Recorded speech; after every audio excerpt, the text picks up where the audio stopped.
Have I given you face? Wen Yu, let me tell you, you will marry, whether you like it or not. Uncle's face was twisted with rage, and before Wen Yu could react, a harsh slap struck her cheek. She nearly lost her balance and fell to the ground. Her cheek burned with pain. Let's speak calmly. No need for violence. Yu is still young. Can't we discuss things properly?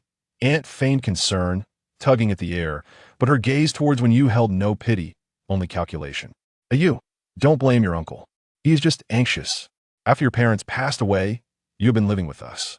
It hasn't been easy for us to support you and Wen Zong all these years. We only wish for you to have a good home. Are we trying to harm you? You're already in your 3rd year. Can't you understand a bit? Aunt's insincere rhetoric was something Wen Yu could not comprehend as a child, but now she was no longer naive. Regardless of how beautifully Aunt spoke or how much she expressed her grievances, at her core, she was always aligned with her husband, the gambler and abuser. Aunt, if you care so much about me, why not move out of my parents' house? Wen Yu's expression was calm. Ever since her parents' demise, they had taken residence in her home under the guise of caretaking, even pushing her out of her small room where she had lived for over a decade. Forcing her to sleep on a mat in the living room. One day, she would reclaim what belonged to her, but for now, she needed to preserve herself.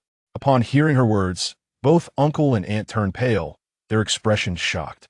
They had always thought her obedient and easy to manipulate, assuming she understood nothing, yet they were taken aback by her resolute mindset. Last time, when Lin Feng's family visited, I explicitly told you not to accept the betrothal gifts or take their money, yet you still did. Now you claim to be concerned for me? Is it concern for me or fear over uncle's gambling debts? The truth hit home, leaving them awkwardly silent, unable to respond. Yu, don't be hasty. Listen to your uncle. He truly means well. Moreover, we're facing difficulties. You know Wen Zong was extorted at school. They demand money from us or they will report him. You, as the older sister, you cannot turn a blind eye. Compared to uncle's brutality, Aunt was more adept at eliciting sympathy, twisting black into white, and shifting blame onto others. It was only in these past 2 years that Wen Yu had come to see through her. Extorted? Aunt, if he hadn't tried to bully that girl, would she have reported him? He is 18. Shouldn't he face the consequences of his actions? Wen Zong's behavior at school did not surprise her at all. After all, she had endured countless harassment from him at home over the years, and when she reported it to uncle and aunt, they merely dismissed it, saying he was still young and should not be held accountable. How can you speak like that? She seduced Artabao first. Artabao is such a pure and sensitive child. How could he have those filthy thoughts? Take that to the police. Wen Yu scoffed, unwilling to engage further, and turned to leave. If you walk out today, don't ever come back. This threat held little power over Wen Yu. Her frequent returns were driven by concern for Aunt, as she too was a woman. Each time she witnessed Aunt bear the brunt of Uncle's violence, it pained her. But if Uncle was intent on controlling her life, then returning was not a necessity. Yu, Aunt called after her, but Wen Yu did not stop, heading downstairs. She contemplated whether to stay at her friend's place for the night. Her phone rang. It was a call from the matchmaking agency. Ever since Wen Yu learned of her family's desire for her engagement, she had quietly registered her information with the agency, seeking a partnership that would completely silence her family's aspirations. Love was not paramount, nor was the prospect of spending a lifetime together. I must tell you, Xiaoyu, this young man named Li Chen fits your criteria perfectly. He's a local, 27 years old, 6 years older than you, owns a house near your school, has stable employment, and is said to be a university lecturer, though his salary is modest. Around 5,000, he is also eager to marry as his grandmother is ill, and he wishes to fulfill her wishes before she departs. When you felt a peculiar kinship with this Li Chen, they both sought marriage for reasons beyond romance. Rather than spouses, they appeared to be in search of collaborators. All right, I will head over now. Great, I will have him add you on WeChat to send you the address. Upon receiving the address, Wen Yu hurried to the restaurant, a reasonably priced Western establishment she frequented. On the way, she mentally prepared herself, reminding herself not to have overly high expectations for a blind date. When she finally arrived and faced the man before her, doubts crept in regarding whether the agency had made a mistake. You are Li Chen? Yes, you must be Miss Wen. Please take a seat and let me know what you would like to eat. He was somewhat different from what Wen Yu had envisioned. His features were chiseled and rugged, and he stood tall, approximately 187 centimeters. His physique was straight and upright, and the black suit he wore fit him perfectly. His muscles were undoubtedly well-defined. Wen Yu, being an art student, could discern that. I believe you are aware of my situation. If Miss Wen is satisfied with me, I would like to marry as soon as possible. In the fleeting moment their gazes met. Wen Yu sensed a fleeting, complex emotion in his eyes, tinged with an indescribable sadness. Upon closer inspection, however, it vanished, leading her to believe she might have imagined it. In truth, she had not been mistaken. Upon seeing her, Li Chen was haunted by memories of a fire from 20 years ago. When he registered his information at the matchmaking agency, Li Chen concealed his true identity and intentions, merely stating that he was a university lecturer seeking a suitable partner due to family pressure to marry. While this was not entirely untrue, as he indeed taught at Bohua University, the best institution in Linchuan, it was not the complete picture. Even though his family's Guangrong group had become the wealthiest in the city, he had not relinquished his teaching position, though his course load had diminished. However, his desire to marry Wen Yu was not merely about fulfilling some obligation. Despite his family frequently mentioning the subject, he had never been one to succumb to pressure. He had gone to great lengths to approach her, for she was the one closest to the answers he sought. 10 years prior, Li Chen's mother had mysteriously perished in a fire at their villa, the last person she encountered being Wen Yu's mother. Li Chen had spent considerable time investigating the truth behind his mother's death, yet no leads emerged. After the fire, both Wen Ning and her husband had perished in an accident, leaving the circumstances of his mother's death, whether it was an accident or foul play, a mystery that remained unsolved. His family tacitly agreed never to mention the incident again, but that fire had lingered in his heart, burning for a decade. I heard from the agency that Miss Wen's mother was an artist. Is that correct? Yes, Wen Yu replied, a flicker of doubt crossing her mind. She recalled not disclosing her parents' information to the agency. My mother is an artist, but both my parents are no longer with us. I live with my uncle and aunt now. I understand. Miss Wen, feel free to ask any questions you may have. If we were to marry, could I move into your home promptly? Li Chen was taken aback by such a question, momentarily stunned, before quickly regaining his composure. Certainly, if you require, you may move in today. Rest assured, I will not be a burden. Although I have yet to graduate, my part-time job is quite stable, and I can support myself. You need not worry about me. Wen Yu was quite pleased with Li Chen. In their cooperative arrangement, she did not harbor lofty expectations. Those couples who indulge in passionate romances often find themselves amidst chaos in the end, let alone those who are merely engaging in an arranged marriage. Since we are married, I will fulfill my basic duties as a husband. I shall transfer my salary to you monthly for your discretion. Li Chen was a man who adhered to the rules of the game. Since they were playing the roles of husband and wife, he would swiftly embrace that role, regardless of the underlying motives. All of it for me? Wen Yu was somewhat astonished, not expecting Li Chen to make such a statement. But here's the arrangement. You will keep 1,000, and the remainder will be allocated for household expenses, including food and utilities. I will inform you of our monthly expenditures and any surplus at the end of each month. When shall we marry? Today, if you are available, we can go and obtain the marriage certificate. Do you need to retrieve any documents? No need. I have everything on me. Wen Yu had recently taken her household registration from home to submit some materials for school, so she was ready to proceed with the marriage certificate. Perhaps it was all predestined. After their meal, Li Chen drove them to the entrance of the Civil Affairs Bureau. You may take your time to consider. After all, marriage is a significant commitment. Though he spoke these words, his gaze remained fixed upon her. No need. Let's go in now. Wen Yu was entirely composed, understanding that their relationship was purely transactional, each fulfilling their own needs. The sooner they obtained the certificate, the sooner she could find peace of mind. The process of acquiring the certificate went smoothly, and when Wen Yu finally held it in her hands, it felt somewhat surreal. She sensed that Li Chen also exhaled a sigh of relief, as if he had accomplished a goal. I have other matters to attend to, so I must leave first. I will send you the address of my home. You can enter on your own. There are 2 bedrooms. I currently occupy the master bedroom, so you'll have to make do with the guest room. Li Chen's tone was gentle yet distant, exuding an air of remoteness.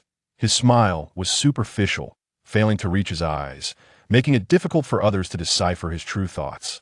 You are aware of my phone number. Contact me if necessary. I am generally quite busy and tend to return home late. Now that they were married, certain matters required a gradual approach.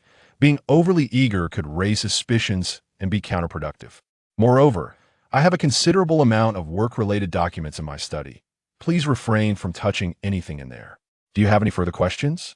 Li Chen's commanding demeanor was somewhat habitual, and when you found his tone rather serious, perhaps it was a consequence of his teaching profession. What do you enjoy eating? Since you have given me your salary, I cannot simply take that money without offering something in return. What do you like to eat? I shall prepare it for you. Wen Yu smiled at Li Chen.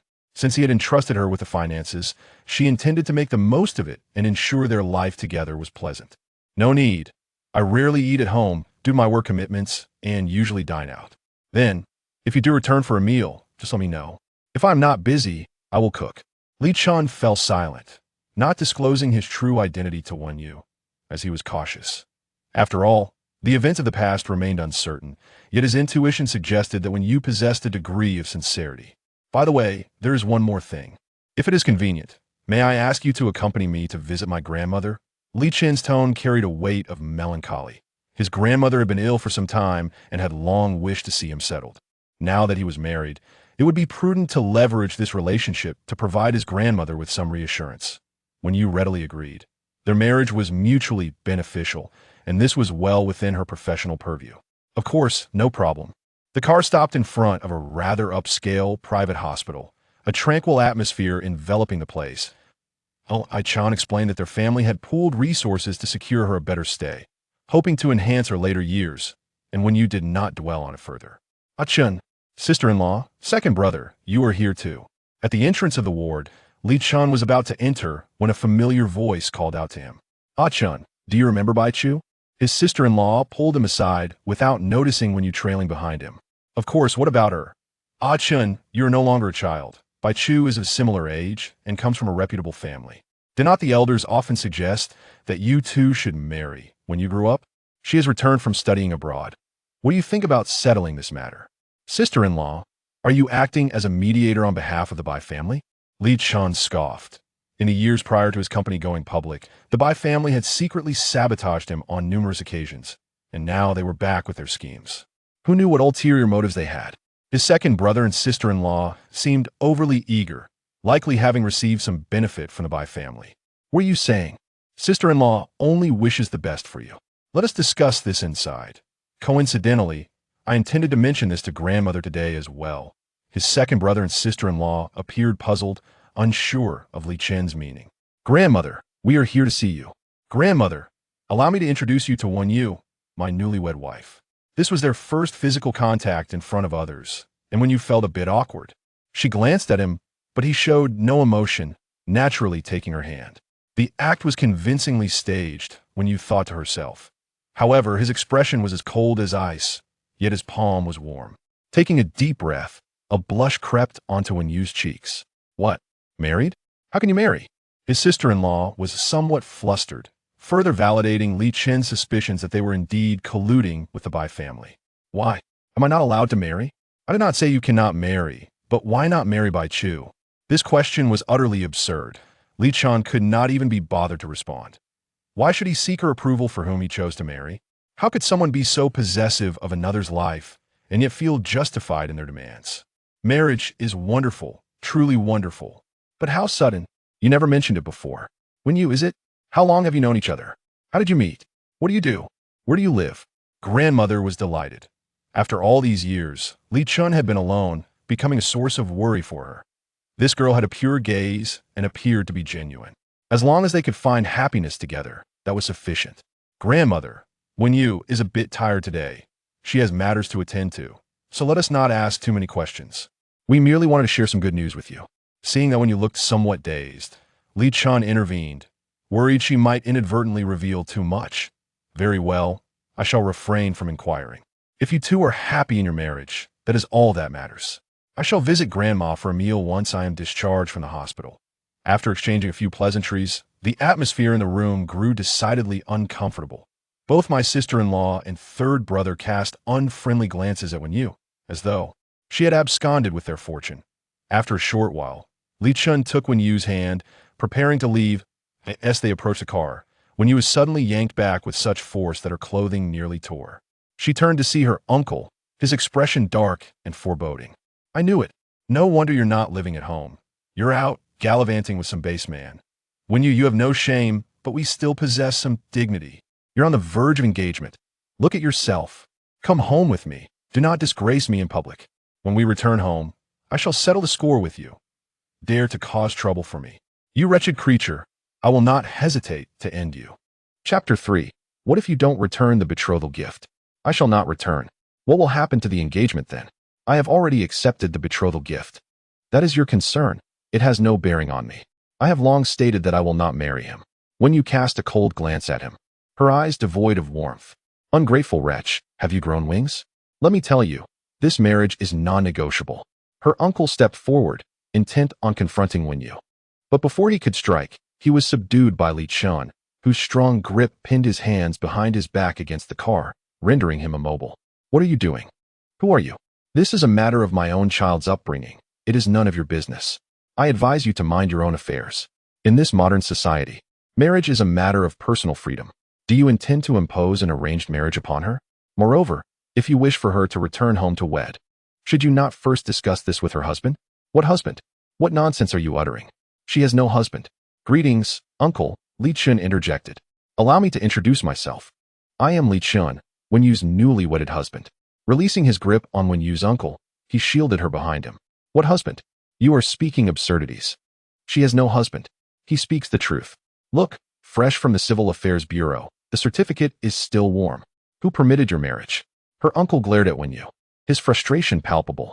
The opportunity he thought he had slipped away, leaving him anxious, for the debts he owed would not be easily forgotten. And Wen Zhong's situation required urgent resolution. If the girl continued to protest, she might even face expulsion from school. You will come home with me. Such a significant matter as marriage requires parental consent. I have stated my position. I will not return. Wen Yu was resolute, unwilling to let that family drain her spirit further. Seeing that Wen Yu remained unmoved, her uncle shifted his focus to Li Chen. You may marry her, but if you do, a dowry is only fitting. 30,000. I ask for no more. What do you think? Wen Yu stepped forward to interject, but Li Chen raised his hand to silence her. That is no issue at all. Rest assured, uncle. I have made all necessary arrangements for marriage and taking a wife. Furthermore, as we are now family, it is my duty to alleviate your burden. Really? Then, that is splendid. Upon hearing Li Chen's words, her uncle transformed, the hostility in his eyes dissipating as a smile spread across his face. Wonderful. At last, I can provide an explanation to my creditors. And now I can also address the situation with Wen Zhong. I shall message them immediately to inform them that the funds will be forthcoming. Wen Yu tugged at Li Chen's sleeve, but he signaled her to remain silent. Having obtained the answer he desired, he ceased to press the two any further. Once the car had distanced itself, Wen Yu finally spoke. You need not have acquiesced to him. Truly, he is nothing but a scoundrel. If you indulge him once, he will only seek more, and it will never end. Wen Yu's emotions surged. She was determined to thwart her uncle's schemes while protecting the innocent. I promised him a bride price without specifying that I would hand over the money to him. Li Chen drove with a subtle smile playing at the corners of his lips, leaving Wen Yu momentarily perplexed by his intentions. The next moment, a notification of 30,000 yuan arriving in her bank account startled her. This money, is it for me? You need not do this, she stammered. It must be given. Providing it to you is far better than giving it to your uncle. Think of it as a way to silence him. Should he trouble you again, do not hesitate to seek my assistance. Li Chen's willingness to assist Wen Yu was not born from an overwhelming sense of obligation towards his new bride, but rather a strategy to earn her trust. A certain investment was necessary. Furthermore, as the heir of Guangrong, if he could not manage such trifles, it would reflect poorly on his capabilities. Thank you, she replied. I will not touch this money. You may let me know whenever you need it. Wen Yu was immensely grateful for Li Chen's help that day, yet she felt uneasy accepting such a significant favor. How long must he save to accumulate such an amount? I shall keep it safe and return it when you require it. Li Chen said nothing further. The 30,000 was a worthwhile investment to quickly bridge the gap between him and Wen Yu. I have some matters to attend to, so I shall take you home now. Should you need anything, feel free to message me. All right. As she was heading to her new home, Wen Yu felt a flutter of excitement. After all, her new life was about to commence. When she left her uncle and aunt's house, she took nothing with her. It mattered not, as she possessed few valuable belongings. She could easily purchase new clothes online. Wen Yu, naturally vibrant and clear-eyed, managed to draw gazes even in a simple white t-shirt and jeans. Li Chen brought her to the entrance of the residential complex, provided her with the room number and the house password, and then drove away. He owned numerous properties, and this particular apartment was one he had purchased for convenience after joining the school.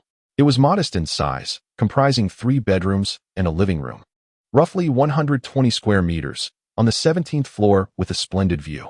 Upon entering the room by entering the password, Wen Yu found Li Chen's apartment impeccably clean, devoid of any dust. Yet, it exuded a rather cold atmosphere, resembling a model home rather than a lived-in space. The cabinets and refrigerator were completely bare. After a moment's thought, she descended to the shopping mall, purchasing vegetables, fruits, chicken, duck, ribs, rice, flour, and oil, returning home with 2 heavy bags to gradually fill the refrigerator. She tidied her room, which was already quite clean, leaving little room for her to exert her creativity. With classes yet to commence, she had ample time to focus on her part-time jobs. Wen Yu had 2 part-time positions, one as a teaching assistant in an art studio, which offered her a remuneration of 100 yuan per hour due to her enrollment at the prestigious Bohua University, the best institution in Lingchuan. Additionally, she accepted commissions online for illustrations, primarily personal work, earning several hundred yuan per piece, with occasional commercial projects that paid more, though such opportunities were rare and unpredictable. Wen Yu eagerly accepts nearly every opportunity that comes her way. Although she may not be exceptionally talented as an artist, her diligence has earned her a degree of prominence in the online community, where she has garnered a certain level of trust within her circle. With these sporadic jobs, she has managed to cover her university tuition and living expenses. Speaking of which, her newly appointed husband works as a university lecturer, though she has yet to inquire about the institution or the subjects he teaches. Never mind, she thought, as she made her way to the kitchen to retrieve a box of pork ribs purchased that day. After cleansing them thoroughly, she prepared to simmer a nourishing rib soup for herself. The enticing aroma gradually wafted through the kitchen, filling Wen Yu with a profound sense of satisfaction. In her previous life at her uncle's home, she often cooked, yet she refrained from indulging, feeling as though each morsel required her uncle's approval. Now, however, this pot of ribs was entirely hers. Contemplating for a moment, she decided to message Li Chen. "Mr. Li, will you be home for dinner? I've made rib soup." Li Chen had just concluded a meeting when he received Wen Yu's message. A thought struck him, prompting him to call the matchmaker who had initially introduced them.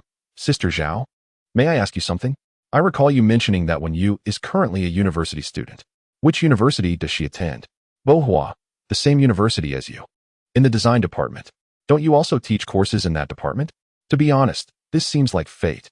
"Thank you, Sister Zhao. I appreciate your help," Li Chen replied, a wry smile curving his lips.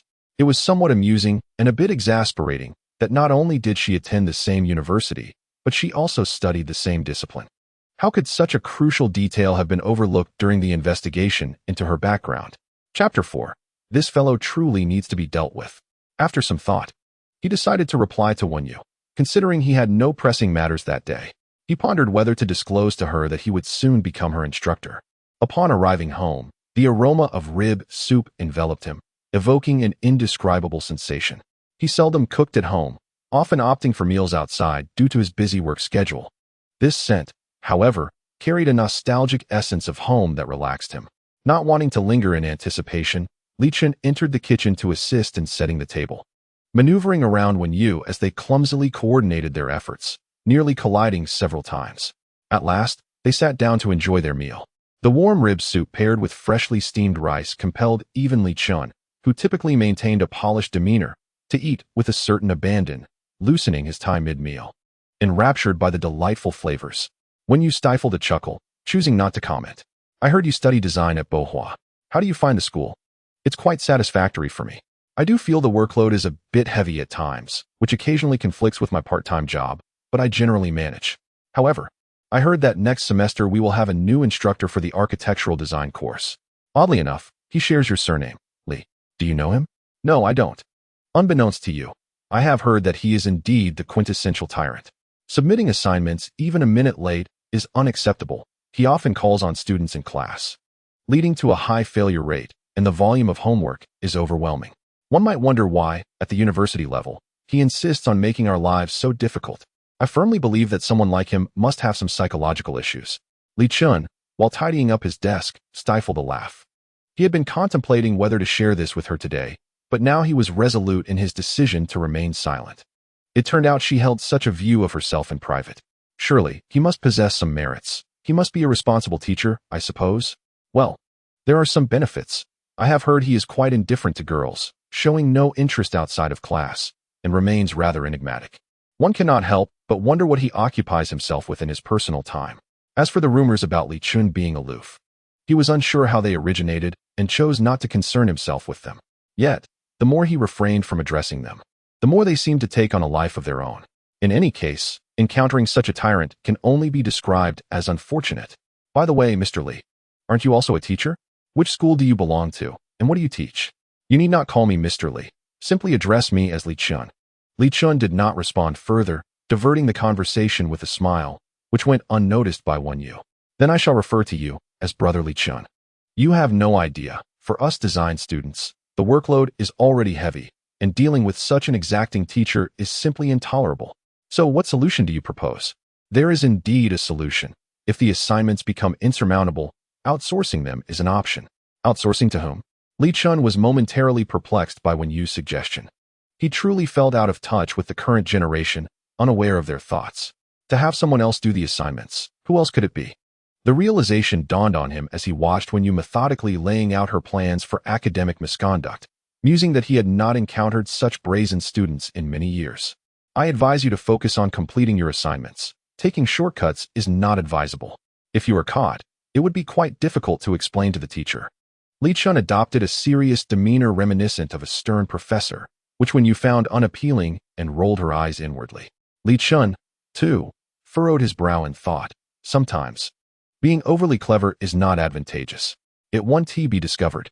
Wen Yu, oblivious to Li Chen's underlying message, continued speaking unabated. The incorrigible youth, Li Chen secretly chuckled to himself. This girl certainly requires some guidance. By the way, when does your semester commence, and what preparations do you need to make? Classes start next week. I need a drawing tablet and a computer, but they are currently at my uncle and aunt's house, and I do not wish to return to retrieve them. The drawing tablet and computer are crucial for Wen Yu, not just because of their value, but because they contain many of her drafts and ongoing projects. Her essential materials reside within.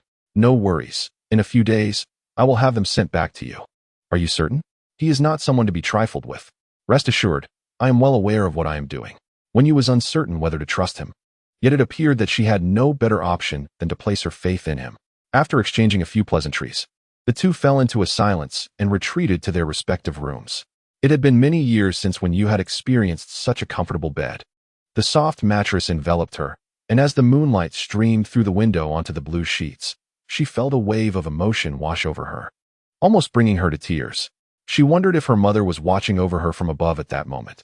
She longed to tell her how much hardship she had endured over the years, yet she had persevered and done remarkably well. Her phone buzzed again with a message from her aunt. Yu, your uncle mentioned today that your husband is sending us the betrothal gifts. Could you ask him when the transfer will occur and which bank it will be from? Wen Yu let out a cold laugh, ignoring the message. Her aunt, just as she had anticipated, showed no curiosity about how she had suddenly gotten married, only expressing concern over the arrival of the gifts. At that moment, Wen Yu wished to disregard everything. She felt utterly exhausted and only desired sleep. The next morning, when she awoke, Li Chen was already gone. The rest she had gotten that night had nearly restored her energy. She washed some clothes at home in the morning, and when she rode her bicycle to the art studio in the afternoon, she felt significantly lighter. Wen Yu typically visited the studio twice a week, each session lasting 3 hours, from 6 to 9 in the evening, a schedule that rarely conflicted with her classes. She taught color theory to high school seniors who were aspiring art students. Having once been in their position herself, she was eager to share her experiences with them. Her approach to color was straightforward, with minimal brush strokes yet precise portrayals, which endeared her to her students, who appreciated her critiques. On occasions when her students struggled or faced setbacks, she would remain in the studio with them late into the night, patiently guiding them in resolving their issues. She understood that students at this stage were often emotionally fragile. In recent years, the examinations had become increasingly challenging and the competition fiercer, making their journey all the more arduous. Sometimes, when you reflected on the current examination topics with a sense of relief, grateful that she had graduated 2 years earlier, otherwise, she might not have secured her university admission so smoothly. Initially intending to leave after class, she found herself persuaded by her students to create a sample painting. And by the time everything was concluded, it was already past 11. Checking her phone, she noticed 2 missed calls from Li Chen, which she had overlooked while painting as her phone lay aside. Wen Yu harbored a sense of embarrassment about making phone calls, preferring not to initiate contact. After a moment's thought, she sent him a message. Li Chen, I just finished work and will be home shortly. You're still there?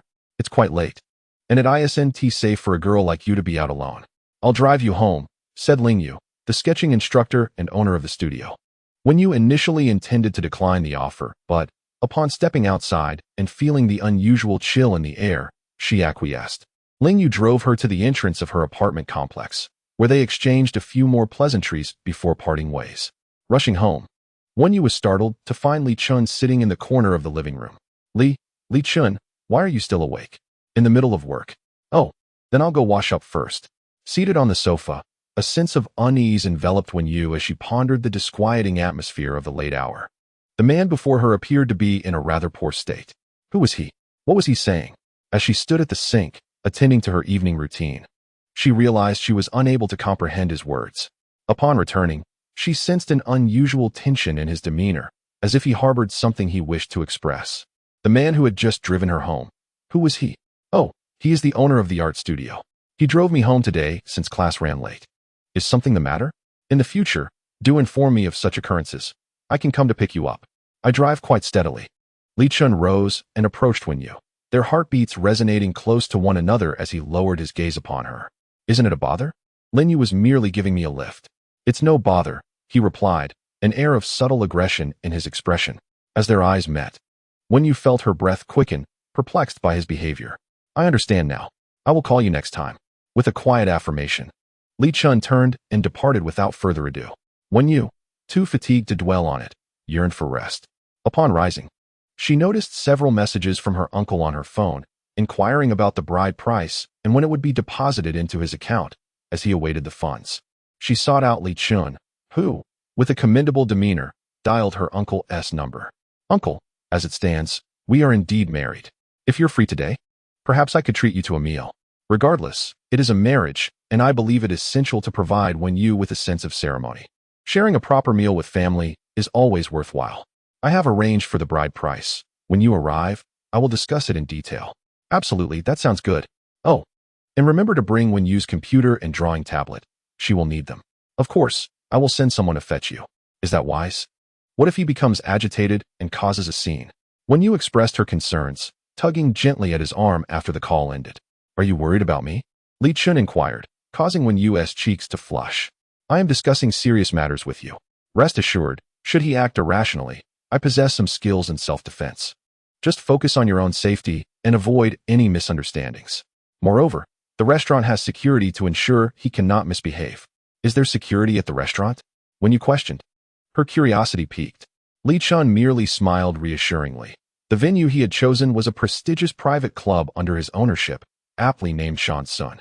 The establishment operated on an invitation-only basis, shrouded in mystery, making entry nearly impossible for outsiders. Li Chen selected this location not only to bestow Wen Yu the respect she deserved, but also because its stringent security measures would mitigate the consequences should her uncle lose his composure within its confines. The day of the gathering arrived swiftly, and Wen Yu found herself inwardly anxious. Despite her limited experiences, she could discern that this venue was an upscale establishment beyond her financial reach. As she perused the menu, her eyes were met with dishes priced in the thousands, leaving her dizzy merely from the sight. Just as she contemplated speaking to Li Chen, her uncle and aunt arrived, clearly taken aback by their surroundings. Her uncle and aunt had dined at relatively high-end restaurants before, but had never encountered anything quite like this. The snacks provided in the car that came to fetch them were already of considerable value, and they eagerly packed them away. Yu, what is the background of your husband to arrange a meeting at such a lavish place? Her aunt's gaze was rife with calculation. If Wen Yu were indeed marrying a wealthy man, they would seize any opportunity to exploit her. Aunt, this is my friend's establishment. I assisted him with planning and design, which is why he gifted me a card, Li Chen replied nonchalantly. Upon hearing this explanation, her uncle and aunt appeared disheartened. Having hoped Wen Yu would be marrying a man of means. I knew it. How could a mountain chicken ever hope to become a phoenix? It turns out it was all someone else's, her uncle grumbled. Let us eat first. The cuisine here is exquisite. Li Chen maintained his composure, unaffected by their comments. As for the bride price, how do we discuss that? Her uncle turned to Li Chen, his expression clearly conveying a desire for financial compensation. By the way, aunt, what about my computer and drawing tablet? Wen Yu interjected, interrupting her uncle. She needed to secure her belongings. Otherwise, in the event of a dispute, she might lose everything. The matter of the bride price has been settled between Yu and me, uncle and aunt. I have transferred 300,000 to Yu's account. Our wedding was rather hasty, and I haven't provided her with anything. She has endured hardships over the years. So I thought it best to give her the money directly, allowing her to buy what she desires, Li Chen explained. What do you mean, endured hardships? How can you speak like that? And how could you give her this money? Her uncle interjected, bewildered. The bride price is the woman's private property. It rightfully belongs to her. No, if you give it to her, what about me? The bride price is supposed to be for the family. Her uncle was becoming increasingly agitated, while her aunt was signaling him to be quiet. Wen Yu, however, feigned ignorance and did not respond. Uncle, you jest. You haven't contributed anything to Yu's dowry, and now you wish to take back the bride price offered by her husband? What sense does that make? You have hands and feet. You could earn your keep elsewhere, rather than seeking profit from a married woman. Wouldn't you agree? What did you say? Her uncle paused, momentarily stunned, but upon confirming he hadn't misheard, his emotions flared, and he stood up, trembling as he pointed at Li Chen with indignation in his eyes. I want to discuss this further. You must give me that money. I've supported her for so many years. Am I to suffer a loss now? Li Chen, transfer the money to me immediately, otherwise, what will you do? The uncle reached out to grab Li Chen, who responded with a cold laugh, forcefully shaking off his uncle's hand from his arm. Wen Yu felt a surge of anxiety, fearing her uncle might act rashly. Otherwise, I shall shatter this store. Indeed, if you do not pay today, we will destroy your establishment. The aunt fanned the flames. And as Wen Yu reached out to intervene, she was too late. Her uncle had already seized a plate and smashed it to the ground. The deafening crash of the shattering plate startled Wen Yu, but Li Chen remained composed. That plate is valued at over 70,000. How does your uncle plan to compensate for it? Upon hearing this, the uncle appeared utterly deflated, collapsing into a chair. What do you mean 70,000? What kind of ridiculous plate costs 70,000? Are you mad? The aunt, desperate, urged, you can verify it. I am friends with the owner. So I know a bit about this place. Each plate is a custom piece from an artist, unique in its own right. If you doubt my words, feel free to check. I advise you to find a way to settle this payment. Otherwise, if the police are called, you will have no explanation. Li Chen, you mentioned you are the owner's friend. Surely you can intervene, right? My uncle acted impulsively. He did not foresee this outcome. Speak to the owner, and let us resolve this amicably. Li Chen, we are family now. Let us set aside the matter of the betrothal gift for the moment. Please think of a solution. Seeing Li Chen's earnest demeanor, the aunt grew frantic and approached him, only to be pushed aside. Be quiet. Where were you earlier? You should have intervened. Just wait until I return home to deal with you. The uncle, regaining a semblance of composure, directed his frustration towards the aunt. Were it not for the presence of others, it seemed he might resort to violence. An impotent man resorts to aggression against those weaker than himself, seeking to satisfy his pitiful pride. I was wrong. It is all my fault. Mr. Li, I beg you, help me, forgive me. The aunt's voice trembled with tears, her mind clouded by fear. Let this matter conclude here. For the sake of you, I shall assist you. At Li Chen's words, both the uncle and aunt exhaled deeply, a sense of relief washing over them. However, a flicker of doubt about Li Chen's true identity arose within them. How could someone who frequented such a high-end establishment and effortlessly resolved their seemingly insurmountable predicament be merely an ordinary teacher earning a modest salary? Yet, overwhelmed by the day's events, their doubts quickly extinguished. Thank you, Mr. Li. Though they did not dwell on it. Years of social experience told them that Li Chen was undoubtedly someone extraordinary. Do not thank me. Your gratitude should be directed towards you. Thank you. The aunt grasped Wen Yu's hand, which was cold as ice. She had truly been terrified moments ago. Wen Yu's feelings towards her aunt were complex. Although she treated her poorly and exhibited a cruel demeanor, there was an undeniable sense of pity for her plight. She was perplexed, uncertain whether her misfortune had birthed her flaws or if her flaws had led to her misfortune. Nevertheless, Wen Yu did not wish for her to be beaten. Secretly slipping 1,000 yuan to her aunt, she felt she had done all she could. After all, when she was accepted into university without any tuition or living expenses, her uncle and aunt had offered her not a single penny. As they shared a meal, each person harbored their own thoughts. Realizing Li Chen's indifference towards her, her uncle and aunt dared not speak further, fearing he might retract his previous commitments. Only Wen Yu remained focused on the sumptuous food before her.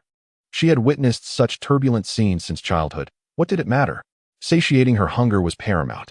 Matters could be discussed later. But the meat must be savored while still warm. Once the meal concluded, and her uncle and aunt had departed, Wen Yu received a call from her dear friend and classmate, July, inquiring about the situation regarding her uncle and aunt's pressure for marriage. Wen Yu felt an overwhelming urge to share her story and headed towards July. They met at a cafe, where Wen Yu recounted in detail how she had been coerced into marriage, how she had sought an agency to introduce a partner, and how she had swiftly tied the knot. July listened in disbelief, her expression one of shock. "You mean to say you are already married?" July exclaimed. "Are you out of your mind? I am not insane. If I hadn't married, who knows what trouble my uncle and aunt would have caused. This situation is quite fine, truly. We entered this union for our mutual interests. Such a relationship is the most stable, is it not? And what does he do? He is a teacher." "A teacher?" "Yes, just an ordinary university lecturer. I hardly know what to say, Yu. I truly feel for you. Never mind. Let us not dwell on this. I'll take you out to unwind. How do you plan to do that? Don't worry about it. Just follow me. I won't let my sister suffer." July grasped Wen Yu's hand and led her outside. Before Wen Yu could react, she was already in July's car. "Forget everything. I'm taking you to Red Flow to experience the joys of womanhood." "Red Flow? Is that the place you mentioned that has so much fun?" "Exactly. I've been wanting to take you there, but you never came. Isn't that a bit inappropriate? After all, I am now a married woman." Wen Yu chuckled, feeling oddly rebellious at that moment. It was merely a transaction of interests. Why overthink it? Let us seek joy first. July's parents were business people, and her monthly allowance was more than sufficient.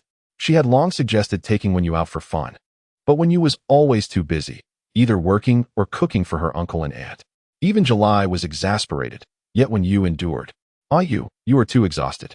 You need to rest properly. We come to this world to enjoy ourselves." Until the moment when they sat in the private booth of the bar, and a young man beside them called out to Wen Yu, referring to her as sister. It was then that she truly grasped the meaning behind the phrase intoxicating revelry. Indeed, money could procure a multitude of pleasures. That day, enveloped by the atmosphere, Wen Yu indulged in copious amounts of alcohol, seeking a fleeting numbness to forget all her sorrows, yearning only to embrace the joy of the present. Yet, for reasons unbeknownst to her, the more she drank, the heavier her heart felt. Uncertain of the time, her phone suddenly chimed. Without regard for who it was, she answered, her voice slurred with inebriation. "What? Me? I'm having fun. Enough. Stop prattling. Who are you? I want a drink. I'm not going home. What is it to you? Who do you think you are? Insane. Out of your mind." On the other end of the line, Li Chen was nearly amused by her fury. Wen Yu had not returned, her texts unanswered, and after several calls, she finally picked up, only to reveal that she was inebriated. It seemed there were male voices in the background. Gripping her phone tightly, her expression was as frigid as ice. She dialed Wen Yu again, and this time, a male voice answered. "Who is this? Speak. Where are you?" "At Red Flow on Hongjia." Hongjia was a renowned bar street in Sioux City. After pinpointing the location, Li Chen hung up, a surge of inexplicable fury bubbling within him, the origins of which he could not articulate. Perhaps it was a sense of order. He despised unexpected occurrences that disrupted the equilibrium in his life. Yes, it must be that. Chapter 7. Young man, show us your abs. When Li Chen appeared at the entrance of the booth, the others inside remained oblivious to his presence. Wen Yu was leaning into the embrace of someone nearby, and upon witnessing this, Li Chen felt his blood pressure rise. A tinge of grievance welled within him. Regardless of circumstances, they were still legally wed. "Who are you?" He reached out to pull Wen Yu away, but was intercepted by a companion beside her. Chiyue had also consumed alcohol, yet retained a modicum of clarity, sensing the tension in the air. "I am her husband, Li Chen, here to take her home." "Oh, So you are her husband? Chiu scrutinized Li Chen's face, finding it vaguely familiar, though unable to place it. What husband? Sister isn't done having fun yet. Why are you being so fierce? She doesn't want to go home. The group surrounding Wen Yu chattered incessantly, and Li Chen found their noise unbearable. Exactly. You're such an old man. Why are you so harsh? Our sister doesn't want to go back with you. With a cold sneer, Li Chen disregarded them and advanced to grasp Wen Yu, only to be shrugged off. Get away, what are you doing? Perhaps the years spent as a teacher had rendered him irritable at the sight of Wen Yu's dazed, drunken eyes. Stay calm, stay calm. She's intoxicated. I want he stooped to her level. I'll deal with it after we get home safely, he reassured himself. You're new, are you? Not bad looking. What talents do you possess? Show us your abs? Li Chen stared at Wen Yu for an extended period, unable to discern whether she was genuinely intoxicated to the point of not recognizing herself or merely pretending. A voice in his mind cried out, "End this farce, quickly." Given the current state of affairs, it was evident that Wen Yu had overindulged, rendering any words from Li Chen futile. He stepped forward, grasping her hand. She was too inebriated to resist, and she collapsed against him, her hair brushing against his cheek, eliciting a ticklish sensation. Once in the car, they first returned July to her home. After a series of back-and-forth trips, the night had grown quite late. Wen Yu fell asleep in the vehicle, and despite Li Chen calling her several times to no avail, he ultimately had to carry her upstairs. Uncertain if she was truly intoxicated, he felt her grip tighten around him, almost painfully. Li Chen, go. It's cold, she murmured. What? So cold. Be good, we'll be home shortly. With a soft sigh, he carefully placed her on the sofa. Just as he was processing the situation, she awakened and promptly vomited all over him. With no other recourse, he assisted her to the bathroom, where she expelled the contents of her stomach for an extended period before finally recovering. At times, Li Chen perceived Wen Yu as a prickly little cat. Though her heart was tender, the years of wandering had sharpened her claws through life's relentless trials, causing her to hiss at those who dared to approach. Yet, if one lingered by her side, they would discover that the thorns were inflicted by others. Turning to glance back, he found Wen Yu curled up in bed, dirty and asleep. Without overthinking, he removed her soiled clothing and tucked her in, before retreating to his own room for the night. However, concern for her kept Li Chen from sleeping soundly. The following day, while Li Chen was still in the embrace of slumber, a sudden scream jolted him awake. He hurried to Wen Yu's room to ascertain the cause of the commotion. You, what did you do to me last night? Wen Yu's face flushed with anger, her attire hastily thrown over her, and she wrapped herself in a thin blanket. Her agitation was palpable, her hands trembling as she glared at Li Chen with the intensity reserved for a criminal. Please, do not be alarmed. Allow me to explain. He began. You are shameless. Wen Yu's ire escalated, her morning reflection leading her to believe that Li Chen had taken advantage of her vulnerable state. Ignoring his words, she struck him with a swift slap, leaving a crimson mark upon his cheek. The room fell silent, the only sound being Wen Yu's heavy breaths following her outrage. Li Chen's gaze toward her grew colder, yet he remained composed. You were intoxicated last night. I brought you back, and after you vomited, I had no choice but to change your soiled clothes and wash them. Beyond that, I did nothing to you. If you doubt my words, feel free to contact the authorities or a medical professional. I will fully cooperate. Furthermore, I have not descended to the level of coercing others to act against their will. If you have more to express, we can engage in further discussion once you have calmed down. Having uttered these words, Li Chen exited, refraining from providing any further explanations to himself. He felt a sense of helplessness. He had done all he could, yet still found himself misunderstood by Wen Yu. Despite replaying the events in his mind, he could not fathom where he had erred. Yu, how are you faring? You drank excessively yesterday, and your husband came to take you home. He seemed a bit upset, didn't he? You mentioned that your relationship was one of mutual benefit, yet it hardly appears so from my perspective. He was angry. Indeed, he was clearly jealous. It is evident from his demeanor, his feelings for you seem to have deepened. Impossible. Yet, what is truly impossible? Even under the guise of a contractual marriage, two individuals who share daily interactions may develop feelings for one another. Moreover, your union is authentic. Feelings? He merely possesses a fierce appearance. Speaking of appearances, I feel as though I have encountered your husband before, perhaps at school. Yet I cannot quite place it. Perhaps he resembles someone I know. By the way, what transpired after you both returned home last night? Nothing occurred. In a moment of impulse, I even struck him. In hindsight, I somewhat regret my actions, I was too rash and did not inquire properly before acting. Apologize. What else can you do? Time cannot be reversed. Oh, Wen Yu, remember that school begins tomorrow. Prepare diligently to avoid tardiness. You are notorious for arriving late. Should you wake up late again, let me know, and I shall respond for you during attendance. My July is the best. In truth, Wen Yu is quite a diligent student. However, her penchant for staying up late and her love for slumber often lead her to rise late in the mornings, necessitating assistance from July for attendance. Some teachers may be aware of this situation, yet being in college, those with a gentler disposition tend to turn a blind eye. As long as she submits her assignments on time and completes her examinations satisfactorily. After ending the call with July, Wen Yu felt compelled to apologize to Li Chen. Approaching him in person felt somewhat awkward. She held her phone, staring at it for an extended period, yet the words "I'm sorry" refused to leave her fingertips. Her cheeks began to flush. Chapter 8. It's all right. I can take a beating. When you stepped outside, searching her room, only to find that Li Chen had already departed. Glancing at the balcony, where her freshly laundered clothes hung, she felt an indescribable sensation within her. The events of the previous evening began to resurface in her mind. Indeed, she had vomited and caused quite a mess for him. He had quietly tidied everything up and was unjustly labeled a lecher by her. Brother Li Chen, would you like to join me for dinner tonight? Li Chen, preoccupied with work at the office, only noticed Wen Yu's message after a significant interval. Brother Li Chen, what do you enjoy eating? How about large plate chicken and curry beef? Brother Li Chen, I sincerely apologize for this morning's events.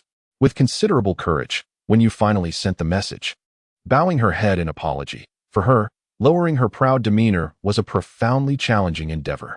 Once the text was dispatched, she placed her phone aside, apprehensive about his response, fearing it might evoke a pang of heartache. After a prolonged moment of deliberation on her bed, she mustered the bravery to retrieve her phone once more. All right, I'll return for dinner. Li Chen had finally found the time to respond, and upon reading the message, he did not contemplate the psychological turmoil Wen Yu had endured to compose those few words.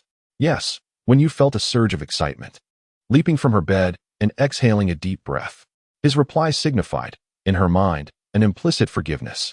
She ventured to the supermarket, purchasing 3 yellow chickens, beef rolls, an assortment of fruits, and several bottles of beverages to bring home. On her way upstairs, she encountered a flower vendor and decided to buy a few clusters of peonies, their delicate pink and white blossoms fervently in bloom. After trimming them, she arranged them in a vase, instantly infusing her home with warmth. By the time Li Chen arrived home at 7 in the evening, Wen Yu had prepared dinner. The moment he stepped inside, the transformed ambience of the room struck him. Those pink and white flowers seemed to symbolize a shift in his life since her arrival. Yet, as he entered, Wen Yu felt a twinge of awkwardness, hesitantly asking, Li Chen, does it still hurt? No, it doesn't, he replied, a smile tugging at his lips, as he gently patted her shoulder, his gaze conveying a soothing reassurance, silently communicating that everything was all right. A wave of emotion washed over Wen Yu. It was she who should have been apologizing, yet here he was, comforting her instead. He had an uncanny ability to see through her. I should not have confronted you without understanding the situation, she admitted. Halfway through their meal, Wen Yu poured Li Chen a cup of tea, recognizing that the misunderstanding was indeed her fault and she needed to clarify it. Otherwise, it would continue to weigh heavily on her heart. The straightforward yet impulsive girl was sincere in her sentiments. And what else? He inquired, looking up at her, his expression inscrutable, yet somehow exuding an innate sense of pressure that made Wen Yu tense. What else? She echoed nervously. Let us forget about the incident where you hit me. It's in the past now. After all, it was me who was struck, not anyone else. I can take a hit, she added, almost choking on her drink. Is that something you should be saying? As a student, don't you think you should avoid such places? Even if you do go, there should be moderation. One shouldn't drink to excess. Moreover, you ought to inform me. I was worried sick about your safety when I couldn't find you all night. There should be limits to such revelries. When it's time to return home, one ought to do so. Her heart raced, and her cheeks flushed. Was it fear? I am of legal age. Going to a bar is permissible, she retorted softly. Unable to restrain herself, Li Chen cast a cold glance at Wen Yu, a faint smile appearing on his lips. What are you laughing at? If you were my student, I would certainly not allow you to frequent such places. However, I am not your student, so why do you concern yourself with my affairs? If you were indeed my student and engaged in such outrageous behavior, I would undoubtedly have to discipline you. My heart raced. And when you found it increasingly difficult to meet his gaze. Discipline, what does that imply? Are you aware of how perilous it is to drink to the point of oblivion in a bar at night, even when out for leisure? Why not to indulge to such an extent? Li Chen's expression was grave, devoid of warmth, and when his eyes swept over Wen Yu, she felt her heart quiver. She was on the verge of succumbing to his admonition, feeling as though she truly were a wayward pupil in need of correction. Is this a form of occupational hazard? This man, so verbose. And what did he mean by saying he owed me discipline? Are you even listening to what I am saying? Ah, Brother Li Chen. I am listening. My thoughts wandered momentarily as Wen Yu stood to pour him a drink, but in her nervousness or haste, she inadvertently spilled cola all over his white shirt. I'm so sorry, Brother Li Chen. Let me help you wipe that off. Flustered, she rushed to fetch a towel, her face aflame with embarrassment. Li Chen was at a loss, unsure whether Wen Yu was truly clumsy or subtly retaliating against his lecture. Brother Li Chen, if you take it off, I can help you wash it. Wen Yu felt genuinely remorseful. She had intended to apologize sincerely today, yet it had turned into such a debacle. No matter how she attempted to explain, clarity eluded her. Never mind, I'll take care of it myself. School starts tomorrow, so you should prepare well and avoid being late. The weight of the words being late was not lost on Li Chen. He had inquired about her from their instructor and learned that this girl was quite good at school, albeit with a penchant for tardiness and skipping classes, which was a rather poor habit, though her grades were commendable. Perhaps other teachers might overlook such behavior, but he would not, especially not with her. How do you know that my school starts tomorrow? I don't recall mentioning it to you. A fleeting doubt crossed Wen Yu's mind. Just a guess. The start dates for schools in our city are quite similar, and ours begins tomorrow as well, so yours should be around the same time. Oh, I see. Rest assured. Brother Li Chen, I will not be late. I shall never commit such a trivial mistake. A new semester calls for diligent study and daily progress. After all, boasting incurs no tax. Wen Yu responded casually, thinking she would behave as she wished once at school. After all, could he follow her? Is that so? Li Chen regarded Wen Yu with a knowing smile, pondering whether she had genuinely resolved to improve or was merely deceiving herself. Tomorrow would reveal the truth. Indeed, although a rather troublesome and eccentric teacher has arrived this new semester, I shall not be defeated and will face my studies and life with unwavering enthusiasm. Very well. I hope you will keep your word. The formidable teacher offered Wen Yu a faint smile, already feeling the weight of unnecessary reprimands before classes had even commenced. By the window, the pale pink peonies swayed gently in the breeze. Chapter 9. Professor X, my living father. That night, Wen Yu fell into a deep slumber. Accustomed to the inverted day and night routine of the holidays, she found it nearly impossible to rise in the morning. It was only when her phone rang for the third time that she picked it up. Chiyue, I'm so sleepy. Could you answer it for me? She mumbled, stretching lazily beneath the covers, with no intention of getting up, a habit she often indulged in before. You must come quickly. I can't help you answer. What do you mean? Just hurry. The situation is critical. After uttering this urgent phrase, Chiyue hung up. Suddenly, Wen Yu was wide awake. Chiyue had never spoken like this before. If she claimed the situation was dire, it surely was. Without a moment's hesitation, Wen Yu swiftly dressed, washed up, and tied her hair before hailing a cab to the university. The introduction to architectural design was a major course, but it only met once a week. As a student in environmental art, Wen Yu dabbled in courses on architecture, landscape, and interior design. She possessed an innate charm, and her drawings were clean and beautiful. Generally, professors were lenient regarding tardiness and absences. As we all know, the architectural design process is typically divided into 4 phases: the preparation phase, the proposal phase, the construction drawing phase, and the implementation phase. Teacher, as Wen Yu breathlessly reached the classroom door, the instructor was already delivering a lecture. When he turned to look at her from the podium, she was momentarily stunned. It was Li Chen. She had never anticipated that this newly assigned teacher would be him. Teacher, Wen Yu, this is my first tardiness. Regularly, 10 points are deducted for lateness, and should this happen again, your participation score will be entirely forfeited. He stood at the podium, brow slightly furrowed, his demeanor serious, devoid of any jest. Her heart raced unexpectedly. He seemed different today as he stood before the class. There was an intimidating air about him. Though he was usually a bit stern, today he exuded a particularly earnest severity. Dressed in a fitted suit and shirt, there was an undeniable allure to him, and Wen Yu felt as though her mind had momentarily faltered. Go back. Come see me after class. As she settled into the seat that Chiyue had saved for her. It was unclear whether it was the frantic dash she had just made or the shock she had experienced that rendered Wen Yu unable to calm her racing thoughts. What is going on? Chiyue scribbled these words in her notebook. I truly don't know, Wen Yu replied, feeling a surge of anxiety. Now she understood why Chiyue could not assist her in answering the call. Fortunately, Chiyue had met Li Chen once at a bar. Otherwise, if Chiyue had answered for her today, things could have spiraled out of control. Heavens! Her impromptu fiancé turned out to be her teacher. What difference was there from marrying her own father? She felt like she was going mad. Students who were late. Please follow me. Once again, Li Chen took her aside after class, and Chiyue sent Wen Yu a look that seemed to say, good luck to you. What did you say to me yesterday? He inquired as she stood in his office, and for reasons unknown, her heart felt as though it had been grasped tightly. I was wrong. Answer my question, I asserted, determined not to be late and to pay attention in class. My hands clenched unconsciously, and warmth crept across my cheeks, my gaze flitting about in disarray. So, those words were merely meant to deceive me, were they? Li Chen sat at the table, his distinctly knuckled hands lightly tapping the surface. It felt as though he were striking my very heart, which threatened to shatter. I won't do it again, I murmured, my voice barely audible. Answer my question, do not evade it. When Li Chen's brow arched with a hint of frivolity, I sensed an ominous air enveloping us. No. What is that? I faltered. I was mistaken. I did not inquire whether you were wrong. I asked if you were attempting to fool me. Yes. I felt my breath catch in my throat. Let us return to class. We shall settle this account at home. I scarcely remembered how I exited the office. Only that the world had delivered a staggering blow. Why was I so anxious? Even in my youth, I had never felt such trepidation.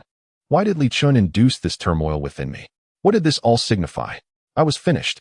Back at my seat, I longed to lean into July's embrace and weep. Yet no tears would come. Indeed, you are finished, are you? Did you not know he is a teacher? Why did you not inquire about which school he belongs to? Who could have foreseen his cunning? I spoke ill of him at home. What now? I do not know what to do.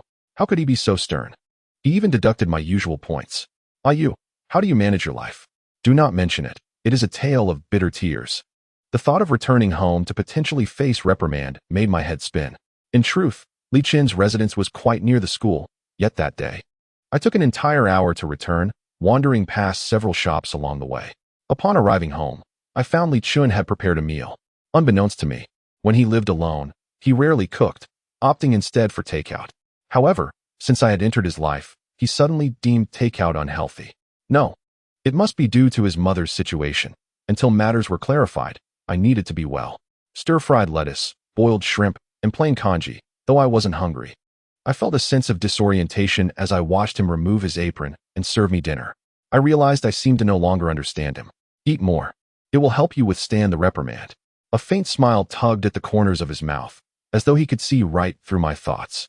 Damn it. I just knew it. How was class today? Did you not know? What else could happen? I lost 10 points for participation. What more is there? I rolled my eyes dramatically in my mind, though I dared not voice my true feelings. It was quite good.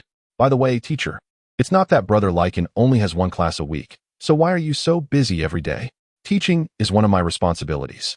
I also hold a position at an external company, engaging in some fundamental design work. Fundamental design work entails overseeing the company, negotiating projects, and discussing acquisitions. It is indeed quite taxing. The Guangrong Group, with thousands of employees, undertakes more than 80% of the commercial real estate projects in Linchuan City. Brother Li Chen, I've finished eating, and I have more studying to do. Please do not disturb me. Any matters can be addressed tomorrow. Sayonara. Wen Yu hastily concluded her statement, nearly choking in the process, hoping to muddle through the situation. However, she was intercepted by Li Chen, who remained unhurried, leaving her momentarily stunned, as if struck by electricity. What did I tell you during the day? Don't recall? Would you like me to remind you? Chapter 10. It's merely loosening a tie. Why are you so anxious? Li Chen casually unfastened his tie and tossed it onto the sofa. What are you doing? It's just loosening a tie. Why are you so tense? He stepped forward, a sly smile gracing his lips, observing Wen Yu's every subtle movement. Do you remember what we discussed yesterday? Which statement? Now, I am your teacher, so can I exert some authority over you? Her heart raced violently, leaving Wen Yu momentarily disoriented. Li Chen advanced a few more steps, closing the distance between them. This is your first warning. Next time, it won't be so easily overlooked. What exactly was he implying? What was she anticipating? Her heart raced too swiftly. Was it fear? Go rest. I will wash the dishes. All right, teacher. No, wait, I mean Brother Lichen. Damn. Why did it feel as if he was leading her along? This simply wouldn't he do. Later that night, as she lay in bed, Chiyu messaged her, "Ew, are you all right? I'm still alive." When you contemplated before sending Chiyu a feeble expression sticker. 666. It seemed as though even Chiyu found amusement in the situation. This year was not even Wen Yu's zodiac year. Why was she encountering so many misfortunes? By the way, Chiyu, please don't mention my marital status at school. Don't worry, I understand. If her classmates discovered she was married to the new professor, she would undoubtedly become the subject of endless amusement, making her life even more unbearable. This marriage must remain a secret. Apart from Chiyu, no one could know. When you spent several days reassuring herself, gradually coming to terms with the fact that Lichen was her professor. After all, what choice did she have? Ayu, what are you thinking about? In the studio? Wen Yu was somewhat distracted during class, sitting beside the easel with her mind elsewhere, to the point that Ling Yu noticed. Not much, Brother Ling Yu. Are you busy with student recruitment this year? Do you need my assistance? No need. This year, we have quite a number of new students. Last year, our results were impressive, and without much promotion, many students flocked here. I have even had to impose restrictions, as we simply cannot accommodate so many individuals in our studio. That's good to hear. You seem to be in a rather somber mood, Ayu. Allow me to drive you home. I have a few things I wish to discuss with you. No, Brother Lingwe, my friend is coming to pick me up. When you hesitated for a moment, unable to utter the word husband. How troublesome. I can give you a ride. It's on my way, and I can do this for you in the future, Ayu. You know I am single as well. I mean, I enjoy driving and would be happy to take you. If you enjoy driving, you should try racing instead. Why waste your time painting here? Li Chen's voice suddenly emerged from behind Wen Yu, causing her to flinch. The studio usually keeps its doors open for the convenience of students, and she had not anticipated Li Chen's arrival. Who are you? Lingwe felt a surge of irritation at the unexpected retort. Hello, I am Li Chen, Wen Yu's husband. You are married? Lingwe stared at Wen Yu in disbelief, a hint of grievance in his gaze. Yes, Wen Yu nodded, bewildered by how the situation had unfolded. From now on, I shall come to pick my wife up. There is no need for Teacher Ling to trouble himself. Why are you so anxious? Afraid I might steal her away? Let me tell you, if she could be taken, it simply means you two are not meant to be together. So what if you are married? In today's society, the divorce rate is nearing 50%. Your marriage signifies little. Wen Yu was taken aback, never having witnessed Ling Yue's unrestrained fury, as if he intended to incinerate Li Chen with the anger simmering within him. That is enough. Let us conclude our discussion here. In the future, perhaps we can all dine together. Unable to endure such a tense atmosphere any longer, Wen Yu pulled Li Chen away to go home. Even upon reaching their abode, Li Chen maintained a sullen demeanor, and Wen Yu felt a bit awkward, unsure of what to say. Brother Li Chen, perhaps I should return home on my own next time. I am quite capable of getting home by myself. No, his frosty tone sent a shiver down Wen Yu's spine. Is he jealous? The thought startled her. How could someone so cold-hearted feel jealousy? Then I shall keep my distance from him. Perhaps realizing how abrupt her statement was, Li Chen composed his expression and spoke again. What I mean is that a girl must ensure her safety while out. Keeping a distance from him would be wise, wouldn't it? Such words came dangerously close to labeling Lingwe as a predator. Rest assured, Brother Li Chen, I am aware of the situation. I have known Lingwe for a long time. He would never act inappropriately. I will clarify things with him. You place so much trust in him? Li Chen's brows furrowed, and a certain aggression sparked in his gaze. Perhaps this is what they mean by rivals in love, viewing one another with heightened scrutiny? Her emotions were poorly concealed, and before she knew it, a laugh escaped her lips in front of Li Chen. What are you laughing at? Sensing something amiss, Wen Yu barely had time to explain before Li Chen cornered her. I believe we ought to establish some rules or a contract that both parties must adhere to during the duration of our marriage. Are you suggesting family rules? Almost. Is that truly necessary, brotherly? There is nothing between Ling Yu and me. I will clarify that with him. I refrained from mentioning it before because I didn't want too many people to know about my marriage. You better do so. And what about you, brotherly? What about me? Why are you so angry today? Are you jealous? No. Not admitting to jealousy? No. It's just that fellow doesn't seem like a good person. And I worry for your safety. Rest assured, it's fine. Teacher Ling is quite popular among the students. Being a good teacher doesn't necessarily mean he is a good man. That is true. Li Chen felt momentarily at a loss for words after Wen Yu's retort. In fact, I would prefer if you chose a different part-time job, or perhaps didn't work at all. Of course, that is merely my personal opinion, and you are free to disregard it. However, as long as you attend classes with Ling Yu, I must pick you up. That is my bottom line. What a peculiar bottom line. When you thought, somewhat speechless. Understood, brotherly. I attend class every Tuesday and Thursday evening, finishing at 9 p.m. However, if the lecture runs late, I may require you to wait a bit longer. No problem. We are husband and wife. It is only right that I do these things. Li Chen's words resonated deeply with Wen Yu. Were they truly considered husband and wife? What did ordinary couples even look like? They had never shared a kiss. Could they genuinely be deemed a real couple? Perhaps they ought to establish some rules so that she wouldn't forget their matrimonial bond. At that moment, her breath became erratic. Chapter 11. Upset but silent. Let him guess, did you know? That girl just now is said to be the third daughter of the Bai family, rumored to be our Li Zong's fiancée. No wonder she was so temperamental. When I asked her for identification, she shot me a glare and walked away. I thought she was causing a scene. She has her advantages. It's indeed different.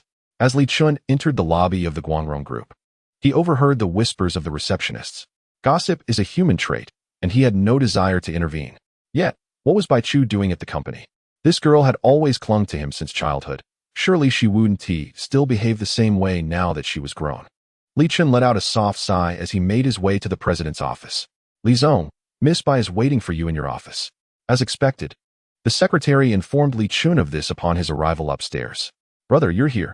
Upon seeing Li Chen enter, Bai Chu reached out to drape herself around his neck, but he gently pushed her away. What is going on? Nothing much. We're grown now. We can't act like children anymore, can we? Even if you have grown up, you are still my brother, aren't you? Brother, my study abroad life has finally come to an end. Are you not excited? As you mentioned, it is your study abroad experience, not mine, so why should I feel excited? Regardless, you must help me celebrate. How about preparing a grand banquet for me? I am rather preoccupied at the moment, having quite a few commitments. Such matters can be handled by the Bai family. It is not my place to intervene. Li Chen walked towards his desk, his demeanor cold and distant. What are you busy with? I am married now, and I must return home to accompany my wife. You are speaking nonsense. Bai Chu was momentarily taken aback, a surge of disbelief washing over her. How could you get married? Did our families not agree to unite us? Li Chen, you are being unfaithful. Indeed, their families had once discussed their union, but I had never consented to it nor made any promises to you. Achoo. After all these years of knowing each other, you should understand that we are truly incompatible. Li Chen felt a sense of helplessness.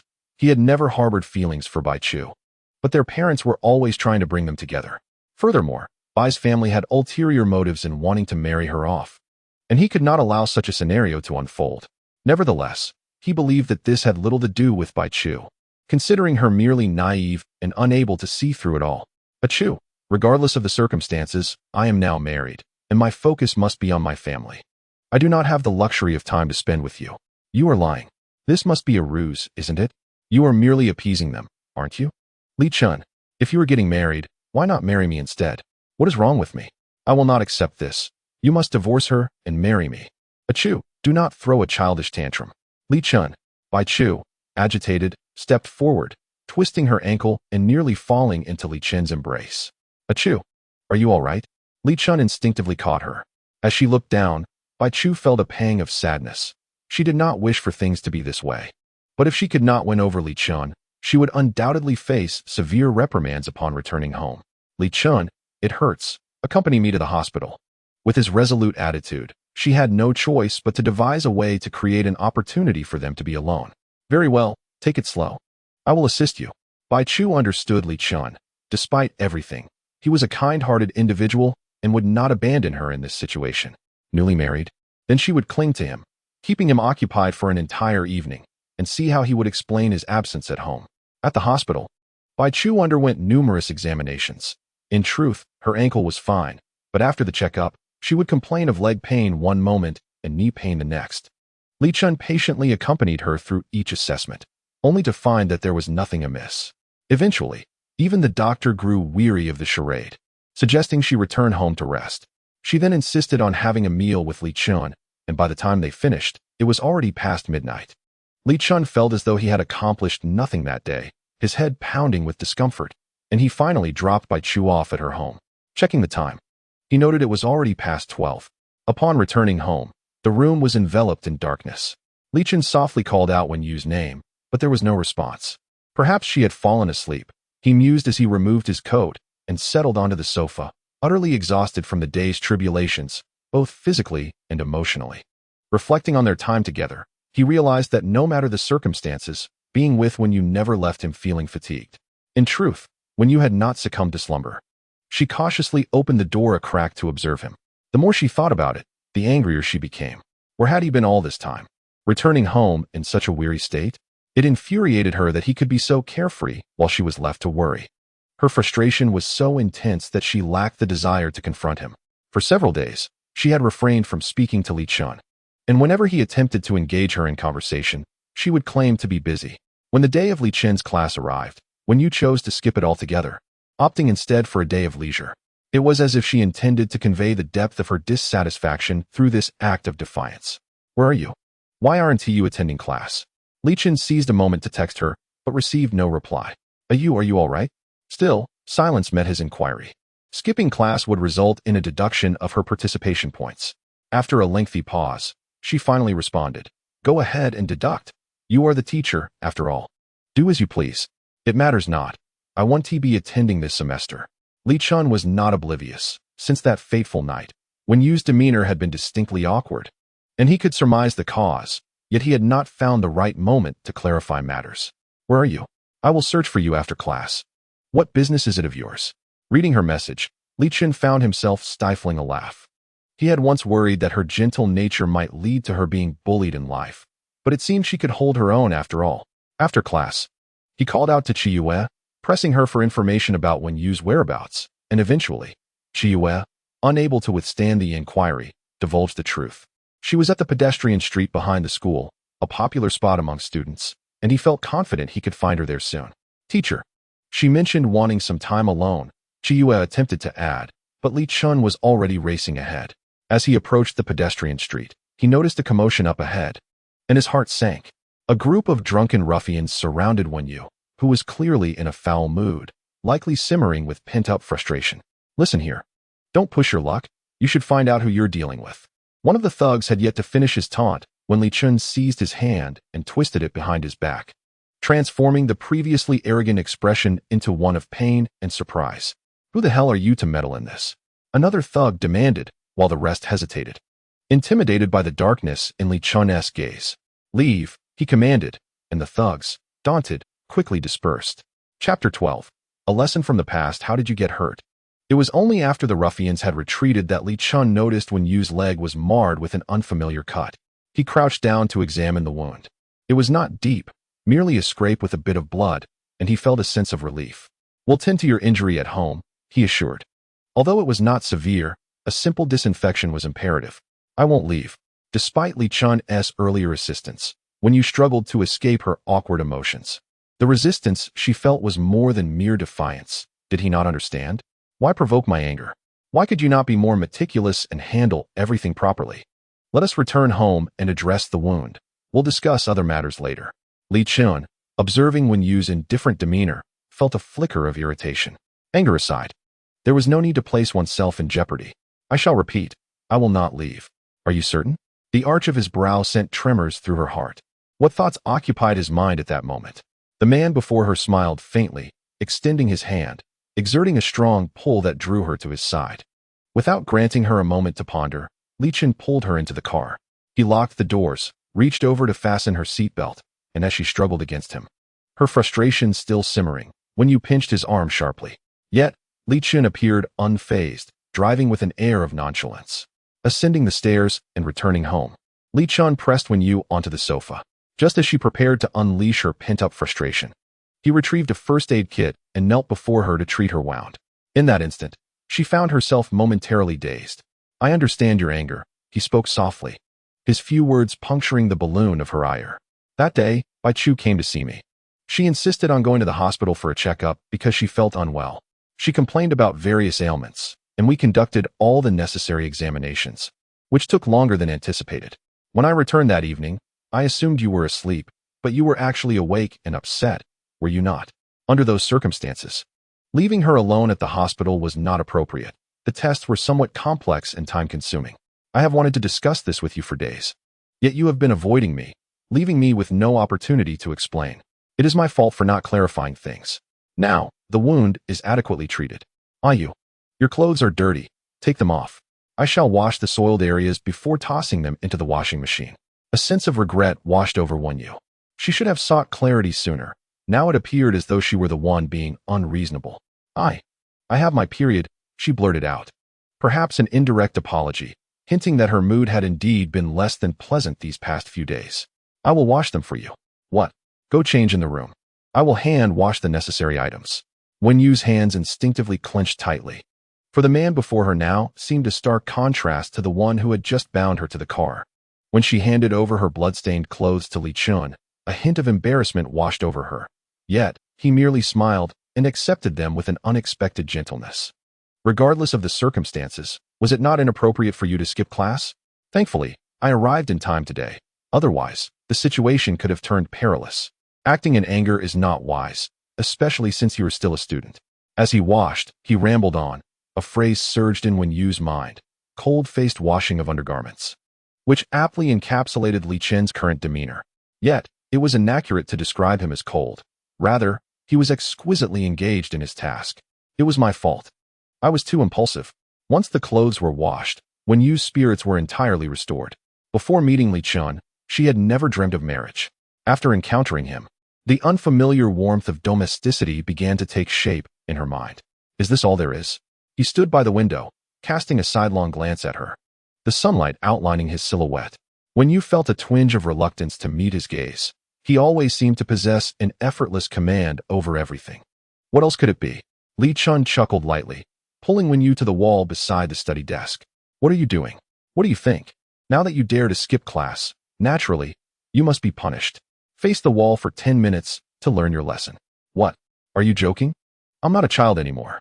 Wen Yu protested, but Li Chen had already guided her to the corner, where a book landed atop her head. The book must not fall. Why should I listen to you? I remind you, 10 points have already been deducted from your usual score. Do you wish to lose more? Today, as punishment, ends this matter. Her heart thudded violently. Wen Yu could not articulate the sensation, yet inexplicably, she found herself drawn into his world. Fine, I'll stand. After all, this is still at home, and no one can see. It was not overly embarrassing. Stand properly. He produced a ruler from somewhere and tapped beside her, prompting her to unconsciously straighten up. Wen Yu had never considered that 10 minutes could stretch into eternity. She could not pinpoint the moment she fell into his abyss. He treated her as a child, and she felt she ought to resist, yet it had been an eternity since anyone had regarded her in such a manner. To have a home felt like this.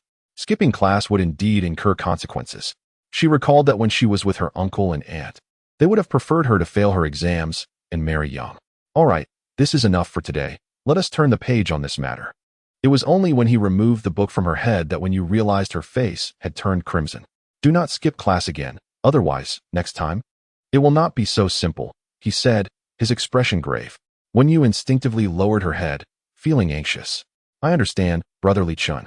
She gazed up at him, her eyes shimmering with a clear, transparent light.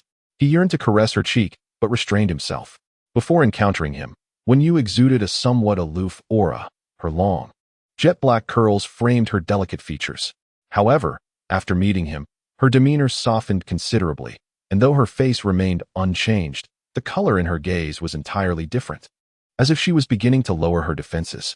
If feelings could be expressed in hues, perhaps it would be the blush on Wen Yu's cheeks at that moment. Wait, just as she was about to step outside, Li Chen called her back. What is it? Take this card. We are getting married, and I haven't given you anything yet. Feel free to choose what you like. No, I can't accept it. All right. Wen Yu returned to her room, closed the door, and reflected on the day's events, still feeling as if she were in a dream. Next time, it will not be so simple. She recalled his words, which reverberated within her heart, lingering long after. Chapter 13. The pressure of authority, a wave of warmth surged within her, and Wen Yu gently pushed open the window. The city sprawled beneath a cerulean sky, the white curtains fluttering in the evening breeze. Her heart raced uncontrollably, and as she gazed outside, Tears threatened to spill. She grasped the evening wind in her hands, encountering a feeling both foreign and unfamiliar, a sense of security. When he pulled her into the car, washed her clothes, or made her stand as punishment, she sensed a care that stirred her heart. In the past, while living with her uncle and aunt, Wen Yu often faced punishment and beatings, but that was entirely different. She remembered a time in middle school when money went missing at home and her aunt accused her of theft. Under the guise of education, they forced her to kneel and beat her with a stick. That day, Wen Yu felt she had heard the most painful words in the world. She did not wish to recall the specifics of that day, yet she could distinctly feel that what Li Chen offered her was fundamentally different. It was a genuine reprimand born of kindness, a sensation she had not experienced in a long time. Ever since her parents passed away, Wen Yu had ceased to dare to hope. Yet, Li Chen had rekindled that expectation within her. Li Chen, unable to sleep in his room, felt as if he had glimpsed her true essence in a fleeting moment. She resembled a child cloaked in thorns, not as strong as she appeared. He felt a pang of compassion, wary that his probing could inflict another wound upon her. Outside, it began to rain. It's raining. The evening air is cool. Remember to close the window, Li Chen messaged Wen Yu. She stared at her phone, momentarily taken aback, then replied with a smiley face. In the morning, Wen Yu was jolted awake by several messages from Wen Zong. The family was in financial distress. If you still possess a shred of conscience, procure some funds from your husband. After all, our parents have supported you for so long. You wouldn't abandon us now, would you? I warn you, should you refuse, do not blame me for my ruthlessness. I have my ways of making you beg for mercy. Wen Yu chuckled softly, dismissing his demands. His audacity in asking for money was astonishing, and she felt that there should be limits to such shamelessness. I give you 1 week to transfer 20,000 to me. I possess certain information about you that you would rather not uncover. A hint of unease stirred within her. She was well aware of Wen Zong's character over the years. He had a penchant for harassment and had engaged in surreptitious photography. However, while at home, Wen Yu had been exceedingly cautious, believing she had nothing to worry about. With a faint sigh, she chose not to respond to the message. She could not allow herself to be so easily manipulated. Yielding even once would only lead to countless demands thereafter. 20,000 was merely the beginning. Deciding to put it out of her mind, Wen Yu dressed and exited her room. Li Chen had already prepared breakfast, simple bread, fried eggs, and black coffee. Upon seeing him, she felt an inexplicable blush rise to her cheeks. It's still warm, come and eat, he urged. It must be said that when Li Chen was gentle, he truly was quite tender. I have no classes this morning. Later, I'll help you catch up on yesterday's lesson. Catch up? Do we really have to study at home? Wen Yu was about to protest when a single glance from Li Chen silenced her. There was an undeniable authoritative presence about him, reminiscent of a mentor. Wait, did he just mention going to the study? Hadn't he previously forbidden her from entering? Indeed, he allowed her into his study. It was immaculate, with books meticulously categorized, mostly professional texts. He opened a book and earnestly began explaining the characteristics of European architectural styles, particularly the distinctions between Byzantine and ancient Roman architecture. In truth, Wen Yu had little interest in such matters. What intrigued her far more was the brand of his crisp white shirt, which accentuated his tall, elegant frame. And why was the top button fastened? Surely that couldn't be comfortable? As he continued his one-on-one lecture, she found herself growing drowsy. It was only when Li Chen lightly tapped her hand with a ruler that she jolted back to attention. Feeling somewhat embarrassed, she watched him frown slightly in concentration, which only caused her to lose focus even more. This method of teaching might not resonate with you. In the future, we can visit and observe the magnificent architecture of the world together. All right, she replied. His breath lingered in her ear, and when their gazes locked, Wen Yu instinctively averted her eyes, as if fearful of being seen through. As she rose, she embraced him, akin to a fawn emerging from the forest, swiftly dashing into the warm embrace of sunlight. Before Li Chen could fully comprehend the moment, she had already sprinted away, faster than any deer. Remember to review the book, he called after her. Understood, replied Luosi. Upon returning to her room, Wen Yu received a message regarding a commission. I'll take anything. Her mood seemed brighter than usual. In the past, during moments of overwhelming fatigue, she often harbored a sense of resentment, feeling burdened while her peers basked in familial indulgence. Why, she pondered, must she toil to the brink of tears? She found herself at a loss for whom to blame.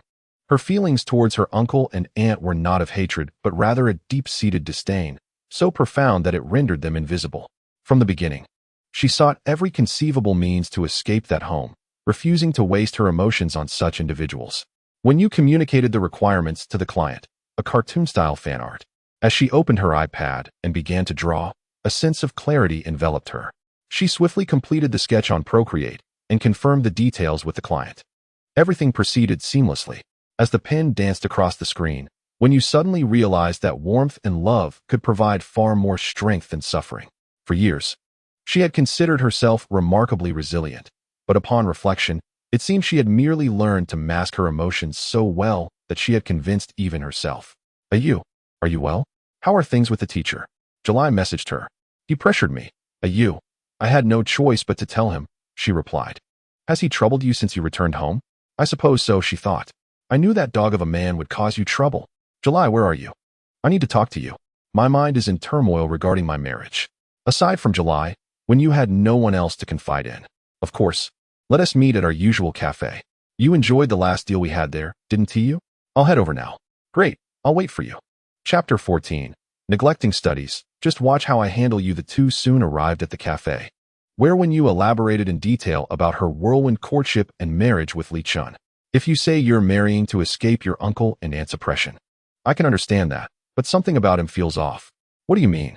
How did he express his desire for a swift marriage? He said he didn't want the match arranged by his family, much like me, seeking to resist familial expectations. Such a situation should not arise, unless his family, like your uncle and aunt, possesses an unusual eccentricity. In a typical household, particularly one with university educators, he is neither an heir to a conglomerate nor burdened by familial obligations for a strategic marriage alliance. What pressure could he possibly be under? I suspect something is amiss. Either he harbors unspoken intentions or he is concealing something from you. Is the matter truly that grave? What could his ulterior motive be? I must advise you not to be swayed by his charm. A man's words can be deceptive. Do not allow yourself to be entranced during your daily interactions. Regardless of the circumstances, you two are merely strangers, devoid of any emotional foundation, who have entered into matrimony. Yao, it is imperative that you safeguard your own well-being. Wen Yu, too, recognizes the validity of Qi Yue's observations. Her understanding of Li Chen is rather superficial. The words exchanged today have provided Wen Yu with a degree of clarity. From the outset, their marriage has been a union of mutual interests, with each party harboring their own intentions. If she seeks something deeper, it may be overly idealistic. Perhaps he has never contemplated anything beyond a simple teacher-student relationship, which is why he extends his care towards her. She ought to refrain from becoming too emotionally invested. Yao, what are you pondering? Oh, nothing significant. By the way, does he have an ex? I am not entirely certain. There is a betrothed individual named Bai Chu, whose connection to him remains unclear. You must ascertain the nature of their relationship. In any confrontation, knowledge of both oneself and the opponent is crucial. It is not appropriate for me to inquire, as that pertains to his private affairs, although I have informed him of our marriage. Our familiarity is merely a step beyond that of ordinary friends. Regardless, you must find a way to investigate him thoroughly and uncover if he is concealing any pertinent information from you. However, you should know that he is indeed quite busy. Logically, our school does not impose a heavy course load, yet his schedule is entirely occupied. Previously, he mentioned having another job outside. What kind of work does he do? Which company employs him, and what is his position? I lack specific details. It is possible he is the son of the wealthiest man in the city, Yao. Do not forget about me should that be the case. You have read too many novels. Even if such a scenario were true, it would hardly concern me. How could it not? Never mind, let us indulge in some cake. Qi Yue's words today have awakened Wen Yu to the possibility that perhaps the indistinct feelings she harbors are merely products of her own overthinking. Their union is fundamentally one of convenience. How much sincerity can he genuinely extend towards her? With that thought, the cake seems less sweet than usual. Upon returning home, Wen Yu found that Li Chen had not yet arrived. On the dining table lay a document regarding Guangrong Group, which was not hers and presumably left there by Li Chen. Could he be an employee there? Just as she was contemplating this, Li Chen returned. As he leaned towards Wen Yu, she instinctively recoiled. What is the matter? Li Chen, momentarily perplexed, wondered about the sudden shift. Had everything not been fine just yesterday? Not much. Li Chen, what would you like for dinner? I can prepare it. No need. You are still on your period and shouldn't touch cold water. I'll handle it. He smiled at her, and as he turned, he gently ruffled Wen Yu's hair. Li Chen, may I ask how many girlfriends you have had? What prompted that question? Just a casual inquiry. I have never been in a relationship. Impossible. Why is it impossible? I just feel that way. What do you mean? Li Chen looked at Wen Yu, slightly puzzled. He truly had never dated. His strict upbringing left him little room for distractions beyond academics in his youth. After graduation, he became engrossed in the affairs of the company, and thus, his memories of love were scant. I don't believe you. You must be hiding the truth. Someone like you, how could you have never dated? With your looks, you must have had at least 10 relationships. This statement held some truth. Li Chen was indeed strikingly handsome, with sharp facial features that exuded elegance and charm. His eyes, as clear as a tranquil lake, held a depth that was both inscrutable and compelling. You're quite the gossip. Have you finished your homework? If I find out you're slacking off, just wait and see how I'll deal with you. Upon hearing Li Chen's remark, Wen Yu frowned, contemplating her response when the doorbell rang. Someone asked at the door. She dashed to the entrance, her smile faltering as she opened it. Who are you? Hello, I'm Bai Chu, here to see Li Chen. The Bai Chu before her was somewhat different from what Wen Yu had envisioned. She was the epitome of a wealthy beauty, every strand of her hair meticulously styled. She appeared untouched by even a speck of dust, and standing before Wen Yu, it felt as if she had stepped out from another realm. What brings you here? Who informed you that I live here now? Li Chen's expression soured. He believed he had made his feelings clear to Bai Chu and could not fathom why she continued to seek him out. Li Chen, I happened to pass by downstairs and remembered that this shop's pastries are your childhood favorites, so I thought I'd bring you a box. Bai Chu disregarded Wen Yu entirely, as if she were invisible. Li Chen, do try this. She opened the box and was about to feed him a piece of pastry. Just leave it there, no need for that. By the way, this is my newlywed wife, Wen Yu. What newlywed? In today's society, marriage is just a formality. Wen Yu felt a stab in her heart, fully aware that Bai Chu's words were intended to provoke her. Is there anything else you need? If not, you may leave. I still have to cook.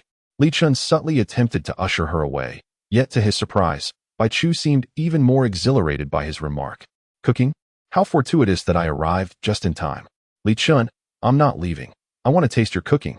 By the way, sister-in-law, you don't mind, do you? Having known Li Chen for many years, I have yet to savor a meal prepared by him. His wife is indeed fortunate. May I partake in a bit of your good fortune? No, I do not mind at all. If sister-in-law is unbothered, Li Chen, you wouldn't wish to send me away, would you? After all, I have come all this way. Surely you can afford to treat me to a meal? Li Chen has not fallen to the depths of bankruptcy, has he? Not at all. Bai Chu, you are welcome to stay. A guest is a guest. Allow me to pour you some tea. Wen Yu smiled at Bai Chu, unaware of Li Chen's gaze that lingered upon her. Chapter 15, A Word of Defiance. And the ruler awaits sister-in-law. You truly are remarkable. In all the years I have known Li Chen, he has never cooked at home. He only eats from the chef's creations, and even then, he is quite particular. A chef? Indeed, the chef at Li Chen's home prepares delicious meals. Has he never mentioned this to you? The more Wen Yu pondered, the more puzzled she became. What kind of family employs a chef? He has not shared such details with me, nor anything about himself. What does he typically discuss with you? It seems you know so little about each other. How did you come to marry? Or perhaps I have guessed correctly. You are together for some reason, are you not? Under Bai Chu's relentless questioning, Wen Yu appeared somewhat flustered.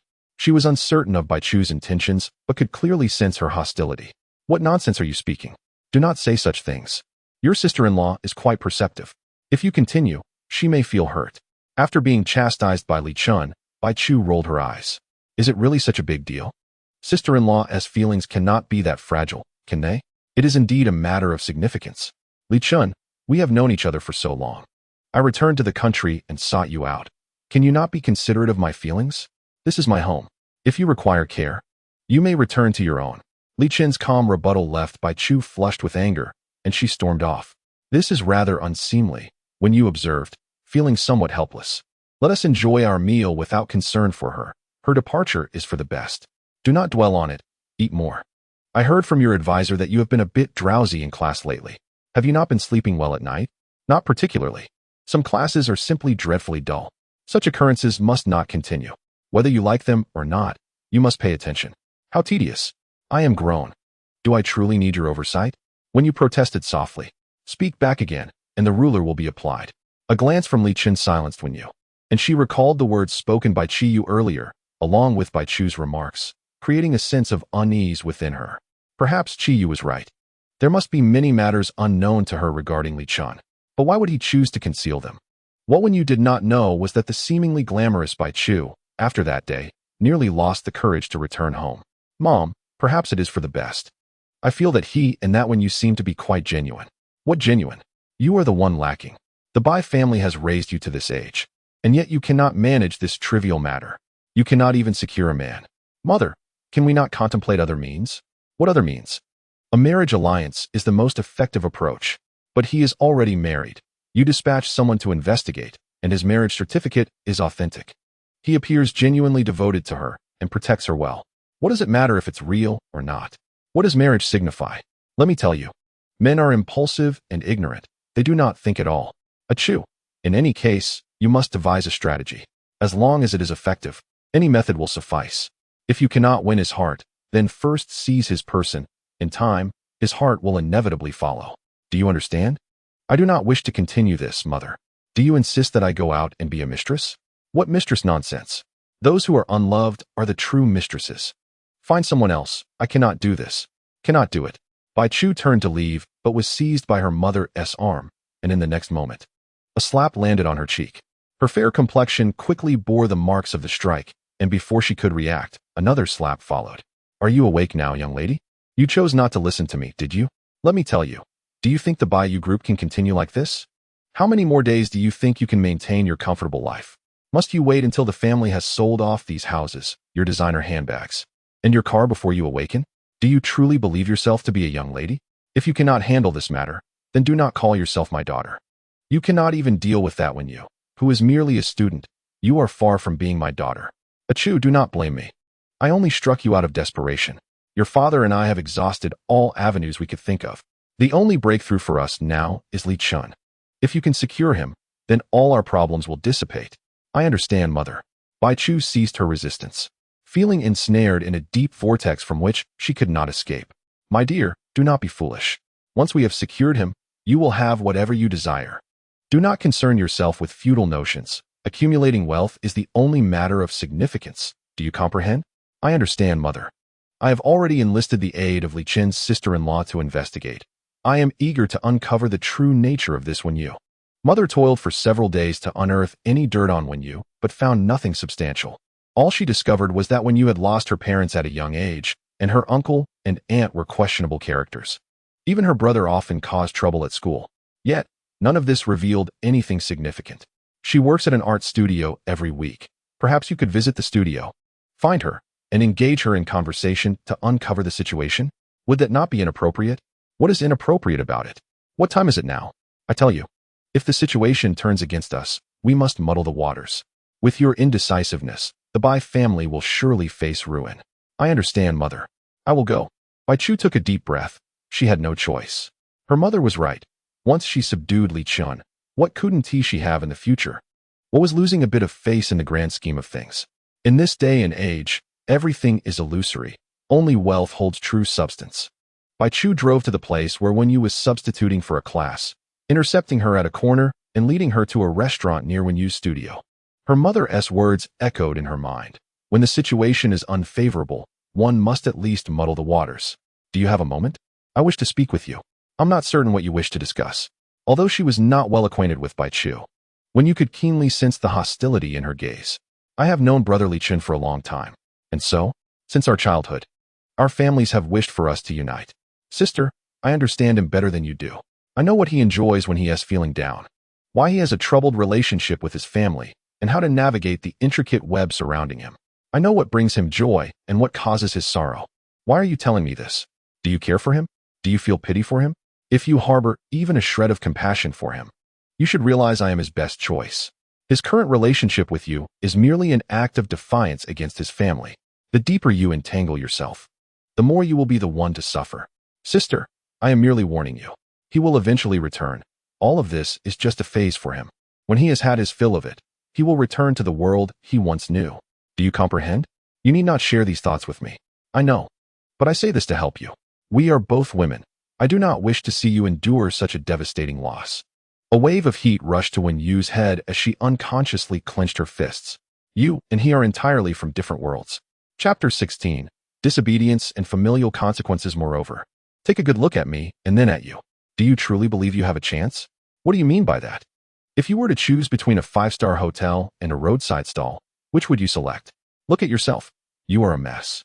Bai Chu scoffed, surveying Wen Yu from head to toe. Wen Yu's clothes were splattered with paint. Her hands bore traces of pigment, forming a stark contrast to Bai Chu's opulent attire.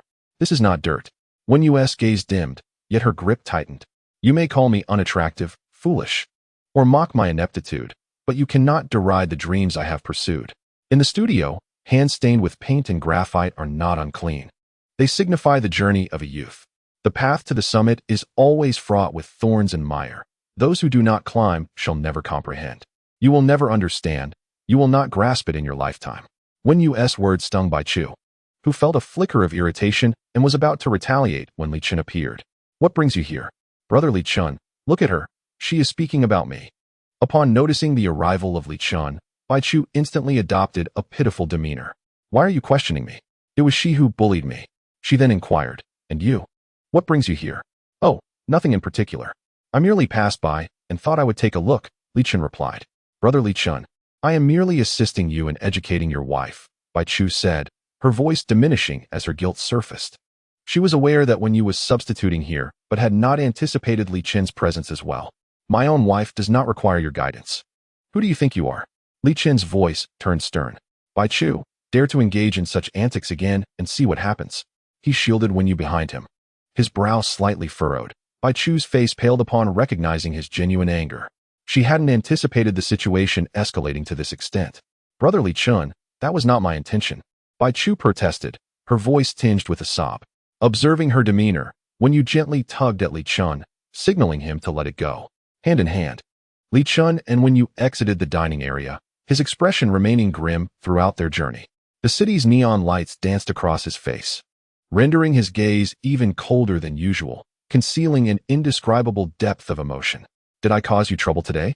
Wen Yu pondered as the vehicle navigated the night streets, the roar of the engine failing to mask the palpable awkwardness between them. She contemplated that perhaps he simply disapproved of her conflicts with others in public. No one relishes troublesome situations, especially considering they were merely strangers hastily united in marriage. Not at all, he replied, though his countenance in the dim light belied his words. Then what is it? His demeanor remained frosty until they reached home, yet his furrowed brow held a certain captivating charm, exuding a cold beauty. Why didn't you inform me? He pressed. Why didn't you tell me Bai Chu was looking for you at the restaurant? I was frantic when I couldn't find you. I was almost ready to call the police. His pallor appeared considerably more pronounced than usual as he fixed his gaze upon her, striving to conceal the emotions swirling beneath the surface. Were you worried for my safety? Wen Yu felt a twinge in her heart, as concern for her safety was a territory she had long been unaccustomed to. It had been ages since anyone had cared for her well-being. What else could happen? I'm an adult. When she approached me today, I panicked and forgot. Brother Li Chen, I promise I will remember next time. A hint of embarrassment colored her cheeks, as she had initially presumed he was merely embarrassed by her public conduct. It now appeared she had misjudged him. He was simply genuinely concerned for her. What about this time? As Li Chen stepped closer to Wen Yu, she found herself cornered, her gaze drawn to the space between his neck. She hesitated to meet his eyes, fearing the intensity of his gaze. A splash of lake blue paint adorned her cheek, a hue that blossomed gently in his heart. The evening breeze was enchanting, accompanied by the moonlight, which softly outlined his silhouette in delicate shades. She seemed to be very close to his heartbeat. Without prior notice, there would be consequences. Standing here for another 10 minutes, Li Chen went to the study and dropped the book he had left on Wen Yu's head. As he approached her, a faint woody fragrance wafted from him. Why should I heed your words? Wen Yu protested, yet unconsciously straightened her posture, her hands nervously fiddling with the hem of her garment. Damn it! Why should I follow his instructions? He smirked and said, because I am your husband, disobedience will be met with familial discipline. His gaze held a hint of jest, a sense of entitlement, as if he were both joking and genuinely believing in his assertion. When Li Chen pulled off his tie, Wen Yu felt her breath hitch slightly. Had she misread the situation? It seemed as though his Adam's apple had just bobbed. Something felt amiss. What was wrong? The way he raised his eyebrows was quite charming. almost making her laugh. I cannot pinpoint what feels off, yet it undeniably does. It felt as though a part of her heart was sinking into an uncharted territory. Despite the man's cold demeanor, she felt enveloped by a warmth. You haven't eaten yet, have you? After all that arguing, stand still. I shall prepare a bowl of noodles for you. Reflect well, and do not be lazy. As the night deepened within the room, Wen Yu felt her emotions grow complex, not due to anxiety, but because she realized she was beginning to acclimate to this tension. It was as if she were lost in a fog, unable to discern herself. When Li Chen finished cooking the noodles, the 10 minutes had nearly passed. He removed the book from her head, and in the fleeting moment their eyes met, neither spoke.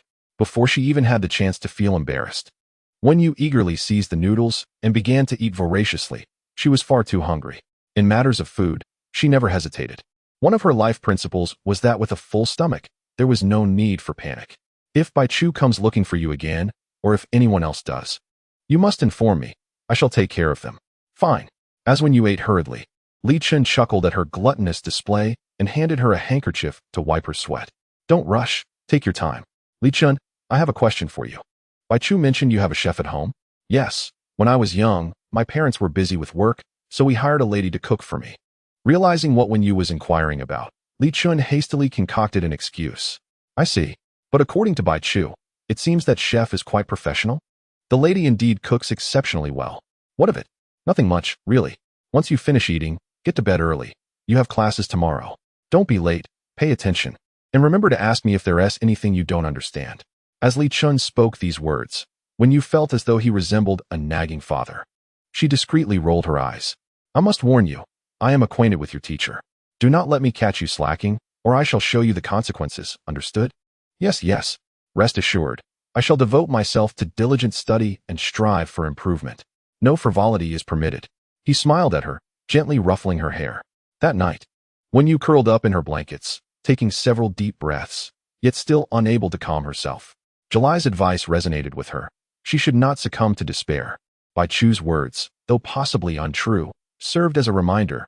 But what about her own feelings? Were they truly erroneous? When he drew near, her heart undeniably soared. Could that be a mere illusion? If all of this were mere theatrics, then his performance was exceedingly convincing. Moreover, what was his motive? Chapter 17. Just grant me one opportunity, just one. Today, shall we leave together in my car? Once again, it was the day of Li Chen's class, and he rose early, extending an invitation to Wen Yu. I would rather not. If others see us, it would be complicated. What is there to complicate? Li Chen felt a twinge of helplessness. Wen Yu seemed perpetually reluctant to let others know of their relationship. Was he truly so shameful? I'm off now, teacher. I'll see you in class. Wen Yu grabbed a couple of slices of bread and dashed away, leaving Li Chen to console himself, believing that perhaps in time, things would improve. Arriving at the school gate, Li Chen spotted Wen Yu walking side by side with a classmate, a tall, dark-skinned boy radiating youthful vitality. They appeared to be engaged in lively conversation. For the first time, Li Chen felt a sense of urgency, an overwhelming pressure that ignited a surge of assertiveness within him. The desire that surged in his heart grew increasingly intense, nearly engulfing him. You, I wish to speak with you. Li Chen realized he needed to take action. About what? She sat on the sofa, casually munching on potato chips as she responded. Tomorrow night, accompany me to a place. I have something to show you, all right? Sure. What is it that you're being so mysterious about? You will find out when we arrive. Then, how shall I get there? At 6 o'clock. I shall pick you up. All right. Li Chen went to the store and purchased a pair of wedding rings. Uncertain of her size, he guessed the dimensions. Sir, your taste is impeccable. This ring is an exclusive design, one of only 2 in the world. It is said that when one meets the right person, it will hold steadfastly onto their hand, never to let go. The salesperson would say anything to sell the rings. And although Li Chen did not take her words to heart, he still bought the ring, as its unique design was indeed fitting for her. He pondered what he was planning, shrouded in such mystery, and dressed so formally. When Li Chen went to pick up Wen Yu, he received her playful jibes in the car. Indeed, he was dressed quite elaborately in a finely tailored blue suit that accentuated his physique to near perfection. After all, he was preparing to propose to her and felt the need to make an effort. However, he did not inform her of his intentions, nor did he expect her to prepare anything. Wen Yu, with her innate vivacity and brilliance, required no special adornment. A simple pair of jeans and a jacket, paired with her casually tied hair, rendered her utterly captivating. To describe her beauty as merely enchanting would be an understatement. Her aura was complex, embodying both aggression and defensiveness. With a gaze imbued with a sense of fragility, cool, distant, yet upon closer approach, one would discover a heart that burned with warmth. She was uniquely beautiful. Just wait and see, my princess. Upon arrival, he naturally took her hand, and though she was not accustomed to such gestures and attempted to pull away, he gently drew her back, wrapping his arm around her shoulder. The restaurant had been meticulously arranged by Li Chen in advance, filled with pink balloons, and the venue had been cleared to accommodate only their table. Even Wen Yu, usually oblivious, could sense something amiss. As the music began to fill the air, he knelt before her, the ring in his hand shimmering with dazzling brilliance, and in that moment, she saw her reflection in his eyes. Li Chen, what is this? Wen Yu, I believe it is time for me to give you a proper ceremony. We married in haste, and there was so much we did not get to experience. In that instant, when you felt a sense of disorientation, it all seemed so real. Memories of countless romantic dramas flooded her mind, and he appeared to be the long-lost lover she had been waiting for, traversing mountains and rivers to finally reunite. Yet, deep down, they both understood the truth. This was not a fairy tale. It was but a figment of imagination and illusion. Li Chen, you need not do this. I wish to truly begin anew with you. Wen Yu, can you agree to this?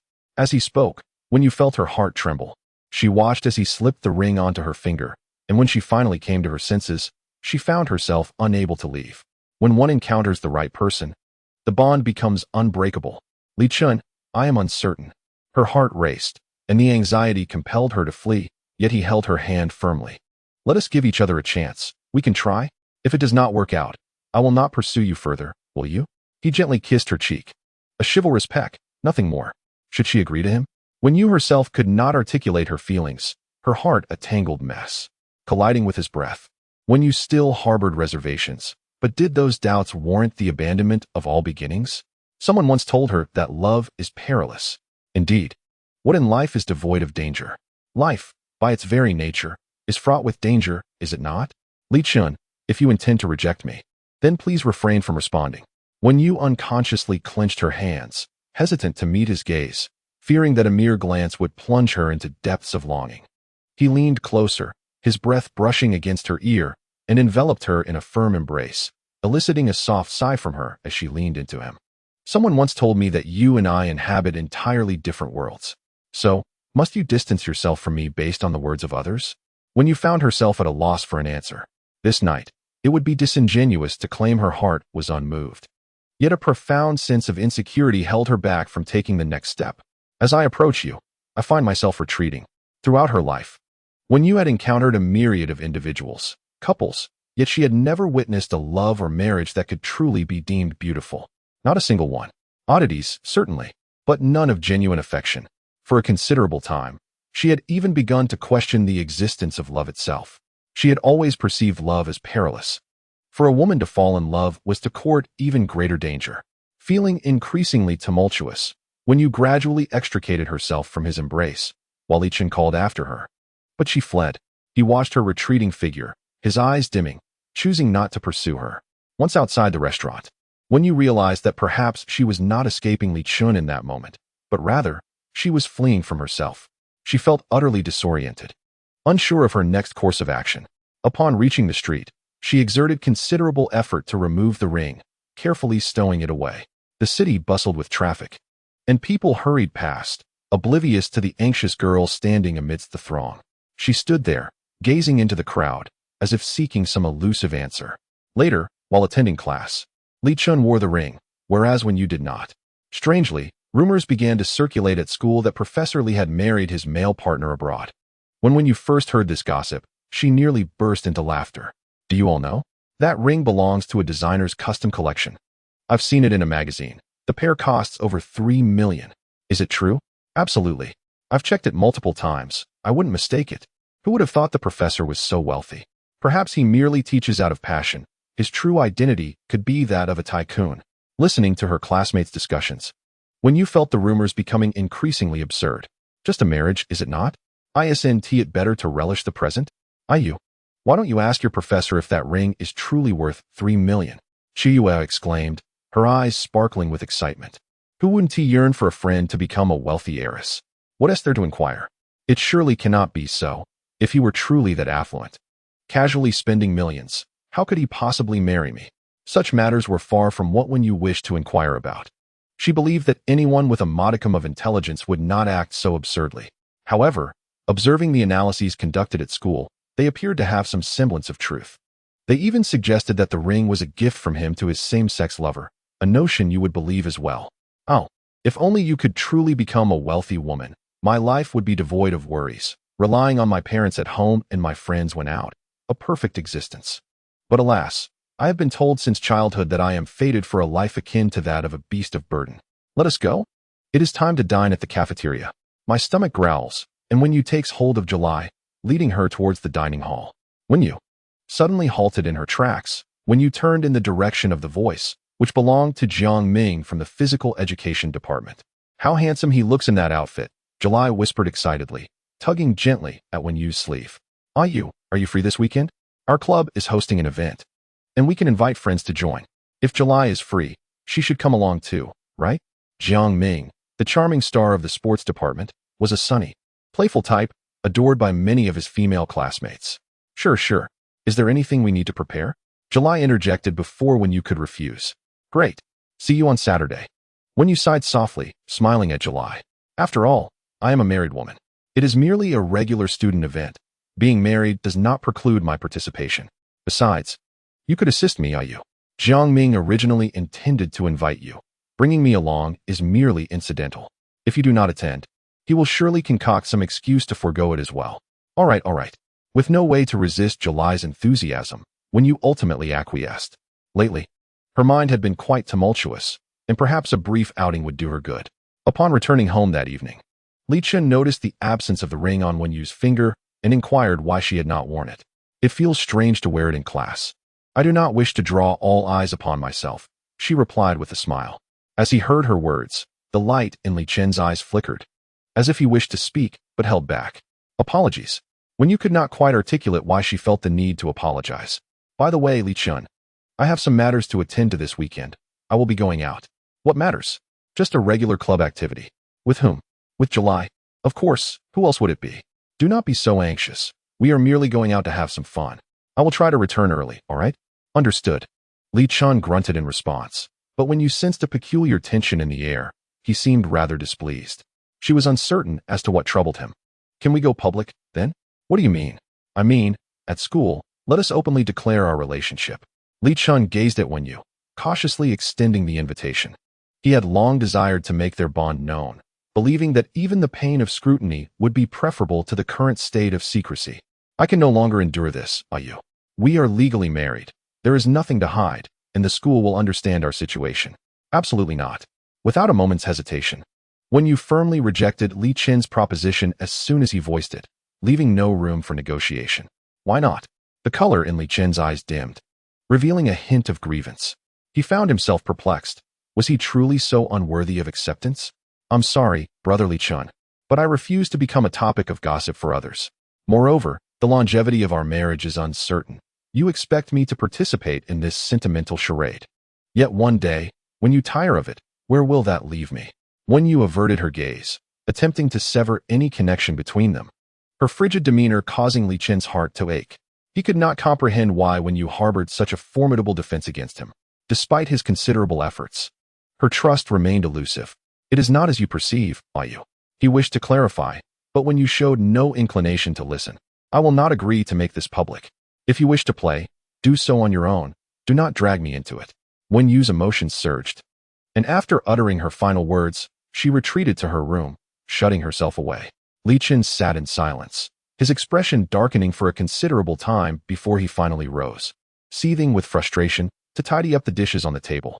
Even a domineering husband must endure the displeasure of his wife.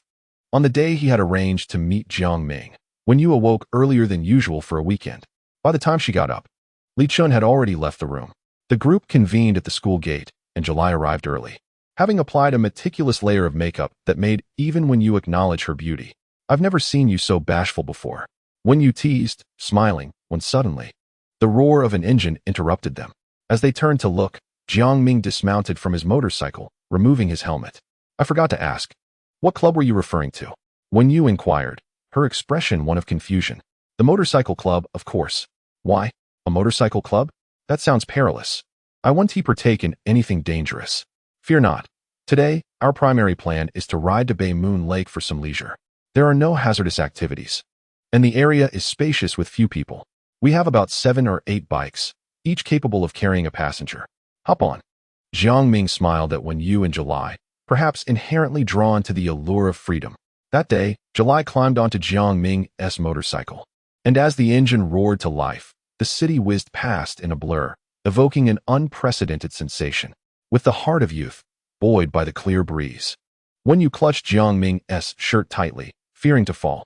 Her hair was tousled by the wind, and the air was imbued with a faint scent of green apple, a taste of freedom. In that moment, all she desired was to break free. That day, Wen Yu and July reveled in unrestrained joy. As art students, they inherently embraced a hint of rebellion, and the liberating experience brought them immense satisfaction. The group continued their escapade from dawn until dusk. Next Friday, I have a match to watch. If you are free, would you be able to attend? As they parted ways, Jiang Ming's gaze remained fixed upon Wen Yu, unwavering. Jiang Ming, I believe I have some matters to discuss, and I shall accompany her. July acquiesced and took Wen Yu along. I pondered whether I ought to clarify my thoughts with him. What should I say? Yu, is your relationship with your professor truly stable? How long can a whirlwind romance endure? Who can say for certain? Perhaps this semester everything will be splendid. Yet the next may bring unforeseen turmoil. You are not obliged to explain yourself to everyone, Yu. After all, you are merely a university student. Isn't it acceptable to relish the present? Trust my words. Follow the path others tread in university. Engage in what others do. Jiang Ming has not uttered a word. Perhaps he merely seeks friendship. There is no need to hastily decline. Yu, relax. Life is an adventure to be enjoyed. If Brother Li Chen discovers this, he may not be pleased. What does it matter whether he is pleased? Your happiness is what counts. You make a valid point. Let us indulge ourselves further and buy 2 starch sausages to savor. The vendor sells the starch sausages for 3 yuan each or 5 for 2.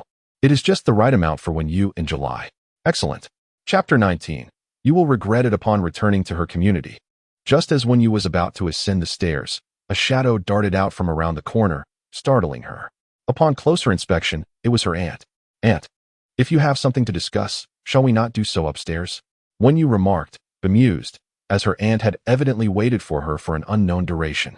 Yu, there is no need to go upstairs. We can talk here, her aunt insisted, her gaze becoming somewhat fearsome in the dim light, exuding a peculiar aura. You are aware of the family matters, Yu. I truly have no other recourse and have come to seek your assistance. Could you possibly consider helping me with some funds? Aunt, you are in a better situation now, having married a university professor. Surely, requesting a few tens of thousands from him is not overly difficult. Yu, you must not forget your family now that you are married. How much do you need? At the very least, you must give me 50,000 today. Start with 50,000, and then you can figure out how to gather more. I do not possess that much money. Then how much do you have? Aunt, I understand your struggles. I can transfer you 500 yuan for you to buy something you like. 500? Wen Yu, are you mocking me? I have gone to great lengths to come here, and my expenses far exceed 500. I require no less than 20,000. If you do not provide 20,000 today, I shall not leave. Upon hearing Wen Yu's words, her aunt's nose nearly crinkled in indignation. 500 is hardly sufficient. Wen Yu's marriage yielded no benefits for her family, a grievance she could not swallow. Aunt, must you insist on this? I have merely gotten married. I am not a celestial being. I am still in school, so where could I possibly procure such a sum for you? I am indifferent. If you lack the means, seek assistance from your husband. Wen Yu, you have matured. Clarify who constitutes your true family. We are your maternal kin. And is it not entirely reasonable for you to solicit financial support from your husband for your family? Yeah, understand this. Since you have wed him, you must utilize him well. Do not squander the opportunity. Do you comprehend my words? Aunt feels aggrieved as well. Which young woman in the village does not contribute to her family after marriage? Why should she, after nurturing Wen Yu for so many years, now incur a loss? Had she foreseen such an outcome, she would have refrained from meddling in this murky affair, allowing her to fend for herself. I do not understand what you are saying. Aunt, I have already told you, I do not possess that much money to give you. If there is nothing further, I shall return home now. You will come to regret this. There will come a day when you will beg me for financial assistance. Aunt's voice echoed behind Wen Yu as she ascended the stairs. She glanced back, and somehow, Aunt wore a meaningful smile. Wen Yu thought she must have misperceived it, but upon closer inspection, Aunt had already turned away. Perhaps she truly had been mistaken. The final words from Aunt perplexed Wen Yu, yet she chose not to dwell on them, exhaling heavily. In any case, she had departed. Upon returning home, Li Chen had already prepared dinner and sat on the sofa, engrossed in some documents while awaiting her to dine together. "Why are you so late? Where did you go?" he inquired without lifting his gaze, seemingly intent on projecting a facade of indifference. "We all had a wonderful time today. It ended a bit later than planned, but it is not excessively late, is it?" When you glanced at the clock, noting it was just past 8. She had no intention of disclosing Aunt's visit, for even if she did, it would only add to her troubles. "Never mind. You must be hungry. Let us eat. I have simmered black-bone chicken soup. Do try it." The moonlight cascaded between them as Wen Yu smiled, allowing him to take her hand and lead her to the table. "Give it a taste. See if you like it." When you observed the bowl of soup Li Chen had served her, both chicken drumsticks resting within. A hint of moisture gathered at the corners of her eyes. It had been ages since she had savored a chicken leg prepared by family during her formative years. Aunt often remarked that her younger brother was still growing, and that as a girl, she ought not to be so greedy for such indulgences. "Is something amiss? Do you not enjoy it? If you dislike it, I can prepare something else next time." "No, I enjoy it. Thank you, Brother Li Chen." The chicken had been simmered to tender perfection, easy to consume. In that moment, Wen Yu felt as though some of the wounds from her childhood were being mended. Days spent with him always seemed to evoke such feelings. It felt as though the person seated there was not her present self, but rather the younger version of herself, the child she had lost. Yet, some sentiments, if voiced, might come across as overly sentimental. Thus, Wen Yu simply took hearty bites of the chicken leg. "I have heard that your coursework has become rather intense lately. This semester's major design project may pose some challenges, requiring both design and handcrafted models. Should you encounter any difficulties, feel free to seek my assistance at any time. It is imperative to adhere to the project milestones. Procrastination is unwise." Many students have found themselves racing against the clock in the final days, pulling all-nighters in a desperate attempt to finish. It is best to finalize your plan as soon as possible. Once established, you can proceed step by step according to the timeline. Li Chen, like a concerned parent, chattered away while dining, his words exuding warmth rather than annoyance. In the past, Wen Yu often listened to similar admonitions during meals with her uncle and aunt. As a young lady of your age, finding a suitable partner is of utmost importance. Do you think you are some celestial being? It is already a privilege for anyone to take notice of you, and yet you are being choosy, while you are still young and have opportunities to find a partner. Just wait until you become an older woman. Then, we shall see how you fare. More meat again. How many pieces have you eaten? Such a glutton. Just wait until you are at your in-laws. I can only imagine how they will scold you. There were countless such remarks during those days, and Wen Yu often felt trapped by them. Eventually, she became accustomed to the attacks and criticisms, yet upon encountering Li Chen again, her heart, once wounded, fluttered anew. The hardened shell around her heart, unbeknownst to her, had been effortlessly dismantled by him. "Ah, you, have some more meat. I will help you remove the chicken skin. It contains too many hormones and is not good for you."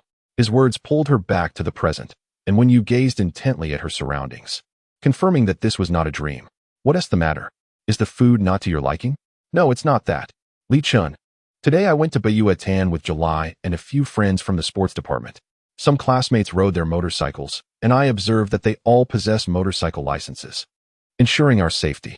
We simply strolled around, enjoyed the scenery, had a light meal, and then returned." Wen Yu spoke earnestly, causing Li Chen to pause his actions. "Yes, it was Jiang Ming from the sports department who invited me, but we are merely friends. That is about it, Li Chen. I am voluntarily candid. When I am near you, enveloped in your warmth, I feel compelled to be more open. I wish to express myself to you, much like a child who would not lie to another child. Is there anything you wish to know? I can be even more forthright. If you prefer I do not attend next time, I shall refrain. It's perfectly fine. It's university, after all. It's quite normal to socialize with classmates. Just be cautious." He smiled at her as she looked up, and she returned his smile. Chapter 20. Do you want him to know? After finishing their meal, Wen Yu and Li Chen washed the dishes together in the kitchen. In these moments, she felt as if they were a genuine couple. Their collaboration had grown increasingly harmonious. anticipating each other's next moves with ease. Upon returning to her room, Wen Yu was just about to rest when she received a message from her aunt. Yu, will you be able to step out tomorrow? I would like to invite you to dine at the small restaurant across from your school. There are matters I wish to discuss with you. Wen Yu gazed at her phone for a while before responding with a simple okay. As she closed her eyes, memories from her childhood flooded her mind. When she was younger, her aunt often claimed to dislike meat, although Wen Yu herself relished it. However, each time she reached for a piece, she could not escape the scorn and ridicule that followed. The most vivid memory was during a New Year celebration when she had taken 2 extra pieces of crispy meat, only to be mocked by her aunt for nearly an entire year. In front of relatives, her aunt would recount tales of how this ignorant girl was gluttonous and lazy, while emphasizing her own struggles. During adolescence, pride matters more than anything else, and for a long time thereafter, the sight of crispy meat would leave Wen Yu feeling uneasy and with a headache. With a slight pang in her nose, she tilted her head back, refusing to let tears spill over such memories. Yu, would you like some fruit? I bought pineapples and strawberries. Sure, came the quick reply. As she hastily composed herself, the moment she opened the door, she felt a twinge of panic, nearly colliding with Li Chen. Quick on his feet, he steadied her. Encircled by his arm, Wen Yu was momentarily taken aback, meeting his gaze, nearly losing herself in it. Here, have some, he offered, extending a bowl filled with fruit, all meticulously washed and prepared, with even the strawberry stems carefully removed. Unbeknownst to her, prior to her arrival, it was typically others who tended to the washing of fruits for Li Chen. Raised in an environment of privilege, he had learned to wash and prepare meals after marriage, understanding which of his wife's garments required machine washing and which needed to be hand-washed. She was unaware of this, and he would not mention it. Everything was simply taken for granted. His gentleness, concealed beneath a domineering exterior, remained unspoken. Yet, she was still oblivious to it. Thank you. She quickly accepted the fruit platter from his hands and turned to close the door behind her. Finish up and get some rest. You have class tomorrow. I know. She called back through the door, biting into a piece of pineapple, which was sweet and not sour at all. The next day, at the appointed time with her aunt, Wen Yu entered the restaurant to find her aunt already seated, without having placed an order. I'm not sure what you like to eat. Why don't you choose? Wen Yu softly acknowledged, having anticipated this scenario. She ordered 3 dishes and 2 drinks, and her aunt visibly relaxed after she paid, as if some tension had lifted. Yu, regarding what I mentioned yesterday, you really need to give it serious thought. You have no idea how challenging things are at home. Aunt, let us eat. Wen Yu replied, letting her aunt's words drift in one ear and out the other, not taking them to heart. Yu, are you even listening to me? Even though you are married now, you can't just ignore what's happening at home, can you? You are living a good life outside, leaving behind our entire family. Do you even know what people are saying about you? I do not care. Wen Yu is indifferent to the opinions of outsiders. Those who cannot benefit from her will naturally not speak well of her. However, that is not the point, Yu. Your uncle and I have raised you for so long. You should show us some filial piety, right? We cannot abandon the traditional virtues of the Chinese nation. Aunt, please eat more. The dishes today are quite delicious. Not to mention, Wen Yu has been working hard at home for years, and your uncle and aunt have raised her without any loss from the start. Yet, Wen Yu does not wish to expend much effort arguing with her. Whether she wins or loses is meaningless. Yu, if you do not behave, do not blame us for being impolite. What do you mean by that? Aunt's tone turned cold, and Wen Yu's hand, which was holding the food, froze mid-motion. Look at this. Aunt took out a brown paper bag from her purse, revealing a stack of photographs concerning Wen Yu. However, these were not ordinary photographs. They were taken surreptitiously, with awkward angles and inappropriate content. Some captured her while bathing, others while she was asleep in her room. As Wen Yu glanced at the photos, her heart sank, unable to recover for a long time. She did not need to think to know they were taken by Wen Zong. Previously, she only knew he took pictures of classmates at school. She never imagined he would do the same to his own family at home. A chill ran down her spine. Wen Yu could not fathom the mindset that drove Wen Zong to capture these images, nor could she understand what he intended to do with them. Was it merely to humiliate her? I initially did not want to bring these out, Yu. After all, I have raised you, and I did not wish to make things too unpleasant. When Wen Yu looked up again, Aunt's voice seemed to echo distant and near. She still had not recovered from the shock. Wen Yu had always believed that, at times, Aunt was quite helpless. She did not want things to be this way. She was compelled, with her own reasons for acting as she did. She thought Aunt, being a woman herself, would understand her plight to some extent. What exactly do you intend to do? Wen Yu forced herself to remain calm. She could not falter, nor could she concede so swiftly. You wouldn't want your husband to know that you have taken such photographs, would you? Aunt said this with a smirk of triumph on her face, pushing the stack of photos toward Wen Yu as she looked down at her, as if viewing something filthy. What do you mean I have taken such photographs? These were clearly taken by you. Wen Yu could hardly believe it. How could she twist the truth to such an extent? What do you mean by secretly taking photos? Do you have any evidence? Do not think I am unaware. You have been deliberately enticing Wen Zong all these years. What does he understand? A seductress like you can easily ensnare him, and he becomes utterly lost. Wen Yu, do not embellish your own image. Who has the time to clandestinely photograph you daily? It is merely a consequence of your prior enticement.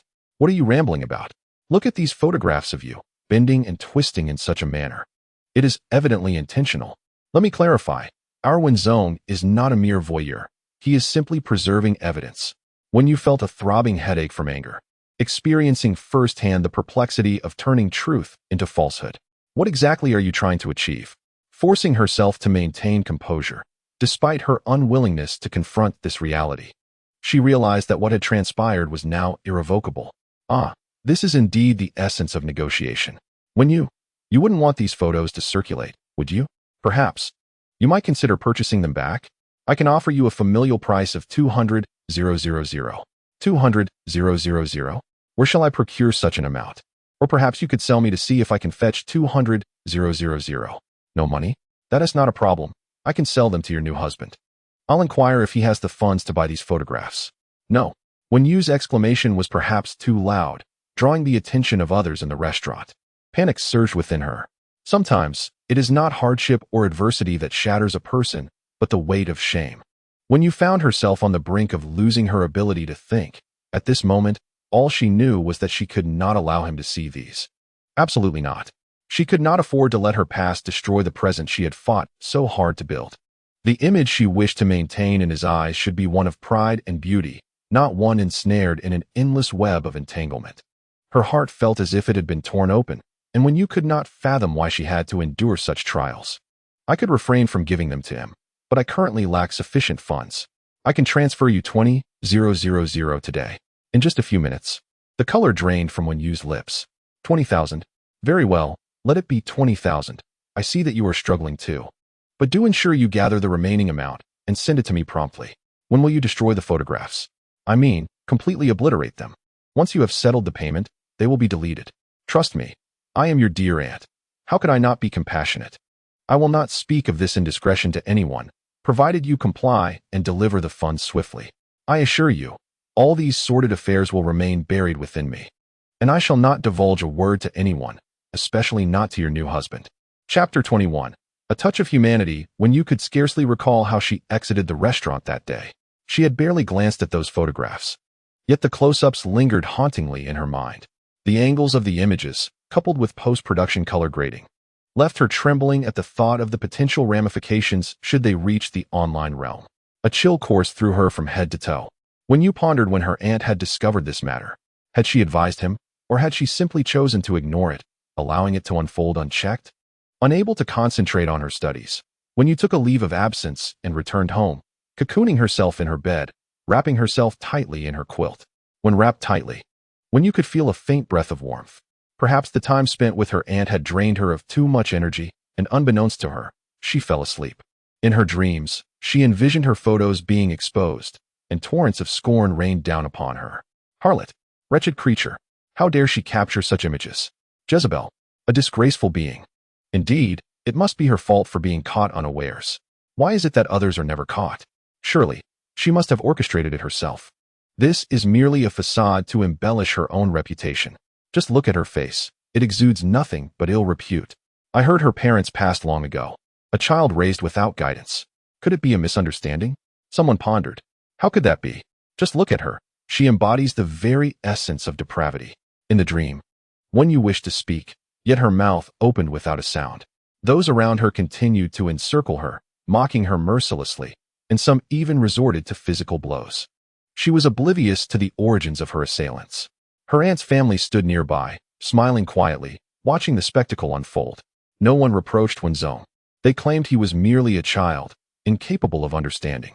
It is this vile woman's seduction that led him astray. Listen to me, they chanted. Wretched creature. Jezebel. Wen Yu felt as if her head might explode, and as she lunged forward, she jolted awake from her nightmare. Perhaps she had uttered a sound in her dream, for Li Chen had just returned home to retrieve something, hearing the commotion from her room and entering. Why didn't you attend class today? Are you unwell? Li Chen furrowed his brow, placing his palm against Wen Yu's forehead.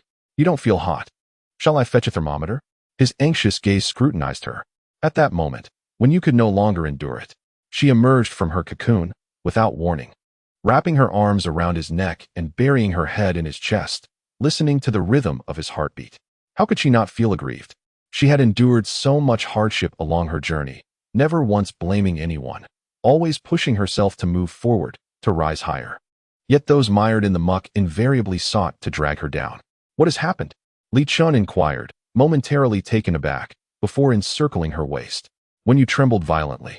Her body icy. It's nothing. I'm just a bit tired. She clung to him tightly, finding solace in his presence. When beside him, her heart always found tranquility. Yet, Wen Yu would not disclose to Li Chen what had transpired. Her pride forbade such vulnerability. Deep down, she was proud and stubborn, reluctant to reveal her most fragile side unless absolutely necessary. If you have any troubles, you can share them with me, Li Chen offered. Fully aware that Wen Yu was indeed grappling with something significant, something troublesome. Yet he understood that if she did not wish to speak, she simply would not. I am fine, truly. It's just that I have been overwhelmed with assignments lately, and the pressure has been quite taxing. Noticing that Wen Yu remained unwilling to divulge anything, Li Chen ceased his inquiries. Her reluctance to share was inconsequential. He could ascertain the truth through his own investigations. Yu, should you require my assistance, do not hesitate to seek me out. Since you've taken the day off, allow yourself to unwind. I shall order some takeout for you. How about Thai cuisine? Be sure to indulge and rest well. All right. Wen Yu nodded. After the commotion with her aunt at the restaurant, she had indeed not eaten sufficiently, and her stomach was now grumbling. I have a meeting to attend this afternoon, so I must take my leave. Listen for the delivery. I may return a bit later tonight. It's fine. You go ahead. I'm all right. Wen Yu's spirits lifted slightly as she managed to muster a smile. Upon arriving at the office, Li Chen pondered for a moment before dialing his assistant. Yu Chuan, come to my office. Mr. Li, you called for me?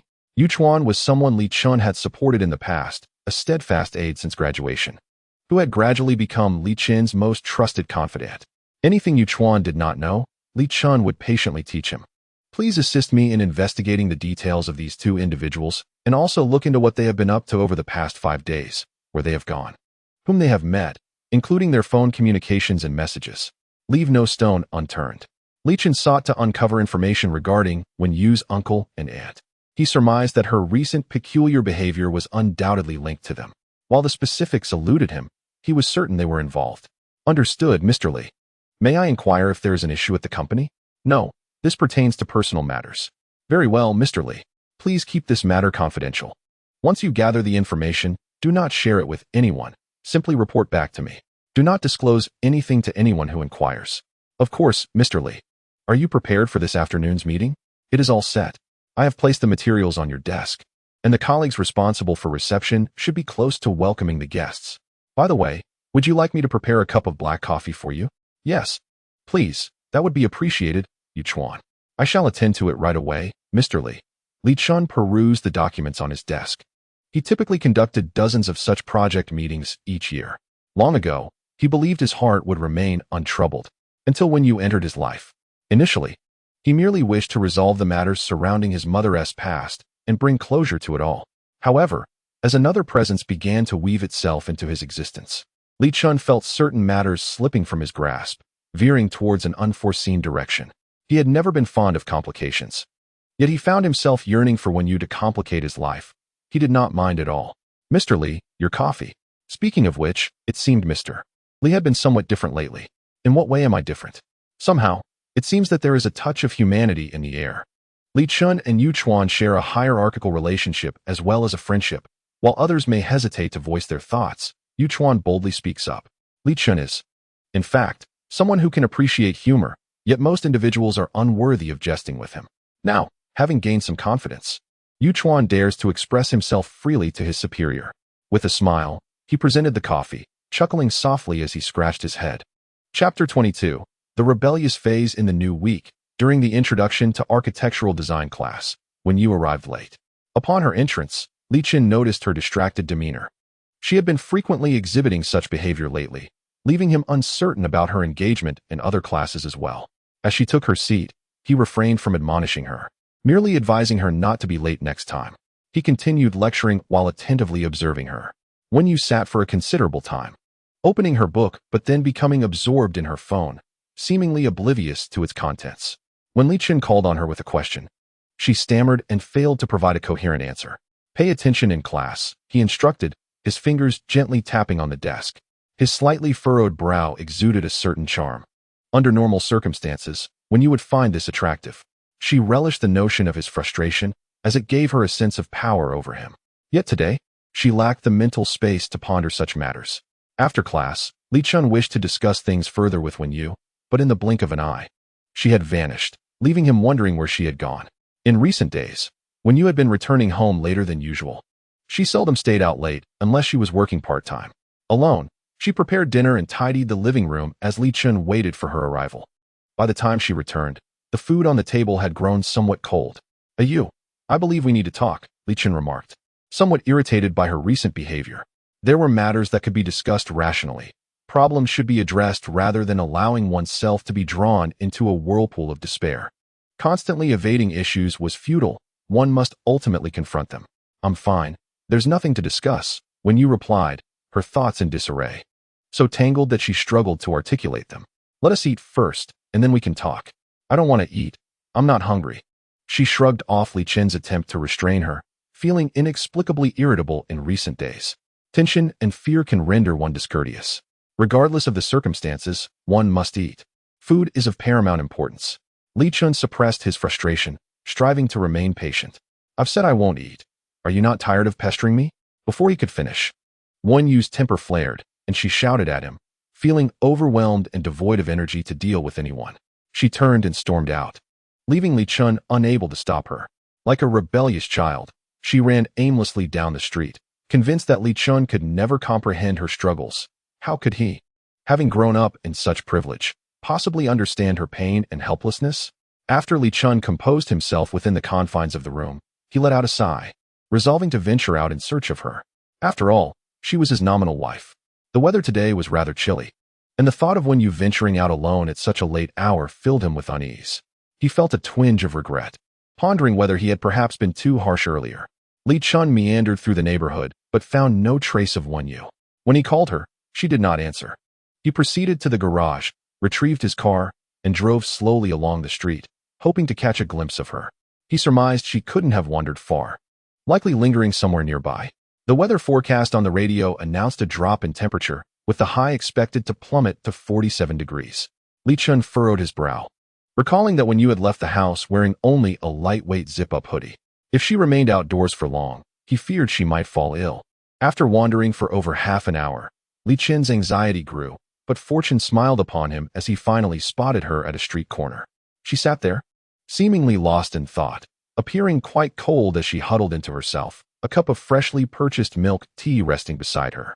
Witnessing Wen Yu's sulky demeanor, Li Chen couldn't help but chuckle at the absurdity of the situation. He parked the car by the roadside, approached her, and bent down to drape his jacket over her shoulders. Given that he towered over her, the suit jacket hung loosely on her frame. She glanced up at him with a disapproving look, attempting to shrug off his coat, but he gently restrained her. "It's cold. Let us head home. I'll reheat some porridge for you." "Yu, whatever the matter is, we can discuss it at home." His tone softened considerably, as he feared that if she became upset, she might toss aside the jacket and succumb to the chill. "I don't want to go home. I want to sit here and enjoy the scenery," Wen Yu replied, unaware that her stubbornness and unreasonable behavior seemed to manifest solely in Li Chen's presence. Perhaps subconsciously, she understood that here, she would be endlessly tolerated, allowed to be unreasonable. "It's going to get colder. We should return home. Staying out here will only make you ill." He affectionately ruffled her hair, coaxing her as one would a child. "It's fine. Even if I get sick, it's no concern of yours." Wen Yu was uncertain why she felt compelled to voice such petulant remarks. Perhaps it stemmed from an overwhelming sense of helplessness lately, finding Li Chen to be the only outlet for her unrestrained expressions. Yu, what are you doing out here? Ling Yu? Both Wen Yu and Li Chen turned to see Ling Yu approaching, burdened with an assortment of bags. Hey there, I came to buy some paints. There's a gallery nearby that offers them at reasonable prices, so I thought I'd destock up for the children. Spotting Wen Yu's forlorn expression, Ling Yu inquired. Are you all right? Has someone been bothering you? Li Chen shot Ling Yu a glare, irked by his tone, feeling that the situation was already chaotic enough without additional complications. Yu, would you like to come to my place for a bit? It's quite chilly, and you're dressed so lightly. I can prepare some warm mulled wine for you. Every utterance from Ling Yu precisely struck a nerve with Li Chen. We have our own home. Why would we go to yours? Do you lack hot water or red wine at home? Ling Yu found herself choked by the heavy scent of gunpowder emanating from Li Chen. In the next moment, Wen Yu was already pulled into Li Chen's embrace. In the future, we shall invite teacher Ling to our home, but alas, it is too late today, let it be. Before Wen Yu could finish her sentence, Li Chen had already led her to the car parked at the side, disregarding her protests and fastening her seatbelt. With a swift press of the accelerator, they sped away, leaving Ling Yu in a whirlwind of confusion. I haven't finished speaking. What on earth do you intend to do? Wen Yu was equally bewildered, her temper still unresolved. Yet she was taken home just like that. It was not entirely unacceptable, albeit somewhat embarrassing. The kanji was getting cold. They should return to enjoy it. Under the night sky, she glanced at him. His voice was calm, his expression equally nonchalant, the neon lights along the road flickering across him, rendering his thoughts utterly inscrutable. The weather had indeed turned chilly, prompting Wen Yu to unconsciously wrap Li Chen's coat tighter around herself. The night sculpted his silhouette into sharp contours, and beneath his long lashes seemed to hide unfathomable thoughts. Even if Wen Yu hesitated to acknowledge it, she had to concede that there was an undeniable sense of power about Li Chen, a strength that offered both comfort and a hint of intimidation. He appeared to possess an ability to control everything, coupled with an irresistible aura of authority. No matter how one resisted, ultimately, one would find oneself ensnared in his embrace. At times, it seemed as if some unseen force were orchestrating it all. Go upstairs, take a warm shower, and I'll heat up dinner for you. I'm not hungry. Despite her words, her stomach audibly protested, and when she looked up, she found him gazing at her with an enigmatic smile. Chapter 23. Unrefined matters reluctantly. When you consumed her meal, Li Chen attempted several times to engage her in conversation, only to be met with her sharp retorts, compelling him to relent. He pondered that perhaps her mood had soured in recent days, and maybe, with time, things would improve. She often had moments when she wished to converse. Her aunt had come seeking money again, this time with greater audacity, directly knocking on Wen Yu's door. Fortunately, Li Chen was not home. Otherwise, Wen Yu would have found it difficult to explain. The aunt, shedding her coat, settled onto the sofa as if it were her right. Wen Yu, I do not wish to trouble you. I am simply left with no choice. My family is truly in need of money. Have you managed to gather enough? The flush of embarrassment washed over Wen Yu's face. She genuinely did not want to part with that sum, knowing full well it would become an endless pit. Her aunt's family would undoubtedly coerce her for a lifetime. Although there were funds from the betrothal money Li Chen had provided, she had no intention of touching that. Their marriage was merely a transaction, and should that transaction cease, she would return the money. If she gave it to her aunt, the debt would inevitably fall upon her shoulders. Yet, to outright refuse was equally daunting. She feared the repercussions could lead to a mutual destruction. Aunt, please grant me a little more time. I am still in the process of gathering funds. Lacking any viable solutions, when you can only attempt to delay matters further. Upon hearing her words, the smile on Aunt's face instantly vanished. You are not an outsider, so I will speak candidly. Our family is indeed facing difficulties. You are aware of the incident involving Wen Zong at school. That girl's family is quite troublesome, insisting we pay compensation or they threaten to have our Debao incarcerated. Your uncle has borrowed a substantial amount of money, and we have only just managed to pacify that family. Furthermore, Debao still needs to attend university, which will require significant funds. I have no choice. If our family were financially stable, I would not need to ask you for assistance. You know well that these past years have not been easy for me, especially with your uncle's penchant for drinking and gambling. When finances run dry, I am the one who suffers the consequences at home. You are still young, with boundless possibilities ahead, while I have none left. I truly have nothing. I understand that my constant requests for money from you are inappropriate, but I am at my wit's end. For the sake of the care I once provided you, please grant me this sum, and we shall consider the matter settled. I assure you, I will destroy the photographs. Rest assured, I stand by my word. I shall give you one final week. Should you fail to provide the funds by then, I will have to seek other means to earn money, and should your photographs emerge anywhere, do not blame me. Wen Yu quietly observed her aunt's performance, discerning the mixture of genuine sentiment and feigned emotion. She no longer felt compelled to differentiate between the two. Every word uttered, apart from the plea for money, could very well be a fabrication. At times, Wen Yu found herself confounded.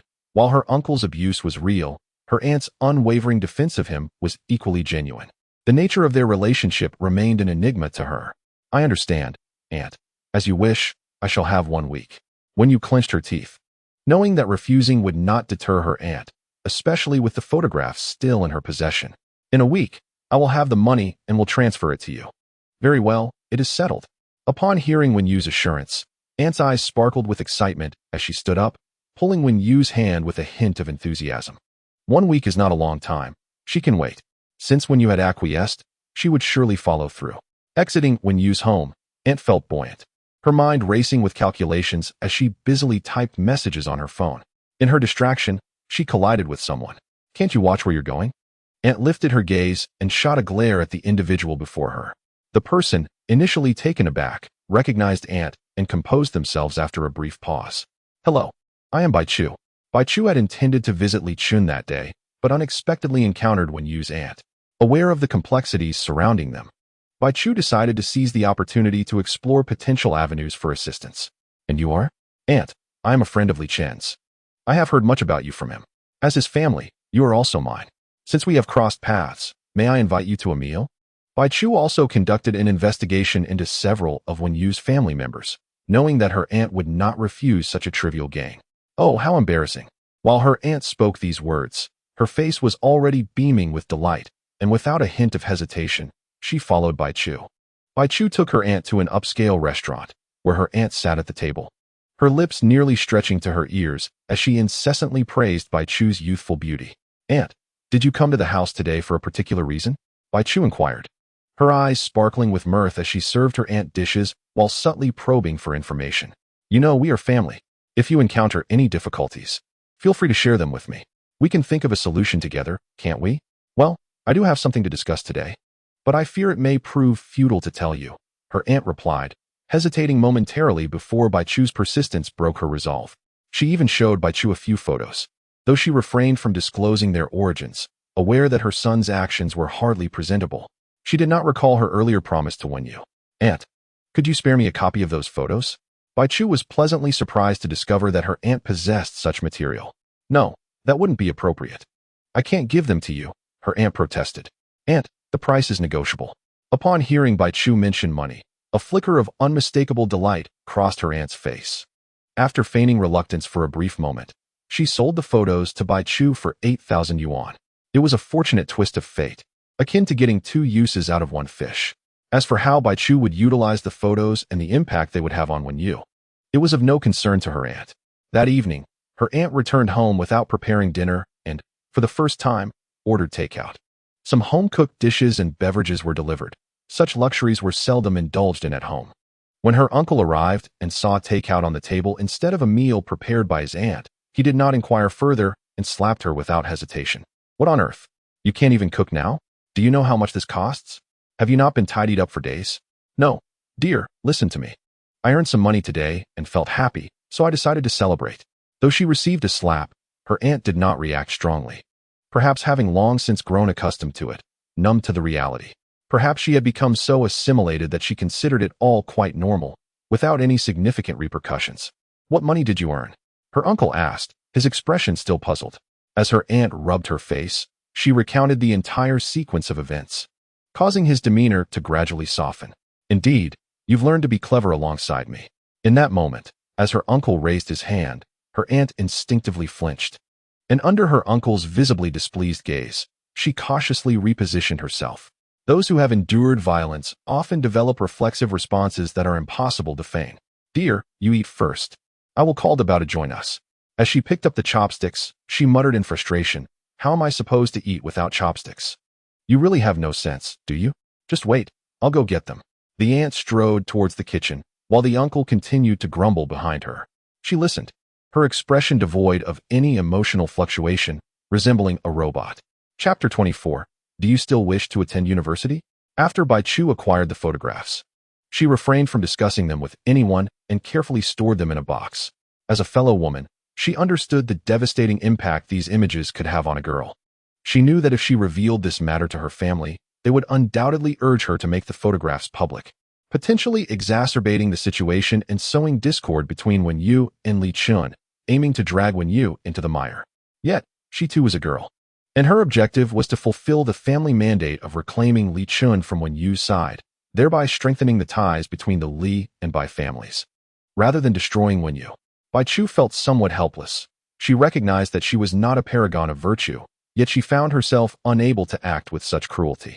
She decided to keep the information about the photographs tucked away, perhaps to be utilized only when absolutely necessary, though she was uncertain. For now, it was best to let it lie. Possessing certain weapons offered her a semblance of security, but some weapons were only meant to be wielded in dire circumstances.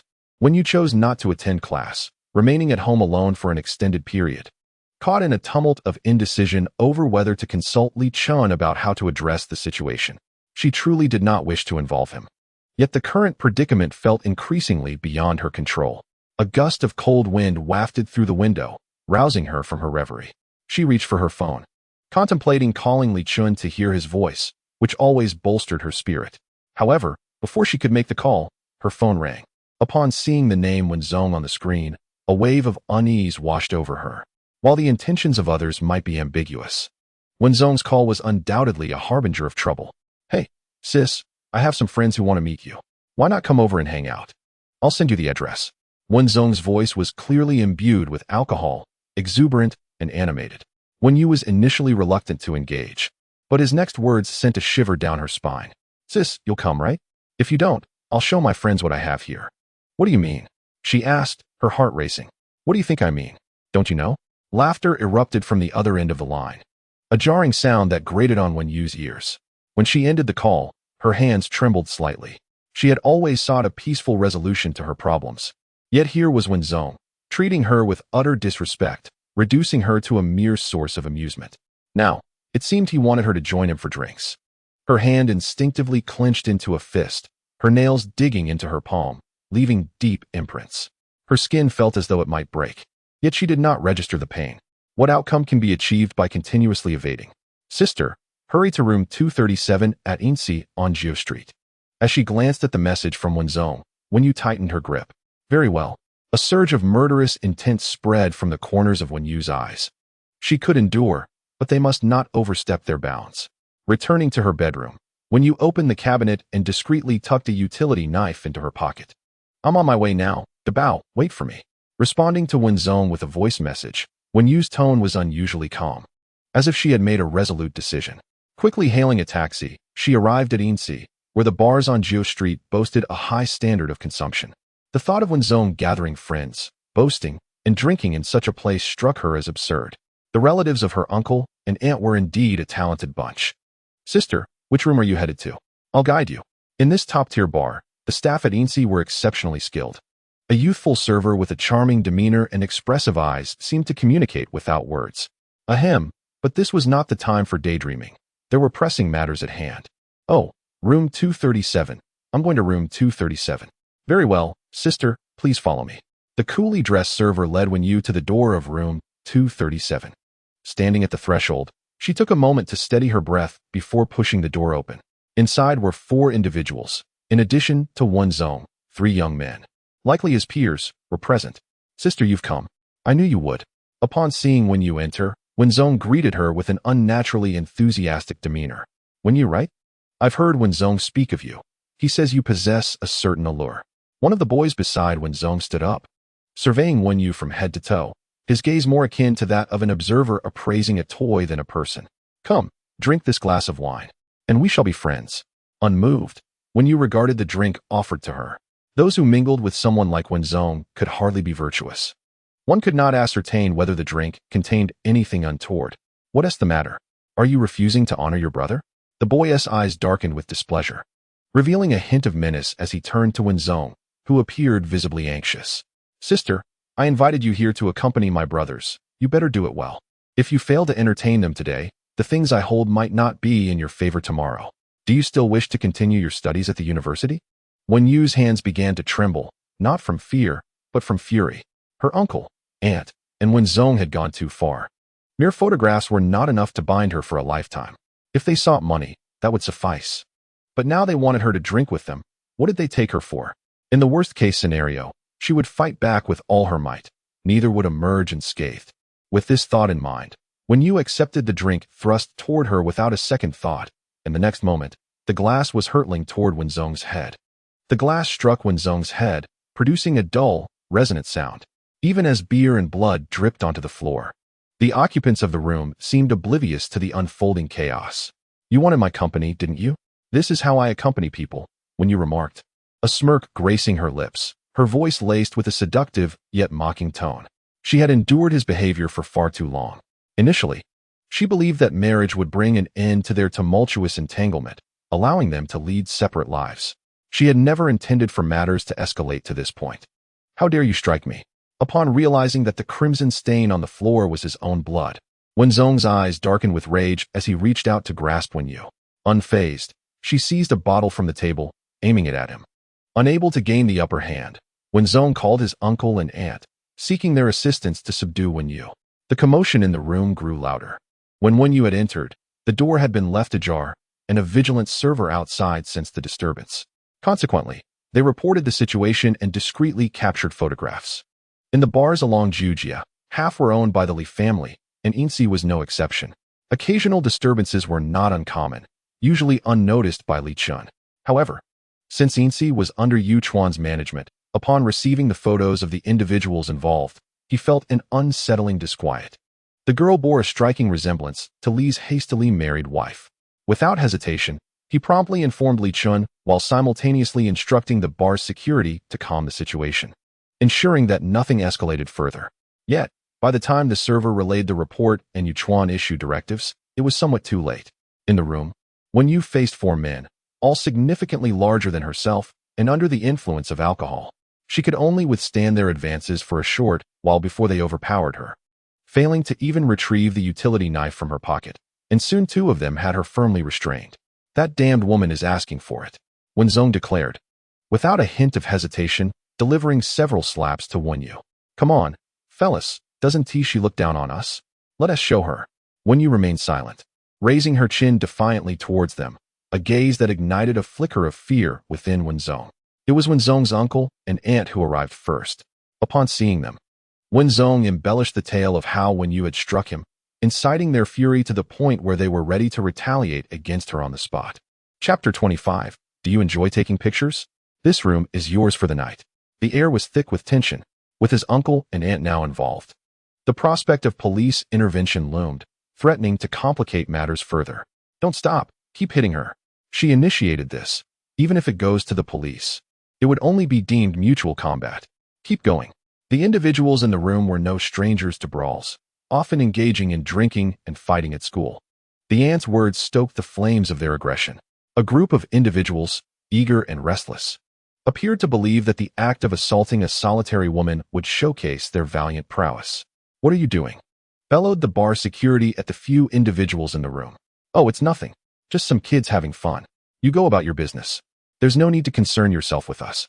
Uncle Wen Yu stepped forward, attempting to offer a cigarette to the security personnel in hopes of dispersing the group, but was rebuffed by their leader. After all, this room had been specifically entrusted to Yu Chuan, and should anything go awry, it would undoubtedly reflect poorly on his own responsibilities. Yu Chuan and Li Chen soon arrived, and Wen Yu was taken aback upon seeing Li Chen. When Li Chen noticed Wen Yu's disheveled hair, the visible marks on her face, and the blood at the corner of her mouth, his heart nearly shattered at the sight of her in such a dismal state. Who did this? His gaze swept across the crowd, as if he were ready to rend them apart. Those who had been arguing moments before fell silent in his presence. This was a girl he had cherished and protected, fearing even the slightest harm to her. What audacity did these individuals possess to lay a hand on her? His eyes glinted with icy fury. and he shot a reprimanding glare at Yu Chuan, chastising him for his inadequate handling of the situation. Yu Chuan's face paled. He understood that he could not evade responsibility for today's events. Drawing Wen Yu into his embrace, he carefully examined her injuries, and upon confirming they were merely superficial, he sighed in relief. "Do not fear, I am here," as he held her hand and settled into the crowd. Wen Yu finally comprehended the feeling of having someone to rely on. The pain seemed to dissipate in an instant. "You've arrived just in time. I must tell you, we cannot be blamed." She struck her to bow first. Li Chen's cold gaze swept over the group, his expression darkening.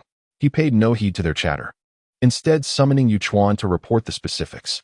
With each detail, Li Chen's countenance grew graver. The individuals in the room, unable to contain themselves, began to voice their grievances against Wen Yu. But Li Chen interrupted impatiently. "Who among you participated in inflicting these injuries on her today?" A heavy silence ensued, with the group exchanging glances, none daring to confess. They were not foolish. They recognized that Li Chen was a formidable figure. "You are all from the same school, are you not?" His expression remained impassive, devoid of warmth. Still, no one responded. "Yu Chuan, contact a journalist and arrange for a report stating that these individuals harassed a girl at the bar. And be sure to include photographs of these scoundrels from tonight. Once published, send copies to their school as well." Upon hearing this, the faces of those present turned pale. If such a report were to be released, their academic futures could be irrevocably jeopardized. "Li Chen, this seems excessive. They are just children. Is this truly necessary?"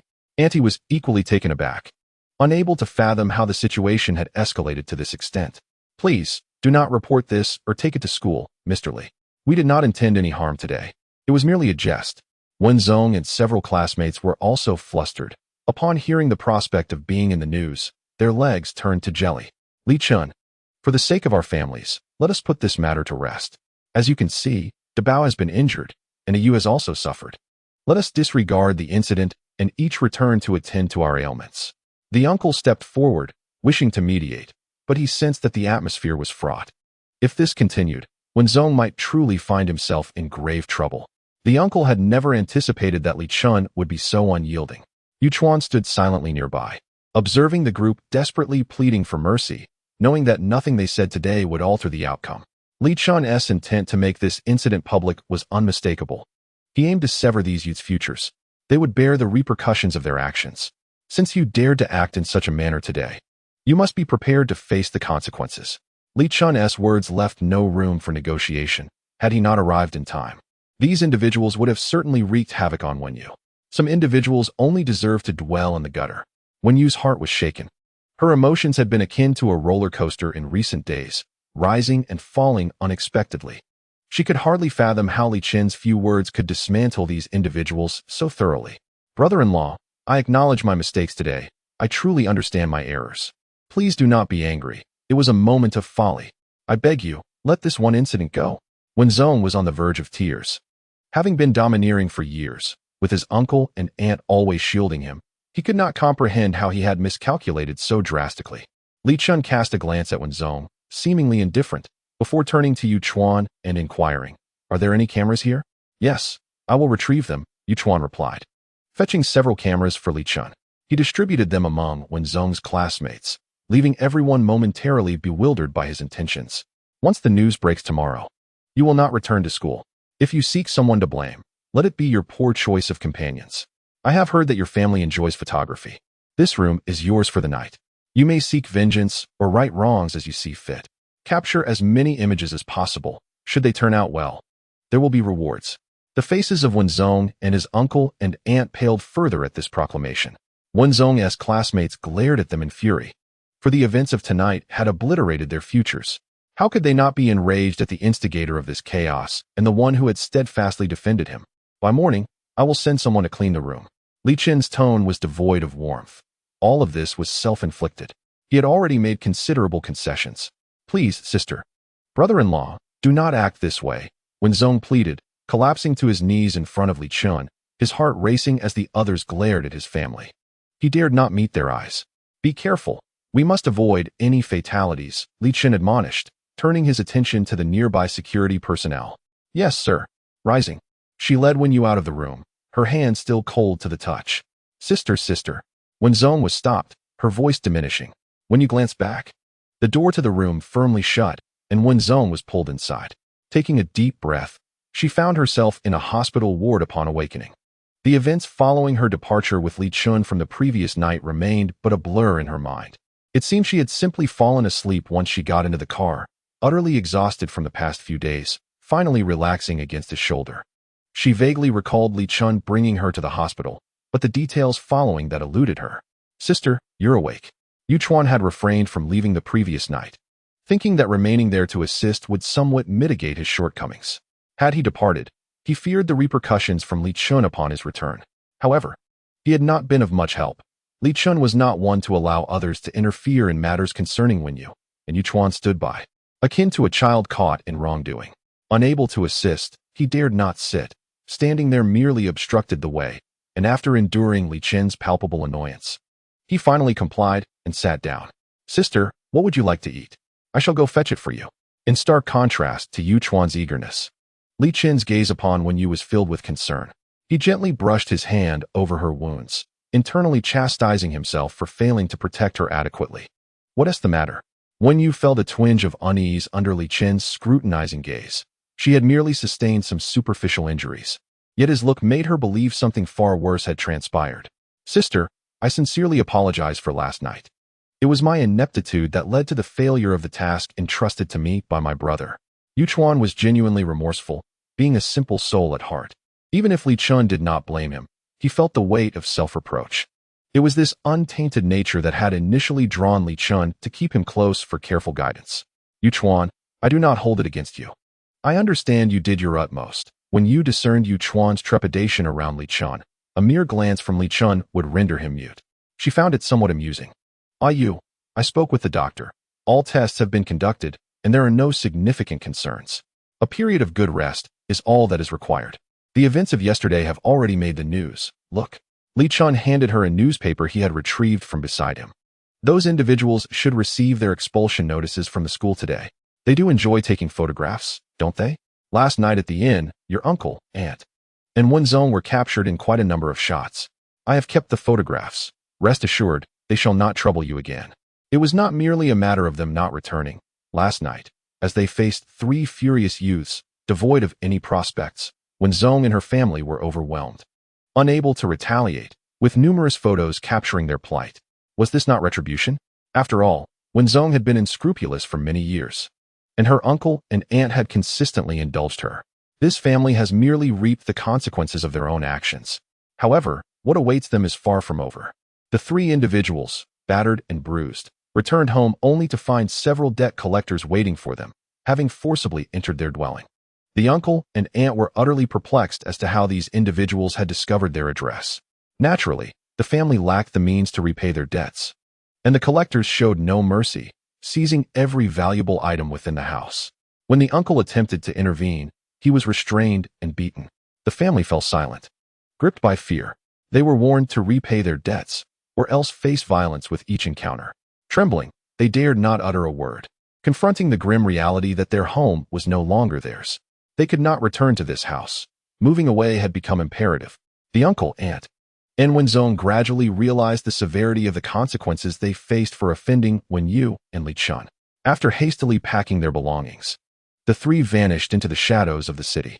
While the debt collectors relentlessly pursued them, several of Wen Zong's classmates also sought them out, stirring up trouble. Eventually, upon learning that Wen Zong had been expelled from school, Wen Yu refrained from appearing in public, resorting to working in underground bars to make a living. The uncle was frequently confronted by creditors, while the aunt wept daily.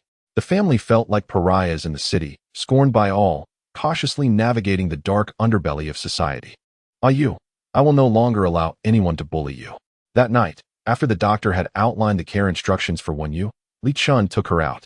Instead of returning home, he drove her to the house of her uncle and aunt. Confused by his intentions, Wen Yu questioned him several times during the journey, but he remained silent. As he held her hand and entered the house, Wen Yu was struck dumb with astonishment. "I remember you telling me this was your childhood home, that your uncle and aunt had taken it from you. Yu, rest assured, they have left and will not return. I have had this house tidied up these past few days. I wonder if it evokes the feelings of your memories. Yu, do you believe that everything can be restored?" Wen Yu's hand trembled slightly. After her uncle and aunt moved in, they had nearly erased every trace of her past. Li Chen had enlisted help to restore the room to resemble that of Wen Yu's childhood, based on old photographs. The now unfashionable green and white patchwork walls, the outdated pink floral bedspread, and the red and white striped tablecloth were all in place. There were also old photographs of her, her parents, and herself, all smiling sweetly together. In that moment, Wen Yu felt as though she had been transported back in time, to the years before her parents' tragic fate, to when she was still a child. Why? The weight of suppressed emotions reached a breaking point, and the grievances and pain accumulated over the years erupted in an instant. Why? Li Chen understood the question she was asking. Why is it me? Why must it be this way? After the incident with her parents, Wen Yu has always been understanding, yet beneath that understanding lies repression, a sense of grievance, and a self she dares not confront. It was only then that Wen Yu realized her emotions were not absent. Rather, they had no sanctuary to be embraced. He said nothing, merely enveloping her in his arms, allowing her to weep unabashedly against him. Her cries were heart-wrenching, as if she were expelling years of pent-up anguish. She sobbed helplessly, her entire body shaking. Li Chen was acutely aware that Wen Yu's reaction today would be profound. It was not merely a reaction to this day. Rather, it stemmed from the prolonged suppression she had endured. Yu, let us start anew, let everything begin afresh. He held her tightly until her trembling gradually subsided within his embrace, until she grew warmer in his arms, and he continued to hold her.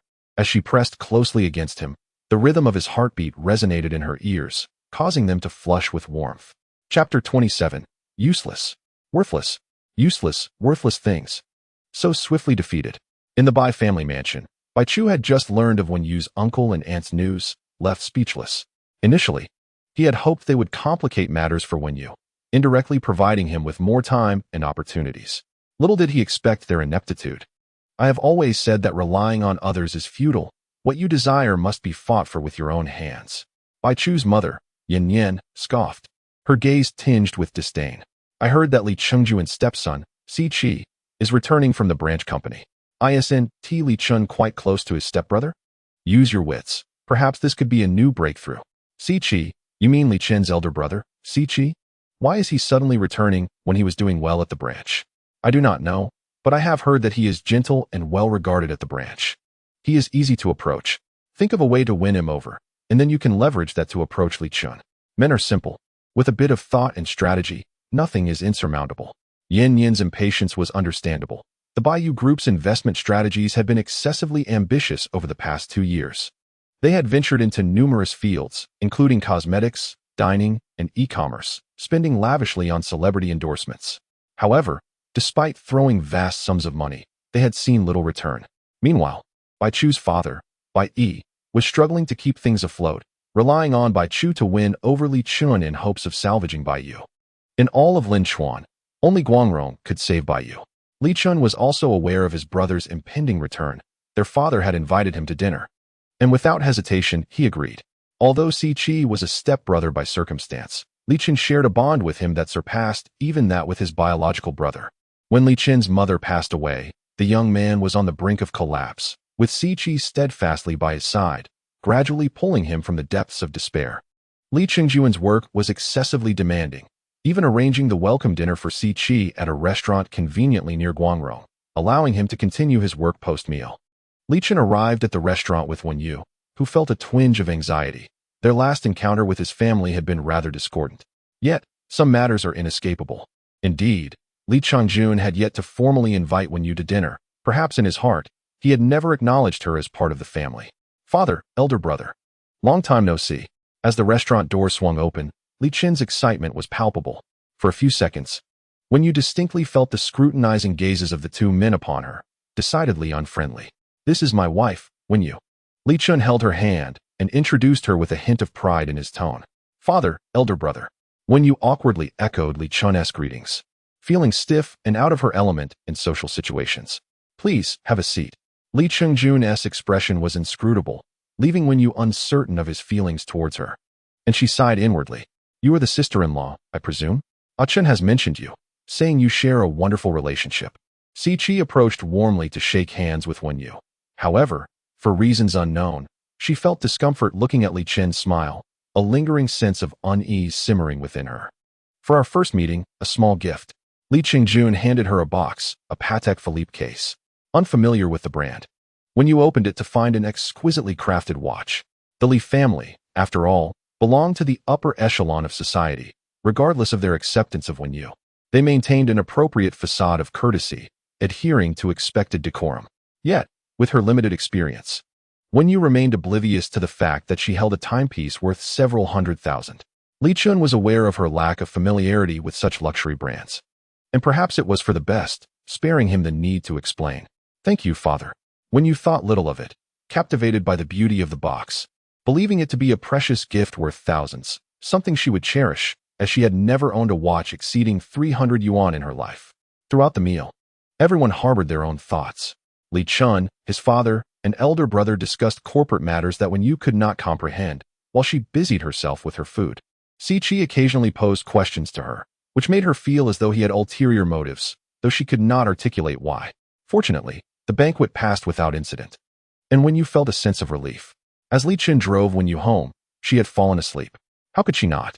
She had devoured 3 bowls of rice at the table. This was not mere sleep, but rather a state of carbohydrate-induced stupor. Li Chen mused internally, a smile unconsciously playing at his lips. Over the past few days, Wen Yu had been particularly voracious, perhaps indicating that she had begun to let go of her inner turmoil. The sunlight streamed through the car window, illuminating her face with a radiant glow. As we waited for the traffic light to change, I gently tapped her cheek with my fingertip, relishing its soft texture. She remained asleep, unresponsive. Upon arriving home, Wen Yu continued to slumber, not stirring until dusk began to fall. "Oh no, I'm in trouble." Dressed in her pajamas, her hair in disarray, she rushed out in a flurry. "Li Chen, I can't finish my assignment. You must help me," she exclaimed. "What assignment?" Li Chen found her urgency amusing. For Wen Yu always seemed to panic only when the situation reached a critical point. "The major design project. You have no idea. I've already had 3 proposals rejected. If I don't get this right, I'm done for." I had set my alarm, yet I ended up sleeping all afternoon. Wen Yu was genuinely frustrated. The major design project was of paramount importance, and the professor's expectations were high. She had planned to dedicate the afternoon to refining her proposal, but somehow, she had dozed off. Sometimes, it is not external factors that defeat us. "Don't worry, show me your design requirements, and grab your drawing materials. Let us head to the study and review them together." Li Chen remained unruffled, approaching tasks with a calm and collected demeanor. "It's a museum design, and I currently have no ideas. If I can't produce anything by tomorrow, I'm truly in trouble." This was no exaggeration for design students. The major project was critically significant. Li Chen took the materials from Wen Yu's hands and examined them closely. "It seems you've been inspired by some visually appealing images, mimicking their layouts. They may appear impressive, but your professor knows that, given your current level, you wouldn't be able to execute them, hence the rejections. Is that so?" I thought the professor found my designs lacking in aesthetics. I was aiming to make them more visually striking. Architectural design allows for creative thinking, yet you need a foundation of principles. Take a look at this. The cantilevered sections you've proposed present significant structural issues. You might consider a different approach, starting from the inside out rather than from the outside in. I believe that would simplify the process for you. Chapter 28. The test of Li Chen. What do you mean by starting from the inside out? This suggests that you should not focus on making the building's exterior as flashy as possible. Instead, begin with the building's functionality and flow. Since it's a museum, first contemplate your exhibition area, collection space, educational zone, as well as the office, restroom, and stairwell. Start by listing the necessary functions and organizing the flow, akin to assembling building blocks. Connect each function piece by piece. Once you've established the framework, you can then consider how to treat the exterior. Thus, your subsequent endeavors will proceed with greater ease. Do not rush. You may find yourself envious of your classmates whose proposals have been approved, yet each individual has their own rhythm. Adhere to your own pace. Even if it is a gradual journey, each step taken with care will lead you steadily forward. In fact, embarking too hastily can be detrimental, as impulsively conceived plans may encounter a myriad of challenges down the line. Li Chen patiently elucidated the concepts, drawing alongside Wen Yu while assisting her in extensive research. It must be said that Li Chen's professional acumen is truly commendable. His succinct guidance dispelled the fog of confusion clouding Wen Yu's mind. He was right, in the past. She had been preoccupied with establishing the superficial aspects of her proposal right from the outset, striving for ever more dazzling and avant-garde elements, without contemplating the subsequent execution. With Li Chen's insights, Wen Yu's design progressed smoothly. Not only did she effectively delineate functional zones, but she also incorporated minute details such as staircases and restrooms. Whenever she encountered obstacles, Li Chen offered invaluable guidance, significantly enhancing her efficiency. By the end of the night, she had nearly finalized her proposal. At last, she thought, the work is complete. Surely the teacher will approve it tomorrow. After a long night of toil, Wen Yu felt weary, and without realizing it, she gently rested her head on his broad shoulder as she spoke. Li Chen glanced at her, hesitant to move, silently wishing she would linger a little longer. He yearned to embrace her, but wrestled with the concern that such a gesture might be too abrupt. Yu, if you have any questions in the future, feel free to seek me out. I am always available. The hand he had dared not extend ultimately manifested in those words. She softly acknowledged with an mm. And as the moonlight streamed in, the room's illumination seemed to take on a more ethereal quality. Yu, Li Chen, I'm tired. He had wished to express more, but Wen Yu had already turned to retire for the night. The evening breeze scattered the pages of the book he had just opened, and he felt as though his heart, too, was caught in the wind. The following day in design class, Wen Yu successfully presented her proposal. It was only later that she realized every word Li Chen had spoken was indeed correct. Speed can often lead to slowness, and slowness can lead to speed. Many of her classmates, who had rushed ahead, encountered various issues along the way, irrational pathways or flawed functional zoning, forcing them to return to the drawing board. Meanwhile, her progress was remarkably seamless. I envy you. Having Mr. Li by your side seems to solve every problem. July's casual remark stirred some memories within Wen Yu. Indeed, he appeared to resolve everything, not only in academics, but also in personal matters, such as the previous issues with her uncle and aunt, which would not have been so smoothly resolved without him. He claimed to be an ordinary employee, yet could an ordinary employee possess an assistant like Yu Chuan? But if he were deceiving her, what could his motives be? Surely, he could not truly be a corporate magnate hiding his identity while being with her, could he? The moment this thought sprang to mind, Wen Yu found it amusing. Surely, he could not be so dull as to toy with her in this manner. A truly wealthy individual would hardly have such leisure. Perhaps he was simply an ordinary person with wide social connections, possessing many friends and thus ample opportunities. Yet, time and again, were these coincidences merely serendipity? Wen Yu could not articulate it clearly. She only knew that she was on the verge of trusting him. During her time with Li Chen, her understanding of the concept of home had grown increasingly vivid. This seemingly absurd encounter had begun to fill her with anticipation for the future. At that moment, Li Chen sat in his office on the 27th floor of the corporation, grappling with his own troubles.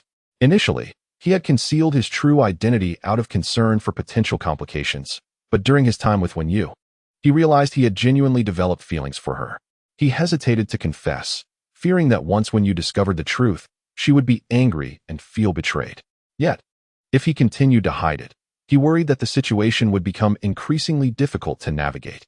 Life, at times, seems to present dilemmas where every choice feels erroneous. In the whirlpool of love, by the time one becomes aware of its pull, one is already ensnared, powerless to resist.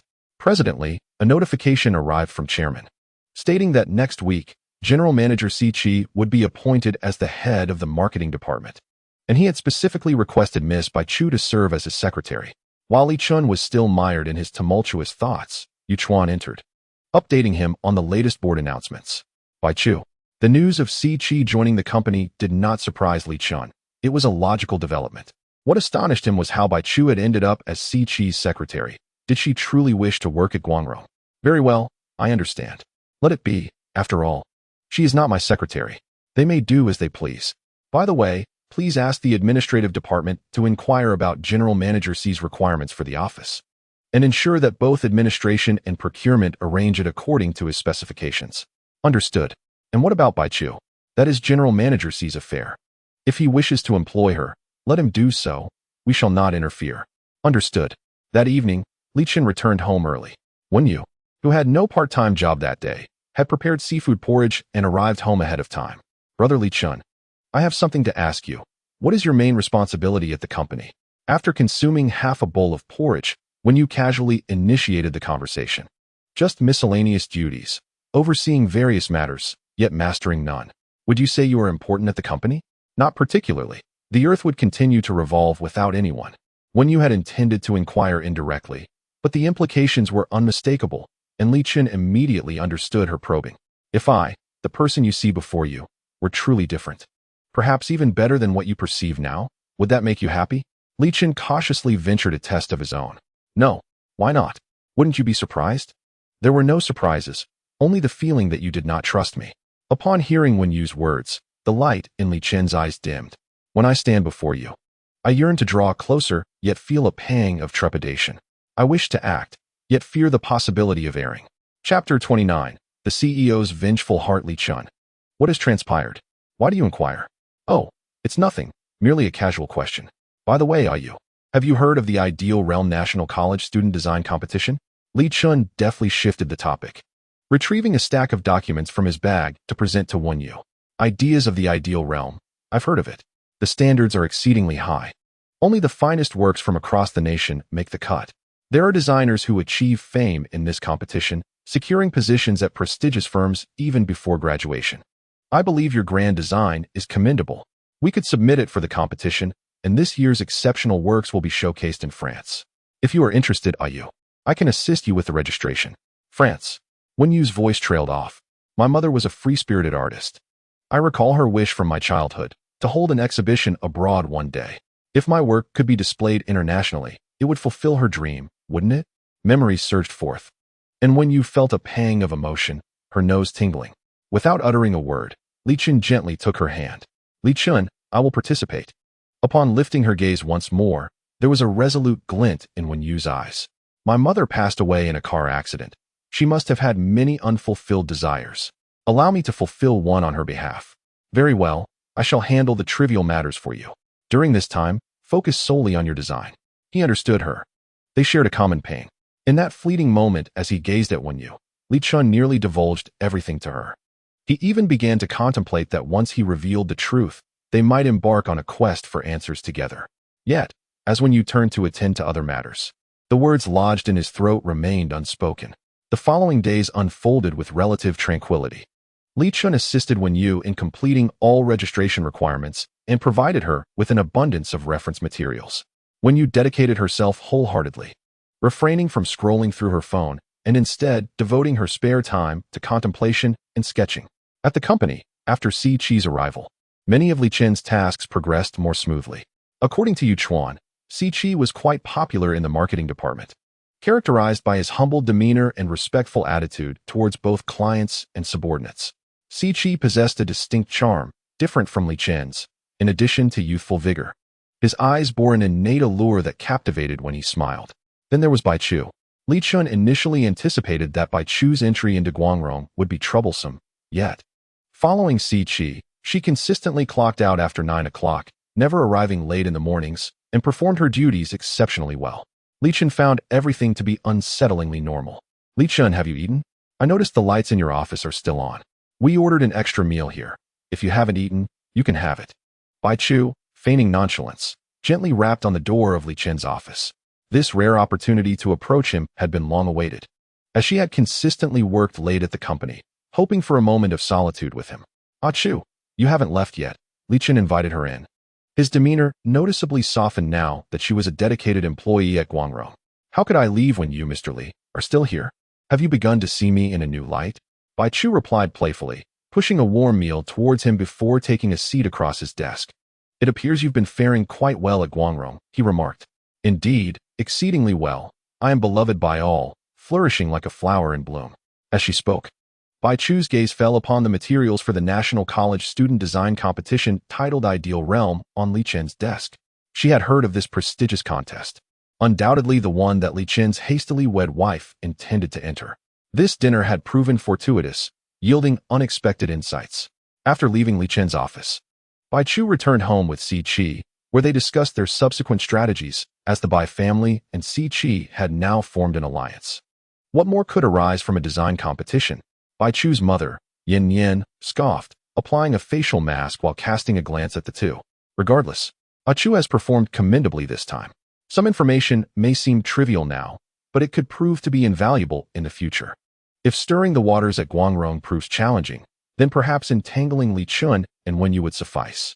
Ultimately, we shall be the beneficiaries. Si Chi settled beside Bai Chu, seemingly in good spirits.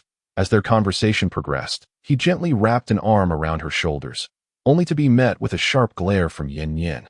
Let us keep our discussions professional and refrain from any undue familiarity, she admonished. Understand this. Our daughter is destined to marry the heir of Guangrong, not some common rogue. A partnership is a partnership. Let us maintain its simplicity, devoid of any ulterior motives. Yin Yin's message was clear. Si Chi's relationship with the Bai family was strictly one of mutual benefit, and he was to keep his distance from her daughter. Mom, what are you saying? Bai Chu interjected, feeling her mother's words were somewhat excessive.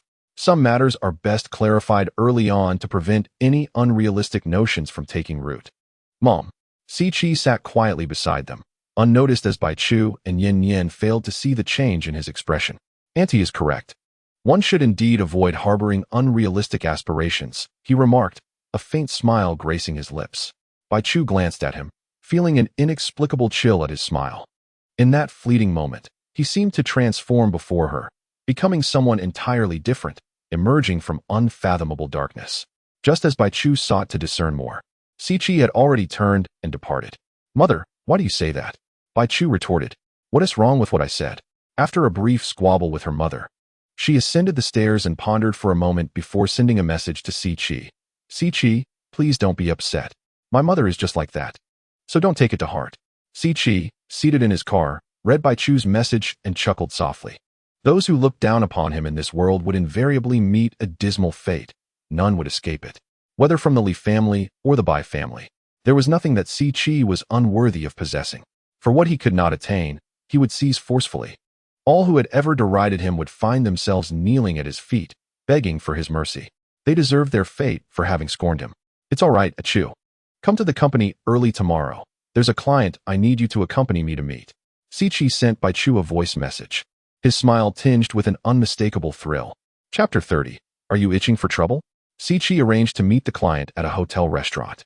Typically, when he brought Bai Chu along for client meetings, he handled everything himself. However, today, it seemed he was deliberately putting her in a precarious position, tossing several questions her way.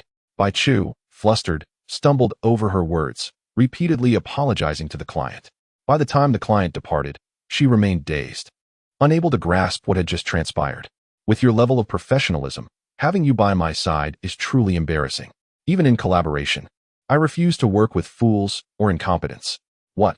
Offended by my words? Young lady, I have far harsher things yet to say. Standing before Si Chi, Bai Chu's face flushed with alternating shades of red and white. After much deliberation, she cautiously ventured, Si Chi, did yesterday's incident upset you? Indeed. So how do you intend to make amends? Si Chi's gaze turned cold, his voice laced with a playful yet ominous tone, his eyes drifting over Bai Chu's dress in a fleeting manner. Si Chi, I'm sorry. Bai Chu felt the weight of his stare, instinctively retreating. Achu, do you know? I have always believed that there is nothing I cannot obtain. If others deem me unworthy, it only fuels my desire to possess it even more. Si Chi moved closer to Bai Chu, his piercing gaze seeming to threaten to engulf her. Si Chi, I'm truly sorry. You must understand. Only I can provide you with what you desire, right?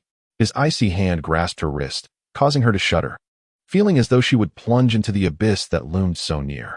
Bai Chu wished to plead, but Si Chi had already placed the hotel room key card in her hand. Her throat felt dry, her mind blank, leaving her speechless. After years of knowing Si Chi, she suddenly realized the depth of his vengeful nature. Room 7421 at the hotel became an indelible memory, one she could never erase. That door, she later realized, was the gateway to hell. She had never known whether that day's choice was correct. In addition to her memories, she bore indelible scars. There remained a profound fear of Si Chi that penetrated to her very bones. You have a day off today, don't be late tomorrow. This was the sole phrase Si Chi had uttered upon leaving 7421. She sat on the bed, neither crying nor shouting, merely holding herself tightly. As she nestled in her bed, Bai Chu received a message from Li Chen, who remarked that she had been performing admirably lately. He mentioned that a batch of employees was due for salary adjustments, and he had included Bai Chu in the list. A gust of wind blew in from outside as she stared blankly at the message, unsure of how to respond. feeling as though she too might be swept away by the wind. Upon her return to the company, Chi appeared as if nothing had transpired. Yet Bai Chu's eyes reflected a hint of evasion that Chi noticed, perhaps not deeming it a matter of concern. In the afternoon, Li Chen had an extensive meeting, instructing her to deliver a document to his office and to find a quotation from Jiangqi Technology on his computer. Understood. Bai Chu lacked the courage to refuse. Since 7421, it seemed she had lost the will to reject him. However, after scouring every corner of Li Chen's computer, she found no trace of Jiangqi Technology, but unexpectedly stumbled upon Wen Yu's design proposal. She brought the complete proposal to Chi, who immediately began to contemplate the next steps. Tell me, if our general manager's wife were embroiled in a plagiarism scandal, what ramifications would that hold for him and the company? Plagiarism? But I believe Li Chen wouldn't make such a mistake. He wouldn't, but I could make him. For a fleeting moment, Bai Chu hesitated. She grasped Chi's intent. Such an accusation would be a devastating blow to Wen Yu's career prospects, especially given her title as the wife of the heir to Guangrong, amplifying the repercussions significantly. Ultimately, Li Chen would likely have to provide an explanation to Guangrong. She recalled her mother's previous advice. If circumstances are unfavorable, stir the waters. Only by creating discord between Li Chen and Wen Yu could she find an opportunity for herself. All right, what do you need me to do? Chi and Bai Chu, each with ulterior motives, formed a certain pact. Bai Chu understood clearly that despite her aversion to Chi, she could not extricate herself from him. What eluded her was the realization that she mistook Chi's ambitions for her own, while she aimed to muddy the waters of Guangrong for personal gain. Chi sought to engulf the entirety of Guangrong. The position of heir to Guangrong Group was one Li Chen could occupy. Why could Chi not? After all, they were both sons of Li Qingjun. Upon returning to the office, Li Chen noticed nothing amiss aside from an additional document on his desk. Upon arriving home, he found Wen Yu troubled before her computer in the study. What's wrong? The fabric pleats I modeled feel somewhat artificial, too regular. In the property panel, adjustments must be made to the fabric's elasticity coefficient and damping. Allow me to guide you through the process. Take note. Upon returning home, Li Chen didn't even have time to remove his suit jacket before he rushed to the study to assist Wen Yu, demonstrating the procedure twice until she grasped the concept, albeit with some confusion. It's quite challenging. It's not difficult. With practice, you will master it. Try to get a feel for it on your own. I will prepare dinner. He gently ruffled Wen Yu's hair before turning to the kitchen. After a while, Wen Yu peeked in from behind Li Chen. Brother, may I discuss something with you? Her eyes sparkled with mischief. Li Chen glanced at her, intrigued by her intentions. Speak. The command you just taught me is rather complex. Why don't you do it for me instead? No one would know if you did it for me. Haha. What did you say? Repeat that. Li Chen furrowed his brow, amused by Wen Yu's audacity. She had abandoned all pretense and directly asked for his help. Is something the matter? If you're unwilling to assist, that is fine. She secretly glanced at him, feeling both guilty and bold. Are you itching for trouble, Wen Yu? Are you the one competing, or am I? He grabbed a clean spatula from the side and playfully swatted at her, but she nimbly dodged his playful gesture. All right. I'll do it myself. Her laughter floated in the evening breeze, and Li Chen turned back to see the porridge he had just cooked was nearly ready. Chapter 31. Children who misbehave often need discipline. Wen Yu, have you submitted your design theory assignment? Surely you have, right? You know how strict your family is with rules. I hardly wish to elaborate. In the classroom, July leaned in closer to Wen Yu, her face a mask of curiosity. Design theory? The last time I asked the class leader, she said it wasn't being collected. During the break, as Wen Yu munched on a piece of bread, her spirits were high. She felt invigorated, hardly experiencing fatigue. After rising and preparing for the day, she hurried to school, rarely arriving late. Did Lan Shi explicitly tell you it wasn't being collected? Yes, why? Look at the group chat. Your family member mentioned that those who haven't submitted their assignments will lose participation points. Wen Yu paused mid-bite at July's words. I must tell you, I feel that the class leader has been particularly difficult with you lately. Lan Shi is preparing for graduate school and is quite concerned about her GPA and class ranking. She used to receive scholarships frequently, but this year, your major project turned out so well that it could jeopardize her chances of winning one. She likely wishes to see your participation points deducted. Students who did not submit their assignments, please stand. Before Wen Yu and July could finish their conversation, Li Chen entered the room, causing the previously noisy classroom to fall silent. He stood at the podium, clad in a crisp white shirt paired with impeccably tailored trousers, exuding an air of meticulous rigor that mirrored his attire. Despite the familiarity that had developed between Wen Yu and Li Chen, she dared not exhibit the slightest audacity at this moment. As Wen Yu rose to her feet, their eyes met, and she felt her ears involuntarily flush with warmth. "Why didn't you submit your homework?" Standing there, she lightly tapped the desk with one hand, his formidable presence amplifying her anxiety. "Teacher, I asked the class monitor, and she said she wouldn't collect it, which is why I didn't turn it in," she answered candidly. Upon uttering these words, a stir swept through the classroom, with many eagerly anticipating the unfolding drama. "You're lying. When did you ever ask me?" "Lon," she exclaimed, her emotions flaring suddenly, wearing a look of innocent bewilderment. July cast a glance at Wen Yu, her expression conveying, "See, what did I just say?" Realization dawned upon Wen Yu. Lon, she was indeed ensnaring her. "Teacher, she really didn't ask me. I approached her previously, and she said she didn't have it, even scolding me." Lon Shi's mendacity flowed effortlessly, nearly provoking a laugh from Wen Yu in her indignation. "When did you ask her for it?" "Just the day before yesterday, at noon, during class. Right here in this classroom. I asked her for it, and she told me to get lost and stop bothering her." Lon Shi gazed at Li Chen with a pitiful expression, tears brimming in her eyes, making onlookers wonder what calamity had befallen her. "Very well. Since both of you have your accounts, we shall retrieve the surveillance footage from this classroom after class. Whoever is found to have lied will receive a full deduction of their participation points." Teacher. Upon hearing Li Chen's words, Lon Shi's complexion drained of color. Panic etched across her face. In Li Chen's class, participation points constituted 50% of the overall grade. Losing them would inevitably lead to failure. She could not afford to fail. "Is there any other issue?" Lon Shi was trembling with fear.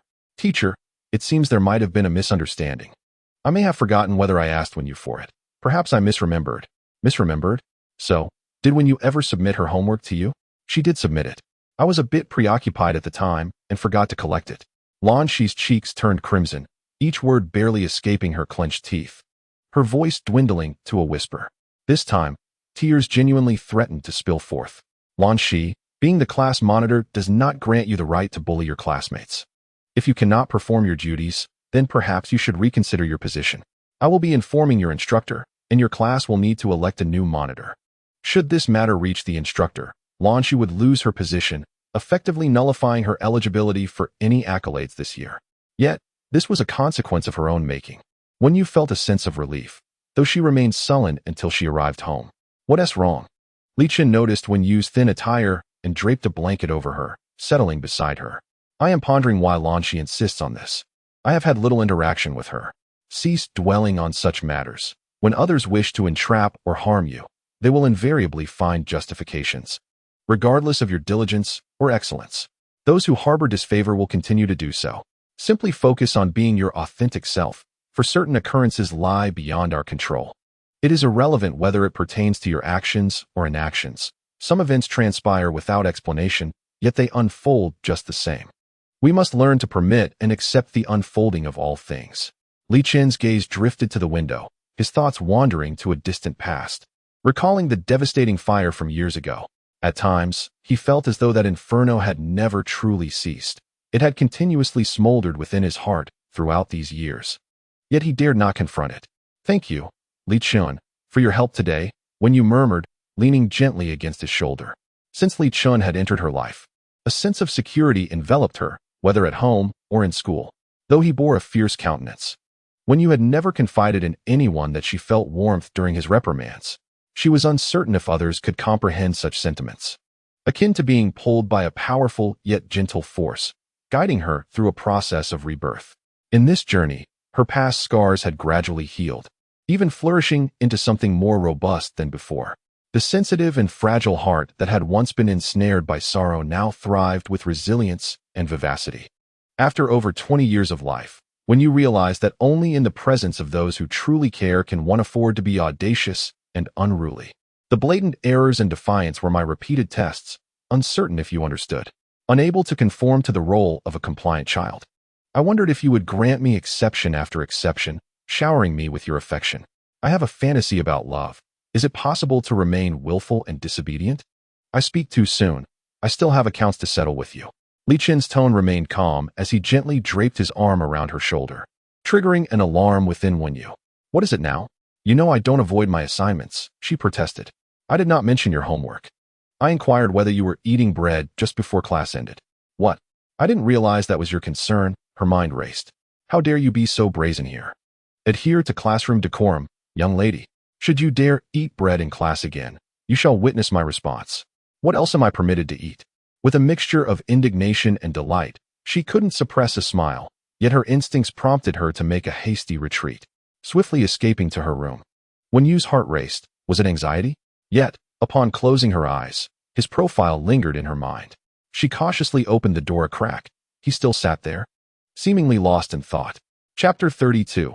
Locking you away, from top to bottom. Having endured a restless night, Li Chen tossed and turned in bed.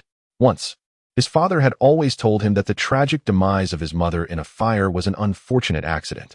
At that tender age, he accepted it without question. Yet now, in retrospect, he felt an unsettling dissonance. How could there be so many accidents? The Li family, after all, belonged to the elite, with a multitude of servants and staff, all vigilant in their duties.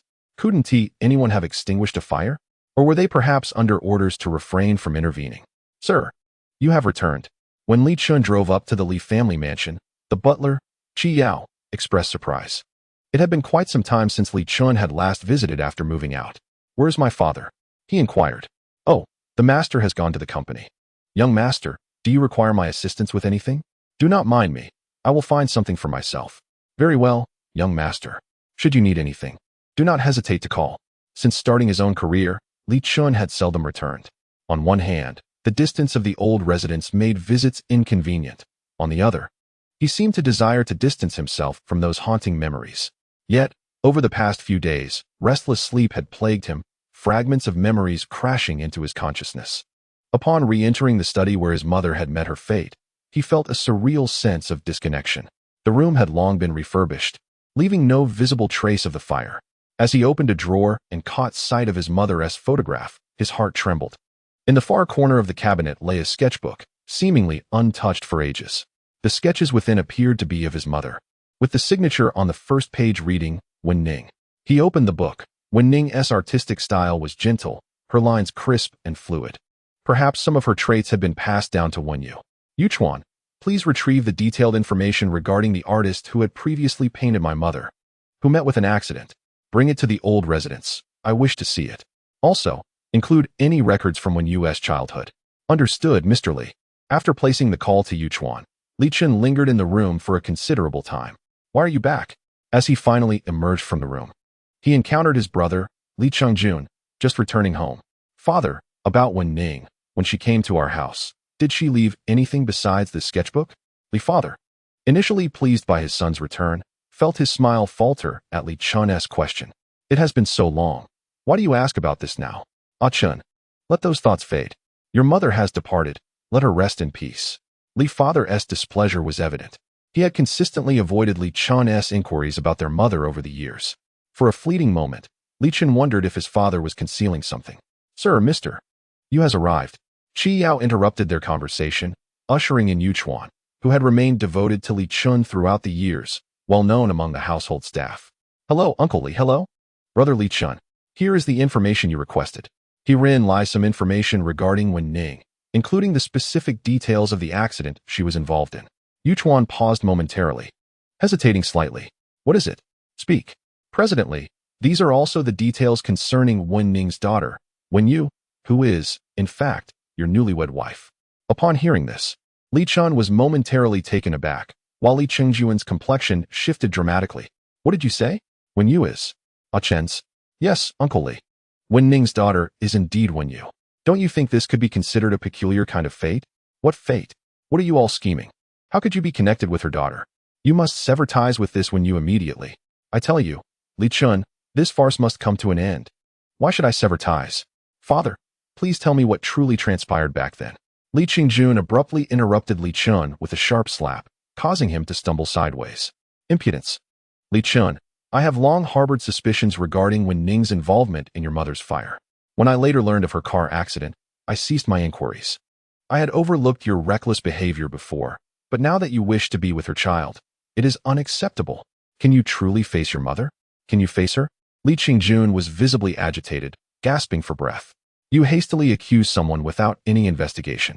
Father, what if things are not as you presume? For mother's sake, I believe we should thoroughly investigate the events of that year. Let the truth be revealed. Li Chen was not intimidated by his father's rebuke. After all these years, he was no longer the timid child he once was. What truth lay beneath their fears? Li Chen, incensed, was momentarily rendered speechless and raised his hand to slap Li Chen once more. Realizing that further contention was futile, Li Chen gathered the materials and prepared to leave. Troubled and agitated, he lingered in the underground parking lot for quite a while before ascending to his apartment, wishing to shield Wen Yu from his tumultuous emotions. As he opened the door, he collided with Wen Yu, who was wrapped in a towel, heading towards the kitchen. They locked eyes for a few seconds, and then Wen Yu gasped, nearly leaping in surprise. Initially stunned, he instinctively pulled her into his embrace. Her damp hair brushed against his sleeve, feeling somewhat cool.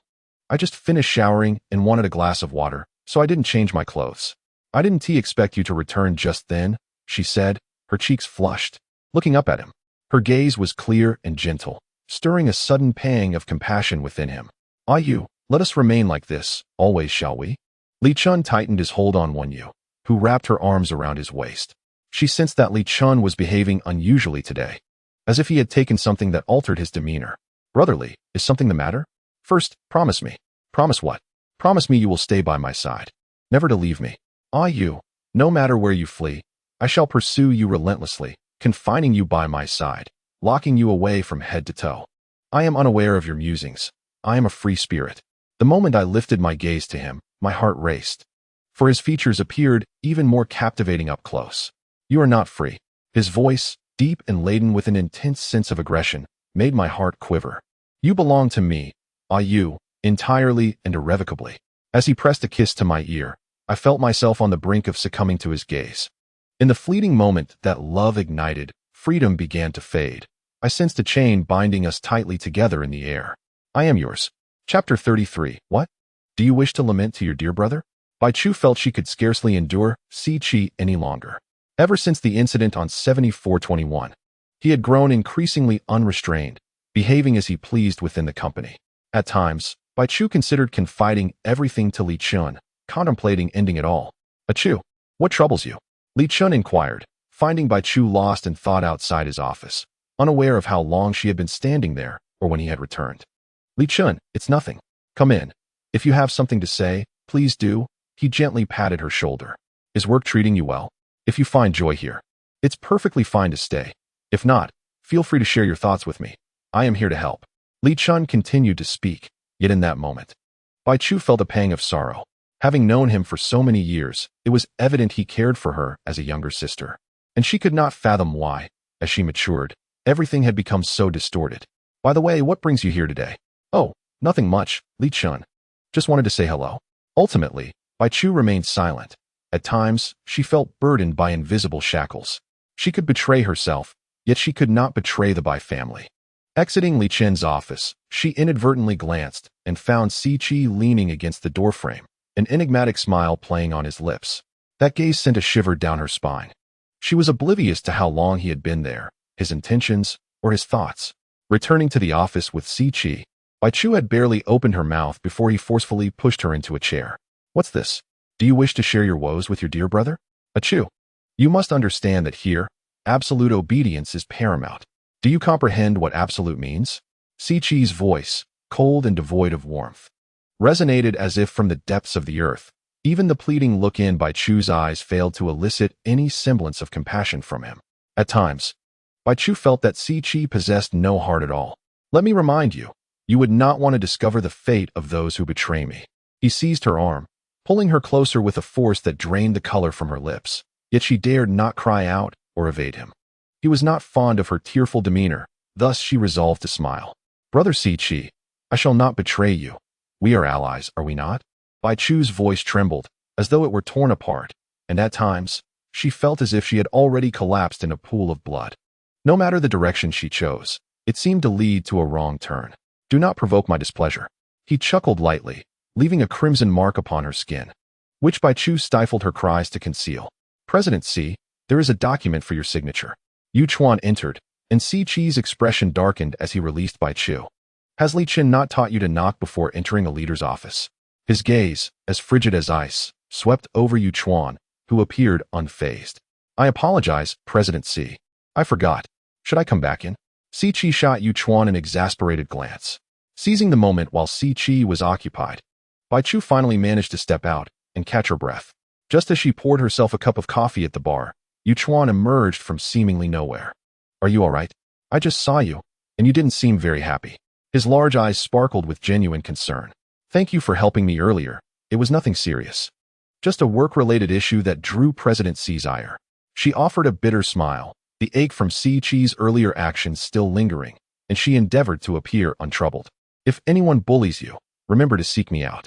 Yu Chuan had been quietly observing Si Chi for quite some time, sensing an underlying malevolence within him. I will. Thank you. Bai Chu did not intend to engage Yu Chuan further, for each individual must ultimately tread their own path. Can I come to you for anything? Of course. For anything. Li Chen had been returning home early these past few days, yet he struggled to find restful sleep, as memories from his childhood replayed in his dreams.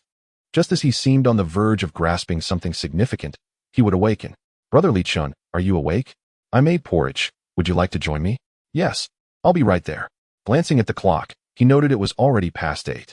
Even on weekends, Li Chen rarely slept in. He had been accustomed to waking at 6:30 for many years, and these past few days, Wen Yu had noticed something amiss. Brother Li Chen, it's the weekend. I want to visit the Time Realm. The Time Realm? You mean that seaside museum? Yes, I wish to experience the exquisite design of a remarkable museum. But if you are busy, I can go alone. I am not busy. I will accompany you. It is a positive sign when a child expresses a desire to learn. And as a parent, one must certainly support that. You're taking advantage of me. She playfully scolded, giving his head a gentle tap. He chuckled softly, unfazed by the light reprimand. Li Chen drove Wen Yu to the Time Realm, naturally taking her hand as they exited the car. Unbeknownst to them, a tacit understanding had blossomed between them over time. The museum's lighting was artfully designed, leaving a profound impression on Wen Yu as they traversed the exhibition halls. During their visit, they unexpectedly encountered Si Chi and Bai Chu. Brother, what brings you here? While visiting a client nearby, I decided to drop by. As Si Chi's gaze swept over the two individuals, Wen Yu instinctively furrowed her brow. She had never quite warmed up to Si Chi. Li Chen, shall we dine together? Bai Chu extended an invitation to both, and out of courtesy, Wen Yu felt compelled to accept. Today, the museum was hosting an art exhibition, attracting a larger crowd than usual. In the past, such gatherings were far less populous. Speaking of the exhibition, I heard that Miss Wen's mother is also an artist. Is that not so? Whether intentional or not, Si Chi steered the conversation towards Wen Yu's mother. Indeed, my mother is a freelance artist, specialized in oil portraits. It is intriguing that the freelance artist who painted for Aunt Lin shares the same surname. 1. Perhaps fate intertwines our lives in mysterious ways. Upon hearing Si Chi's remark, Li Chen's brow furrowed slightly. Aunt Lin? That refers to Li Chen's mother, Lin Yitong, who had a penchant for portraiture for quite some time. I presume everyone is hungry. Let us order first. Li Chen interjected, wishing to divert the conversation from the complexities it entailed, not wanting Wen Yu to grasp these matters just yet. However, I have heard that the freelance artist tragically passed away in a car accident. What a pity, Si Chi continued, oblivious to the weight of the topic. What was her name? I seem to have forgotten. Ah Chen should recall, right? I heard he was home recently searching for her information. Perhaps he could share those details with our younger sister. In truth, I believe father does not oppose your relationship. He simply struggles with his thoughts. Perhaps nothing ever transpired in the past. Li Chen, what is he even talking about? It is nothing, he replied curtly. Chapter 34. The role of the ruler is to intimidate her. Let us eat first. Noticing Li Chen's displeasure, Bai Chu stepped in to ease the tension. I will not eat until you explain what this is all about. Wen Yu insisted, her voice trembling as she grasped Li Chen's hand, unwilling to let the matter slip into ambiguity. Yu, it is not as you perceive it. Unable to withstand Wen Yu's relentless probing, Li Chen's voice carried a note of exasperation. He wished to provide her with clarity, yet now was not the right moment. Then what is it? Please, enlighten me. Yu, trust me just this once. Once I uncover the truth, I promise to share it with you completely. After some contemplation, Wen Yu reluctantly agreed to Li Chen's assurance. She understood him and believed he had his reasons, willing to grant him this one moment of trust. As the group exited the museum, Li Chen received a call from Li Chen, requesting his presence at home. Initially inclined to decline, he reconsidered and agreed, feeling the need to discern his father's intentions. Upon entering with Si Chi, he found Si Yuejiao present as well. Over the years, Li Chen had felt ambivalent toward this stepmother. Nonetheless, she was Si Chi's mother, and thus, maintaining a facade of cordiality was necessary. Aunt Si, it seems father is not in the best of spirits today. If he says something out of sorts, just acquiesce and refrain from arguing. Si Yuejiao always appeared to be understanding, yet her gaze remained distant. Aiken, this is for you. Li Chen, having heard the commotion downstairs, slowly descended the stairs and handed a bank card to Li Chen. What is this? Compensation. It is to compensate Wen Yu. You are divorcing her. And this 5 million is for her as recompense for this period. It's time for you to let her go, Aiken. You've played long enough, haven't you? Li Chen spoke calmly, unaware that his words could be perceived as problematic. I will not divorce her. Aiken, I understand your confusion, but I am your father. My actions are meant to protect you. One day you will comprehend. Protect? Was this how you protected my mother back then? What did you say? Hearing Li Chen's words, Li Chen stepped forward, nearly raising his hand in anger. Had it not been for Si Yuejiao and Si Chi's intervention, Li Chen would have likely received several slaps at that moment. I don't want this card. You can keep it, father. I will not divorce her. I want her. Leave. Get out. The further away, the better. I never want to see you again. Li Chen was bewildered as to why his father insisted on his separation from Wen Yu. Ever since his father discovered that Wen Yu was Wen Ning's daughter, he seemed increasingly anxious. Please don't be angry, old master. The child is immature. Be patient with him. Regardless, your health is paramount. Si Yuejiao assisted Li Chen back to his room, continuously offering comfort. Ah Jiao, if it weren't for your company, I fear this rebellious child would have driven me to an early grave. What are you saying, old master? You are still quite young. Ah Jiao still relies on you for survival. You cannot leave me first. If death is inevitable, I must depart before you. Her playful tone somewhat eased Li Chen's mood. Over the years, Si Yuejiao had always played the role of the understanding companion in front of him. As night fell, Li Chen retired to bed, and Si Yuejiao entered Si Chi's room, finally exhaling in relief and revealing her true self. Today was quite eventful. I thought I might not make it through. Mom, it seems Li Chen is intent on uncovering the truth behind his mother's death. If he digs too deep, could it not be detrimental to us? He won't uncover anything significant. At most, he might trace it back to that painter. However, we must prepare, let any consequences fall upon Wen Ning, and ensure we are not implicated. But do we have evidence against that painter? Evidence. They have been dead for so many years. Whether there is evidence depends on the living. We need to strategize meticulously and prepare ample evidence to support our claims. This matter requires careful deliberation. Mom, you should rest. I need to ponder further. All right, I will rest first. I have expended too much energy on that old fool today. I must recuperate. Li Chen spent the night in turmoil. After Wen Yu returned home, he called her over, diligently assisting her with her studies. Strive a little harder. I believe you can achieve a commendable rank this time. Wen Yu sensed something peculiar about Li Chen today. In the past, he simply encouraged her to participate wholeheartedly, emphasizing personal fulfillment over the importance of accolades. Why? Competing is fundamentally about earning a position. Without it, what is the purpose of participation? We must triumph.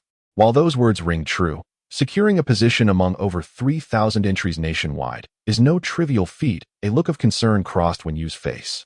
She certainly yearned for victory, yet such aspirations are fraught with uncertainty. I reviewed your work today and have some insights and suggestions for revisions, which I have sent to your WeChat. Ensure you complete them tonight. Tonight? But it is already evening. I fear I may not finish. If you cannot complete it, then forego sleep. Indeed, for students in design, burning the midnight oil is commonplace. Yet, Wen Yu was taken aback by his transformation, momentarily at a loss for words. I will assist you with the revisions. Li Chen's tone left no room for negotiation. He perceived this as a pivotal opportunity. Should Wen Yu's talents gain universal recognition, perhaps her father would be less critical. A prodigious young designer paired with the heir of a family business. What a match that would be. I am weary today, Li Chen. Let us study tomorrow instead. She clung to his neck, attempting to coax him with a show of affection. No, we must upload the final results in a few days. Each day is of utmost importance. I will accompany you during this time. If you tire, stand and work, whatever the case. The tasks must be accomplished daily. He guided Wen Yu to sit at her desk, and when she attempted to flee, he placed a ruler before her, leaning against the doorframe with arms crossed. Observing her intently, under the weight of his penetrating gaze, her body responded quicker than her mind, and by the time she realized, her hands were already on the keyboard. He remained there, watching her furtive glances toward him, amused yet maintaining a serious demeanor. He regarded her as one might admire a blooming flower, witnessing her quiet blossoming in his eyes. Li Chen, I feel drowsy. Let us continue tomorrow. Before Wen Yu could finish her thought, he nudged the ruler closer to her, remaining silent. Not drowsy. I am suddenly wide awake. Wen Yu scratched her head and picked up her pen again, for one often finds oneself busy during moments of discomfort. In the room, the moonlight flowed gently. Chapter 35. This time, a self-imposed standing punishment. Li Chen stayed with Wen Yu until late into the night, and as he checked her work, she rested her head on the desk and fell asleep. He glanced at her. Her breathing was steady. At that moment, with spring nearly at its end, the shadows of the trees danced upon her, intertwining with the moonlight, creating a serene blue dream amidst the extravagance of the world. He reached out, then withdrew, hesitant to disturb this reverie. Ayu. He softly called her name, and for a fleeting second, she awakened, only to inadvertently lean against him as she drifted back into slumber. With a soft sigh, he carried her back to bed and tucked her in before returning to the study to devise a plan for the upcoming days. The plan was meticulous and precise. Li Chen was an exceptional manager, delegating tasks with clarity and not merely instructing others, but guiding them with a firm hand. However, his methods were rather stringent. The requirements of the schedule were precise down to the minute, causing Wen Yu to nearly jump in disbelief upon seeing it. Was this reasonable? Every day, she was expected to return home within half an hour of finishing class, prepare herself, and complete tasks according to his demands, with only half an hour allocated for dinner. Oh heavens, someone save me. Wen Yu felt a wave of darkness wash over her. What lay before her was not a schedule, but a death warrant. What is unreasonable? I've crafted the most efficient plan based on your class schedule. Ayu, our time is limited, and submissions are imminent. We must utilize every moment wisely. No second can be squandered. Your part-time job must be paused during this period. After the competition concludes, you may resume it if you wish. Are there any other concerns? Yes. Is there a problem? A significant one indeed. I cannot endure this. Your schedule is too rigid, leaving me no time to breathe. Fear not. I possess ample methods to ensure your perseverance. Should you wish to challenge yourself, feel free to do so.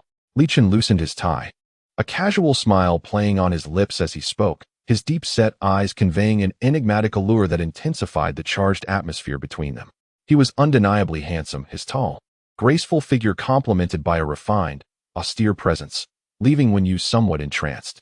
It was difficult to discern whether her racing heart stemmed from anxiety or infatuation. To clarify, this is not a discussion, but a command. I will review your progress daily. It must be executed without compromise. His deep, magnetic voice resonated in her ear as he gazed at her, his eyes bearing a clear warning, no defiance, no evasion. It was an undeniable assertion of control, a unique romanticism shared between them. The fox's tail has finally been revealed. To save time, let us walk to and from school together. I'll wait for you at the entrance after class. This will expedite matters. Silence implies agreement. It's currently 6 o'clock, and I have already sent you today as schedule. Begin working on it. I will come by later to assist with your review. What if I refuse?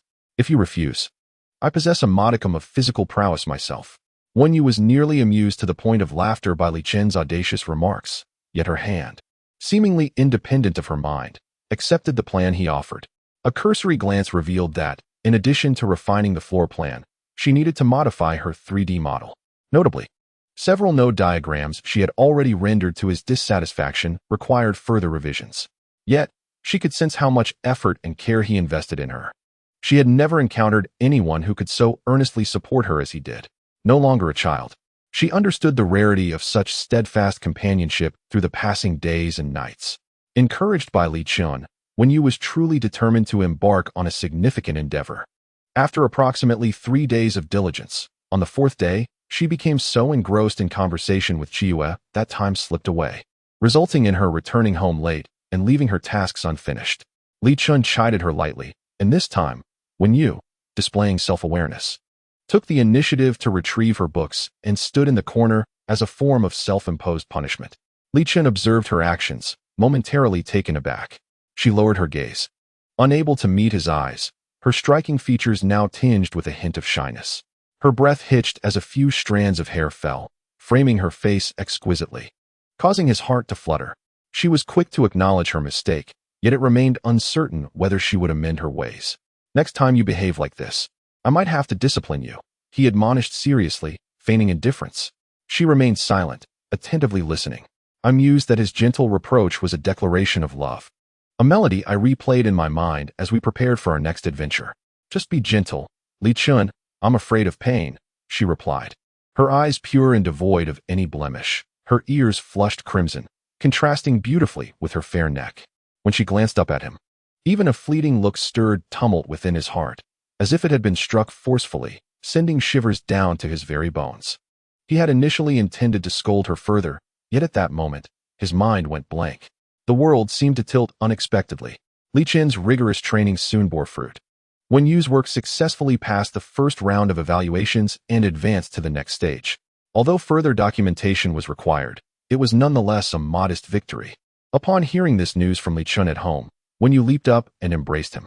Her tall, yet not overly slender figure felt weightless in his arms. In a spontaneous gesture, Wen Yu sensed that the barrier that had once existed between them was gradually dissolving. Sometimes, she felt as though she was on the verge of forgetting that they had met through an arranged marriage. Suddenly, the prospect of walking into the future with such a person felt promising. Li Chen, what do you think our future will be like? As she looked at him with sparkling eyes, he felt an overwhelming urge to lay bare his heart before her. He could no longer hold back. Tomorrow evening. Let us go to the mountain for dinner, and I will slowly share with you what our future holds, shall we? Li Chen resolved to unveil everything to Wen Yu, about Guangrong Group, about his family, and about the initial deceptions he had maintained. This time, I promise to be completely honest and hope for your forgiveness as you see through me. Li Chen prepared himself mentally, anticipating her anger and the possibility of her striking him. Nonetheless, he was determined to ensure she remained by his side. Just as he was ready to divulge everything, an unexpected phone call from his father abruptly interrupted his plans. Ah Chen, today grandmother is being discharged from the hospital, and the family is returning home. Make sure to come back early. This is a momentous occasion, and we are preparing a family feast. Oh, certainly. Li Chen is also delighted that grandmother can finally come home, yet this disrupts all his plans. And he must inform Wen Yu that the dinner with Shan Sun has been cancelled. All right. Wen Yu shows little reaction, unaware of any changes in Li Chen's mood. Ah Yu, tomorrow my grandmother is coming home, and my father is preparing a family banquet. Everyone will be there. Will you accompany me? Upon hearing Li Chen's words, Wen Yu momentarily paused her phone activities. Are you sure? Meeting Li Chen's entire family seems like a rather formal occasion, suggesting a deeper connection between us. Of course, you are my wife. It is only natural for you to participate in the family feast. He smiled and gently ruffled her hair. Chapter 36. What did you say? Li Chen's family is the wealthiest in Linchuan, the Li family. As Wen Yu returned home with Li Chen, she had mentally prepared herself. Knowing that his family background would likely surpass her own, yet she was still taken aback by the grandeur before her. A 5-story standalone villa, a professional team of housekeepers, and a parking lot filled with luxurious cars whose names she could not even recall, yet she knew were unattainable for someone like her. Is this your home? Ah Yu. There are many people today. I will explain everything to you later. Li Chen's eyes were filled with regret. He wished to clarify things with her, but time did not permit. How could you bring her here? Today is such an important day with grandmother's discharge, and you bring an outsider. A sharp reprimand echoed from the staircase, where Li Chengjun glared at Li Chen. Si Chi also emerged from his room upon hearing the commotion. Do you realize that grandmother has just recovered? Today is a family feast. What purpose does it serve to bring a stranger here? Are you trying to provoke her? Wen Yu found herself momentarily at a loss, uncertain of what she had done wrong. Yet she was not naive. She understood how unwelcome she was at this moment.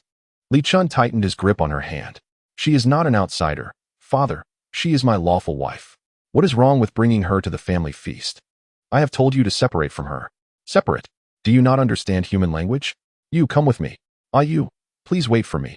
I will speak with father. Do not worry, everything will be fine. Li Chen sighed heavily in his heart before turning to follow Li Chengjun upstairs to the study. Yu, do not be anxious. After all, Li Chen is the sole heir of Guangrong Group.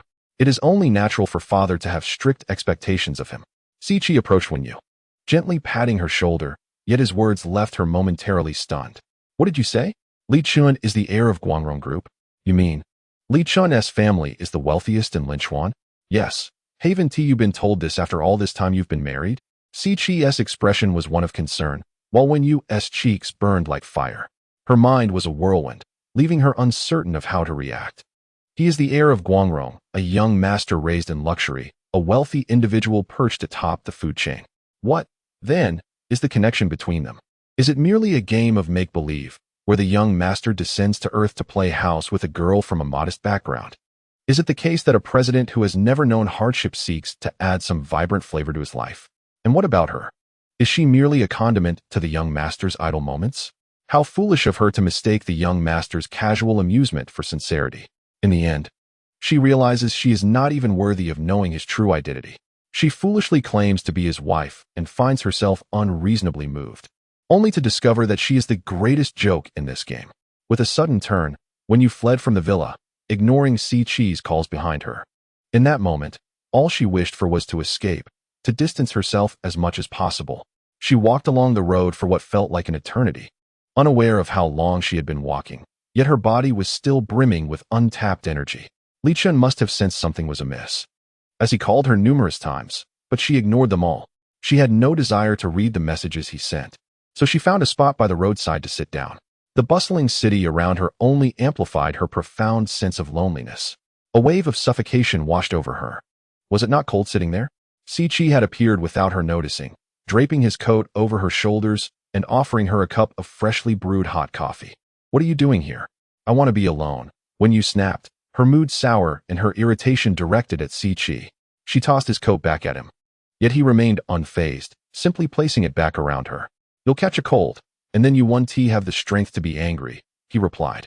Siqi and Li Chen shared a similar stature, both tall and robust, yet their temperaments were entirely different. Stray strands of hair danced around Siqi's ears, and his carefree smile exuded a hint of mischief, his gold-rimmed glasses obscuring thoughts that were difficult to decipher. Yu, please do not be upset. I believe Li Chen had his reasons for not telling you. Even if he has other intentions, I hope you can understand him. As his older brother, I apologize to you on his behalf. Regardless of the circumstances, he should not have hurt you. You know, considering your mother's connections, my mother? What do you mean? What are you talking about? I don't understand. Wen Yu interrupted, her voice rising. The last time this topic arose, it had been cut short by Li Chen, and she was determined to uncover the truth this time. The artist who painted Li Chen's mother was Wen Ning, your mother. What did you say?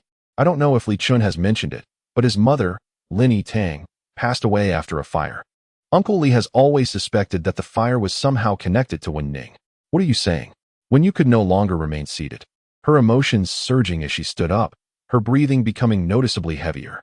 Yu, please calm down, don't get agitated. I am merely explaining why Uncle Li disapproves of your entering the family. The past is the past, and I believe we should not dwell on it any longer. Thus, is Li Chen's approach towards me driven by this? What does he intend to accomplish? Is it revenge for his mother or the pursuit of a truth? Wen Yu's voice trembled as she felt ensnared in an elaborate deception, beginning to question the true sentiments with which Li Chen approached her. Everything is false. All is but a facade. Yu, it is not as it seems. I believe Li Chen would not harbor such thoughts. This must be a misunderstanding. Trust me. Return with me, and you both can have a proper conversation. He adores you. How could he wish to retaliate against you? The word revenge was articulated with unsettling clarity, as if to ensure she comprehended its weight. Understanding the nuances of reverse motivation, Siqi was acutely aware that his words, though ostensibly comforting, were akin to plunging a dagger into her heart. I will not return. Please inform him that the young master of the Li family ought to heed his family's wishes. Since Uncle Li forbids our union and demands our separation, then so be it. When he is available, we shall finalize the necessary arrangements. Yu. Wen Yu turned once more, ignoring Siqi's plea. She did not return home, but instead sought refuge in a hotel. Yu, listen to me.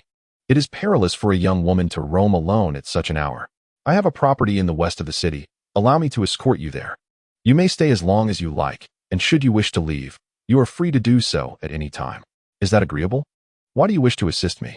As an older brother, It is my duty to support my younger sibling in times of need. Come with me, otherwise, Li Chen will undoubtedly trace your whereabouts. Rest assured, I will not disclose that you are here with me.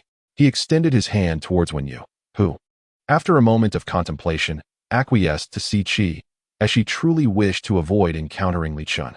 Chapter 37. Did he marry me solely for revenge? To ultimately ruin me? Si Chi drove Wen Yu to his spacious penthouse in the West City, where the floor-to-ceiling windows offered a breathtaking view of the metropolis. The room's decor, dominated by a monochrome palette, mirrored Si Chi's own character, proud and enigmatic. What are you looking at? Si Chi inquired as he moved to the kitchen to pour her a cup of hot tea. Oh, nothing much. Thank you for today, Si Chi. I apologize for the trouble. You, truth be told, I do not entirely agree with Li Chen's actions. You are a wonderful girl. What do you mean? The grievances of the previous generation belong to them and should not encroach upon our lives. We have our own journeys. Let the past remain where it belongs. Do not blame Li Chen. I believe he will come to understand in due time. Upon hearing Si Chi's words, Wen Yu's heart grew colder. The realization that everything might have been an intricate ruse from the outset twisted her heart painfully. But is it true? Is it all indeed a fabrication? Had we not vowed to be honest with one another? As she spiraled into her thoughts, a notification on her phone interrupted her reverie. Design competition embroiled in plagiarism scandal. Guangrong Group's stock plummets. She stared in disbelief, reading the headline thrice before confirming that she had indeed made the trending news. What has happened? Seeing Wen Yu's distressed demeanor, Si Chi moved closer to her and took her phone. Plagiarism?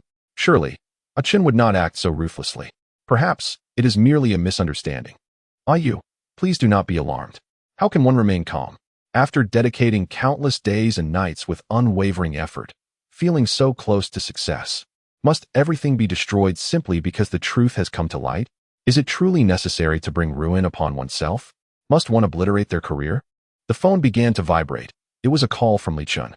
Wen Yu felt as though she lacked the strength to even decline the call. Having forgotten how to weep, the reality of it all felt suddenly meaningless, whether true or false. Yu, are you all right? Si Chi, filled with concern, pulled Wen Yu gently, and at the sound of his voice, she snapped back to reality. After enduring for several seconds, she could no longer contain herself, trembling as she cried, as if she had never wept so profoundly before. Even when Si Chi held her close, offering comfort, she remained unresponsive. Yu, do not fear. I will assist you in resolving this matter. Chen was merely overwhelmed in the moment. Once he regains his composure, I shall bring him to you to apologize. Si Chi softly patted Wen Yu's back, and after a long while, she gradually began to calm down. That night, he recounted numerous stories from the past. It was said that when Wen Ning painted for Lin Yitang, things began smoothly. However, Lin Yitang's temperament soured over time, leading to a deteriorating attitude towards Wen Ning, often belittling her. Perhaps Wen Ning had endured enough, or perhaps Lin Yitang had truly gone too far. After a particularly heated argument, it was unclear who ignited the flames, but soon it spiraled out of control. Wen Ning escaped, and upon returning, perhaps overwhelmed by anxiety, she met with an unfortunate accident. Impossible. Absolutely impossible. My mother is not that kind of person. Wen Yu reacted vehemently upon hearing this tale. Yu, I believe you. And I believe in your mother. But the crux of the matter lies with Li Chen. Now that Li Chen's mother has passed away and your mother is also gone, there are no witnesses to the truth. I cannot fathom what Li Chen might be thinking at this moment. So, he orchestrated a marriage with me as a means of revenge, intending to ruin me. Is that it? Today has been overwhelming, and when you could no longer discern what was real and what was false. To be honest, when Chen first declared his intention to marry you, I was indeed taken aback. His family had already arranged a betrothal with Bai Chu, and it was said that he would wed her by the end of this year. His sudden announcement to marry you caught everyone off guard. Yu, do not dwell on these thoughts. Thus, it was not that he wished to abandon me now. Rather, it was a deception from the very beginning. His performance has been remarkable. All this time, I had failed to detect a single flaw. The light in Wen Yu's eyes gradually dimmed, and she felt as though she had no valid reason to be sorrowful. Only the sadness of those who are loved holds significance. What does her own despair amount to? Yu, do not dwell on such thoughts. How about this? In a couple of days, I have a meeting in Macau. Would you accompany me for a change of scenery? Macau? Trust me, the best way to forget pain is to seek new joys. We could admire the night view from the Macau Tower, or experience the charm of the old streets in Taipa village. Life offers countless opportunities, Yu. But why do you wish to help me? Wen Yu took a step back, her gaze towards Si tinged with caution. It is only natural for an elder brother to assist his younger sibling in times of trouble. Do not be afraid. To prevent you from worrying, I shall take care of your phone for the next few days. You may reclaim it whenever you desire. Seeing that Wen Yu did not object, Si took her phone. He wished to grant himself a moment of respite, a time for Li Chen to be thoroughly disoriented. Currently, he could not locate her, and the matters related to the news were beyond his capacity to handle. By the time he regained his composure, it might be too late. Yu, why not rest for now? Perhaps Si voice possessed a certain persuasive quality, or maybe Wen Yu was simply too fatigued to wish for interruptions. She disregarded her phone and retreated to her room. Li Chen was also aware of the news. He instructed Yu Chuan to retrieve the recent surveillance footage from the office. Yu Chuan was efficient and soon identified Bai Chu. However, Bai Chu's capabilities were limited, and Yu Chuan subtly suggested that since Bai Chu was Si assistant, Si might also be implicated in this affair. Li Chen grasped Yu Chuan's implications, yet he wondered, but why? Why would he wish to harm himself? Overwhelmed, Li Chen found himself lacking the energy to address this matter. His priority was to locate Wen Yu, and everything else could wait. He scoured the entire city, yet still could not find any trace of Wen Yu. Her phone was off, and there was no record of her at any hotel. Li Chen even began to suspect the worst regarding her safety. He made call after call, each met with a deadline. And those he dispatched to seek her were met with his scathing rebuke, yet still returned without a single clue. He went to the airport and the train station, hoping to spot someone resembling her. Desperation was driving him to the brink of madness. It was my fault. It was only upon your departure that I realized how utterly dependent I am on you. If I could relive those moments, I would ensure you remained by my side, employing all my strength to resolutely prevent your departure. Even if it meant falling, I would choose to fall alongside you. Chapter 38. Do not forget, I am your husband. Yu, we shall depart tomorrow. For the next few days, you need not concern yourself with anything. Once in Macau, I will ensure you find solace. Fear not. Yu, in this world, there exists no insurmountable problem. Upon our return, you will discover that, in truth, there is nothing of great consequence. Life is eternally vibrant. As the planes carrying Wen Yu and Si took off, Li Chen's associates belatedly realized that the young master was searching for someone who had seemingly departed. It was a clue provided by a flight attendant they had bribed. How could she be with my elder brother? Are these two conspiring to drive me to madness? Brother Chen, is it not of utmost importance to consider the impact on the company? The board will undoubtedly demand an explanation from us. Bai Chu, who had inexplicably appeared, only intensified Li Chen's frustration with her words. Who was responsible for this plagiarism incident? Once this matter is resolved, I will ensure they pay for their transgressions tenfold. As Li Chen drew closer to her, Bai Chu's heart raced, and she stepped forward to voice her thoughts, only to be unceremoniously dismissed. Yu Chuan, please book me a flight to Macau, and do it swiftly. Take me to the airport shortly, during my absence. Manage what you can of the company affairs, and contact me only if necessary. Understood. Li Chen could not afford to wait any longer. He had countless thoughts weighing on his mind, and if he did not express them soon, he would truly collapse. Yu, where on earth are you? Yu Chuan was dependable, and soon Li Chen was aboard the flight to Macau. Upon landing, he called Yu Chuan, only to be informed that there were no further updates. They had no knowledge of Wen Yu's whereabouts, as she and Si had vanished upon arrival. With little time to contemplate, he drove through the city's bustling streets, desperately searching for that familiar silhouette. The repetitive search and fleeting hopes led Li Chen to feel that the last thread of his resolve was about to snap. Perhaps fortune favors the determined, or perhaps it was fate. In the depths of despair, Li Chen fortuitously entered a casino and truly spotted that familiar figure. From a distance, he recognized her instantly. Her face, as radiant as when they first met, now bore signs of weariness. Yu. He rushed to her side, embracing her without reservation. However, upon realizing it was Li Chen, Wen Yu displayed no joy, only anger, and promptly slapped him across the face. Yu, what's wrong? Though it stung slightly, he was bewildered, unsure of what wrong he had committed. What's wrong? Does young Master Li not understand? Yu, please listen to me. As he watched Wen Yu wrap her arm around Si, Li Chen's voice faltered. I refuse to listen. Why should I heed the words of a deceiver? Besides, can't you see? I have already found someone new. Chi cast a glance at Li Chen, indifferent to Wen Yu's affections. He relished seeing Li Chen in a state of disgrace. A new love? My brother is your new love?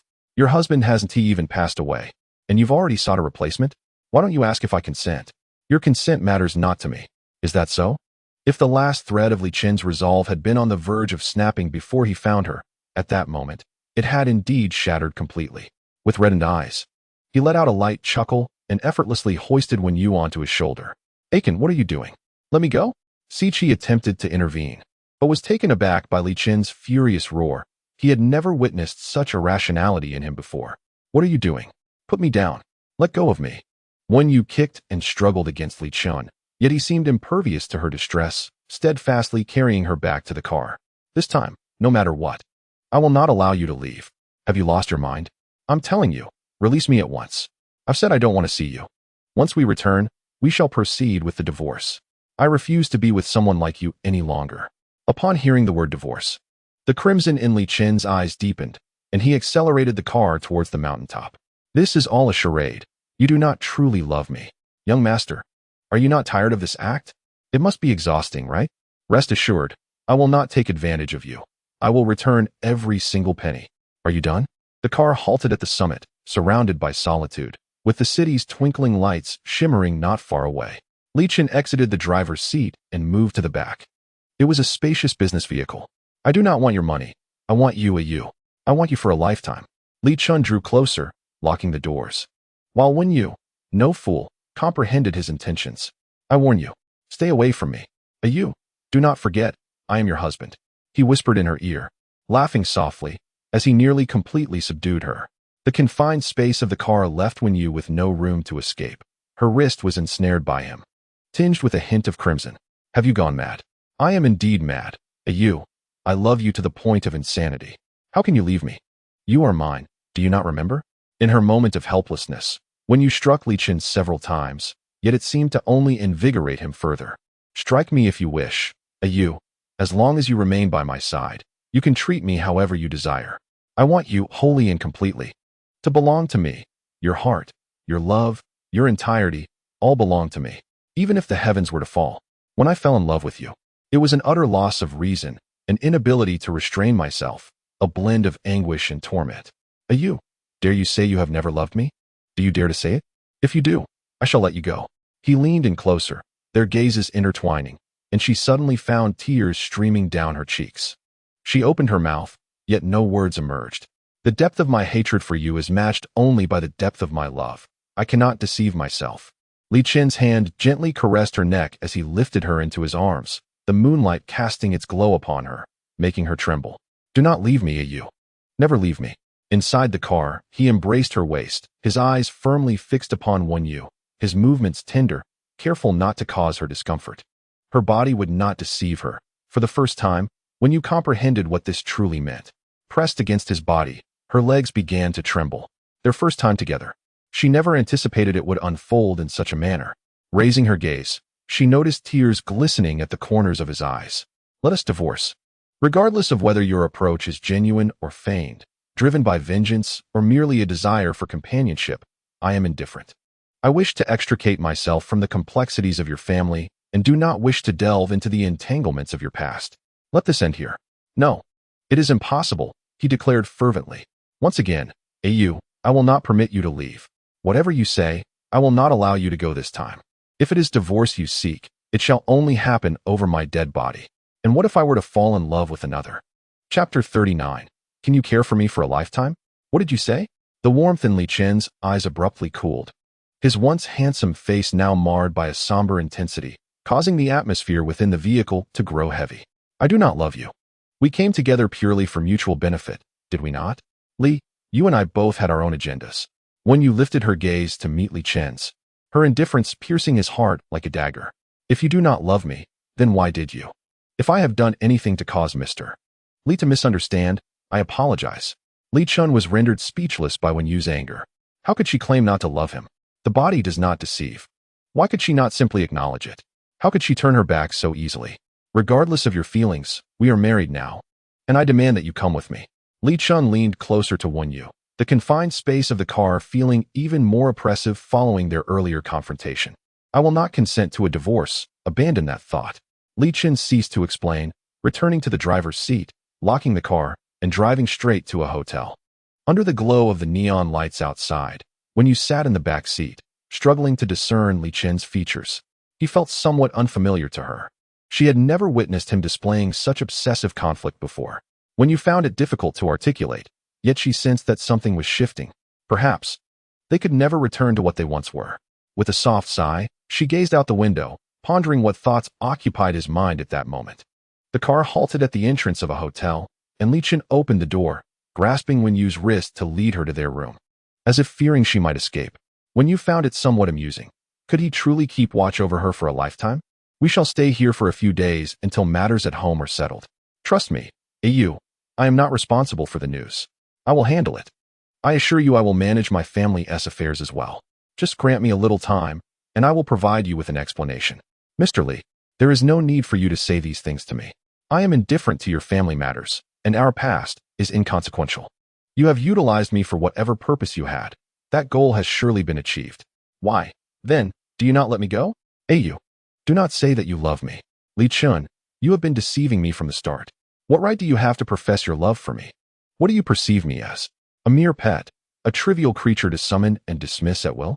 Do you believe I should still feel gratitude towards you?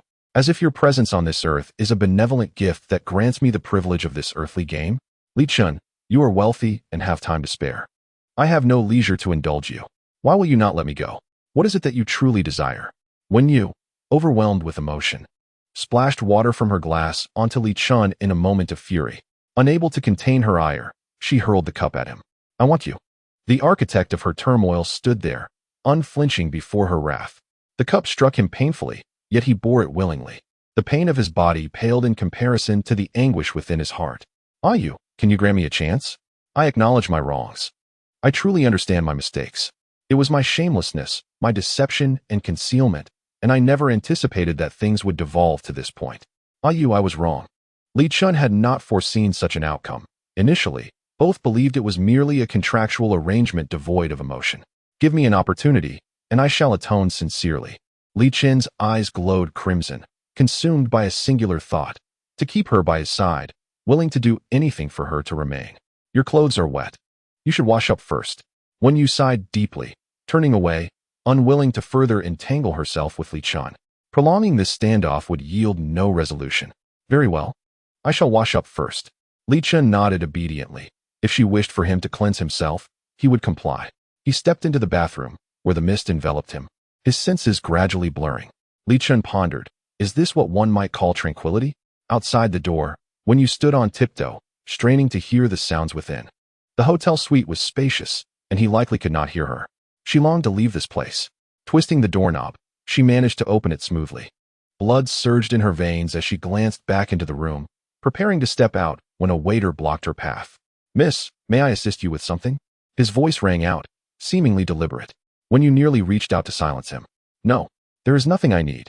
She glared at him, her patience wearing thin. But she prioritized her departure above all else. Miss, is there something amiss with our service? Do you not comprehend human speech? I said no. No. Wen Yu snapped in a hushed tone, yet the waiter remained at the door, persistent. In the midst of this entanglement, a hand suddenly encircled her. What is it? As they struggled, Li Chen emerged from his shower, leaning against the doorframe, silently observing her. Nothing really. I am just hungry and wish to find something to eat. Now that you are finished, let us see what we can have. Oh, I see. A faint smile graced the corners of Li Chen's lips, and in the next instant, Wen Yu found herself enveloped in his embrace, the door closing once more. What are you doing? Heart racing, Wen Yu felt his hold tighten around her. And at that moment of eye contact, a perilous tension filled the air. This hotel is mine, he declared. I've made it clear. No one is to leave this room without my permission. Yu, abandon all hope. You will stay here with me obediently. Li Chen, are you out of your mind? At his words, Wen Yu momentarily froze, her anger swelling exponentially. The more she pondered, the more furious she became, raising her hand to deliver a sharp slap to Li Chen's face. I am indeed mad. Only in my madness can you remain. If I were not mad, you would leave me. Yu, I cannot bear the thought of you departing. Li Chen did not evade Wen Yu's slap. Instead, he accepted it quietly, even seeming to savor the moment. pulling her even closer. Can you look at me for a lifetime? She asked. Li Chen, there will come a time when you cannot keep me. You grant me a chance. I will uncover the truth about the fire incident from years ago. Do you not wish to know the truth? As for the plagiarism issue, trust me, I will handle it appropriately. I promise to provide you with a resolution. For how long? What? I asked. How long will it take for you to give me this resolution? Are you expecting me to wait a lifetime for you to figure it out? 3 months, you. I assure you, I will get to the bottom of this matter. Chapter 40. Forced affection from President Li. Fine. I will wait 3 months for you, Li Chen. If, after those 3 months, there is still no progress, we shall meet at the Civil Affairs Bureau. Upon hearing the mention of the Civil Affairs Bureau, Li Chen's expression visibly soured, yet he reluctantly nodded. His gaze filled with a pitiful resignation, as if he were the victim in this scenario. Wen Yu settled onto the bed, gradually regaining her composure. Her feelings for Li Chen were not absent, yet her anger was palpable, a fury that could not be soothed by 1,000 apologies. In Wen Yu's world, love should be pure and untainted by deceit. She could not convince herself that Li Chen's betrayal was justifiable. This entire situation felt like a dream, an unsolvable enigma. The complexities involved were overwhelming, and she doubted her ability to resolve it all. Li Chen's phone rang. It was Yuchuan calling. Brother Chen, the chairman visited the company today, but was furious upon finding you absent and unable to reach you. He said he would deal with you when you return. It seems the chairman is genuinely upset. Perhaps you should return swiftly and explain. I understand, Yuchuan. Please check if there have been any irregular transactions in the accounts of the general manager's department over the past 2 months. General manager? Understood. Yuchi felt puzzled. The relationship between Li Chen and his elder brother had always been amicable. Why, then, had Li Chen begun to suspect something? Li Chen himself was bewildered, questioning why Yuchi had recently been at odds with him. In the past, things were not like this. Perhaps it is time for me to have a heartfelt conversation with him. Contemplating this, Li Chen laid down on the bed. While Wen Yu emitted a sharp exclamation, "What are you doing? What's the matter? You should sleep on the sofa." How quickly one can turn their back, just moments ago. Li Chen had not finished his words when a pillow thrown by Wen Yu struck him, prompting him to silently retreat to the sofa, clutching the pillow and blanket. It is not shameful to be sent to the sofa by one's own wife. That night, he slept fitfully, waking several times, instinctively glancing towards the bed. Only upon seeing her there did he feel at ease. Upon awakening, Li Chen began to pack their belongings in preparation for their return home. Although the matter had yet to be resolved, Wen Yu still needed to attend her classes. They could not linger here indefinitely. Throughout the journey back, an air of silence enveloped them. It was not until Li Chen drove her to an unfamiliar villa that she furrowed her brow and asked, "Where is this?" The villa, situated in a bustling area, comprised 3 stories. Previously, Li Chen had concealed his identity from her, hence never bringing her here. However, there was no longer a need for secrecy. "This is our new home," he announced as he parked the car and took her hand to enter.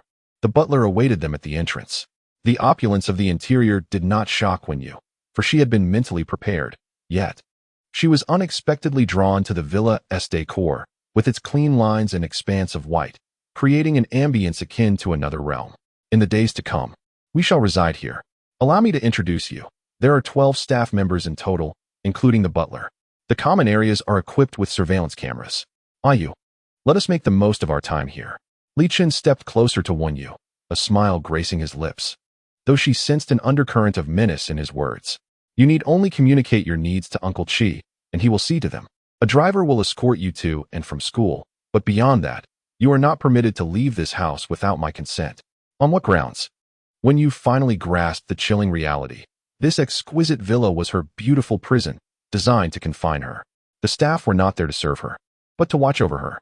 She looked back at Li Chen, and for several seconds, she perceived a sinister aura emanating from him, reminiscent of the presence she had sensed in Li Chengjun. It seemed to linger with Si Qi as well. "Do not be agitated, Yu. I am merely protecting you." Li Chen casually settled onto the sofa, his gaze fixed intently on Wen Yu, his expression enigmatic. He himself was uncertain whether his actions were right or wrong. All he knew was that he could not afford to lose her again. Not now, not ever. Regardless of the morality of his choices, he felt compelled to act. The sensation was suffocating. He felt as though he were drowning in the depths of the ocean, and the only thing he could grasp was her, the sole source of his breath. "Protect me? I am an adult now. I do not require your protection." Wen Yu stood up, her heart racing with agitation. Her voice laced with an accusatory tone, almost yearning to seize Li Chen by the collar at that very moment. Is that so? He replied with a subtle smile, raising an eyebrow, before his gaze sharpened. When Si-Chi took you to that casino, did he not mention his familiarity with the establishment's owner, promising to introduce you in a few days so that you could indulge on your own? How do you know? Wen Yu asked, momentarily taken aback, unsure of Li Chen's intent in bringing this up. How do I know? Do you have any idea what that owner is involved in? Yu, do you believe that every corner of this world is as pristine as a school? Are you aware that some things, once encountered, leave you irrevocably altered? His expression turned grave, leaving Wen Yu momentarily speechless, comprehending his implication, yet in that moment, her fury overshadowed reason, and all she desired was to escape to a place devoid of his presence. That was an exception, she stammered. Do not make excuses, I am admonishing you. Sit still and listen carefully. The spirit of the old professor seemed to possess him once more. Wen Yu rolled her eyes internally, yet she could not deny the validity of his words. Until you learn to take responsibility for your own life, I shall bear that responsibility for you. A sensation of entrapment washed over Wen Yu, feeling drawn closer to him, to love, to the precipice of despair. Her breath hitched, heart racing as she observed the movement of his Adam's apple. I must attend to some matters at the company. Rest at home, if you need anything. Speak to Uncle Chi. As he departed, Li Chen gently squeezed Wen Yu's wrist with a firm grip, causing her heart to flutter. Remember what I told you. After he left, Wen Yu exhaled deeply, grappling with the bewilderment of how events had spiraled to such a point. Madam, is there anything you would like me to do? The ever-elusive Uncle Chi appeared by her side, startling her. I wish to take a stroll. Could you arrange for a car? Wen Yu tentatively inquired, testing the butler's disposition. I am sorry, madam, but the young master has instructed that you are not permitted to leave this room without his consent. Truly, as Li Chen had said, unwaveringly loyal. May I invite a friend over? Certainly, as long as you remain within this room. Very well, please fetch someone for me and, upon your return, bring a KFC Crazy Thursday meal set. Let our esteemed master cover the expenses. Understood. Chapter 41. Will you walk away, or shall I make you disappear? When you opened her phone and messaged Chi Yu. Are you busy? I'm back. Chi Yu, finally. I thought you had been kidnapped. What on earth happened? Wen Yu. It's a long story. Wen Yu, are you at home? Should I send someone to pick you up? Chi Yu. Send someone? Have you struck it rich?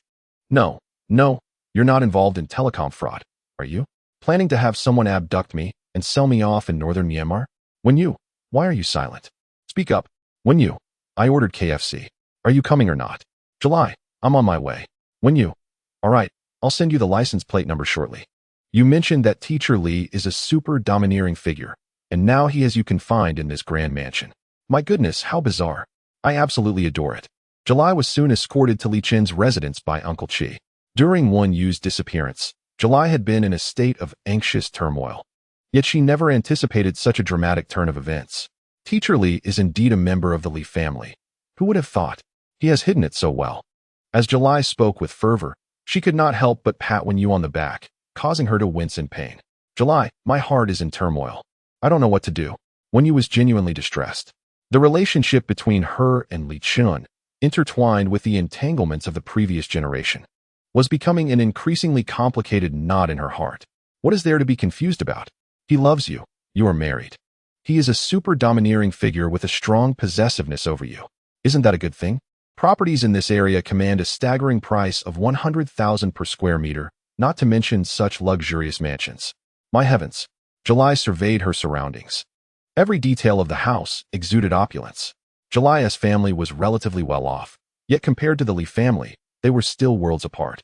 You, how fortunate you are. This whirlwind marriage, though accidental, seems to have led you to the right person. July was genuinely happy for Wen Yu. She understood her past and the hardships she had endured, wishing for her to find happiness. It's not that simple. Wen Yu sighed softly and continued, in Macau. We had a huge argument, and there were so many things I don't know how to face him about now. July, my heart is so chaotic. I don't even know what's wrong with me. He said he would give me an answer in 3 months, and if he couldn't, then we would divorce. What answer? July was utterly bewildered, failing to grasp the situation. Simply put, I feel that all the superficial glamour is just a facade. Beneath the splendor, perhaps it is already infested with lice. Stop it. That's quite frightening, making it sound like a horror film. What about Li Chen? Where has he gone? While Wen Yu and July were conversing, a commotion arose outside the main door. Wen Yu stood up and walked toward the entrance. It was Li Chengjun and Si Qi. Upon seeing Wen Yu, Li Chengjun paused for a moment, his anger intensifying as he snapped at her. Where has he gone? He said he went to the company. All right, I understand. Let me remind you, you should heed my advice and leave him while you still can. If you choose to leave on your own, I can provide you with a sum of money. But if you refuse to be sensible and stay, our family has ways to ensure you vanish from this city. Do you understand? What? Who do you think you are? What kind of threat is that? We live in a society governed by law, not some horror story about disappearing. Before Wen Yu could respond, July interjected, rendering Li Chengjun speechless, who took a moment to regain his composure. Uncle Li, we will handle our own affairs. Li Chen is not here. You may seek him elsewhere. Although Wen Yu was reluctantly confined here by Li Chen, Li Chengjun's intimidation only heightened her discomfort. Yu, please do not misunderstand. Your father is concerned for you. We shall go to the company to find Chen. He has been absent for several days, and I am worried about him. How are you? Is anyone bothering you? No, Wen Yu replied, casting a glance at Si Qi, choosing not to elaborate further. If anything arises, do remember to inform me. When you were taken by Chen in Macau, I was quite anxious for several days. Si Qi gazed intently at Wen Yu, gently ruffling her hair. Perhaps Li Chengjun, in his ire, was oblivious to the underlying tensions. Si Qi sought within Wen Yu's gaze for signs of her affection towards him. He desired her, everything associated with Li Chen, be it a person or an object. He yearned to possess. There would come a day when he would replace Li Chen, living in this world in his stead. Yu will eventually belong to him. He wants Li Chen to witness the loss of everything he holds dear. Who is this? He seems to have a certain interest in you? Brother Li Chen, do not speak nonsense. As Li Chengjun and Si Qi departed, July began to comprehend what Wen Yu had alluded to. It seemed she had been drawn into a web of complications. Was this encounter predestined, or an inescapable fate? Who could provide the answers? Wen Yu recounted some tales of the previous generation, stories that felt like remnants of a past life, to July, who listened intently. Are you suggesting that Teacher Li intentionally approached you for some reason? Is the flash marriage merely a scheme? Surely it cannot be so. Might it be a misunderstanding? If he sought revenge, why did he not act sooner? He had ample opportunities, both when dealing with your uncle and aunt, and during school. Yu, could it be that you are overthinking this? The entanglements of the past require clarification, yet perhaps he truly knows nothing.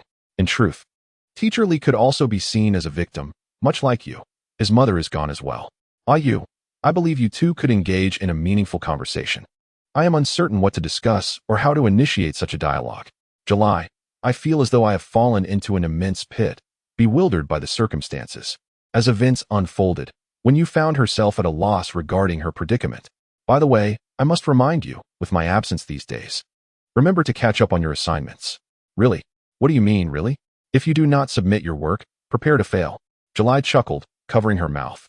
While Wen Yu felt exasperated, the adult world is indeed complex. One moment, she wanders through a tempest of emotions, and the next, she must scramble to complete her assignments. Such a hard lot. Take your time to catch up. It is getting late, and I must take my leave. As Wen Yu arranged for someone to escort July back, the world had already grown late, and she reluctantly began to peruse the messages in the class group. Not long after, there was another knock at the door. Wen Yu initially presumed it was July returning for something forgotten and was about to tease him. However, upon opening the door, she was met with a frantic Yu Chuan, his face a mask of distress. Come with me, he urged, panic evident in his demeanor as if he might burst into tears at any moment. Wen Yu was taken aback. It was the first time she had seen Yu Chuan in such a state. What's wrong? What happened? Chen Gu has been injured and is in the hospital. Injured? Is it serious? How did it happen? Yu Chuan anxiously pulled Wen Yu along, barely articulating his words. Mr. Yu, the young master has instructed that Miss Wen is not to leave this room without his permission. Get out of the way. I'll take responsibility if something happens. Yu Chuan's expression was fierce, almost as if he were ready to confront Uncle Qi. Seeing this, Uncle Qi ceased his objections and allowed the two to proceed. What exactly happened to him? As Yu Chuan drove Wen Yu to the hospital, her mind was rife with questions. Just moments ago, everything seemed fine. How could he be injured now? The recent plagiarism incident had significantly impacted the company, and the board had pressured Uncle Li for an explanation. Uncle Li had summoned Chen Gu home for questioning. Initially, All was well, but somehow the conversation escalated into a heated argument. Uncle Li, in a fit of anger, resorted to corporal punishment. Chen Gu, being as stubborn as he was, refused to yield even when he was knocked unconscious. He was still in the hospital, and just moments ago, he had been calling out her name, which compelled Yu Chuan to seek her out urgently. It seems certain matters can only be resolved by you. Is he seriously injured? Wen Yu furrowed her brow upon hearing this. In this day and age, the concept of corporal punishment seemed archaic. She began to understand where Li Chen's old-fashioned demeanor stemmed from, an inheritance of family traditions. It's quite serious. The chairman was ruthless, his shirt was soaked in blood, and they couldn't even remove it while treating his wounds. As Yu Chuan spoke, they arrived at the hospital, and Wen Yu gasped in horror at his words. Upon entering the ward, she found Li Chen sprawled on the bed, peacefully asleep. The doctor informed them that he had just been sedated after receiving medication. I heard the chairman has been pressuring Chen Gu to break up with you, but he refuses, adamantly so. I know it might be inappropriate for me to say this, but sister-in-law, I've been by Chen Gu's side day in and day out, and I can see that he is sincere. I may not fully understand the nuances of your relationship, but I only wish for you to see things clearly. As Li Chen seemed to sense their presence, he struggled to rise. Wen Yu quickly pressed him back down. Don't move. I'm fine, really. His voice was hoarse as he fought to sit up, his face devoid of color. As he furrowed his brow, Wen Yu felt her heart constrict painfully. Is it worth it, enduring this for me? Our union was never one of true love, merely a marriage of mutual benefit. Thus, there is no need for such torment. Do you not see? In this manner, both of us endure suffering. I would rather endure the pain. It does not affect me in the slightest. Before Wen Yu could finish her words, she was abruptly silenced by Li Chen's hushed interruption, his voice reverberating in the quiet room, causing her heart to ache fiercely. He pulled her towards him, disregarding the pain in his back, and enveloped her in his embrace. You, look at me, truly look at me. Did we not agree that you belong to me? You are mine. Your present is mine. Your future is mine. You shall forever be mine. From head to toe, you are wholly mine. Everything about you I desire, and I shall not release you again. Li Chen held Wen Yu tightly, his skin ablaze, perhaps from the intensity of his emotions, or perhaps due to the severity of his injuries. After a moment of catharsis, he collapsed in her arms. They called for a doctor, who, after examining him, declared that his injuries were severe, he had a fever, and his emotional turmoil had taken a toll. Rest would suffice for recovery. Wen Yu gazed at Li Chen on the hospital bed, her emotions in turmoil. She asked Yu Chuan to return home, choosing to stay by his side.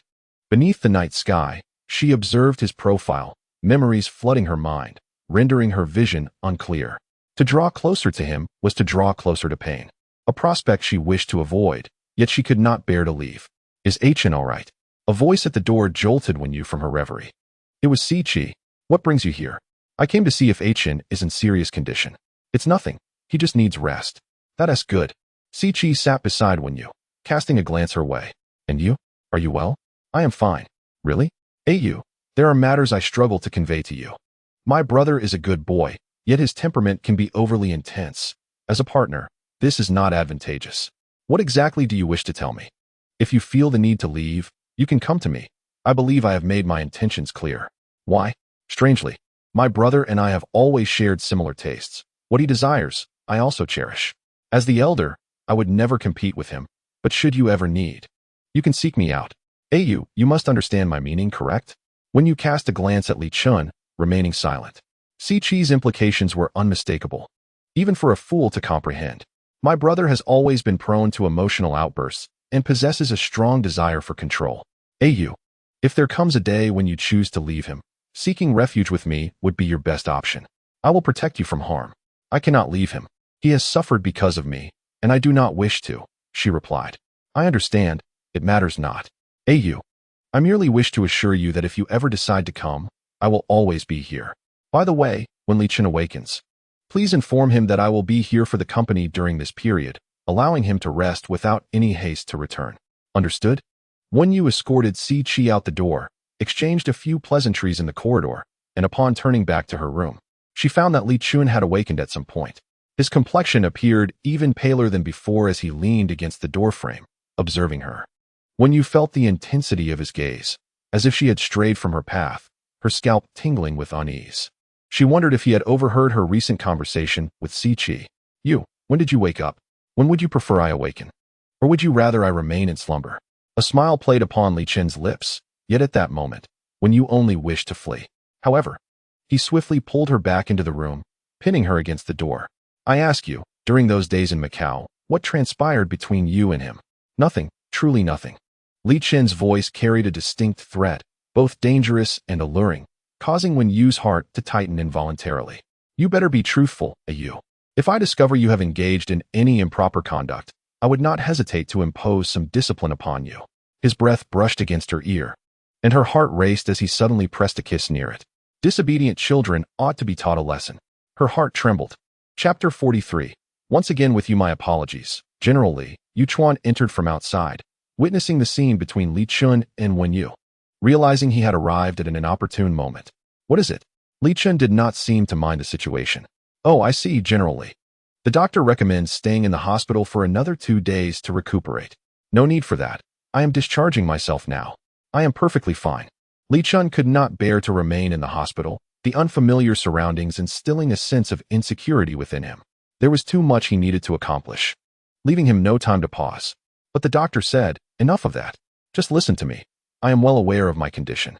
Yuchuan and Wen Yu urged him a few more times, but they could not sway his decision and had no choice but to proceed with the discharge. On their way home, Yuchuan drove while Li Chen held Wen Yu's hand tightly. His face was pale, yet he managed to muster a strained smile when he glanced at her. A forced smile. Seeing him break into cold sweats, Wen Yu felt a pang of sympathy. Are you hungry? If so, I can prepare some congee for you. Upon arriving home, Wen Yu assisted Li Chen inside. As he unbuttoned his shirt, she caught sight of the scattered scars on his back. Does it hurt? It must be painful. Why not discuss matters calmly? You trust me.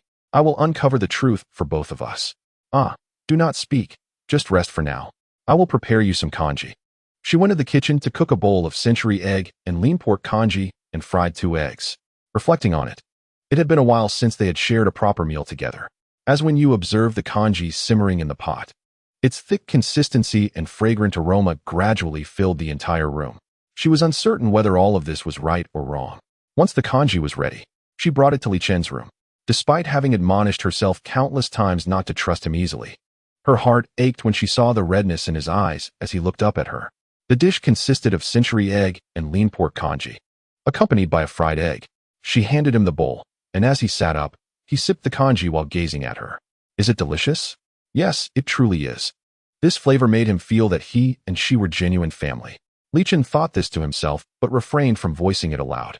He consumed every last bite of the meal, nearly devouring the bowl itself. Just as Wen Yu was about to leave the room, he pulled her back with a firm grip. Stay tonight. As she turned, he gently grasped her waist, effortlessly drawing her closer to him. Wen Yu had once come across the notion that those who had been intimate could not hide their connection.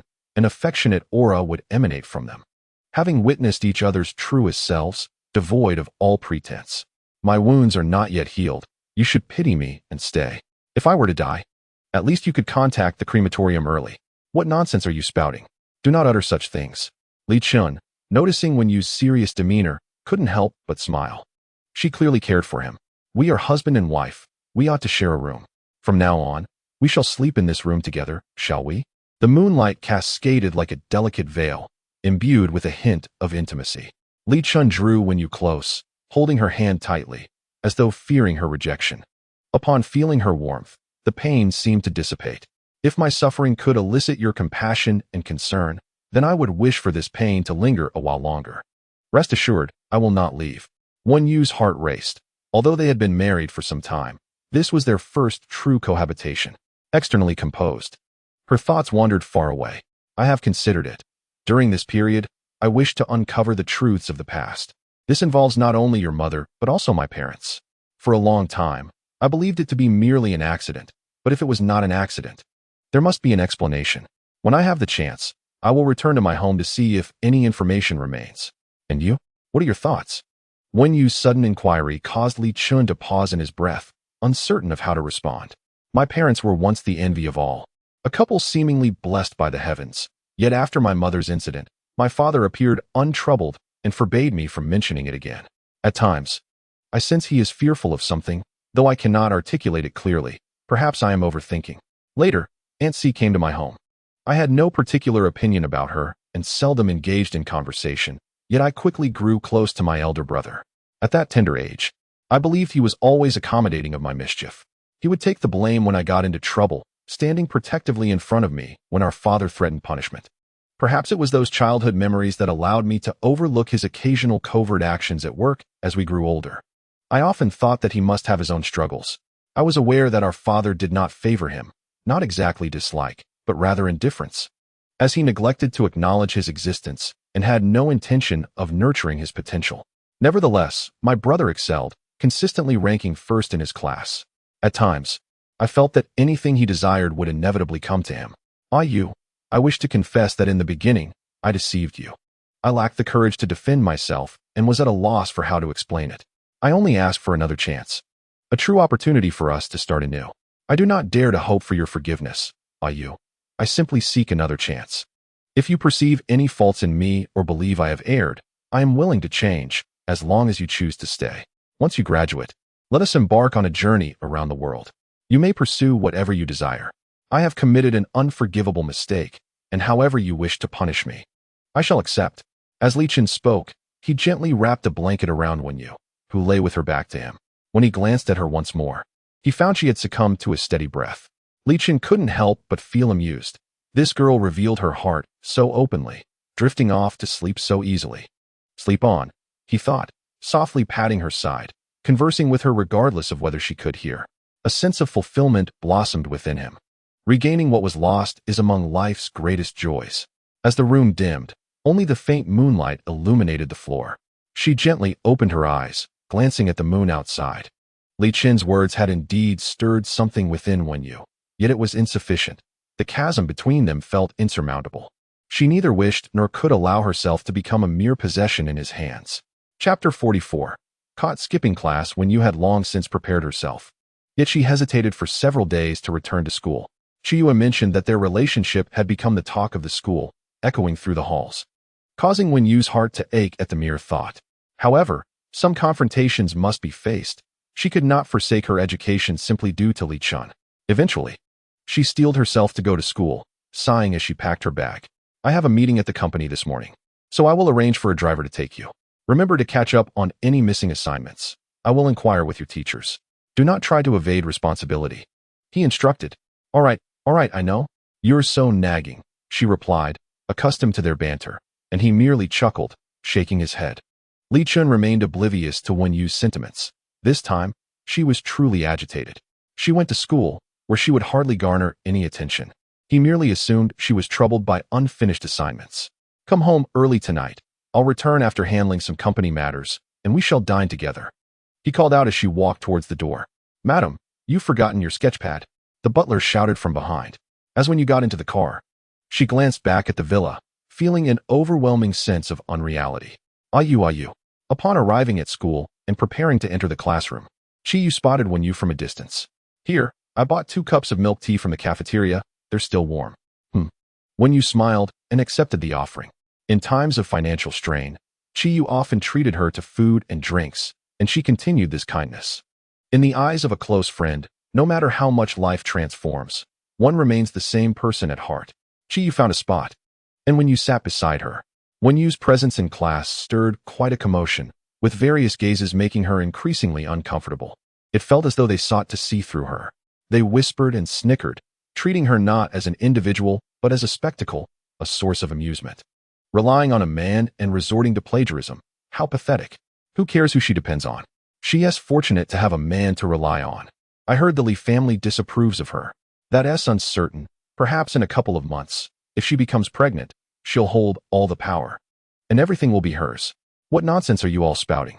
The 2 girls sitting in front of Wen Yu and Yu chattered incessantly, disregarding Wen Yu's presence, openly deriding her. Yu, unable to contain her frustration, nearly hurled her book at them. Wen Yu's cheeks flushed crimson, utterly at a loss for how to defend herself. Even if she spoke up, they would not believe her. As the class bell rang and the teacher entered, the classroom gradually fell silent, yet Wen Yu's heart remained tumultuous. She forced herself to focus on the lesson, but not a single word penetrated her mind. I'm exhausted. I don't want to stay this afternoon. Yu, if the teacher calls my name, please respond for me. Noticing Wen Yu's despondency, Yu refrained from further remarks, simply reminding her to confide in her about anything troubling. Wen Yu longed for solitude and returned home, to her childhood abode. There was a time she disliked returning home, as every corner was filled with her uncle and aunt's family. However, now, Li Chen had helped restore her childhood home. Upon reflection, this man was not entirely bad. Since meeting him, her life had not been devoid of positives. Wen Yu entered her room and retrieved a small box from a corner. Within that small box lay a few cherished photographs, capturing moments of her with her parents, taken shortly before their tragic incident. They gazed at her with indulgent smiles, a time when she remained an innocent child, unaware of the impending upheaval life would deliver. If only it could remain like this forever. Wen Yu sat on her bed, staring out at the pale blue sky, uncertain of where her thoughts should linger. Nestled in her little bed, she drifted off to sleep, seemingly entering a dream where she returned to her childhood. In this dream, her parents were safe, having evaded the car accident. She returned home from school to find her father preparing a large pot of braised ribs, while her mother fetched her chilled sour plum soup from the refrigerator. The soup appeared sweet, yet for some inexplicable reason, it bore no flavor upon tasting. She looked up at her parents, who smiled at her with affectionate warmth, tears glistening in their eyes. The persistent ringing of her phone eventually roused Wen Yu from her slumber. Startled, she saw the name Li Chen flash on the screen. Was school over? Yes, it was, and she would return immediately. I'll pick you up at the school gate. Just come straight over, he instructed. A pang of anxiety gripped her heart at his words. I'm not hungry, really. I have plans today. I'll leave with July. She attempted to brush him off. Yet she underestimated his insight into her. Where are you? His tone turned icy, particularly when it came to matters of academics. Wen Yu had often pondered whether this was a form of professional obsession. I'm in the classroom. What's the matter? Wen Yu, I'll give you one more chance. Where are you? I'm at home, in my own house. Wait for me. I'm coming to get you. Okay. When Li Chen adopted a serious demeanor, an involuntary tension gripped Wen Yu's heart. He arrived shortly, his deep blue suit accentuating his well-defined features. Upon entering, he let out a soft sigh, his gaze unwaveringly fixed upon her, demanding an explanation. Why did you skip class? He raised an eyebrow, adjusting his tie, causing her heart to constrict. I just wanted to be alone for a while. So much has happened recently, and I haven't had the chance to collect myself. Have you been resting for half a month and still haven't calmed down? Is it that easy to skip class? You need to get it together. What? A tremor coursed through her as she met his intense gaze, her heart racing as she noticed the deepening color in his eyes. Come here. What for? Please don't be angry. I'll just stand in the corner for 10 minutes. Wen Yu obediently moved toward the wall, acutely aware that, in this moment, his demeanor exuded a blend of authority and camaraderie, leaving her with no avenue of escape. I perceive that standing punishment has ceased to be effective for you. We ought to employ some more efficacious methods. Chapter 45, Above the Knees. What methods?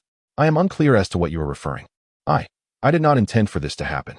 I believe you would not err intentionally. A gentle evening breeze wafted through the window, and at that moment, time itself seemed to spiral out of control. By the time Wen Yu regained her senses, she found herself pressed against his knee. How should one discipline a disobedient child? Do you know? Li Chen's large hands rested upon Wen Yu's form, effectively ensnaring her and rendering her utterly devoid of control over her own body. You cannot. She realized his intentions, her face flushing a vibrant shade akin to a peach. Struggling with all her might, she found Li Chen's strength insurmountable. She could not contend with him. I shall not dare again. Li Chen, and what of this occasion? He delivered a light slap to her back, through the fabric of her clothing, not excessively painful. Time seemed to freeze after that slap, the world spinning chaotically in that instant. Our intertwined fates appeared to be seized by some unseen force. Is it strange? She did not resist that sensation. Observing her silence, Li Chen mistook it for a form of silent defiance and applied additional pressure with several more slaps to her back. In her flustered state, she clung tightly to his leg, feeling the iron-like muscles beneath. She endeavored to steady her breath, her voice rendered silent. Noticing her continued silence, Li Chen assumed he had frightened her with his forcefulness and reached out to help her up. She remained mute, wrapping her arms around his neck, burying half her face against him. As he held her, he could sense the rhythm of her heartbeat. She felt akin to a child, having erred and facing the consequences. Good child, tell me, what troubles you? He was a master interrogator, and all her thoughts were laid bare before him. After receiving a slap, She was offered sweetness. The pain at her back quickly dissipated, leaving a warmth upon her, a warmth she had not felt in a long time. She lifted her gaze to him, and in his eyes, she beheld a vast sea of stars. They mock us in class. I don't understand why. At last, when you spoke, initially reluctant to do so. Yet, following his gaze, she soon recognized her own heart. I know I have already warned those leading the mockery. The school is a place for learning, not for gossiping. Do not worry, this will not happen again. How do you know? I know everything. Li Chen's lips curled into a knowing smile, his gaze laden with meaning as it fell upon Wen Yu. His intensity nearly suffocated her. Later that evening, as they returned to the villa, Li Chen retrieved a diamond-studded necklace from the cabinet and adorned her with it. During my last visit to a meeting, I chanced upon something that I felt would complement you beautifully, so I purchased it. In the past, I hesitated to present it to you, fearing you might inquire about my ability to afford such a luxurious necklace. However, I find myself devoid of such reservations now. You look exquisite wearing this necklace. When you approached the mirror, the necklace accentuated her delicate neck, rendering her complexion even fairer. For a fleeting moment, she felt an enchanting illusion, envisioning herself as a refined socialite gracing opulent events with elegance. How much is this necklace? Over 6 million. As long as you adore it, I shall procure even finer pieces for you in the future. How much? Li Chen spoke with a calm demeanor, yet Wen Yu appeared startled, as if awakened from a dream. In a flurry, she removed the necklace and carefully placed it back into its box, resolutely avoiding any further contact with it. The old house her parents left her was now valued at approximately 600,000. 6 million equated to 10 such houses. How could she possibly wear the equivalent of 10 houses around her neck? Suddenly, the reality struck her. Indeed, he and she belonged to disparate realms, composed of different essences, destined never to intertwine. What is the matter? Don't you like it? Li Chen failed to grasp Wen Yu's subtle apprehensions, oblivious to where the miscommunication lay. No, it's not that I dislike it. Who wouldn't cherish such a valuable necklace? I'm just a bit weary. Brother Li Chen, I shall go take a shower now. It's all right. If you don't like it, I can buy you something else later. I'll fetch some ointment. You should be fine, as I didn't exert much force, but it's better to apply some for safety. Apply ointment? What is he talking about? Wen Yu's face flushed crimson as she hastily retreated into the bathroom. While she was showering, Li Chen's phone rang. It was Yu Chuan calling. Mr. Li, I have investigated the plagiarism matter, and it was orchestrated by Bai Chu. Bai Chu? Are you certain? Li Chen had contemplated this possibility for some time. Yet he was reluctant to accept that the girl who had grown up alongside him, the one who had always affectionately called him brother, could indeed stand in opposition to him, engaging in actions that would harm him. Yes, I'm certain. There's no mistake. Understood. Have her come to my office tomorrow morning and inform the finance department to settle her wages.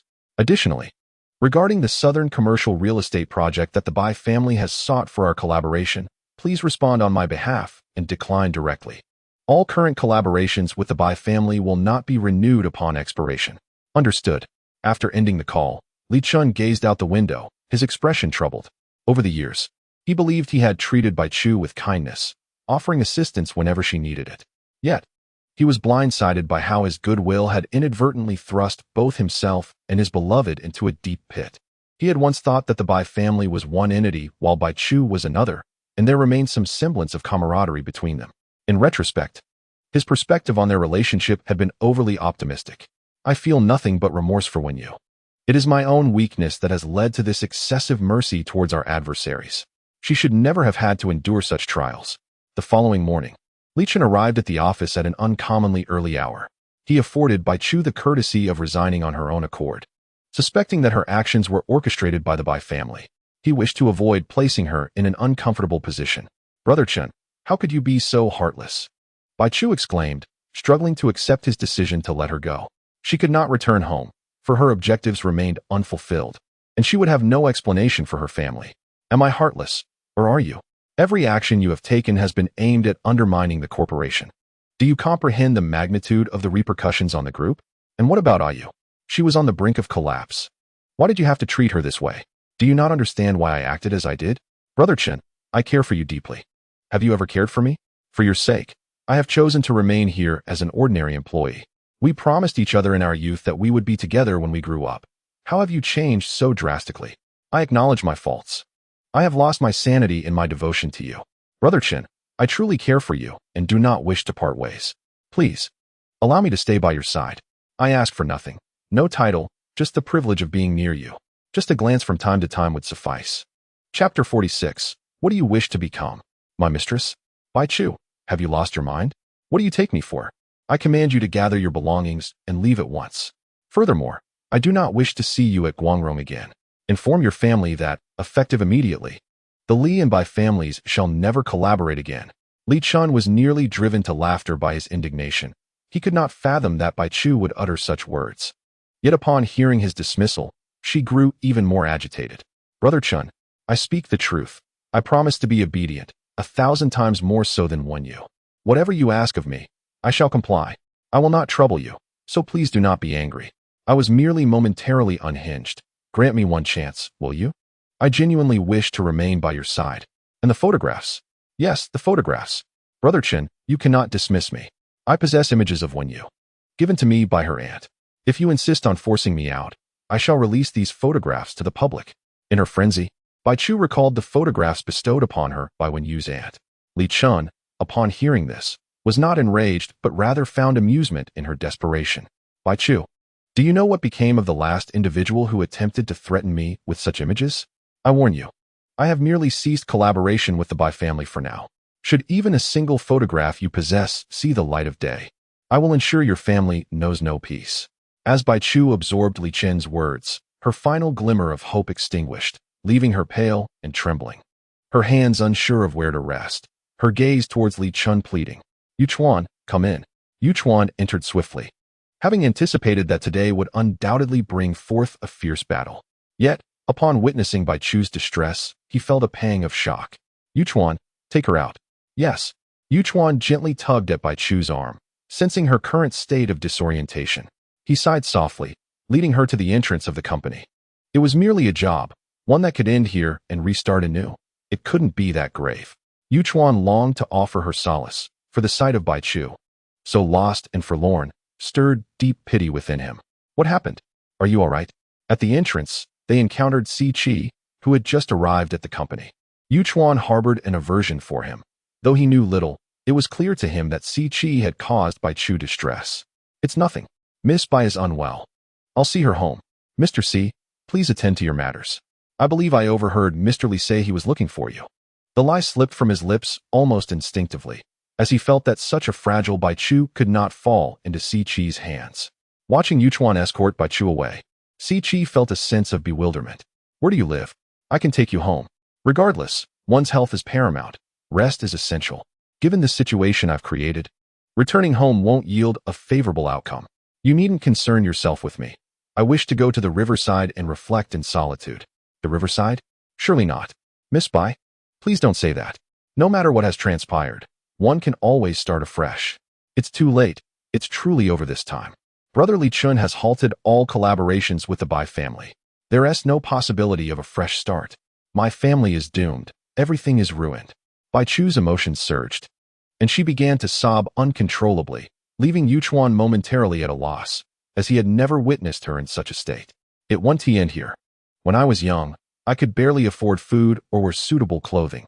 My pants were torn, and I was ridiculed by everyone. Yet, look at me now. I'm doing well. Trust me, things will improve. Though still engulfed in sorrow, Bai Chu couldn't help but stifle a laugh at Yu Chuan's mention of his torn pants. I have nowhere to go. I can't stay in a hotel. My family will soon find out. I don't want to return home, as that would incite another battle. Right now, I wish for nothing but silence. If you don't mind, you could stay at my place. Your place? Yes, it's not far from here. I'll tidy up the guest room. You can stay there for a while. Rest assured, you won't be disturbed. You needn't worry. I won't be a bother. All right. Bai Chu glanced at Yu Chuan and, feeling utterly disoriented, reluctantly agreed. Thank you for your help. Sitting in Yu Chuan's car, Bai Chu turned to him, and as their eyes met, he felt a sudden rush of embarrassment, his cheeks flushing crimson. Yu Chuan resides in a well-landscaped community in the heart of the city, an avid fitness enthusiast. He chose this location for its proximity to the park when purchasing his home. Bai Chu accompanied Yu Chuan into the room, which was immaculate and orderly, with a splendid view outside. The sunlight flooded the space, And Bai Chu suddenly realized that she had not witnessed such radiant sunlight in quite some time. Perhaps she had seen it, but simply overlooked it. This is a key to my home. Take one, a Chu. Feel free to use anything in the room. There are some snacks in the refrigerator, and I will replenish them once they are gone. I have to head to the office shortly. Chingge has a meeting today, and I will return after work. Don't tell him I know. I won't say a word. Even if Bai Chu remained silent, Yuchuan would not disclose this matter to Li Chen. After all, considering the current discord between Li Chen and Bai Chu, aiding her would inevitably feel like a betrayal to Li Chen. If he were to find out, he would likely scold Yuchuan mercilessly. After giving Bai Chu a few more instructions, Yuchuan exited the room. As he stood in the elevator, he felt as though everything was surreal. Where have you been? I searched for you everywhere. Upon returning to the office, Li Chen did not notice anything amiss, but simply inquired about Yuchuan's whereabouts. Ah, Li Zong, the car had some issues, so I took it in for repairs. All right. Please bring me the materials from the last meeting with Shanglu. Yes. Yuchuan felt a pang of hesitation in his heart. He had met Li Chen during a charity event organized by Guangrong when he was a senior in high school, a poor student from a mountain village. Li Chen had spotted him in a corner, devouring a bowl of rice while still engrossed in his studies. He admired Yuchuan's inherent tenacity and continued to support him through college. Yuchuan had proven himself, gaining admission to a prestigious university and subsequently joining Guangrong to work alongside Li Chen, transforming from a person of no means into one with modest achievements. He had always been grateful to Li Chen, fully aware of the harsh realities of the outside world.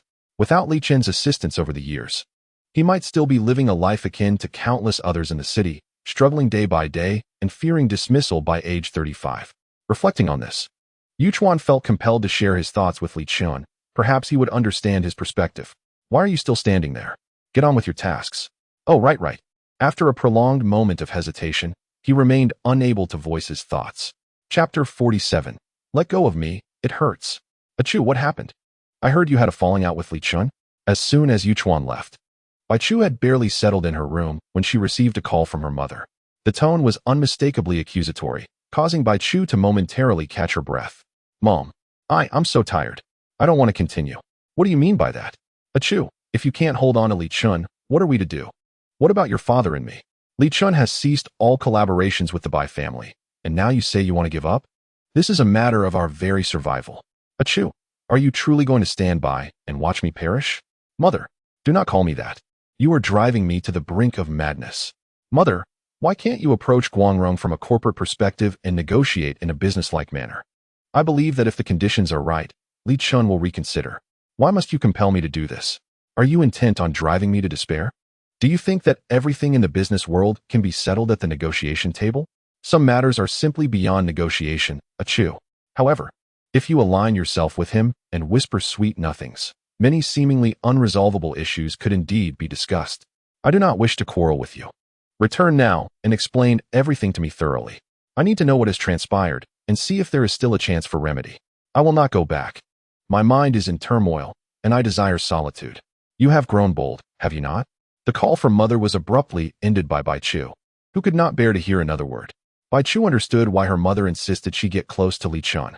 The Bai family's business had been faltering for the past 2 years, with many long-standing clients ceasing their partnerships. The enterprise that her parents had painstakingly built over decades was now precariously teetering. They hoped Bai Chu would marry Li Chen, leveraging the Li family's wealth to resurrect the Bai family's fortunes.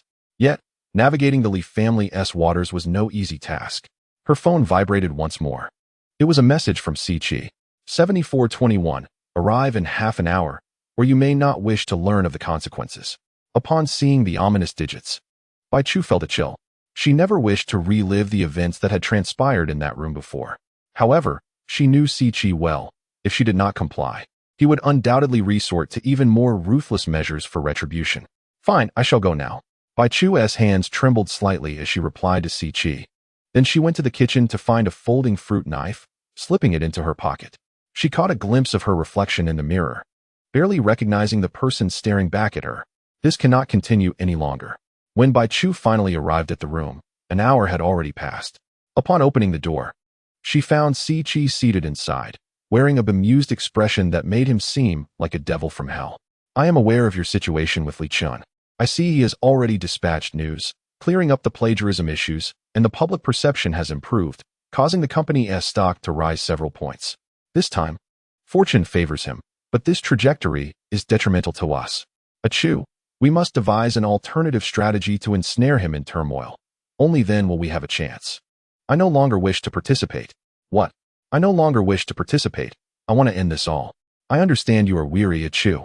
You may rest for a few days, but you must think carefully. Do you truly wish to give up so easily?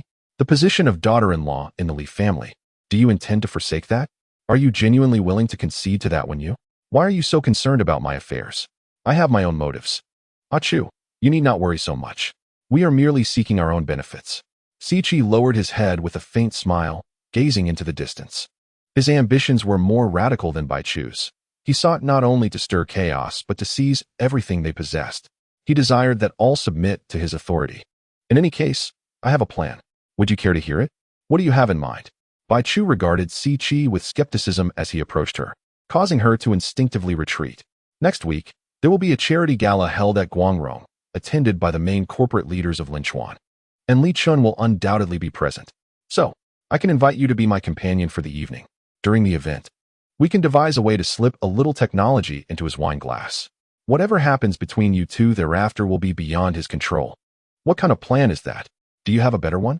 Siqi's retort left Bai Chu momentarily speechless. Is this really appropriate? Your Bai family's business is on the verge of collapse. What else can you afford to concern yourself with? Chu, this is the best course of action. Once you are alone with him, even if he had 8 mouths, he would be unable to explain himself. At that point, we would hold the reins. I need to think it over. What is there to ponder? Siqi frowned at her response and pulled her into his embrace, grasping her wrist. Let go of me. It hurts. Bai Chu's struggles were perceived by Siqi as a slight against him. Those who harbor deep-seated insecurities cannot bear to be belittled and often seek to assert dominance, wishing to trample upon others. He yanked her closer, red marks soon appearing on Bai Chu's fair arms. She glared at him, yet he remained unmoved. What are you doing? Are you insane? Siqi, let me go. Chu, have my kindness and leniency led you to forget your place? Shall I remind you? His voice turned colder than before. In her panic, Bai Chu grasped the fruit knife from earlier, but as she brandished it, Siqi swiftly knocked it from her hand, binding her wrists together. Do you know what happens to disobedient children? I was wrong. I didn't mean it. Bai Chu's voice trembled, her past memories resurfacing. Her tone now laced with a desperate plea. When one errs, they must pay the price. You know, Chu, I have little patience for insubordination. From this moment on, I expect to see nothing but complete compliance from you. Do you understand? Siqi removed his tie and bound her hands, causing Bai Chu to tremble violently. She realized that no words would be of any use to her now. He relished in the sight of others in pain and pleading for mercy. She had already experienced this firsthand in 7421. How is it that you have forgotten everything I taught you last time? Must I instruct you once more? Reflect deeply on the manner in which you ought to address me.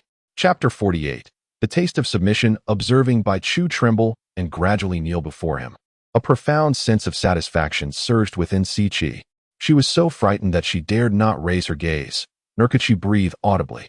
Her pitiful pleas for mercy bore a striking resemblance to the innocence of his childhood. Before her mother married Li Chen, no one knew the depths of their past, nor could anyone comprehend the hardships young Siqi endured. Siqi's biological father had departed this world when he was quite young, and his mother, Si Yuejiao, quickly remarried, unknowingly ushering in a lifelong nightmare for both herself and her son. The man she wed, Qiyang, was enamored with Si Yuejiao's beauty but harbored disdain for Siqi, whom he viewed as a burden. Listen here, you little brat. You either obey my commands or get out of this house. What is wrong with hitting you? I provide for you, and it's only right that I discipline you. Don't provoke my ire. You irritate me just by being here. At that tender age, Siqi could not grasp why Qiyang would find every excuse to strike him. With hangers, ropes, belts, and charging cables, anything readily available became his weapon. His body bore myriad marks, yet when he sought solace from his mother, all she would say was to obey. He understood that it was not her fault. She too lived in fear, for when Qiyang drank excessively, she too would suffer his wrath. Mother, let us leave this place and find a new life elsewhere. Siqi longed to escape. In his dreams, he envisioned fleeing countless times. Foolish child, the world outside is not so easy to survive in. Your education and living expenses rely on your Uncle Chi. I won't go to school anymore. Mother, I will earn money to support you. Upon hearing these words from Si Chi, Si Yuejiao merely smiled and chose not to respond. No one understood the marrow-deep terror he felt better than Si Chi himself. Later, when Shi Yang succumbed to a heart disease, and his mother married Li Qingjun, Si Chi finally began to lead a semblance of a normal life. Yet, certain experiences leave an indelible mark. They etch themselves into your very bones, inescapable no matter how fervently you wish to erase them. Si Chi relished his current existence. He would no longer be the one kneeling on the ground. He desired to witness others tremble and kneel before him. Standing in this position, he discovered the intrigue of the situation, understanding why Qi Yang had once relished it so. Sunlight streamed through the window, drawing Si Chi back to the present. He gently lifted Bai Chu's chin with 2 fingers. Now, tell me, do you know how to address me properly? Yes, Mr. Si, I understand now. I was wrong, and I shall not defy you again. Turn around and lie down. As I have stated, a child who errs must pay a price. You wouldn't disagree, would you? Do not. Si Zong, please refrain from such actions. Si Chi cast an impatient glance at Bai Chu, his expression growing increasingly irritable as he withdrew his belt and struck it forcefully behind her. Bai Chu cried out in pain, and upon hearing her voice, Si Chi appeared to become even more agitated, showing no signs of ceasing his actions. Each lash seemed to grow heavier, as if this would shatter the shackles of his past humiliation and compel others to submit. Now tell me, what is your identity? I am yours. I shall forever obey you. Bai Chu had no intention of arguing with Si Chi. She was acutely aware of the dire consequences of opposing him. It would not end well. Next month's banquet, you will accompany me and act according to my wishes. Bai Chu, you are a clever person. You know what must be done. Rest assured, as long as you help me muddle the waters and tarnish Li Chen's reputation, assisting me in obtaining my desires, I shall not trouble you.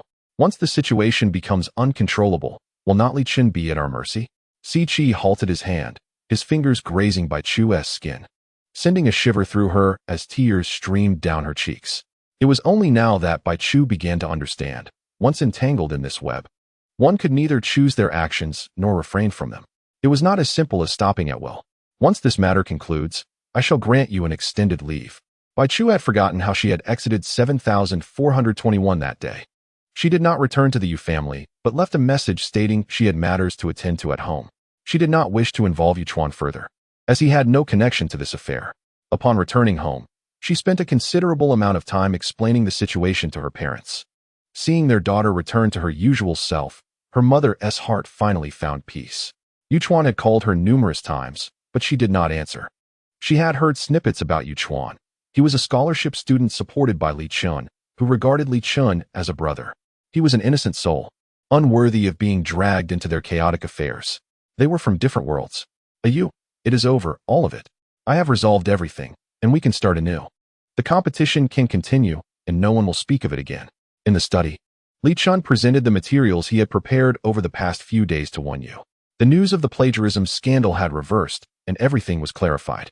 No one will speak ill of you again. Wen Yu gazed at the latest trending news Li Chen showed her, filled with information of vindication and reversal. She should have felt exhilarated. However, after enduring such turmoil, she found herself calm instead. Thank you. Thank you for clarifying everything. Do you wish to continue the competition? Continue? Do you think I am capable of continuing? Wen Yu offered a bitter smile as she sat beside him. Why not? As long as you desire to pursue it, you can certainly continue. Regardless of what transpired in the past, those are bygone matters. We must look towards the future. But I have already messed up once. And what of it? Even if one were to falter 1,000 times, one can always begin anew. Fear not. You possess the strength to persevere. Pay no heed to the voices of others. Instead, listen to your own heart. What do you wish to pursue? Or do you contemplate surrender? Li Chen gently enveloped Wen Yu in his embrace, his voice whispering at her ear, her heartbeat quickening in response. The voice within her grew ever clearer. I want to continue. I will triumph. This is my competition, my life, my future. Why should I relinquish my dreams due to the slanders and doubts cast by others? Those who seek to bring me down shall not succeed so easily. Starting tomorrow, I shall assist you in formulating a new plan. When you met his gaze, and in that moment, A flicker of clarity illuminated his eyes before it gradually dimmed once more. Chapter 49. Divergent Dreams. I wish to. I am weary. I long to rest. Let us speak of matters tomorrow. With that, Wen Yu turned and retreated to her room, leaving Li Chen with only her silhouette. He offered a wry smile. Ever since their return from Macau, an invisible barrier had emerged between them, though neither had openly acknowledged it. Their relationship was irrevocably altered. He found it impossible to defend himself. He was in the wrong, and every attempt at explanation only deepened the chasm. He felt as though he had stumbled into a thicket of reeds, desperately seeking her presence, yet hopelessly lost. Li Chen understood that love is ineffable. One cannot articulate one's heart to another unless they already possess belief in it. He entered the room to find Wen Yu already asleep. He seated himself beside her, at times feeling as though they lay in the same bed, yet were separated by vast distances.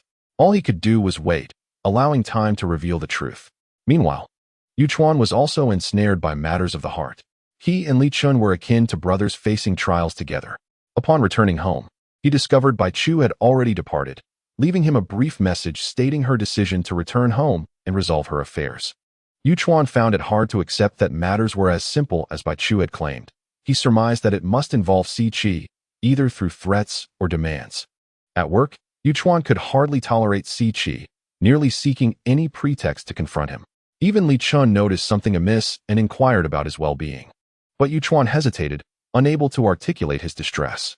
You've been late and leaving early several times recently, Yu Chuan. You have never been tardy in all the years I've known you. If there is something troubling you at home, do not hesitate to share it with me. Yu Chuan's eyes glistened with unshed tears. Li Chen had treated him with great kindness over the years, guiding him like an elder brother through both academics and career, leading him to his current position. The burden of concealing his troubles from Li Chen weighed heavily on him. It's nothing, Mr. Li.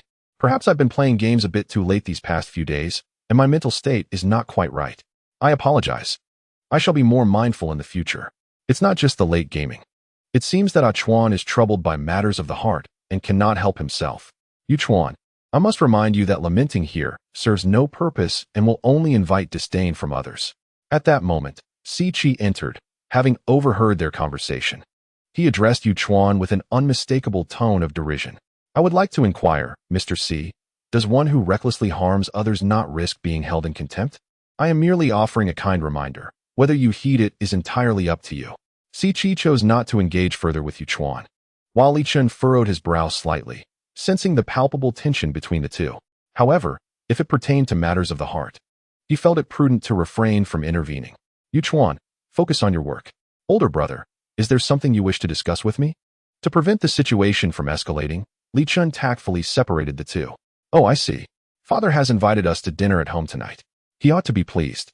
He mentioned that you handled the plagiarism issue quite well, and the company's stock has risen, restoring everything to its rightful course. He wants you to return home on your own, so we can have a nice gathering. He has more to discuss with you. Si Qi deliberately emphasized the words you and yourself, and Li Chen understood that their father did not wish to see Wen Yu. It was best not to bring her along, and Wen Yu herself did not particularly care to meet him either. With everyone avoiding each other, life had become rather tranquil. All right, I understand. I will return home after work today. Very well, I shall attend to my tasks then. On the way home, Li Chen prepared a bottle of wine for his father, wishing to ease any potential strain in their relationship. Chen, you're back. Your father is in the study reading. Dinner will be ready shortly, so please make yourself comfortable. Li Chen felt it had been ages since their family had sat down together for a meal. With his father and elder brother perpetually busy, he often longed for their companionship during meals. Now that he had grown up and become busy himself, he began to understand the nature of their responsibilities. Chen, regarding the previous matter, you managed it quite well. The external perception of Guangrong is even more favorable than before. Admittedly, I was a bit hasty, but you must understand it was all for the good of the family. Watching you two children grow and become capable individuals fills my heart with immense joy. Chen, you must always remember that you are the heir to Guangrong. The future of the company rests in your hands. Every action you take will influence Guangrong. I am growing old, and one day, I shall entrust the company to you. I understand, father. You can rest assured that I will manage the company well. And me, father? I will assist Chen in overseeing the company. You need not worry. Upon hearing Li Chengjuan's words, Si Qi's eyes momentarily flickered with a hint of unnoticeable disappointment. Even though he had long been aware of this dynamic, every time Li Chengjun expressed it, he felt deliberately excluded from the conversation. For all these years, he has exerted himself tirelessly in his studies, striving to prove himself before Li Chengjun. Must he endure such an unjust treatment simply because he is not the biological son? Should not the heir of the company be determined by merit? He is confident that if he were to take over Guangrong, he would undoubtedly surpass Li Chen in performance. Yet, he understands that such thoughts must remain unspoken, for voicing them would only invite further disdain from Li Chengjun. Why must every individual in this world conspire to complicate his existence? Chen, I have faith in your ability to manage the company.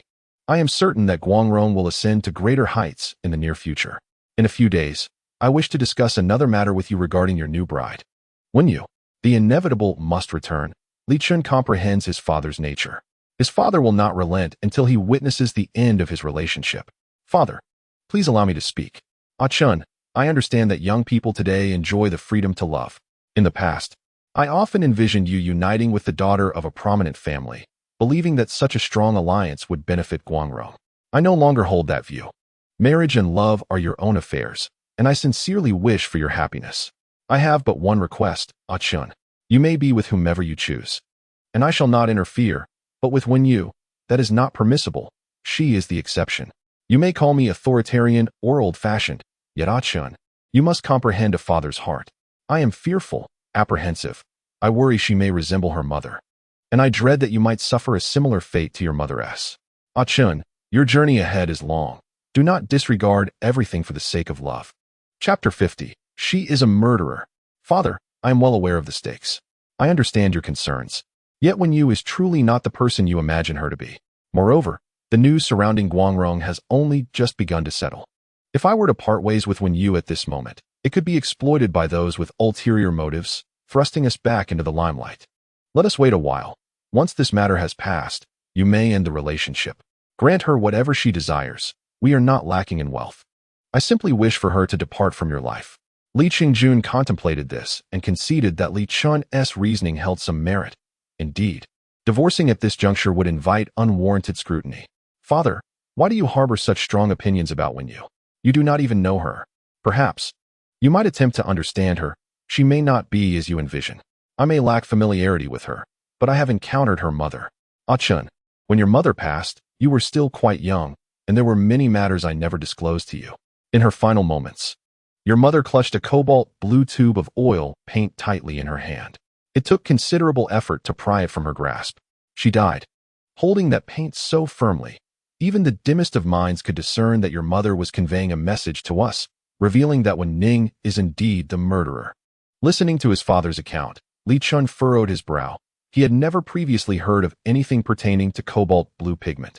Could it possibly bear another meaning? Li Chen's mind raced, yet he could not extract any pertinent information. Impossible, absolutely impossible. What other interpretation could there be?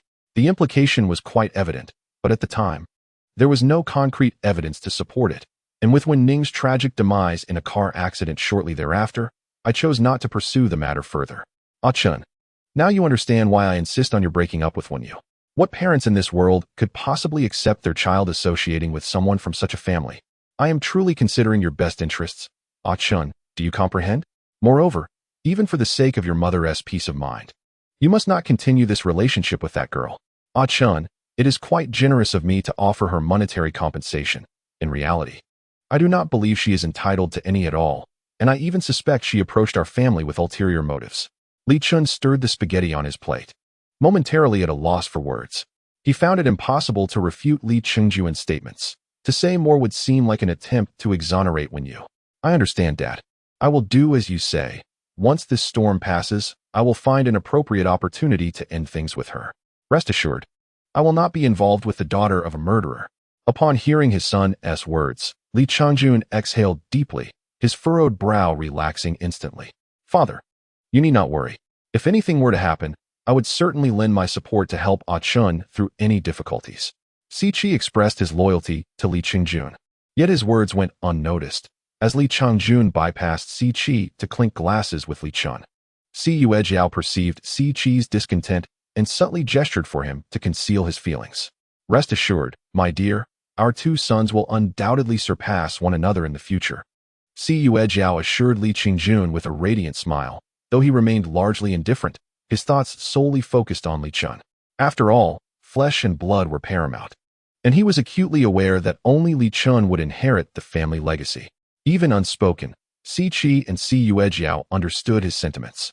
This differential treatment was something Si Qi had long since grown accustomed to, yet he remained repeatedly wounded by Li Qingjun's neglect. He had entered this household as a mere child. Why should he bear such burdens? Could not the adults at least pretend to care a little? Or did they not even wish to feign concern? The family banquet proceeded rather smoothly, and after dinner, Yue Jiao accompanied Li Qingjun back to their room to rest. Just as Si Qi prepared to leave, he was called back by Li Chen, who expressed a desire to discuss something. Brother, I have long wished to inquire about a matter that has troubled me. Why did you take Wen Yu to Macau? And why do you often speak to her in such peculiar ways? Regardless of your intentions, whether for investigation or otherwise, I must convey to you that Wen Yu is my wife, and I would appreciate it if you refrained from further contact with her, as it is inappropriate and makes me uncomfortable. Ah Chun, I am aware that what you have told father is not the truth. You could never simply relinquish your feelings for Ah Yu. You will not part ways with her. The notion of breaking up is merely a facade to placate father. Having grown up alongside you, Ah Chun, you may have deceived father, but you cannot deceive me. Eldest brother, you are inherently astute. I do not intend to mislead anyone. I simply believe it unnecessary for father to be overly concerned about this matter. Like father, I too worry about you. While I trust your judgment regarding Wen Yu, the outside world is indeed fraught with complexities. I fear you may be misled by those with ulterior motives, which is why I took it upon myself to investigate. Moreover, during that period, Wen Yu was emotionally unstable, and from a corporate perspective, I was concerned about her being exploited by others, which could adversely affect the company. My personal matters are mine to manage, and I do not require interference from others. Even if there are implications for the company, I am capable of addressing them. Although Li Chen does not believe this rationale, he is willing to let the matter rest, for Ah Yu has not suffered any harm, and he sees no reason to delve deeper. In this family, everyone harbors their own agendas, and perhaps maintaining a facade of harmony is commendable enough. Indeed, our Ah Chun has matured and is now capable of taking responsibility for himself. It was my oversight to still regard you as a child at your age. Rest assured, I shall no longer meddle in your affairs. Thank you, elder brother. After bidding farewell to Li Chen, Si Qi turned back home, intending to exchange a few words with his mother before departing. Just as he began to speak, Li Qingjun approached. Ah Qi, how have you been during your time back? Is the company keeping you busy? If it becomes overwhelming, you are welcome to return home. Do not place undue pressure upon yourself. Our family can certainly support one child. Si Qi understood that while Li Qingjun's words appeared to stem from paternal concern, they were underpinned by his fear that Si Qi's growing independence might undermine his own son's position. If it were Li Chen who was busy and weary, he would not allow him to rest, let alone take a break. Father, I am fine, so please do not worry. Ah Chen manages the company exceptionally well. I am merely assisting him. How could I possibly tire? As long as you are not fatigued, that is good to hear. Chapter 51. I have always been here. They humiliated me. Everyone has humiliated me. Not a single soul cares for me, not one. Just wait. For there will come a day when I seize everything you possess. I shall see for myself whether you dare to humiliate me again, whether you dare to disregard my existence. After suppressing his emotions throughout the night, Si Qi returned to his home, brimming with pent-up frustration. Everything in his sight irked him, and in a fit of rage, he sent all the glass cups on the table crashing to the floor. Why, after living together for so long, must I still be treated with suspicion? Li Qingjun, are you so afraid of me, afraid that I might do something to harm your precious son? Si Qi approached the window, gasping for air, his chest tight with discomfort. He understood that his fury stemmed not solely from the events of the day, but from a lifetime of similar grievances. Despite his countless efforts, he felt perpetually overlooked and disregarded. Si Qi had entered the Li family at the tender age of 16, when Li Chen was merely 10. His mother had told him that as the elder brother, he must accommodate his younger sibling. He felt no sense of injustice. After all, the younger brother was still a child, while he had already matured. With their mother gone, Li Chen seemed perpetually sullen, and Si Qi endeavored to lift his spirits, playing with him and helping with his studies. Their bond, forged in the innocence of youth, was far more genuine than any adult connection. While Li Chen effortlessly garnered the family's attention, Si Chi, despite his relentless efforts, remained invisible to the man he referred to as father.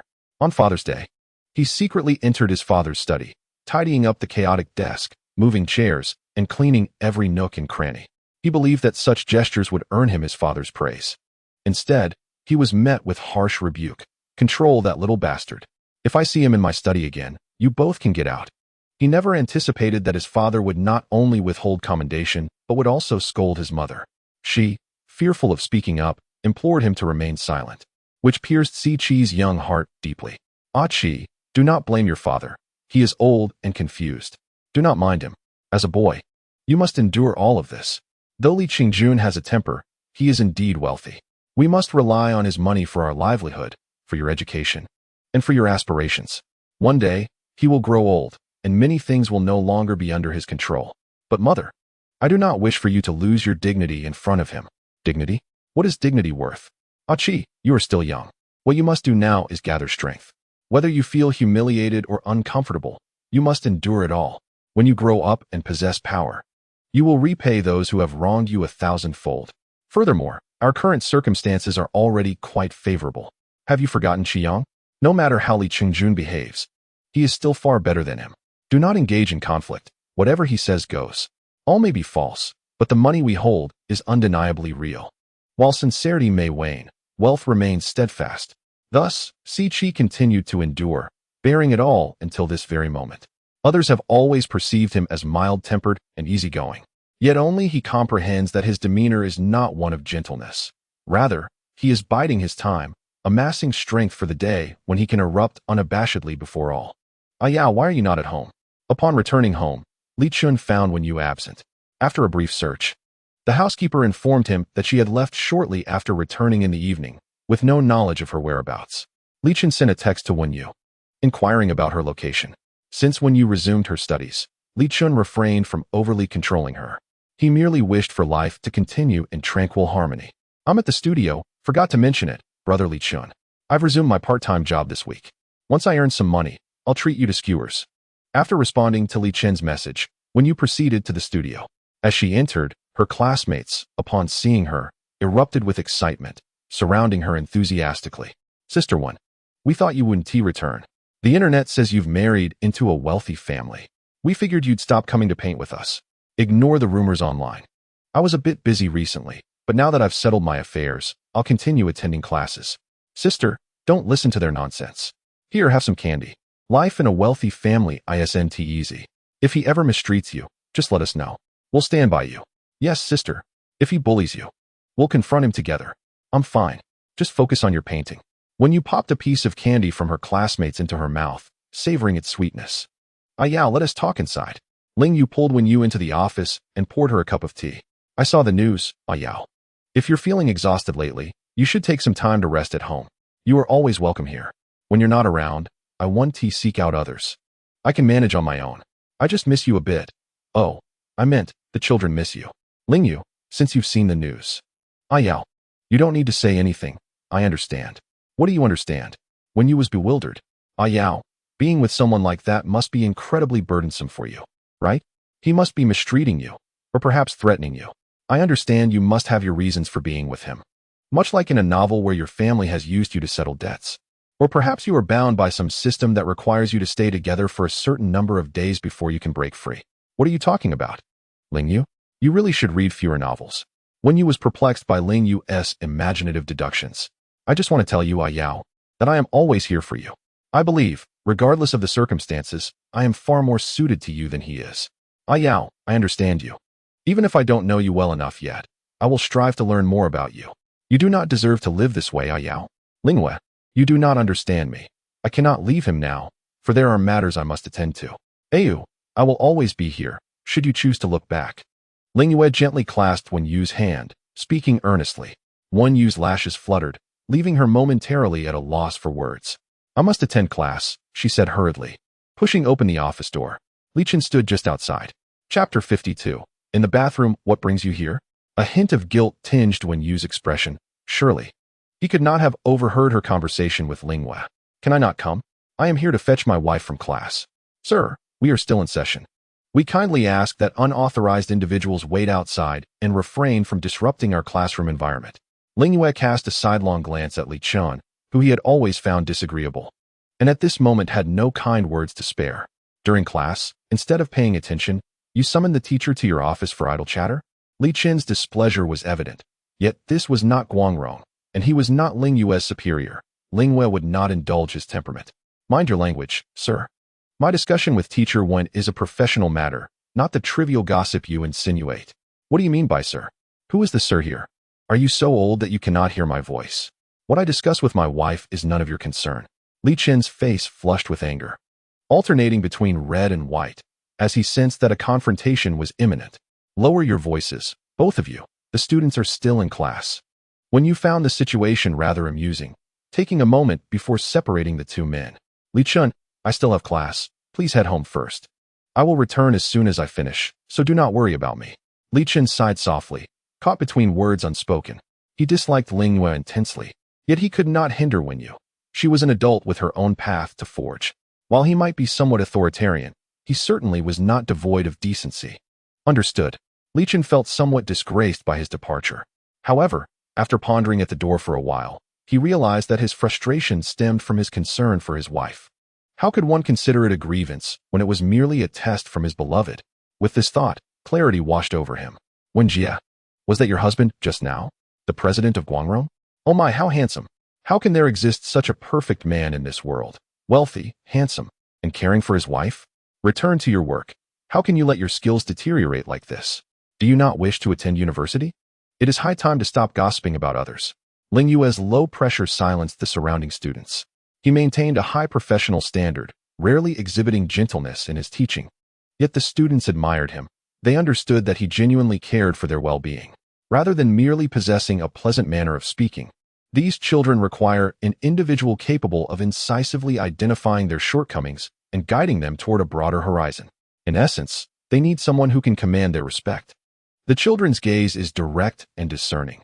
They can effortlessly discern who the truly competent teachers are and who are merely pretentious charlatans. Ling Yu is precisely that individual who earns their respect. The class concluded on a somber note, leaving the children hesitant to engage in conversation. When Wen Yu finished her shift at 9, Ling Yu remained engrossed in correcting the students' artwork. She bid him a brief farewell and departed. As she stepped outside, she discovered that it had begun to rain. Li Chen emerged from somewhere and naturally held an umbrella over her. Li Chen, why haven't you left yet? I told you not to wait for me. His hair was slightly damp, and his clothes bore the marks of rain, which made Wen Yu feel a twinge of guilt. Why should she feel guilty? Perhaps it was because she did not wish to bear the weight of his affections, fearing that she might be unable to reciprocate. Li Chen gazed at her radiant face illuminated by the streetlight, and he thought it impossible for such a visage to ever be associated with a criminal. By the way, did your father say anything about you returning home tonight? Does he still harbor a dislike for me? You. It is my inadequacy that has caused you to endure this. Trust me, I will get to the bottom of this matter. His eyes held a hint of sadness, which made Wen Yu's nose tingle with emotion. He tilted the umbrella significantly toward her, resulting in half of his body getting soaked as they walked. If they persist in their disapproval, what then? What if we remain together? On the bustling street, Wen Yu suddenly halted, unnoticed amidst the throng. He turned to look at her, and they appeared as two solitary stars in the night sky, quietly standing and gazing at one another. Let us disregard their opinions.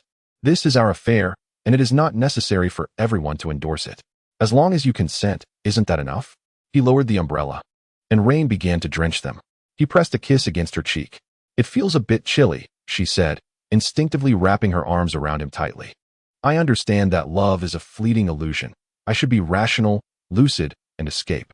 If I were to admit that I cannot bear to part with this warmth, would that be too cowardly? Thus, they returned home, fortunate that the rain had lessened, leaving their clothes merely damp on the surface. Uncle Chi, the butler, prepared hot tea for Li Chen and Wen Yu. After sipping the tea, they felt warmth returning to their bodies as he took her hand and led her to the bathroom. You, hurry and take a shower. We wouldn't want you to catch a cold. He turned on the shower head, and steam quickly filled the room. Just as Li Chen was about to step out, she tugged at his shirt. Don't go, join me instead. Otherwise, you might catch a cold waiting. She spoke shyly, unable to meet his gaze as she uttered those words. Li Chen smiled gently, turning the water to the maximum. With an honest heart, he pulled her into his embrace. If standing in the rain could bring you to my side, I would willingly endure the rain every day.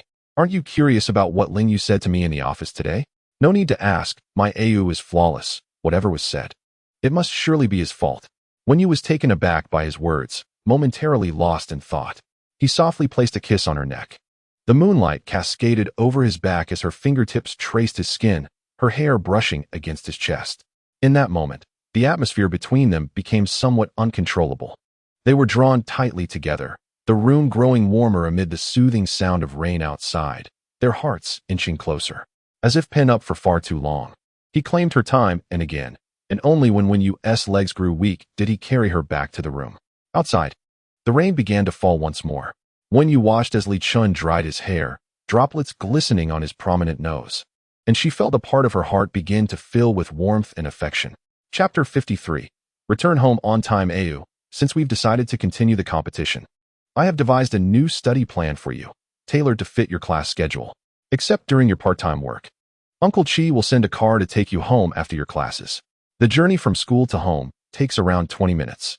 The day before, I will list out all the tasks you need to complete and revise. Once I finish my work at the company, I will return. If I come back late, you can start on your own, and I will check everything once I get home. Wen Yu rolled her eyes dramatically at the familiar routine. Return home on time. Do you understand? Your schedule is absurdly packed. Who operates like this? You are like a relentless taskmaster, while I resemble a pitiful little cabbage, neglected and unloved. Had I known it would be this difficult to navigate, I would have chosen a different charming suitor during my blind date. What are you rambling about? I don't have time for outings. I disagree. Wen Yu placed her hands on her hips, fuming. I didn't ask for your agreement. I am merely informing you. Li Chen nearly chuckled, yet maintained a serious facade, striving to uphold his persona as a cold, unyielding tyrant. All right, dear. Once you complete your weekly tasks, you may enjoy your weekends. You are no longer a child. There is a time for everything. Let us finish our tasks first before indulging in play.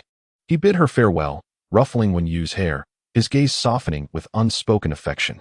As soon as she arrived in the classroom, Chi Yu approached her eagerly. A new barbecue place has opened across from the school, and they have fantastic promotions. Let us go together after class. Both Wen Yu and Chi Yu were connoisseurs of culinary delights, well aware of any new eateries that emerged, though they were less informed about recent lectures at school. Forget it. I must return home after class. It's the same competition I participated in earlier. Teacher Li insists that I complete the day's tasks as soon as class ends. I do not understand. Is this some sort of game between you two as a couple? Such nonsensical matters. You are finished, Wen Yu. Your husband has you firmly in his grasp. I must remind you not to forget the reason you initially fled to Macau. As for Li Chen, his reliability is questionable. You indulge in him only as a pastime, and do not allow yourself to become truly enmeshed. I understand. I am fully aware. I have already fallen once. I cannot afford a second time. If sincerity leads to hurt, then I shall conceal my heart, preventing it from approaching you. Just be cautious. A man of his age, 27, can easily toy with a young girl's heart. You must guard against him. I know. The wind outside turned the pages of the book in front of Wen Yu. Her youthful concerns swept away to an unknown destination. Let us attend to class and dismiss these thoughts. In the office, Li Chen had just concluded a meeting and sat in contemplation. Mr. Li, you summoned me. Yu Chuan entered, and upon recognizing him, Li Chen rose to close the door, lowering his voice. Chuan, please investigate whether the officer responsible for the case when my mother had her accident is still around. But Mr. Li, I recall that you previously obtained a case file. Moreover, given the time that has passed, the officer who investigated should have long forgotten about it, correct? Indeed, I have reviewed the documents multiple times. Yet I sense something amiss, though I cannot articulate what. Father claims that the artist harmed mother, but what motive could she have? Jealousy, perhaps? I have seen similar cases where prolonged association with an employer breeds jealousy, leading to extreme thoughts. I have examined Wen Ning's credentials. She is not one to place excessive value on wealth and did not accept every job. She only agreed to paint mother after extensive discussions with our family. By that logic, I doubt she would harbor jealousy. Father mentioned that when mother passed, she clutched a tube of cobalt blue paint. What could that signify? I wish to consult the officer who handled the case to see if he knows anything. I understand, Mr. Li. I will investigate this immediately. Use your personal phone. Do not employ the company's lines or network. Ensure that no one, especially father, learns of this matter. I understand, rest assured. Li Chen sighed softly within himself, sensing an intuition that this situation harbored a secret, one he could not ascertain. Whether unearthing the secret would prove right or wrong remained uncertain. Upon finishing her classes, Wen Yu entered the vehicle sent by Li Chen to collect her. She retrieved her phone to review the day's agenda, which required modifications to blueprints and models. Li Chen's instructions were clear and easily comprehensible. As she settled into the study, surrounded by her computer and books, she found herself unable to concentrate. Human nature often leans towards inertia, and after a leisurely spell, re-engaging one's focus proves to be quite a formidable task. After idly pondering at her desk for some time, Wen Yu rose to wander about the study. The shelves were abundant with books of varying genres, and in a high corner, a small box caught her eye. Compelled by an inexplicable urge, she fetched a stool and climbed up to reach for the box. Upon opening it, she discovered a photograph inside. Her heart began to race, as an ominous premonition of its content loomed over her, yet she was still startled by the image it revealed. The person in the photograph was Li Chen's mother. Though she was aware of the tragic circumstances surrounding the fire, she was not prepared for the harrowing sight, which was darker than the night itself, causing her heart to lurch painfully. Wen Yu examined the photograph from various angles until the sound of Li Chen returning downstairs prompted her to hurriedly close the box and restore the documents to their original place. Having done so, she had just settled back at her desk when Li Chen entered the room. Leaning against the doorframe, his gaze swept across the table before her. Feeling somewhat guilty, Wen Yu managed to smile in his direction. You've been home for 5 hours. How much of what I asked have you completed? Li Chen, you must be tired. Is there anything you'd like to eat? Perhaps I could prepare something for you in the kitchen?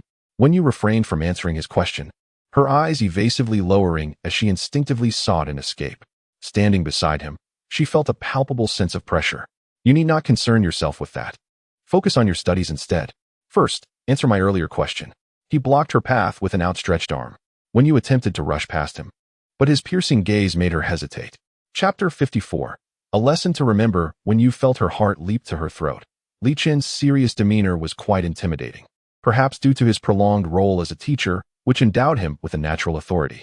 His eyes darkened as he leaned against the door, awaiting an explanation. I returned home feeling a bit fatigued and decided to rest for a while. I haven't begun my work yet. Wen Yu would never be foolish enough to admit she had been gazing at the photograph. That was her secret, one she intended to keep. That is not a satisfactory excuse. His tone was assertive and blunt, devoid of any discernible emotion. At moments like this, Wen Yu felt he possessed a unique aura characteristic of those in power, intimidating yet irresistibly captivating. Is there anything else you wish to say? Wen Yu's face grew increasingly flushed as she stepped forward, attempting to embrace him, only to be gently rebuffed. His hands, slender yet remarkably strong, gripped hers, rendering her unable to break free. He pressed her against the desk, casually seizing the ebony paperweight from its surface and positioning it lightly against her back. 10 strikes. To instill a lasting memory, he declared. The weather was relatively warm that day, and Wen Yu had donned only a light athletic outfit, a decision she now deeply regretted. Wishing fervently that she had chosen something thicker, the nearly half-meter-long paperweight felt like a harbinger of doom, and as the pain coursed through her, she could no longer maintain her silence. It hurts, it hurts, it hurts. Someone's killing me. I must call the police. I was wrong, so very wrong. She cried out, tears almost spilling from her eyes as he held her waist, delivering 10 solid strikes to her back. When Li Chen finally ceased his actions, Wen Yu remained engulfed in profound sorrow. It is too late for today. Consider this a lesson learned. You ought to understand how to proceed tomorrow. You are an adult now. If you continue to behave like a child, I shall not hesitate to treat you as one, he admonished, his words striking deep within her heart, causing her cheeks to redden even further. He led her back to her room, her back still aching, forcing her to lie down. As he applied ointment to her back, he chattered on, This is your first offense. I shall let you off lightly this time. Should there be a next time? It will not be so easy. Wen Yu, perplexed, felt as though her back were about to erupt, yet when she glanced in the mirror, it bore only a faint blush. The disparity between her own perception and the reality seemed vast. I understand that many endeavors are tedious and mundane. Yet such monotony is a necessary passage you must endure. They may not believe in us, but we must prove them wrong. Remember, One cannot be defeated unless one succumbs to defeat willingly. Should you easily concede, that is true loss. I understand, Brother Chen. Tomorrow, I shall return and will not repeat this mistake, she replied, resting her forehead against the surface, her brow furrowed as the ointment stung slightly. Next time, I must not wear such thin pants. I need something thicker, she muttered to herself, and Li Chen, overhearing, nearly laughed aloud. As the ointment absorbed into her skin, the pain gradually subsided, replaced by a gentle warmth. That night, she slept soundly. The following morning, when Wen Yu awoke, Li Chen had already left. He seemed quite busy lately, reportedly preoccupied with company matters. As she had no early classes that day, she indulged in a few more moments of slumber. Mr. Li, I have located the officer responsible for the case back then. His name is Xiao He. However, he has long since left the police force, reportedly resigning of his own volition and choosing not to continue. It has been quite some time, and even his former colleagues are unaware of his current whereabouts. Do you have his phone number? I have a contact number for his hometown, but when I called, no one answered. Yuchuan, pause your current tasks for a couple of days. Accompany me to his hometown to search for him. All right, Mr. Li, I will make the necessary arrangements. Keep this under wraps. Just say it's a business trip.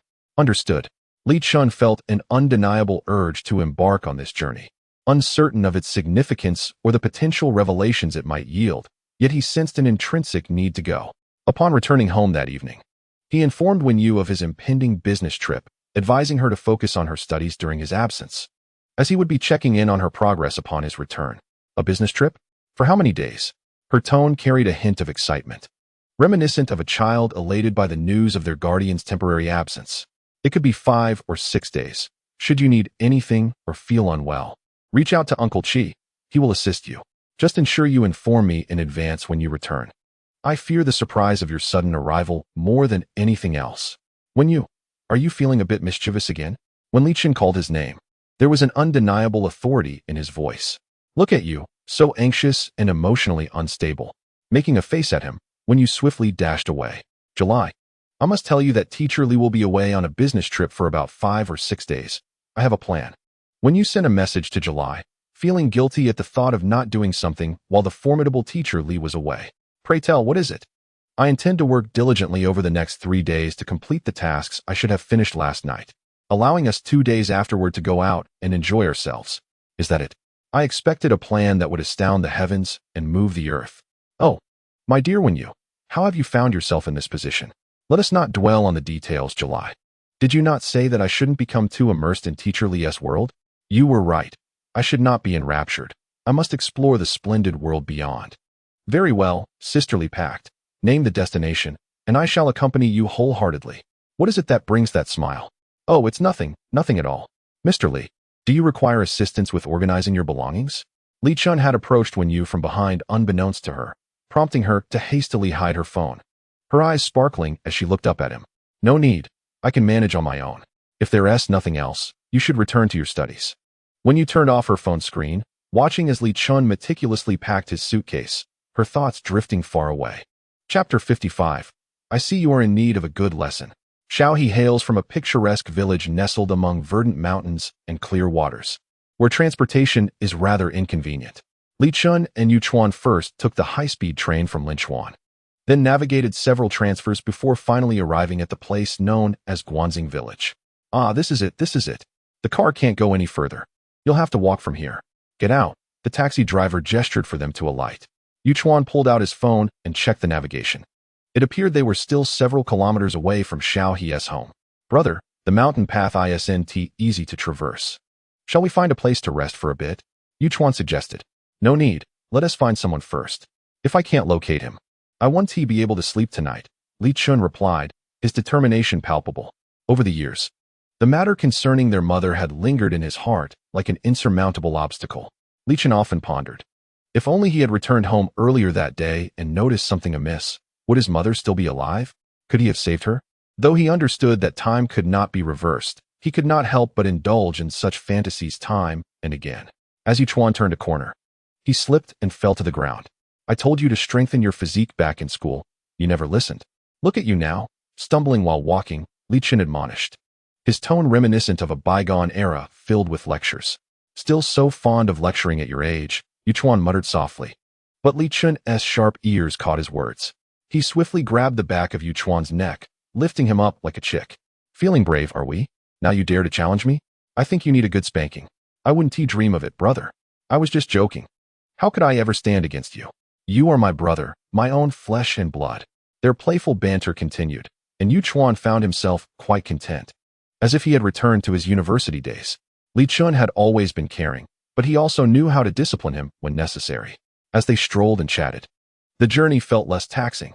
However, after a while, Li Chen began to sense something was amiss. Does it feel like we're walking further away? Yu Chuan, didn't you say we had a couple of kilometers left? Just a while ago. Yes, about 2 kilometers. We've been walking for quite some time. Haven't we reached that distance yet? Perhaps it's the winding mountain path that is slowing us down? Suddenly, a clear voice rang out from behind them. Who are you? What are you doing here? They turned to find a sprightly old man, who regarded them with keen eyes. Sir, we're here looking for someone. Do you know Xiao He from Guanxing village? We've come to find him. Who are you, and what do you want with him? Sir, we are old friends of his, and we wish to see him, Li Chen explained. The old man's expression softened upon hearing this. My son is at home. If you walk ahead, I will guide you. The mountain path is treacherous, and it's easy to get lost. I noticed you both seemed a bit disoriented and didn't know what to do, so I hurried to stop you, fearing you might stray off course. Xiao He is your son? What a coincidence. Thank you so much for your help today, sir. My son, ever since he resigned from the police force all those years ago, has remained at home, refusing to venture out and seek employment. One must wonder, what does a young man do cooped up at home? Grandfather, do you know why he resigned from the police force? I am unaware. He never confides in me. Look, we have arrived. He should be watering the vegetable garden in the backyard. You can go and call him. Very well. Thank you, grandfather. We shall go and summon him. Li Chen and Yu Chuan followed the direction indicated by their grandfather and arrived at the backyard. Indeed, there stood a middle-aged man watering the garden, his demeanor appearing quite despondent. Had it not been for the old man's guidance, Li Chen would scarcely have recognized the dark-skinned figure before him as the former Officer Xiao. Officer Xiao, greetings. My name is Li Chen, and I wish to inquire about certain matters. With his back turned to them, Xiao He halted upon hearing them address him as Officer Xiao, yet he did not turn around. After a prolonged silence, he finally spoke. I am no longer Officer Xiao. You may return. If you seek information, consult the police force. I know nothing. Officer Xiao, do you recall the case of Linitong? The fire at Haoyue Villa 10 years ago? Xiao He turned, fixing his gaze on Li Chen for several seconds before inquiring. Who are you? I am Linitong's son. I remember you. Officer Xiao, I wish to know. I do not know. I know nothing. All that I could provide regarding the case is documented in the files. Why have you come to see us? Officer Xiao, it must be exhausting to water the garden. Allow me to assist you. Yu Chuan, perceptive as ever, swiftly seized the hose from Xiao He's hands. Having grown up in the countryside, he was well versed in such tasks. Xiao He attempted to intervene, but Yu Chuan's reflexes were too swift, and in no time, he had taken over. Officer Xiao, we truly mean no harm. When my mother passed away, I was still a minor. Now that I am grown, I simply wish to uncover the truth of what transpired back then, to provide closure for both myself and my mother. Beyond that, I shall not intrude upon your life. Do not call me Officer Xiao. Li Chen, I understand your sentiments. Yet, Ahi, dinner is ready. Call your friends to eat. Before Xiao He could finish his thought, grandfather's voice echoed from the courtyard. He had no intention of inviting the two to dinner, yet it would be impolite to decline his grandfather's kindness. After we finish eating, you should leave. I have already said all that needs to be said. The meal consisted of simple stir-fried potatoes and rice. Grandfather appeared to be in high spirits. A simple mountain man with uncomplicated thoughts, welcoming distant guests with warmth, oblivious to Li Chen's true intentions. As he rose to pour tea for his guests, he suddenly grimaced in discomfort. Noticing this, Xiao He hurriedly stepped forward to assist him. Father, does it hurt again? Is it severe? Oh, it's nothing, my back. Just an old ailment. A plaster will suffice, it's no bother. That won't do. We must visit the hospital. Why should I go to the hospital? I refuse. I am perfectly fine. It's all a ruse, and I shall not go. Li Chen approached the elderly man, offering his support. Grandfather speaks the truth. Hospitals are indeed deceptive. However, I am aware of a particular hospital renowned for alleviating severe back pain among the elderly in our vicinity. Whenever our neighbors feel unwell, they seek out this place. He then turned to Xiao He. I can escort grandfather to the finest hospital in Linchuan, where the most skilled doctors will attend to him. I assure you the best accommodations, ensuring the elderly gentleman suffers no discomfort. I will cover all expenses, provided you agree to the matter I just discussed with you.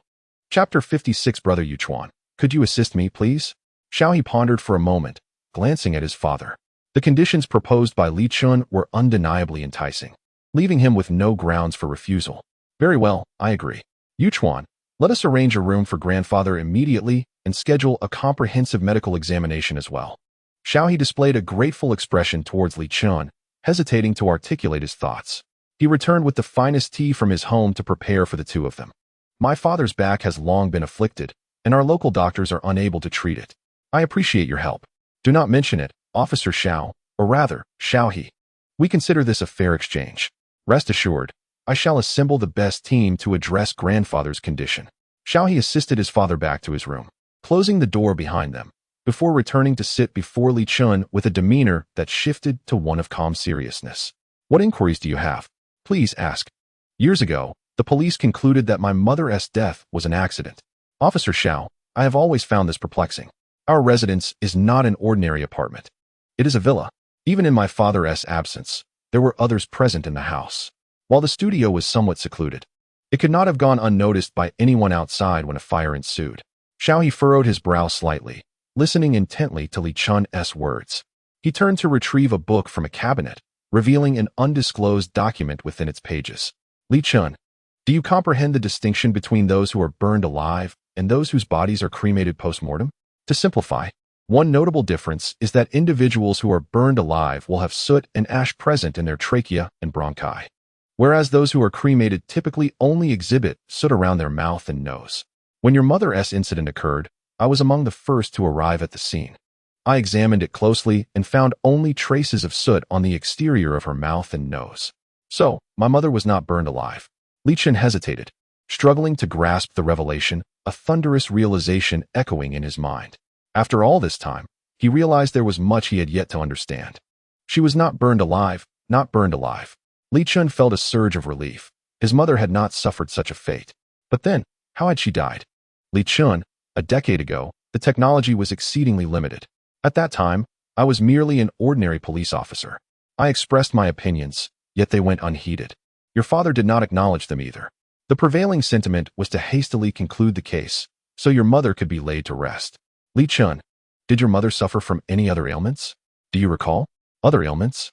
My mother had heart issues and was always on medication. I once suspected that the oil paints in the room might have been problematic, as history bears witness to numerous artists who met untimely ends due to poisoning. However, the case was wrapped up too hurriedly back then, and many matters remained inadequately investigated. If your mother had heart issues, I believe you should endeavor to retrieve the preserved evidence from that year to see if any tests could reveal something. The police department's evidence, I presume, will not be made available to us, correct? Do you have a means to obtain it? Let us give it a try. Once you have arranged matters in Linchuan, I will accompany my father there. You can find someone to take care of him in the hospital while I assist you in this endeavor. Agreed, it's a deal. Li Chen stayed at Xiaohe's home for 2 days. As Zhao's father prepared to leave, he found it difficult to relinquish his household responsibilities. He first entrusted the neighbors with the care of the chickens, ducks, and geese, ensured the vegetable garden was adequately watered, and only after tidying the home did he reluctantly depart with a few companions. Li Chen booked the finest hotel for Xiaohe and his father in Linchuan. The journey was bumpy, and you must be weary. This hotel offers buffet-style dining, with meals included throughout the day. Let us rest well today, tomorrow. Someone will come to escort your father to the hospital. You will see the doctor first, and once things are adequately arranged here, we can attend to our own matters. Xiaohe expressed deep gratitude for Li Chen's arrangements. His father, at an advanced age, would surely struggle without his presence in the city. Should you require anything, please do not hesitate to contact me. Yuchuan left his phone number with Xiaohe. Xiaohe suggested treating the two of them to a meal, but Li Chen, citing work obligations, took Yuchuan and departed. Brother, where to now? Back to the company, perhaps? Home. I'll grant you a half day off this afternoon. Xiaohe will likely need a couple more days before he can leave, so let us check the company tomorrow for any urgent matters. For now, it is best to return home. By the way, Yuchuan, what do you usually do when you get off work? It's been quite a while since I've seen you in a relationship. Hee, I'm still searching. If I find someone suitable, I'll pursue a romance. Yu Chuan felt a twinge of guilt, fearing Li Chen might probe further into his connection with Bai Chu, and quickly shifted the topic. Upon returning home, Yu Chuan's phone buzzed. When he saw Bai Chu's message, his heart skipped a beat, and he stared at it in disbelief. I'm at Ling Wang 107. Will you come? Ling Wang, he knew, was a rather niche art bar in the west of the city, frequented by the youth. I'll head there right now. Chu, wait for me. Yu Chuan hurriedly made his way over, as this was an invitation from Bai Chu herself, and he could not afford to miss this opportunity. The last time Bai Chu inexplicably vanished had caused him much sorrow, and this time, he was determined to clarify everything with her. He swiftly arrived at the venue, where the bar's stage was alive with performance, the cacophony of sound overwhelming. Finding it a bit noisy, Yu Chuan stepped inside and soon located room 107. Upon pushing the door open, he found only Bai Chu inside. She noticed him immediately and rushed over, embracing him tightly. Chu, have you had too much to drink? He asked. She remained silent, holding on to him and crying, her sobs growing increasingly intense, leaving Yu Chuan momentarily at a loss. Chu, what is troubling you? He wrapped his arms around her, feeling her tremble in his embrace. After a long while, she lifted her head and slowly spoke. Yu Chuan, please help me. Can you help me? Chu, do not be anxious. Take your time to explain. Why have you drunk so much? Drinking is not the solution. It will only lead to a stomach ache.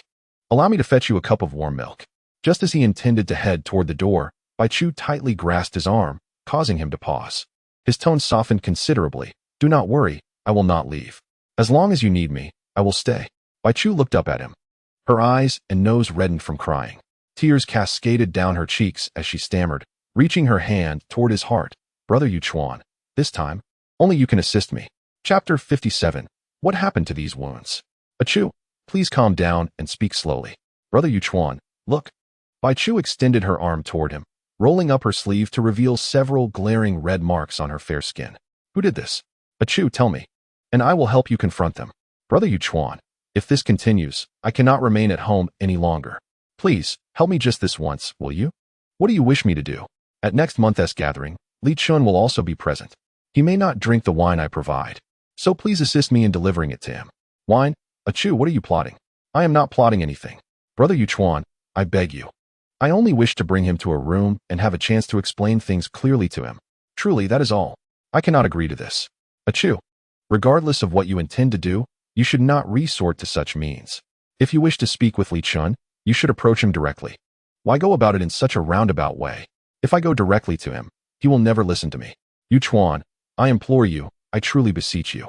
Li Chen has halted all collaboration with the Bai family, and if this persists, our family will not endure. Please, assist me this one time, just this once. Whatever you desire in return, I will comply. As she spoke, Bai Chu leaned closer to Yu Chuan. Truly, anything. For a fleeting moment, Yu Chuan felt himself on the verge of succumbing, yet he quickly regained his composure. Chu, I am truly sorry, but I cannot proceed in this manner.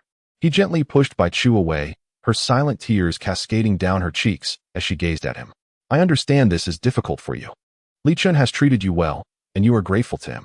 I comprehend it all. Yu Chuan, if our Bai family were to fall, I would find it impossible to continue living. At that time, will you come to collect my remains? Chu, what nonsense are you speaking? I am not speaking nonsense. Bai Chu wept even more fiercely, and Yu Chuan felt a sharp pang in his heart. Please, do not say such things, Chu. You have had too much to drink today. Your emotions are overwhelming you. There must be a solution. There is certainly a way. In a moment of panic, Yu Chuan used his sleeve to wipe the tears from the corners of Bai Chu's eyes, only to find that each stroke seemed to bring forth more tears, leaving him at a loss as to what to do. After a long while, Bai Chu finally managed to calm her emotions.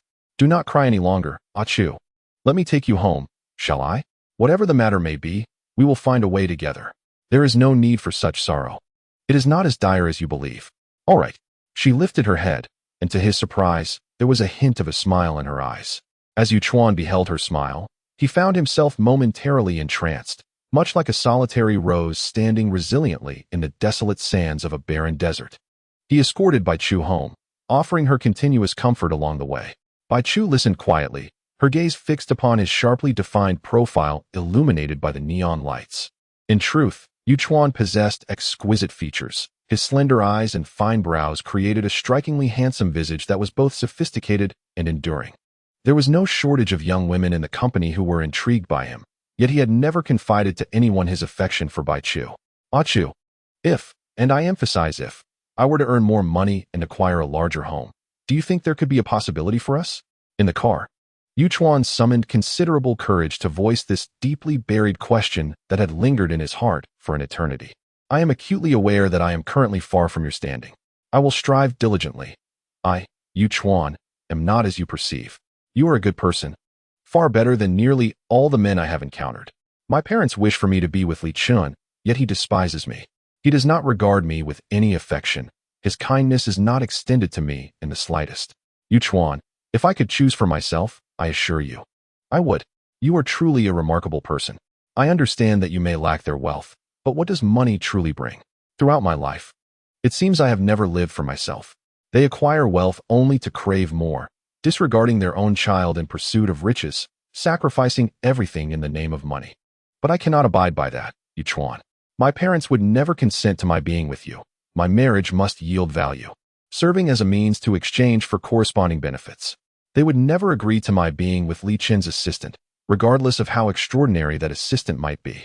Even if it were not Li Chen, they would still arrange for my marriage to some heir of a corporation. After the wedding, whether he indulges in debauchery or engages in domestic violence matters not. All that counts is that on the day I am wed, I maximize my value. Bai Chu's words were blunt yet sincere. Yu Chuan understood that an insurmountable chasm lay between them, a truth he had long acknowledged. Yet his heart ached with a piercing pain.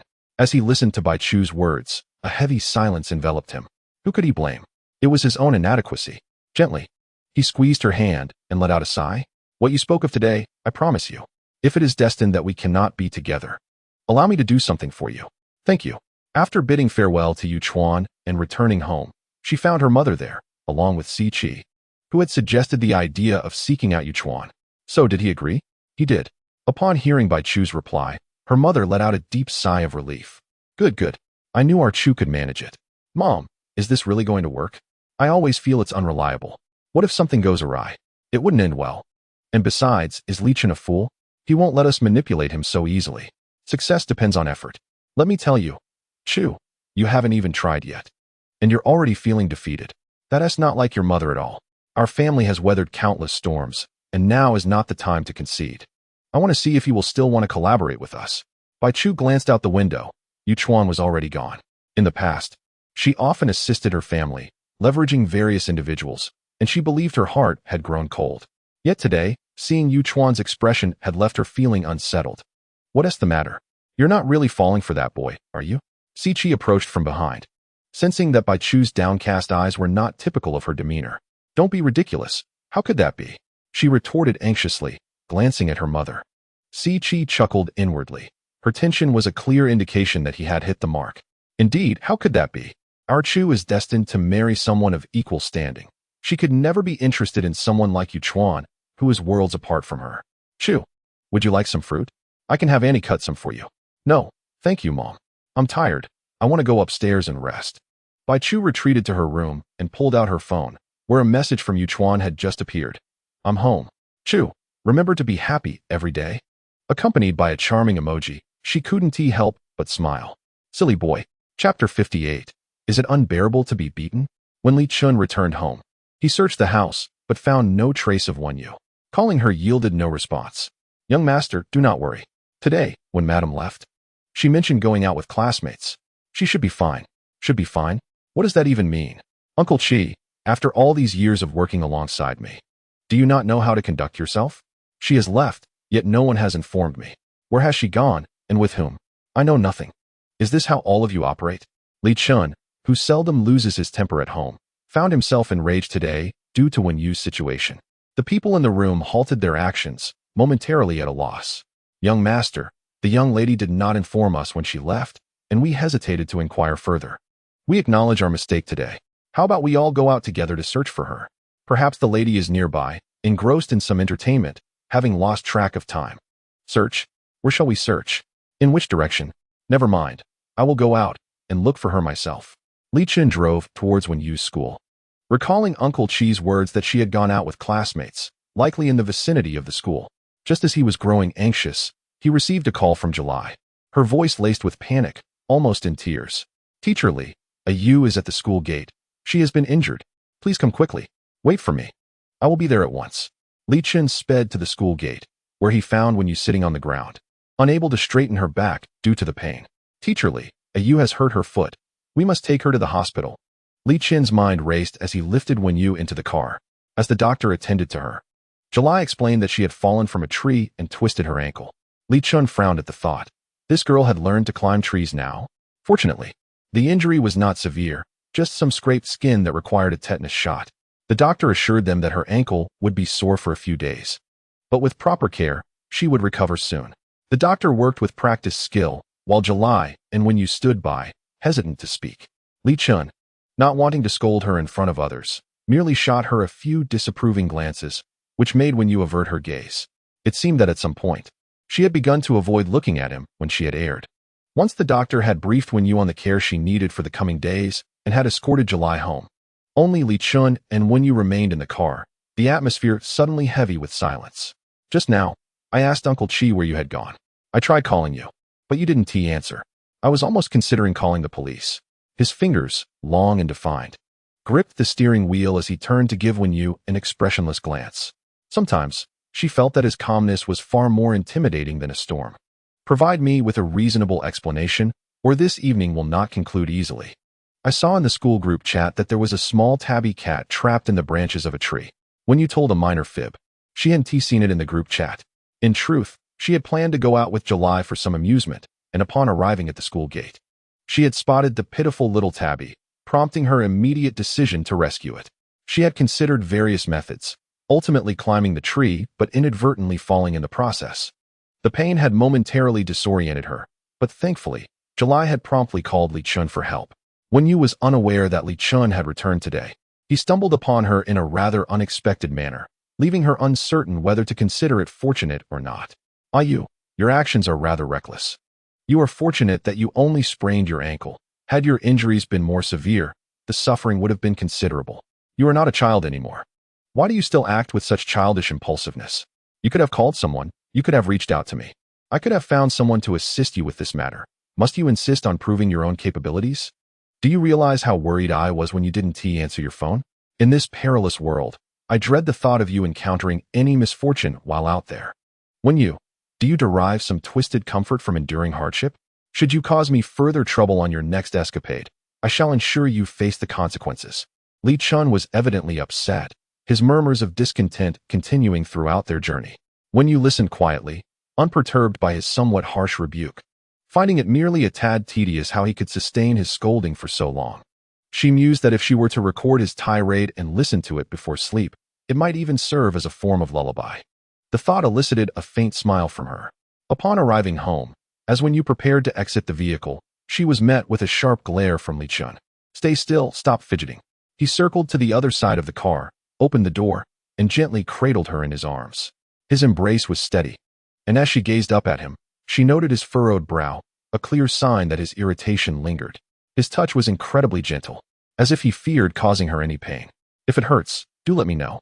In that moment, Wen Yu felt a swell of emotion, nearly brought to tears by this man who, though often stern and demanding, was perhaps the one who cared for her the most in this world. She often felt as though he deceived her, yet his strictness was genuine, his affection authentic, and his concern was real.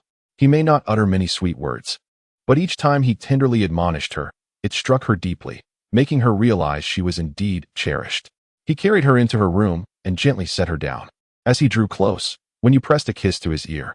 His ears flushed a deep crimson, and the words he had intended to say fell silent on his lips. "Never mind, you must be tired. Rest early." All the frustration of the evening dissipated with that single kiss. Li Chen sighed softly. He always found himself at a loss when it came to her. "Brother Li Chen, I have something else to discuss with you. Today, I rescued a little kitten, and I wish to adopt it. It's so small and cannot survive alone. It needs protection from larger animals. I want to bring it home." "All right, but it's too late today. You should rest now. I'll drive back to see if it's still there." "There's south, no need to drive. Look, Brother Li Chen, it's right here." Wen Yu reached into her pocket and pulled out a tiny head. The kitten appeared to be merely a month old, timid and trembling in its new surroundings. Do not fear, for this place shall be your new home. I am your mother, and this is your father. Li Chen settled beside Wen Yu, gently stroking the kitten's head, which seemed to revel in his affection, nuzzling his hand in a display of fondness. What shall we name this little feline? Let us call her Xiaoyan, for henceforth, you too shall be a cherished child, remembered and yearned for by others. No longer shall you wander alone. Chapter 59. You must be mad when you prepared a small box for Xiaoyan, lining it with soft towels that felt warm to the touch. Using a syringe, she fed the kitten some goat's milk, which it eagerly consumed, persistently asking for more. Tomorrow, I shall take her for vaccinations and procure a spacious bed for her. Very well, should you need anything, do not hesitate to inform me. As Li Chen uttered these words, his phone rang. Glancing at the caller ID, he noted it was Officer Xiao He.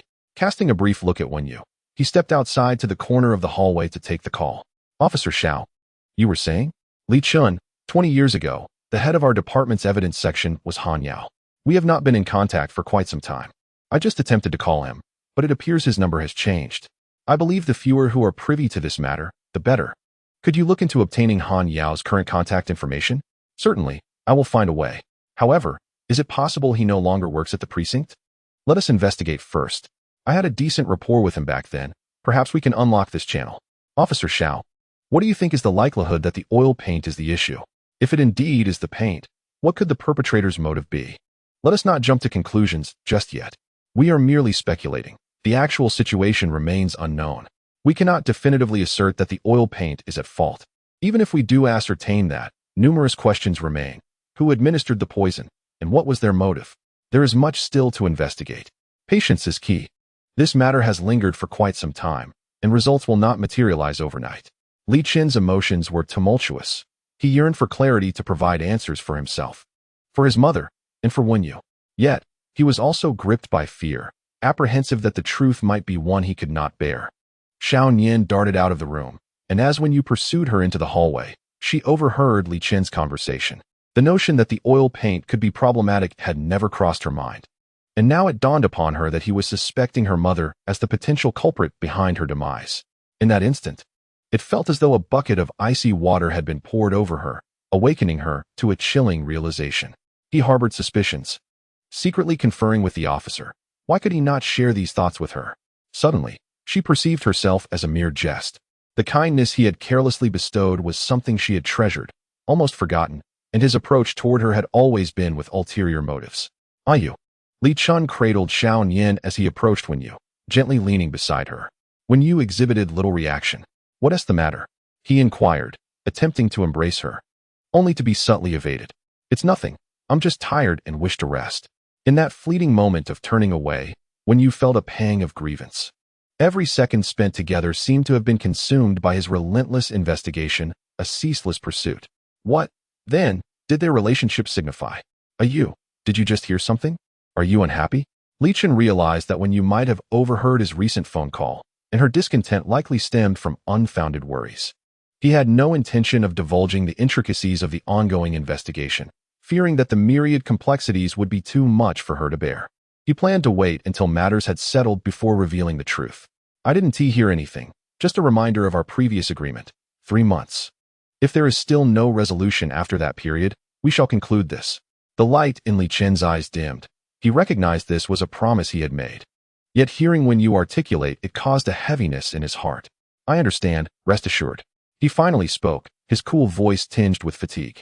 That day, while substituting at the art studio, Ling Yu sent a message to Wen Yu, urging her to arrive early if possible, stating he had something to discuss. What is it? You're being rather mysterious. Yu, my application for studying abroad has been approved. After this cohort of students transitions to university, I will be heading to France for my master's degree. How sudden? Why hadn't you mentioned this before? I tend not to proclaim unaccomplished endeavors. I've only recently stabilized my situation. In truth, I initially opened the studio to save for my studies abroad. Now, with some earnings, I shall depart once this group of students is settled. Which school? The Paris School of Fine Arts. Yu, I recall you expressing that it was your dream when you first joined the studio. Indeed, it is one of the 4 great art academies, not just my dream, but that of many aspiring artists worldwide. Yet dreams remain dreams. The barriers of reality are formidable. Ling Yu, I admire your decisiveness. You've placed too many barriers upon yourself, Yu. Dreams are meant to be realized. At our youthful age, in our 20s, any destination you desire is within reach. There is no need to impose excessive limitations upon yourself. Those constraints you perceive are not true limitations. The only genuine barrier is yourself. Yu, would you consider joining me? I know you desire it too, and I can help you find a way. Yu, I understand you are now married. But I cannot shake the feeling that you are not truly happy. Your life should not be confined in such a manner. Ling Yu then produced a small box, presenting it to Wen Yu, inside which lay an oil painting depicting a girl, radiant and smiling, embraced by the sunset and breeze. Ling Yu depicted Wen Yu with an ethereal radiance. Is this you? When did you create it? In the painting, Ling Yu represented himself with remarkable beauty, captivating Wen Yu instantly. I completed it long ago, but I never found the opportunity to present it to you. Yu in my heart. You have always been this way. Wen Yu's heart raced. She could not discern whether it was the painting or Ling Yu's expression that moved her so deeply. Yu, come with me to France. We can gaze upon the stars reflecting on the Seine, admire the grandeur and precision of classical French architecture. And in the highest temple of art, we can inscribe our own chapter. Yu, I understand you better than he does. I know what you desire. Ling Yu, you must be out of your mind. I am not mad. I have cherished you for a long time. Ever since you first entered the studio, I have been enamored with you. I always thought it prudent to wait until my affairs in France stabilized before confessing my feelings to you. Yet I forgot that some matters are not meant to be postponed. Ling Yu, Yu, please do not hastily reject me. I am patient, I can wait. Chapter 60. Do you want me to bind you? Ling Yu, I am already married. Regardless of what transpires between Li Chen and me, he remains my husband. But I sense you long to free yourself from him, do you not? Yu, life is fleeting. Sometimes, one must heed the heart and live authentically. Wen Yu found herself both amused and exasperated. She had known Ling Yu for so long, yet she was unaware of his bold and radical nature. Let us not delve into this matter further. Ling Yu, class is about to start. I truly appreciate the gift you gave me. Thank you. That evening, upon returning home, Wen Yu placed the painting in the bottom drawer of the cabinet before going to take a shower. Li Chen rarely opened that cabinet. But that day he needed some documents. As he opened the drawer, the portrait of Wen Yu caught his eye, and he immediately recognized it as Ling Yu's work. Marked with the initials LY, akin to those adorning the walls of the studio. He had seen it before. The painting was indeed exquisite, capturing Wen Yu with the charm of a classical oil painting, as if she had emerged from a splendid realm. It was breathtaking, had it not been created by him. He would have displayed it prominently in his room. A twinge of displeasure stirred within Li Chen. Wen Yu had received this painting and relegated it to a hidden corner. What did this signify? Why was she so apprehensive about him seeing it? He discreetly returned the painting to its place. After a while, Wen Yu emerged from her shower, her black hair cascading like a waterfall against the night sky, and he perceived that every movement of hers resembled a work of art. What is it? Wen Yu, drying her hair, sensed something amiss in Li Chen's gaze. Nothing. He lowered his head, casually picking up a document that he had not noticed before. Yu, did anything interesting happen today? Or, did you receive any gifts? None. Wen Yu spoke softly, causing Li Chen's heart to sink momentarily. She had lied. Why had she felt the need to deceive him? Could she not simply be forthright about the gift from Ling Yu? He would not hold it against her, for he understood that the fault lay entirely with Ling Yu and had nothing to do with her. Was that truly the case? Li Chen swallowed hard, his gaze upon her revealing a certain detached indifference. Really, what is wrong with you today? You seem different, Wen Yu remarked, her heart racing, though she feigned calmness. She had not intended to conceal the truth from him.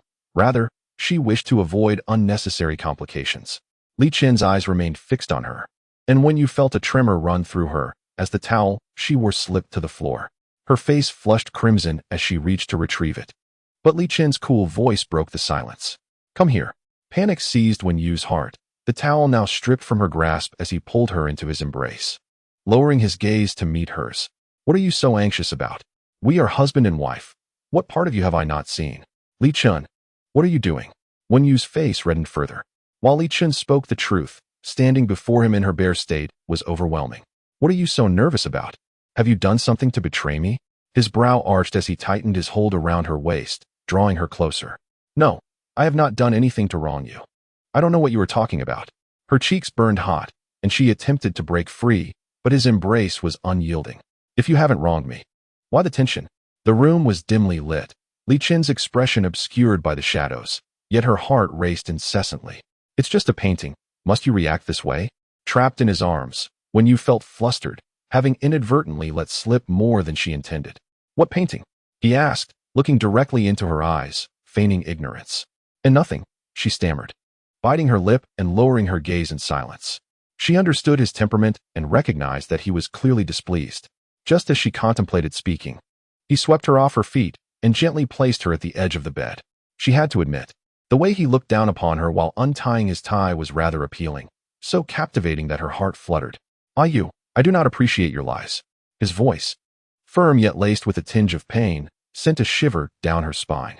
Instinctively, Wen Yu struggled to free herself. "Shall I bind you?" The possessiveness ignited in his eyes was almost overwhelming. Her hands gripped his back, leaving traces of red in their wake, soft gasps echoing in the night. Afterward, a sheen of perspiration adorned her forehead, and he retrieved a sheet from the side to drape over her. "Why haven't you gone to wash up? Is there anything else you wish to confess? And you? Do you have anything to reveal?" Upon hearing Wen Yu's words, Li Chen paused, his hand holding the cup suspended in midair. "No. By the way, next month, there will be a business dinner organized by Guangro. Will you accompany me?" He deftly diverted the conversation, as he was still awaiting clarity from Xiao He regarding the investigation and was uncertain about what to say to Wen Yu at this moment. Sure, Wen Yu acquiesced readily, aware that if she declined, Li Chen would persist in his inquiries. It was far simpler to agree than to indulge in further complications. After taking a shower, she lay on the bed with her back to him, contemplating whether she should seek an opportunity to clarify matters with Ling Yu. His future lay ahead, and it seemed unnecessary to squander precious time on herself. She recalled Ling Yu's words from earlier that day. After years of running an art studio, he had finally saved enough money to pursue his dreams. Thus, once he had saved enough, he could depart. His words sparked a revelation in Wen Yu. She too needed to save a sum, quietly accumulating funds so that when the time came for her to leave, she would not be unduly constrained and could go wherever her heart desired. After all, she and Li Chen were from entirely different worlds, and it was inevitable that they would part ways one day. She needed to consider her own future more carefully. "By the way, regarding your grand design, I've provided some suggestions for modifications. Please revise them and send it back to me tomorrow." "Understood," came her response without turning her head. Li Chen appeared as though he wished to say more. At times, Li Chen felt that even with their proximity, he remained unable to penetrate the barriers of her heart. She seemed to have sealed herself away, reluctant to reveal her inner self. Whenever he reached out, he could only touch a fragile veil. She bore resentment towards him, a lingering grievance that he sensed all too well. Everything will be fine, he reassured himself.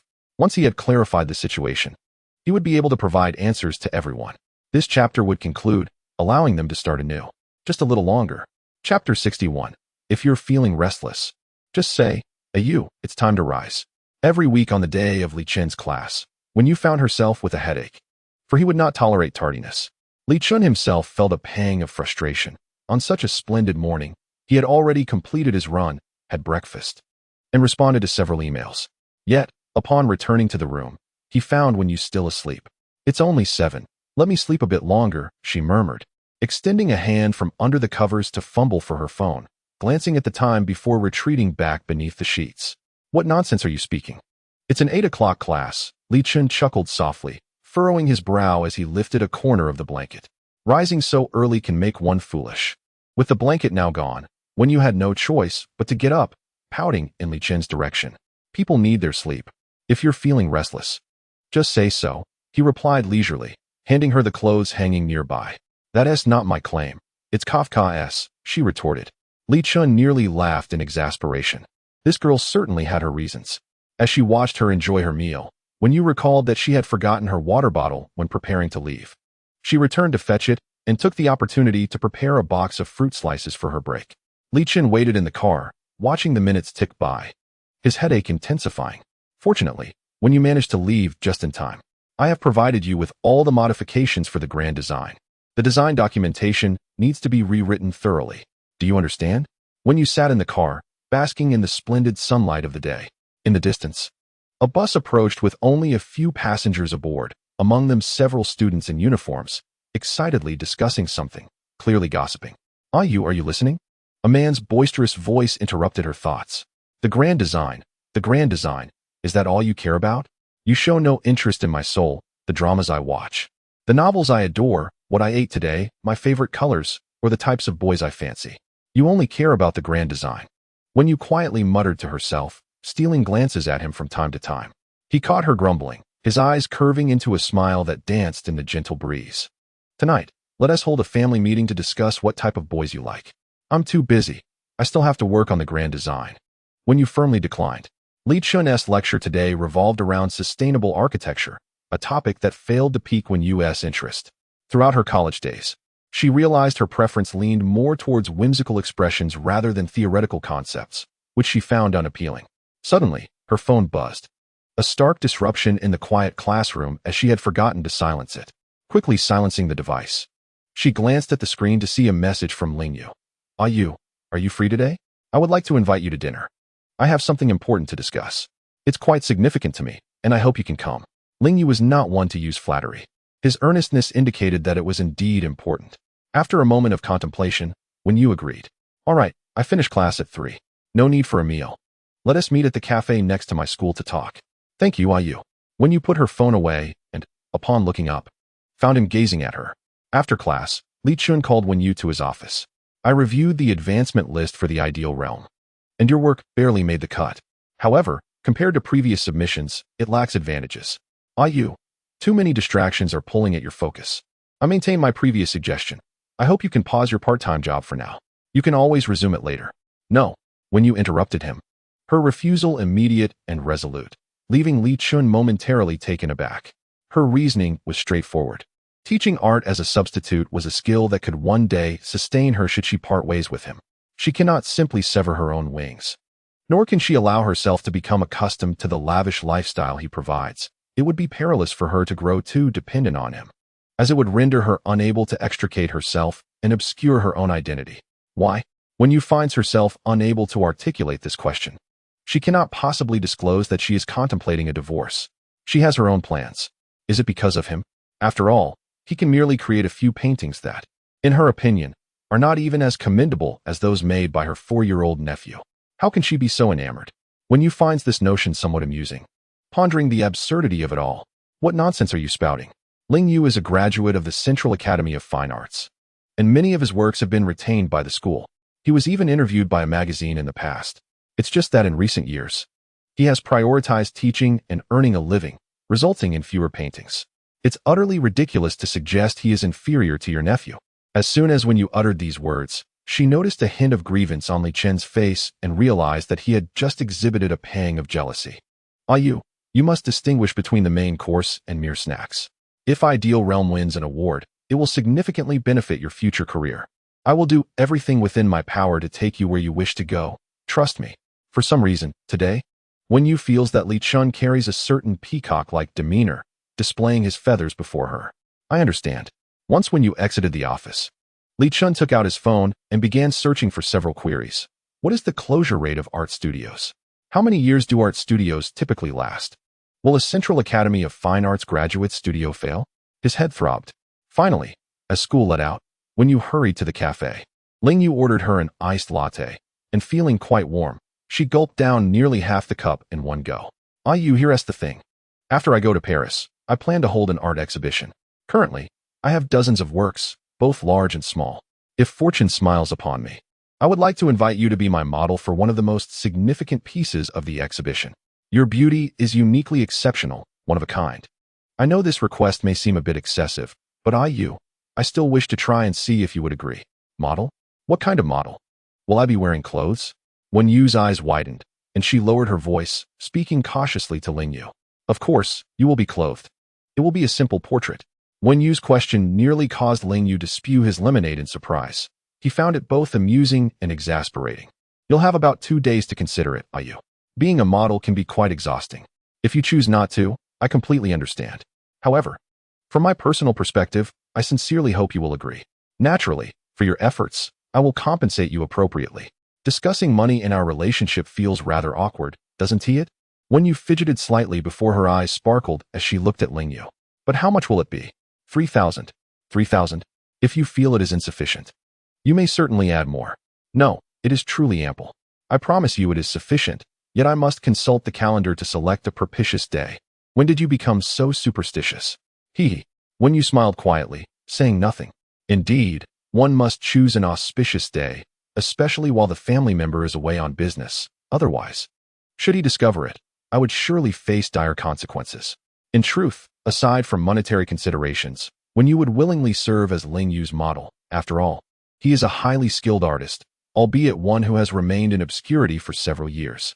She was curious to see how Li Yu's brush would render her likeness. Li Chen, having completed his morning class and spent the afternoon in meetings, was preparing to head home when Yu Chuan entered. Mr. Li, I have obtained the information you requested regarding the head of the forensic department, Han Yao. Unfortunately, he has passed away. Passed away? Yes. He succumbed to heart disease induced by excessive alcohol consumption. His lifestyle was quite unhealthy. I have informed Officer Xiao, who said he would seek alternative solutions. I understand. Li Chen's expression grew somber.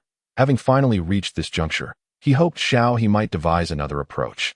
Brother, do not fret, while this lead has been severed. There are certainly other avenues to explore. We will uncover the truth.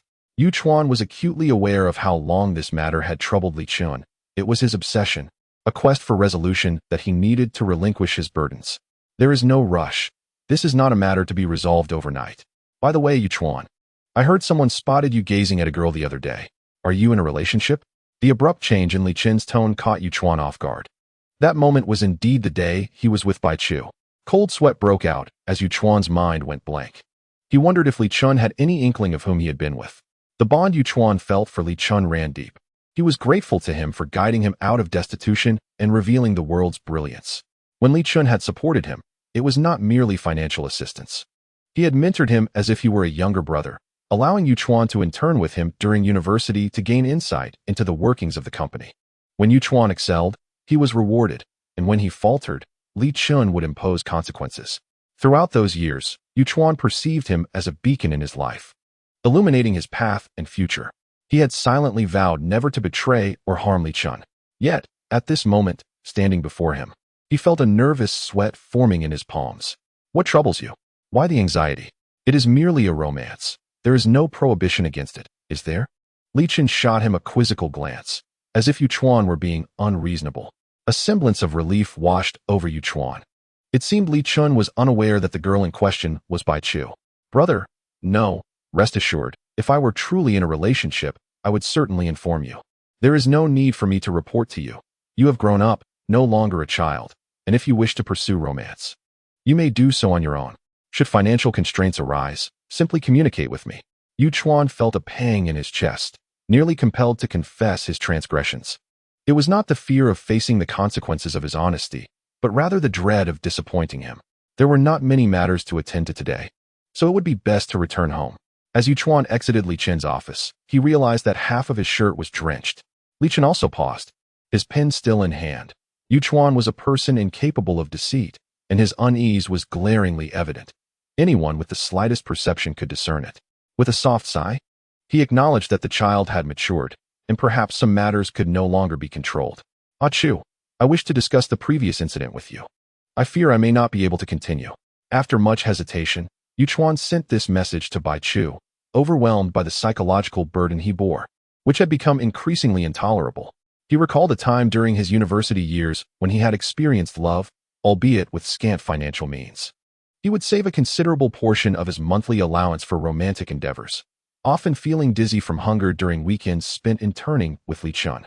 Upon discovering this, Li Chen reprimanded him harshly, yet privately increased his internship stipend, later revealing that he had utilized his own funds to do so, all to safeguard Yu Chuan's pride while billing the company. I am sorry, Ah Chu, I cannot betray Brother Li Chen. I will find a way to address your situation. Let us devise a solution together, shall we? As anticipated, Bai Chu did not respond to Yu Chuan's message. He sat in the car, staring at his phone screen, fearful of missing her reply. Yet, silence persisted. As night fell and darkness enveloped the sky, Yu Chuan lingered in the car for quite some time, ultimately resigned to drive home. Even upon reaching his doorstep, his brow remained furrowed, aware that his connection with Bai Chu had likely reached its conclusion. She must be quite disappointed in him. Approaching the entrance, he sensed a fleeting shadow in the corridor. Who is there? He called out into the darkness. A figure in a white dress emerged from around the corner, revealing Bai Chu's somewhat helpless expression. Ah, Chu, what brings you here? Yu Chuan exclaimed in surprise, nearly dropping his phone. Come in, come in. Whatever it is, please share. He feigned calmness, though his heart raced violently. Brother Yu Chuan, I missed you so much. Yu Chuan ushered her inside, preparing to pour her some tea, when Bai Chu suddenly embraced him from behind. He felt as though he could scarcely breathe. I have fought against my instincts until you appeared. Between reason and madness, you are my final bastion. Turning to face her gently quivering lashes, he recognized the perilous allure, yet found himself irresistibly drawn closer to her. After you left last time, I have been thinking about you incessantly, my heart racing uncontrollably. He is aware that she is deceiving him. Yet, even fleeting moments of beauty are still beauty, are they not? Bai Chu's hand wandered over Yu Chuan's chest, and with a gentle flick, several of his buttons sprang open. A sudden breath caught in her throat as Yu Chuan's face flushed a deep crimson. Chu, regarding what you mentioned last time, let us not discuss it today. Yu Chuan, I merely wish to be with you properly today, truly. A smile graced her lips. And in the next moment, Bai Chu's red dress lay discarded on the floor. Yu Chuan felt a wave of dizziness wash over him, and before he knew it, he found himself pressed against the sofa by her. Her hair cascaded onto his cheek, carrying her unique fragrance, sending his heart racing. Yu Chuan, your waist is so firm. As her soft skin brushed against him, Yu Chuan questioned whether this sensation was indeed real. It felt like a dream, and even in a dream, he would never dare to indulge in such fantasies. Overwhelmed by desire, he thought, I am on the verge of losing myself. Chapter 63. Perhaps it would be better to break your legs to bring you back to your senses. After more than an hour of entanglement, Bai Chu was utterly exhausted, languidly resting against Yu Chuan's side. Yet, the burning desire in his eyes had not diminished from beginning to end. Chu, Yu Chuan, once this matter is resolved, Li Chen will assist me. When my family's business is back on track, will you take me away? Bai Chu sat up, casually draping Yu Chuan's shirt over herself. In the moonlight, her hair fell delicately over her shoulders, and traces of tears lingered at the corners of her eyes. The haunting sense of fragility tugged at Yu Chuan's heart. He remained silent, aware that she was deceiving him. She would not leave with him. Yet, at least she was willing to deceive herself, was she not? Deceive me a few more times, for being deceived by you is such a delightful experience. Yu Chuan felt his principles and boundaries slipping away entirely. Rest assured, Chu, I will assist you. Concerned she might feel cold, Yu Chuan fetched a light blanket to drape over her shoulders, brought her slippers to wear, collected the scattered small umbrella and clothes she had dropped, and poured her a cup of tea. She stood quietly, observing him as he carried out these gestures. Will you regret this? Bai Chu asked abruptly, catching Yu Chuan off guard. What? I am not a particularly good person, Yu Chuan. You are helping me so much. Perhaps one day in the future, you will come to regret it. And you? Do you regret coming to find me tonight? Bai Chu did not expect him to pose such a question. Avoiding his gaze, she looked into the distance. I should leave now. I need to return home tonight, or my family will start asking questions. I will escort you. All right. As her mind struggled to catch up, Bai Chu had already agreed to be with Yu Chuan.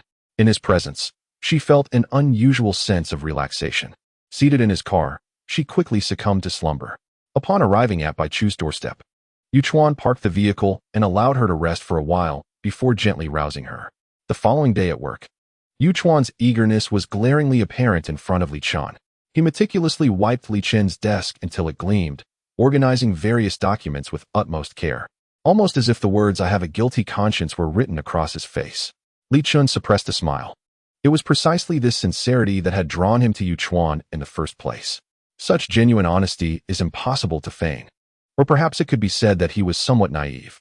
Everyone makes mistakes, yet Yu Chuan never commits them lightly. He approaches his errors with a profound sense of guilt. This earnest demeanor had been evident since his university days. In his sophomore year, when he failed a course, he was too afraid to confess to Li Chen, who relentlessly probed him about whether he would be upset if he were to fail in the future. Li Chen had summoned him to the office, where he knelt for an entire morning, paralyzed by fear.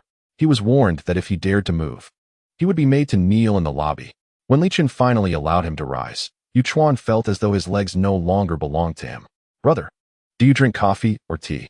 Yu Chuan's voice broke through Li Chen's reverie. Coffee, Li Chen replied, eager to discern what this young man was truly up to. After preparing the coffee, Li Chen expressed his gratitude as he accepted the cup, yet Yu Chuan lingered by his side, unwilling to depart. Is there something else on your mind? Brother, I have a question. With matters at hand, call me brother. If not, refer to me as General Manager Li, he remarked. Bemused by Yu Chuan's consistency. Well, hypothetically speaking, if I were to find a partner whom you disapprove of, would that be acceptable? And if this girl were to ask me to do something you find, distasteful, would you understand my position? He hastily added, I'm merely asking out of curiosity. It's not personal, truly. A friend of mine is facing such a dilemma. His elder brother dislikes his girlfriend and sought my counsel. Considering the circumstances, if it's not a matter of principle, I wouldn't intervene. Really? But what if, hypothetically, that person were Bai Chu? Li Chen paused, taking a sip of his coffee without lifting his gaze. Oh, no, that is unlikely. Love is free. You're of an age where I want to interfere. But you must possess basic judgment. You cannot be with someone of questionable character. You are aware of Bai Chu's past actions. She is the type who would go to any lengths to achieve her goals. If you were to associate with someone like her, Yu Chuan, I would rather break your legs to jolt you back to reality. That won't happen, brotherly. I was merely using a metaphor, an example. I don't mean it in that way. Is that so? That's good to know. Let me remind you, if I catch you deceiving me, I will break your legs. However, when you were with Miss Wen, your family also disapproved, and did you not resist them? Yu Chuan murmured defiantly, his words clear to Li Chen. That is different. How is it different? Is it not the case that both sets of parents disapproved? My family's disapproval stems from matters of the previous generation, not from any deficiency in Wen Yu as a person, whereas Bai Chu is entirely lacking. Yu Chuan, do you think my severing business ties with the Bai family is an act of vengeance for Bai Chu's previous misdeeds? No, it is because she is of dubious character. Her upbringing has shaped her thus, and her entire family embodies this moral corruption. Continuing our collaboration with them would ultimately lead to our downfall. Such individuals should be distanced from. One should not be overly self-assured, deluding oneself into believing they can be a savior. Yu Chuan's heart sank gradually as he recognized the truth in Li Chen's words. Bai Chu is indeed not a good person. Feeling dejected, he exited Li Chen's office, clinging to a glimmer of hope that perhaps Li Chen would understand him, adopting a mindset of equality, freedom, and openness. But that was not the case. He felt Li Chen's age had rendered him somewhat rigid in thought, incapable of comprehending the sentiments of contemporary youth. Never mind, he thought, I shall find another way. After Yu Chuan left, Li Chen pondered in his office for a while. This fellow, from the information he provided, had likely already experienced something with Bai Chu. His demeanor was too conspicuous. He considered sending Yu Chuan a message but sighed deeply and refrained. He knew that whatever he said would fall on deaf ears. In this impetuous age, some lessons can only be learned through personal suffering. Let this foolish boy encounter some hardship in love. Perhaps then he will no longer be so naive. But what exactly does Bai Chu intend to achieve? Chapter 64. What? Are you eager for me to take disciplinary action against you? Teacher, I have conceived an idea for the final painting in the Against the Wind series and have communicated it with the model. Once I complete this piece, I will prepare for my exhibition. Ling Yu called his elderly professor, who, in his 70s, chuckled heartily upon hearing Ling Yu's words. Excellent, excellent, Yu. You should have organized this exhibition long ago. I have believed in your potential since your school days. After such a prolonged silence, it is time for you to showcase your work. Some matters are better addressed sooner rather than later. There is no need to pursue perfection from the outset. Of course, I understand you have your own vision. Paint well, and remember, if you need anything, feel free to reach out to me. Thank you, teacher. Ling Yu ended the call, his thoughts swirling. His teacher was right. He had waited far too long for this day. In the days at the Central Academy of Fine Arts, he graduated at the top of his class, earning the admiration of both instructors and peers. From the moment he received his diploma, he endeavored to organize his own art exhibition, yet he always felt that something was amiss. Eventually, he had to set aside the exhibition to establish a training class, both to generate income and to accumulate some capital for himself. Now, the time has come to fulfill those aspirations. Yao, why do you rush home every day after school? Who is at home waiting for you? As the school bell rang, July felt a tinge of helplessness. She could not comprehend Wen Yu's situation regarding her marriage. I'm not in a hurry to go home. We are not children anymore. Is it that your family doesn't allow you to stay out in the evenings? The two walked side by side towards the school gate. Wen Yu felt too embarrassed to admit that she was bound by the constraints of her husband, Mr. Li, who regularly checked her homework. If July were to find out, she would surely mock her. Well, our teacher Li has a hidden ailment. He is somewhat unwell mentally and has been undergoing treatment lately. I need to return early to keep him company. I worry he might overthink things alone. After all, we are married, and one must uphold loyalty. Wen Yu fabricated this excuse, and July immediately cast her a sympathetic glance. Is that so? Wen Yu replied casually, but her smile faltered the next moment. Not far away, Li Chen leaned against the car door, wearing a knowing smile as he observed her. I'm leaving now. Good day, teacher. The two had certainly been overheard, and sensing the awkwardness, July took off running. Li Chen, what brings you here? Wen Yu spoke cautiously, contemplating whether she should flee alongside July to escape the embarrassment. Today, there was little to attend to at the office, so I thought I would come to pick you up. I didn't expect to overhear such an intriguing exchange. Is this how you speak of me when I'm not around? Haha, of course not. I was just joking, Li Chen, I meant no offense. Today was an unexpected situation. Usually, I speak highly of you. Is that so? Get in the car. His piercing gaze swept over her, making Wen Yu hesitant to meet his eyes. Li Chen, arriving this early, do you have any plans? I was just joking earlier. You won't resort to any harsh measures against me at home, will you? Weren't you the one who arranged to tend to my hidden ailment at home? Additionally, are you looking forward to me employing such measures? Wen Yu nearly sputtered her drink in surprise. No, she quickly protested. Upon arriving home, Li Chen had already arranged dinner. Poached shrimp, stir-fried lettuce, and a congee of century egg and lean meat, her favorites. In a couple of days, I have to go on a business trip. I reviewed the assignments you corrected last time. There are some issues we should discuss this evening. A business trip? Where to? For how long? To England, to negotiate a project, approximately 3 days. Why do you ask? I've never seen you so concerned about my affairs before. It is never too late to express concern. As your lawful wife, it is only natural for me to inquire about your schedule and plans. I advise you to refrain from engaging in any petty schemes. His brow furrowed slightly, and under his gaze, Wen Yu's face turned a shade of crimson. Once dinner concluded, he afforded her no respite, swiftly ushering her into the study. Did I not explain this place to you previously?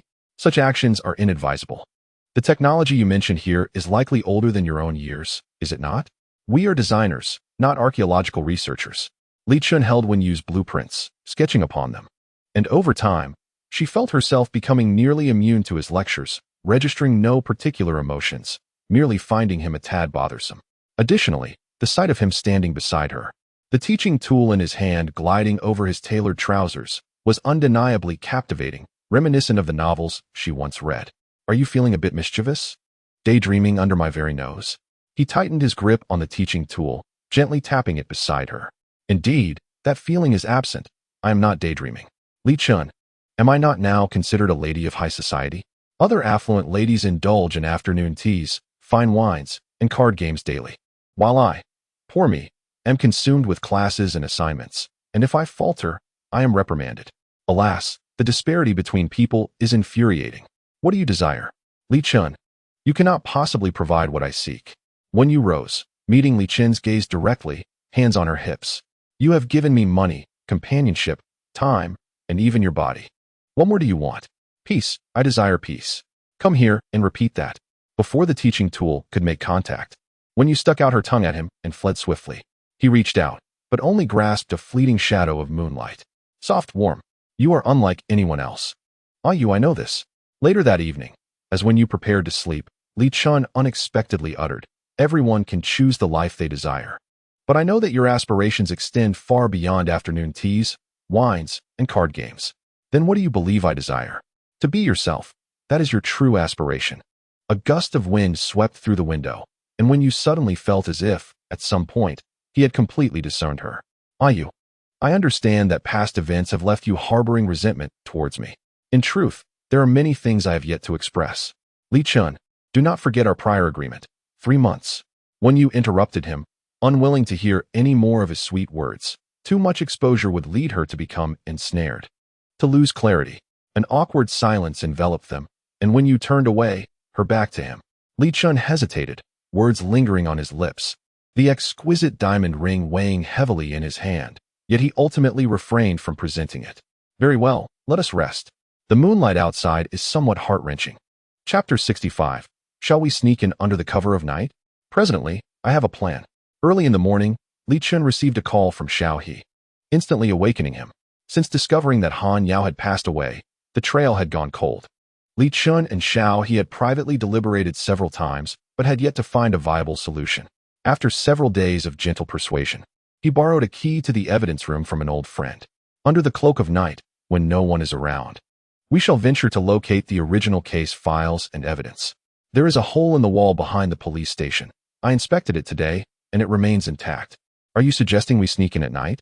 Li Chen found it somewhat amusing that Xiao He had devised such a plan. Desperate times call for desperate measures. I'm no longer a member of the police force, and conventional methods are off limits. We must think outside the box. Let's focus on the case. We'll meet at the back door of the police station at midnight. Understood. By the way, President Li, I must express my gratitude. The doctor you recommended is exceptionally professional. My father has suffered from chronic ailments for years, but during this period of treatment, he has improved significantly. Li Chen sent a message to Wen Yu, informing her that he had an important meeting today, which might run late, and advised her to sleep without waiting for him. Wen Yu sensed nothing amiss. Li Chen's work was inherently demanding, a relentless cycle from dawn until dusk, akin to a machine that never tires. Even if he did not return all night, she would simply assume he was engrossed in work at the office. Both Xiao He and Li Chen arrived punctually. At midnight, the streets were nearly deserted. Even the streetlights had extinguished, casting the city into a profound silence, as most had succumbed to slumber. Follow me. Xiao He navigated stealthily, parting a cluster of bushes along the wall, gesturing for Li Chen to follow. They slipped inside with utmost grace. The evidence room was located on the third floor. As they approached the corner, Li Chen felt an ephemeral sense of presence nearby, but fortunately, they ascended without incident. Upon reaching the entrance of the evidence room, Xiao He first scanned the surroundings before inserting the key into the lock. The seconds felt interminably long to Li Chen, akin to hours. It's open, come in. At that moment, Li Chen's heart steadied slightly. I'll search this side, you check the opposite. It may be challenging to locate what we're after, given the passage of time. Let us take our time.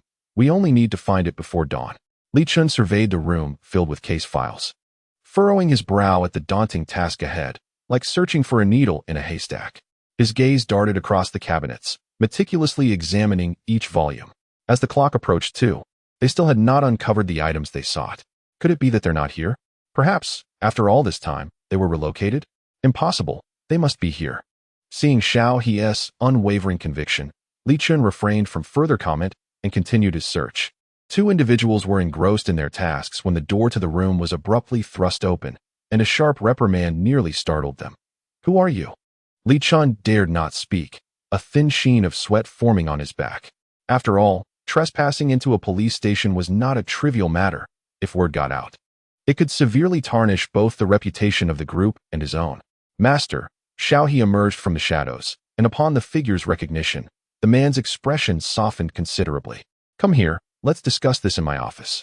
Xiao He, when you spoke of resigning from the police force, I presumed you had found a more illustrious stage to showcase your talents. What is this? Have you resorted to petty mischief now? Your skills are truly remarkable.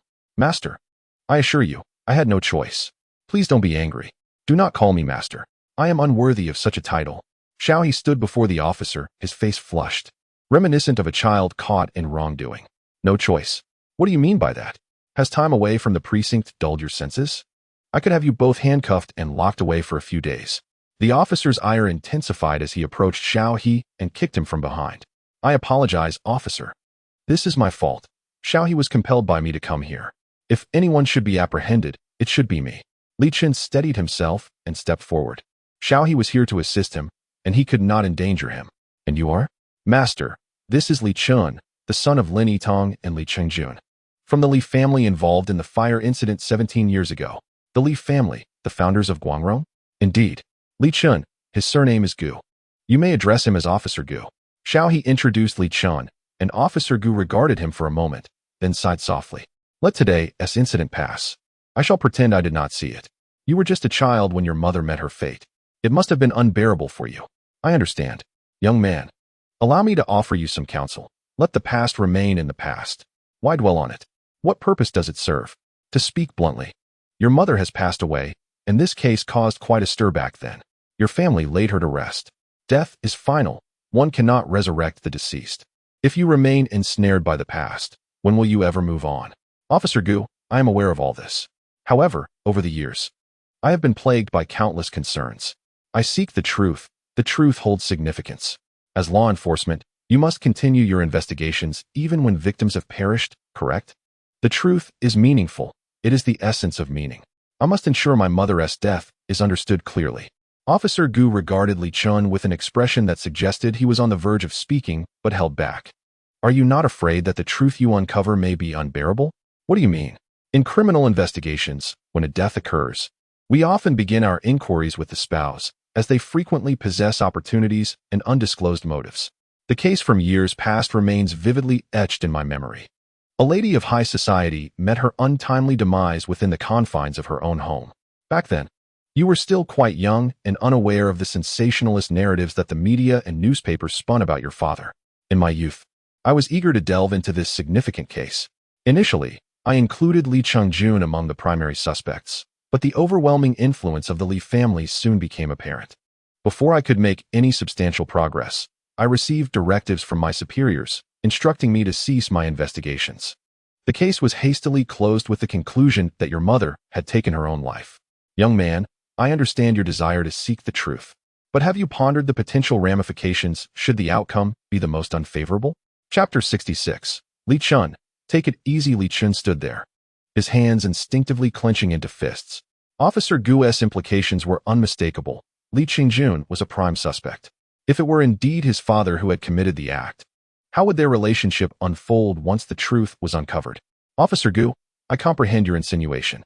However, my mother cannot be allowed to remain a victim of obscurity. She is my mother, and I must pursue the truth on her behalf. If I do not take it upon myself to seek answers, then no one else will strive to uncover her story. Gu Xin cast a glance at Li Chen, and after a moment of contemplation, as if resolved to a decision, she finally spoke. Please wait here. She exited alone and returned after a considerable time, presenting a dossier to Xiao He. This is what you were looking for. Officer Gu. Li Chen was taken aback, not expecting Gu Xin to assist them. Let us hope you find the answers for your mother soon. Li Chen held the hard-won documents and several pieces of evidence tightly against his chest. There is one more matter. When dawn breaks, you might consider visiting your mother's gravesite to see if any clues might emerge. What do you mean? Though the investigation into your father lasted only a few days, I discovered that he harbored superstitions. Superstitions? I do not recall him ever mentioning such beliefs in recent years. He concealed them well. Those who have not interacted with him may not comprehend. You might want to observe some of his possessions. Consult someone knowledgeable. Many of his adornments are not mere embellishments. They carry significant meaning that you may not recognize. Thus, I recommend you visit your mother's grave, paying close attention to the surrounding environment. Perhaps you will uncover something unexpected. I understand. Thank you, Officer Gu. As Li Chen exited the police station alongside Gu Xin, he remained silent for an extended period. Lost in thought. My mentor once said that this is merely one possibility. Law enforcement encounters numerous similar cases, leading to preconceived judgments, so do not take it to heart. The circumstances of other families do not necessarily reflect your own. Indeed, Li Chen replied with a simple acknowledgement, remaining quiet as he drove. First taking Xiao He to the hospital. I shall take this file for now and will provide you with a scanned electronic version tomorrow. Additionally, I will send this cobalt blue pigment to a professional institution for examination in hopes of uncovering some clues. Once the results are available, we shall reconnect. On his way home, Li Chen found his mind in disarray. The words spoken by Officer Gu today stirred memories of the past. In his childhood, he believed that his parents shared a profound bond. Yet reflecting upon it now reveals that their affection was merely superficial. Their interactions were marked by politeness and respect, but lacking intimacy. As a child, he failed to comprehend this, but with the passage of time and personal experiences, he began to recognize the dissonance. A truly harmonious couple would not relate as they did. Their connection resembled that of colleagues or business partners rather than lovers. Upon arriving home, Li Chen felt a throbbing headache. The more he pondered, the more tumultuous his thoughts became. Not wishing to dwell further, and as dawn broke, he returned to his room, where Wen Yu lay soundly asleep. The blanket had been kicked off, and he gently covered her small abdomen. Pain, it hurts, be gentle. She murmured in her sleep, as if lost in a dream. Curiosity compelled Li Chen to probe the nature of her dreams, wondering whom she might be envisioning. But ultimately, it was merely a dream, and she could not control whom she dreamed of. Thus, he bore no ill will. Li Chen, go. Be gentle, she whispered again. This time clearly. His face flushed slightly, and he paused momentarily. Wen Yu's phone illuminated, drawing his attention involuntarily. He cast a glance at her. She remained ensnared in her dreams. Picking up her phone, he opened it to find Ling Yu's name glowing on the screen, a name that always pierced his thoughts. Ling Yu. Next week, I will be free then, and I'll come by your studio. Thank you. Yu. I truly appreciate your willingness to agree. Li Chen's brow furrowed at this revelation. The time when Yu arranged to meet Ling Yu coincided with his own trip abroad. This hardly seemed coincidental. He returned the phone, his gaze colder than before. Wen Yu's alarm rang, yet she remained unmoved. Rubbing her eyes, she silenced the ringing and was startled to find Li Chen sitting at the foot of her bed, gazing at her. It was quite an unsettling sight, so early in the morning. Li Chen, go. You're back, she said, stretching luxuriously before finally sitting up. What were you dreaming about? Huh. As the memory of her dream returned, she glanced at Li Chen and suddenly felt embarrassed, lowering her gaze. Nothing much. Li Chen, go. Did you just return? She attempted to steer the conversation elsewhere. Yes. Yu. I have a business trip next week. Do you have any plans while I am away? If there is something you wish to pursue, I can arrange for assistance. No need. Brother Li Chen, please do not concern yourself with me. Even if I go out, it will merely be for a stroll nearby with Chiyue. Wen Yu had no intention of disclosing her agreement with Ling Yu to model to Li Chen. This was her own life and her own plans, and she felt no obligation to account for everything to him.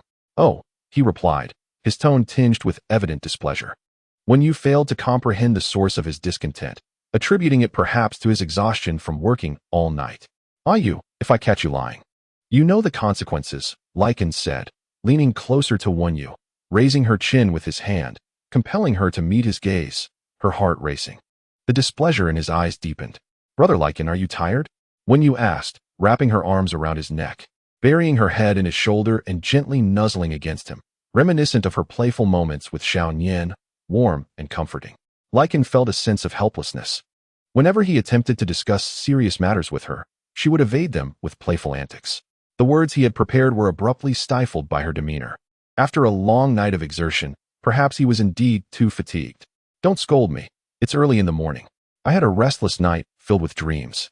Brother Li Chen, I would love a cup of coffee. Could you please make one for me? Sure. Would you prefer an Americano or a latte? Iced Americano. Just a moment. I will prepare it right away. Without a hint of hesitation, Li Chen turned and descended the stairs into the kitchen. He relished fulfilling her requests. Whether it was a simple cup of coffee or even the stars from the sky, he would strive to grant her wishes. Chapter 67. Is it a bit tight? Does it discomfort you?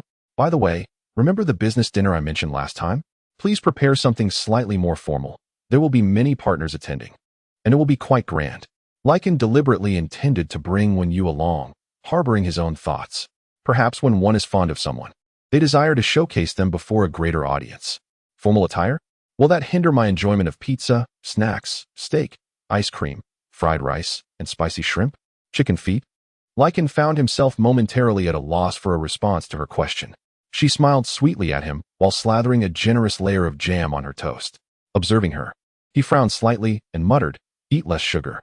You're getting older and can't digest it well. I'm not like you. I am a youthful, beautiful, lively, and charming maiden. What is wrong with enjoying a bit of sugar?" Wen Yu's retort nearly made him laugh.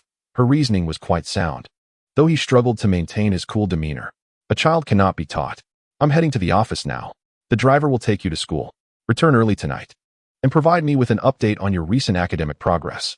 Li Chen rose to fasten his tie. Despite a night devoid of rest, he still appeared robust and full of vitality. With meticulous precision, every crease of her attire was perfectly placed.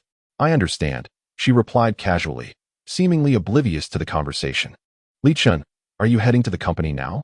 You didn't sleep a wink last night. Shouldn't you take a break? It's nothing, he replied. My husband is working too hard. Allow me to assist you with your tie. Enthusiastically, Wen Yu stood before Li Chen, fiddling with the necktie for quite some time. While Li Chen felt his breath becoming increasingly labored, the tie constricted around his neck tighter and tighter. He dared not voice his discomfort, fearing it might displease his wife. Whenever Wen Yu engaged in any task, Li Chen perceived it as a test of his submissiveness. It's all right, just a bit tight. Is it uncomfortable for you? She inquired. Not uncomfortable at all. My dear wife is truly wonderful, but I must be on my way. Hastily escaping from their home, once seated in the car, Li Chen promptly untied the necktie and exhaled heavily. This, perhaps, was the sweet burden of love, he mused. Upon arriving at the office, Yu Chuan informed him that the chairman requested his presence. Upon entering the room, Si Chi was also present, and Li Chengjun briefly inquired about their work. Ah Chun, how are matters with Wen Yu progressing? I've been busy with work lately. Once this period passes, I will address it, Li Chen replied. Knowing his father would inquire about this, yet offering a vague excuse. Are you aware of the Ning family from Xinghe International? Their eldest daughter, Ning Shi, is of a similar age to you. The last time I met your uncle Ning, he expressed a desire for you two to meet. Xinghe International? Yes, I'm aware. They seem to be quite prominent lately, with several of their artists appearing on various shows and garnering considerable controversy. Indeed, that's them. The Ning family has 3 daughters, and currently, the most capable appears to be Ning Shi. She is not only beautiful, but has also effectively served as the spokesperson for Xinghe International for the past 2 years, rivaling even those celebrities. Father, I am exceedingly busy at the moment. Perhaps you could send my elder brother instead. It would be the same, as he would represent Guangrong. Li Chengjun cast a glance at Si Chi, but said nothing. Even after all these years, here with father, you and I remain fundamentally different. Si Chi remarked as they exited the office. Li Chen was at a loss for words. Increasingly, he realized that he did not truly understand his father. Who he was, or what had transpired in the past remained an enigma. Brother, don't overthink it. In a couple of days, I will be on a business trip. If any urgent matters arise, I will have Yu Chuan reach out to you. As for Yu Chuan, I'll pass.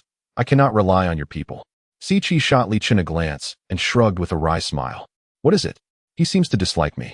That cannot be. He is someone I have personally trained and would not exhibit such unprofessionalism. Bringing personal feelings into work is not his style. You may not be aware, but many within the company speculate that he is a favored companion of the heir. It is said that numerous opportunities, which you cannot access directly, are being sought through him. Of course, this is merely hearsay, and the sources lack reliability. You might as well inquire with him. It seems as though I am reporting him. Si Chi's expression bore a hint of mockery, leaving Li Chen uncertain about the truth of his words. I understand. I shall be vigilant. Upon returning to the CEO's office, Li Chen picked up the phone and requested Yu Chuan to come in, but he stammered that he was unavailable. I do not care where you are. Return immediately. Having worked alongside Yu Chuan for an extended period, Li Chen had never witnessed such frequent errors. He sensed that something was amiss. Yu Chuan, has work been progressing smoothly of late? It has been a while since we last conversed, and I find myself wishing to discuss matters with you today. When Yu Chuan rushed back, flustered, Li Chen chose not to pursue the earlier incident. Brother, everything is going well. I am with you daily, so you are aware of my activities.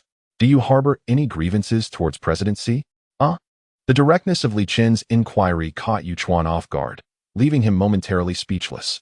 After all, Si Chi was Li Chen's elder brother, and speaking the truth might not please him, yet he was reluctant to utter insincere words. I feel that President Si seems somewhat unfriendly towards colleagues. Such as? I have only heard others mention it. I have not witnessed it myself.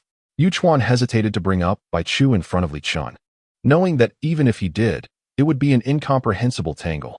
Do not make unfounded assumptions about matters lacking clarity, Yu Chuan. This is a professional environment. You are no longer a child. I do not wish to see you make such mistakes again. Regardless of whether President Si is your superior or if you are dealing with colleagues of equal standing, you must not let personal emotions interfere with your work.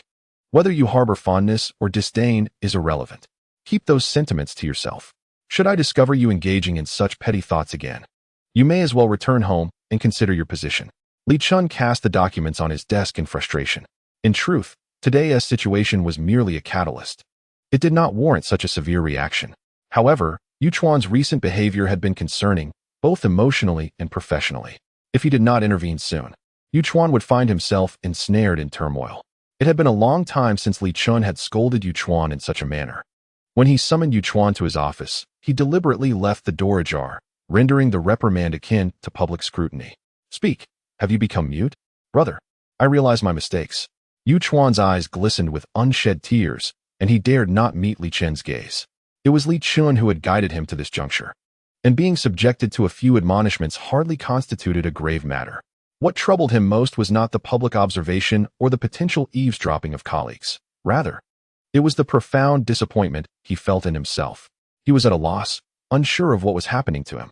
Bai Chu was indecisive, while he himself was hesitant, afraid to voice anything. It was his own inadequacy that plagued him. "Brother, I apologize for my lack of ability," he lamented. Before he could finish his sentence, Li Chen kicked him sharply in the knee, causing him to lose his balance and tumble forward. "Kneel, and do not move. After all this time training you, is this where you choose to lament your shortcomings? If there are issues, resolve them. Do not waste time with excuses," Li Chen admonished sternly. Yuchuan was well aware of Li Chen's notorious temper.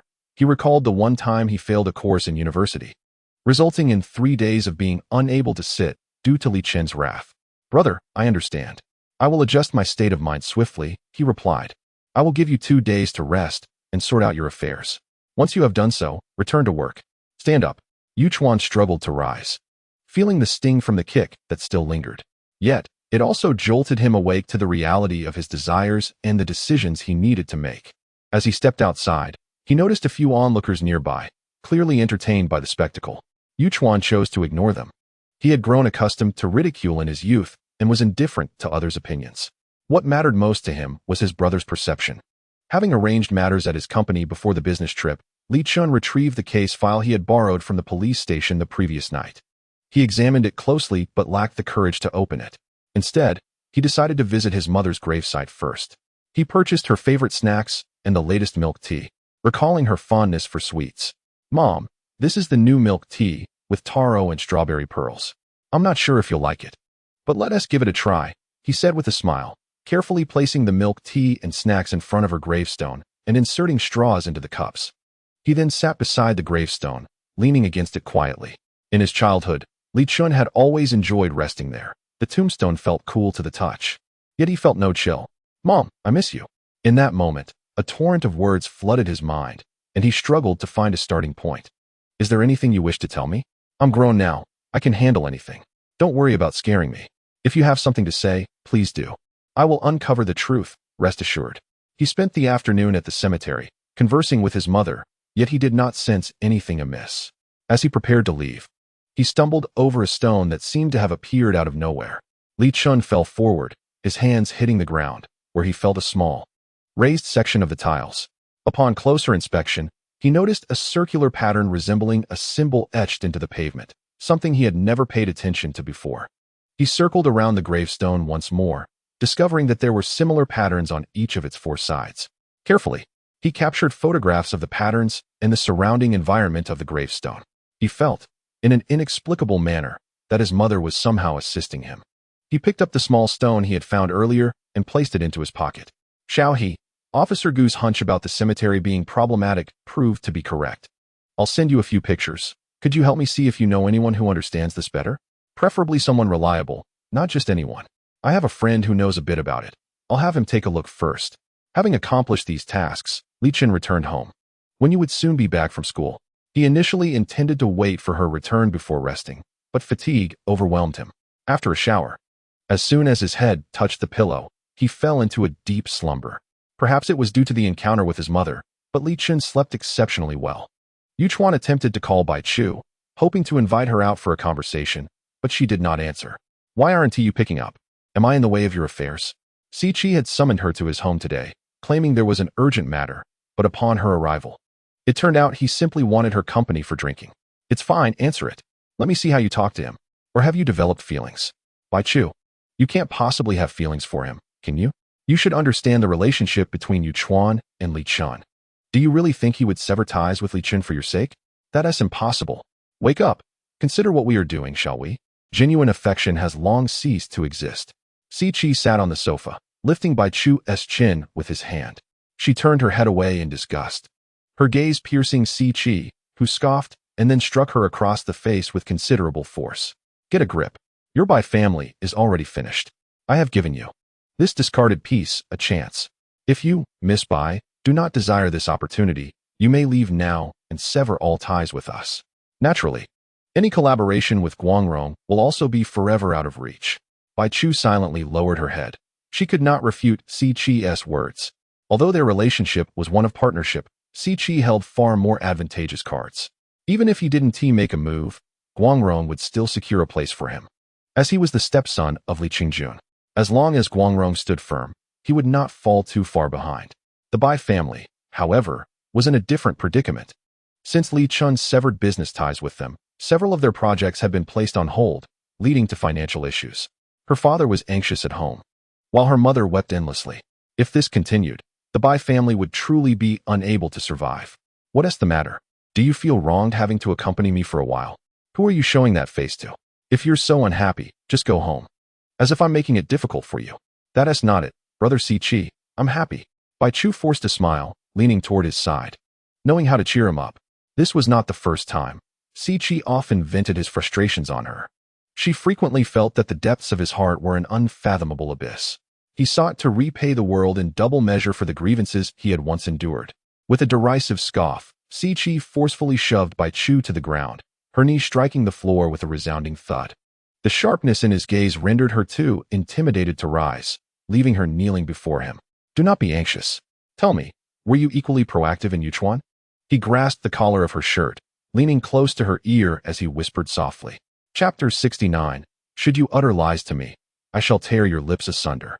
With his arm braced against his knee, Siqi's piercing gaze bore down upon Bai Chu, his eyes shrouded in darkness. He is not like you. Meeting his gaze, Siqi emitted a cold snort, tightening his grip on her. He hurled her onto the sofa, a deliberate act of retribution. A wave of searing pain surged through her, prompting a soft gasp from her lips. Held firmly in his grasp, Bai Chu felt akin to a fish ensnared by a hook. The more she struggled, the tighter her bonds became. What are you crying for? Do you feel humiliated? Siqi brushed away the tears at the corner of her eye, her fair skin reddening beneath his touch. No. Her breath grew heavier, beads of sweat rolling down her smooth back.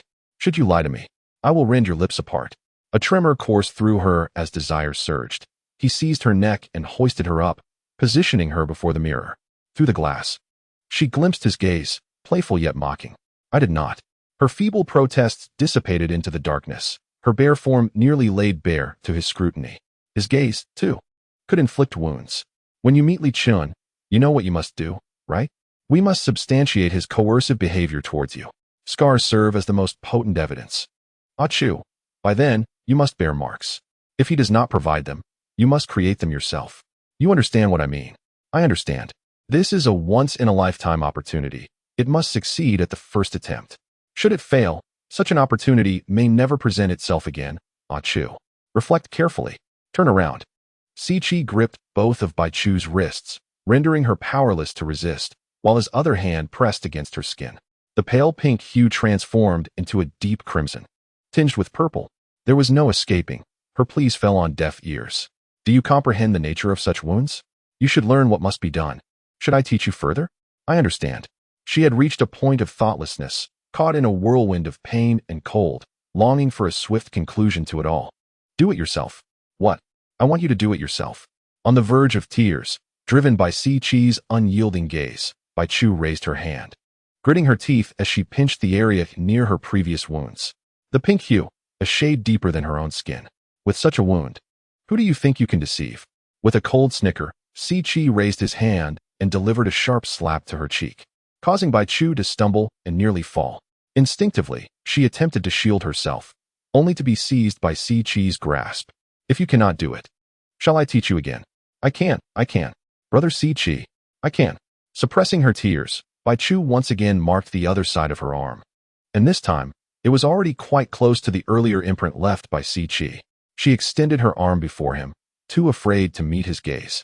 It appears that certain skills require practice to master. Let us conclude for today.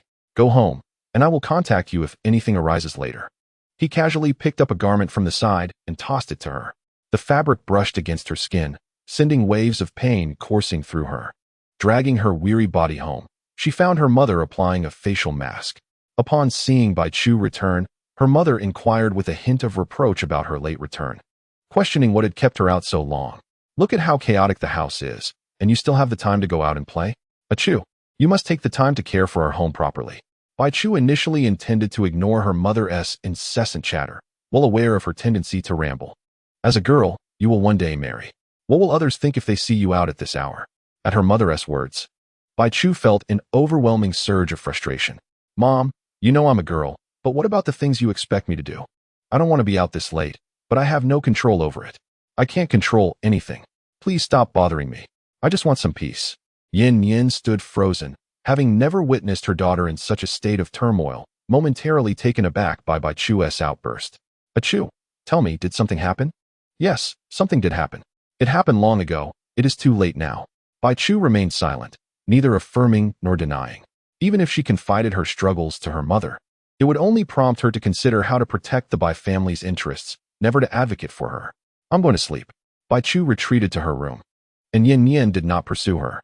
With a soft sigh, she settled down, uncertain of when she fell asleep. She awoke to a flurry of messages from Yu Chuan on her phone. Most were accompanied by adorable emojis, inquiring about her well-being. Confused, Bai Chu clicked on the conversation, discovering that she had initially sent the first message to Yu Chuan. Brother Yu Chuan, it hurts. However, Bai Chu had no recollection of sending such a message, nor could she fathom why she would have done so. Racking her brain, she found herself unable to recall. I'm sorry, Yu Chuan. I was too tired yesterday and sent the wrong message. Please disregard it. Chu, are you all right? Have you been feeling overly exhausted lately? She gazed at the illuminated words on her screen, choosing not to respond. Returning home to retrieve a document, Si Chi was on the verge of departure when he noticed Si Yuejiao appearing somewhat unwell. He supported his mother to one side and gently placed his hand on her forehead. She was burning with fever. Frowning slightly, he was about to utter some words when Li Changjun descended from the upper floor. Instinctively, Si Yuejiao rose from her chair, stood up to fetch Li Changjun's coat, assisted him in putting it on, and even tied his tie. What has happened today, that he cannot even manage his own tie? Li Changjun cast a glance at the mirror, expressing dissatisfaction, entirely oblivious to the weariness etched on Si Yuejiao's face. Dad, Mom has a fever. Perhaps we should call a doctor to take a look. It's merely a fever. It's not a grave illness. A bit of medicine will suffice. Li Changjun replied nonchalantly, throwing a casual glance at Si Yuejiao. Yes, my husband speaks the truth. I am fine. It's just a fever, and I shall recover in a couple of days. What would you like to eat when you finish work? I will arrange it. I have matters to attend to this evening and will not return for dinner. With that, Li Changjun turned and departed. Mom, you are ill yet still have to attend to him. He is so wealthy, yet he cannot even find a doctor for you. If you want tea, then I will. I will call a doctor for you. No, if you do that, your father will be displeased. Mom, how has he treated you? And how have you treated him? After all these years, has he ever regarded us as family? Do not be so impulsive, Chi. We have endured for so many years. Can we not wait a few more days? Chapter 70. The Ruler in the Study, crafted from rosewood. Besides, I have long since become accustomed to it. But I am not accustomed to it. Mom, I cannot accept this. Why must they look down upon us? Why? Does he not have hands or feet? Can he not dress himself or tie his own tie? Must he insist upon being attended to by someone who is ill? As his agitation grew, Si Chi's emotions became fervent. Si Yuejiao gestured for him to lower his voice and pulled him back into his room. Do not behave like this, Chi. I have been serving him for more than a day or two. It has always been this way over the years. Mom, even if you were to confront him now, what could you possibly achieve? Chi, this is not the right time. Resistance not based on power, no matter how fervently pursued, will merely appear as impotent rage in their eyes. We have endured for so many years. What is it all for? Rest assured, Mother, I have devised a plan. If all goes smoothly, Li Chen will be embroiled in a scandal. Even if Li Changjun wishes to protect him, he may find it impossible. The entire board will be in an uproar. At that point, Li Changjun will have no choice but to rely on me. Chi, be cautious in your actions. You need not concern yourself with me. Once you achieve success, the entire Guangdong will be dictated by our decisions. And then we shall settle both old and new scores together. Moreover, things are already quite favorable. If it were not for Lin Yitang's interference back in the day, we need not dwell on past events. What I mean to say, Chi, is that we are drawing ever closer to a brighter future. Please, you need not stay here with me. I'm perfectly fine.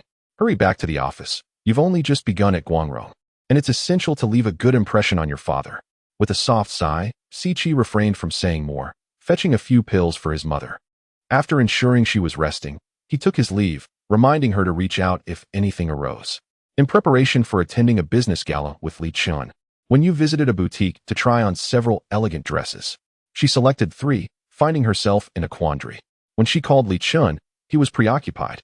After swiping his card, she brought all 3 garments home, contemplating that he should choose since the evening belonged to him. Hanging the dresses in her room, Wen Yu noted that she had never worn such attire before. One particular gown, adorned with sparkling rhinestones, caught her eye. It shimmered under the lights, accentuating her slender waist with a soft, alluring elegance. Gazing at her reflection, she felt akin to a movie star receiving an award, exuding a fragile, ethereal beauty. Thank you to everyone for this honor. I must express my deepest gratitude to my 900 million fans for their unwavering support. I shall strive to create even greater works to meet your expectations. As she envisioned herself as a grand celebrity, passionately delivering her acceptance speech to the mirror, Li Chen opened the door and paused at the threshold, observing Wen Yu with a complex expression. Li Chen, you're home early today. When did you arrive? She momentarily faltered, feeling a rush of embarrassment and attempting to divert the conversation. Perhaps from my 900 million fans, he replied with a gentle smile, his eyes curving playfully, capturing her fleeting panic like a butterfly in flight. Li Chen, I tried on some dresses today. You mentioned that I should dress formally for the gala, but I'm unsure which one to choose. Would you help me decide? With her cheeks flushed, she sought to shift the focus away from the previous moment. Finally, his gaze fell upon her, the white dress glowing like a dream. You look beautiful. You would look lovely in anything. What about these 2? Which do you think is the most stunning? Let me see another. All right. Obediently, Wen Yu removed the dress, and as he gazed at her, a smile danced upon his lips as he pulled her into his embrace. Realizing he was not merely interested in the dresses, she felt exposed, akin to a fish on a cutting board, scrutinized by a ravenous wolf. As he pressed her down, Li Chen accidentally crushed one of the nearby dresses, prompting her to exclaim, "Be careful, that dress is quite expensive." In the next moment, words failed her. His kisses cascaded upon her neck, igniting her fair skin with a rosy hue. The night stretched on, breaths became erratic, and she felt herself growing warmer. Wen Yu sensed that Li Chen had thoroughly exhausted her, and by the time it ended, her legs felt numb. She lacked the strength even to take a shower. Li Chen appeared unfazed, chuckling as he remarked on her lack of exercise. Wen Yu pouted, disinclined to engage with him. As Li Chen retreated to take a shower, her phone rang. It was Li Chen. After a moment's contemplation, she donned a bathrobe and ventured into the corridor to answer the call. Li Chen, I've sent you the address of my studio. It's for the time we discussed last time. If anything changes, feel free to let me know. Please check the map. The location is slightly off the beaten path. Would you like me to pick you up? No need, Li Chen. I can manage on my own. It's perfectly fine. All right then, Li Chen, I genuinely appreciate your help. This painting means a great deal to me. After graduation, I struggled for a while, feeling as though nothing I created was right, until I met you. Li Chen, this is really not about me. You are undeniably talented. I believe in you. You can do this. After exchanging a few pleasantries, Wen Yu ended the call, only to find that Li Chen had finished his shower and was leaning against the doorframe. Observing her intently, she felt an instant wave of anxiety, uncertain how long he had been standing there. With a tinge of guilt, she averted her gaze. Yet, Li Chen was not inclined to let her escape so easily. He pressed her against the wall, bending slightly to whisper in her ear, "What are you so nervous about? Am I truly that frightening?" He toyed with the belt he had just removed, a hint of shadow crossing his features. "Who were you speaking to just now?" "Li Chen, you've just finished your shower. Hurry back to your room so you don't catch a chill." Wen Yu attempted to wriggle free from his embrace, but he held her firmly. "Answer my question. A friend, just a friend." "Oh." Wen Yu felt an overwhelming sense of pressure bearing down on her, rendering her almost immobile. "Li Chen, I'm leaving tomorrow. Be good at home, and don't cause me any trouble. If I discover you've done something you shouldn't, you will certainly face consequences. There is a ruler in the study, crafted from rosewood, intended for disciplining disobedient children, which would serve perfectly." Li Chen gently lifted Wen Yu's chin, compelling her to meet his gaze, while his hand found its way to her waist, nearly causing her to cry out. Under the intensity of his stare, she felt an ache begin to stir somewhere behind her. Chapter 71. The fear of the rosewood ruler. Be obedient. I will be good. She rushed to assure him, her voice tinged with a hint of panic, soft and sweet like melting fruit candy, stirring a flutter in his heart. She pushed against him, but his form felt as unyielding as a fortress, utterly immovable. Li Chen's threats proved effective. The mere thought of the ruler made her legs tremble. Li Chen, it hurts. I'm tired and wish to return to my room. Please let me go. We can discuss everything later. I beg you. Her glistening eyes met his for a fleeting moment, instantly disarming him. Sighing, Li Chen felt that whenever Wen Yu made even the slightest movement or softened her tone, he was utterly defeated. He sensed that his mind had been playing tricks on him lately, as he was on the verge of discarding all his principles and boundaries. Seizing the opportunity while Li Chen was lost in thought, Wen Yu swiftly darted to the bathroom, locking the door behind her and exhaling heavily. Fortunately, he did not press further. I want to be around for the next couple of days, so make sure to pay attention in class. I've sent you the revisions needed for your major project. Please review them and don't hesitate to reach out if you have any questions. You already know the passwords for the cards in the cabinet, so feel free to use them as you need. If anything comes up, contact me anytime, no matter how late it is. Are you listening? It's only been a few days since I stepped out, not years. Is it necessary to be so chatty? Wen Yu thought to herself, but refrained from responding. The next morning, Li Chen departed early, and Wen Yu watched his car gradually fade into the distance from behind the curtains, finally relaxing her breath. After changing her clothes and having breakfast, she went directly to Ling Yu's personal studio. His studio was located in an old neighborhood. While the exterior had deteriorated, the interior had been beautifully renovated, allowing sunlight to stream in, creating a warm atmosphere. Upon her arrival, Ling Yu was busy organizing his previous paintings. Did you paint all of these? Ling Yu's artworks varied from portraits to landscapes, exhibiting a distinct personal style. They're truly beautiful. No wonder everyone says that opening a studio is a waste of your talent. Don't listen to their nonsense. I enjoy being with the kids. Ling Yu replied with a faint smile.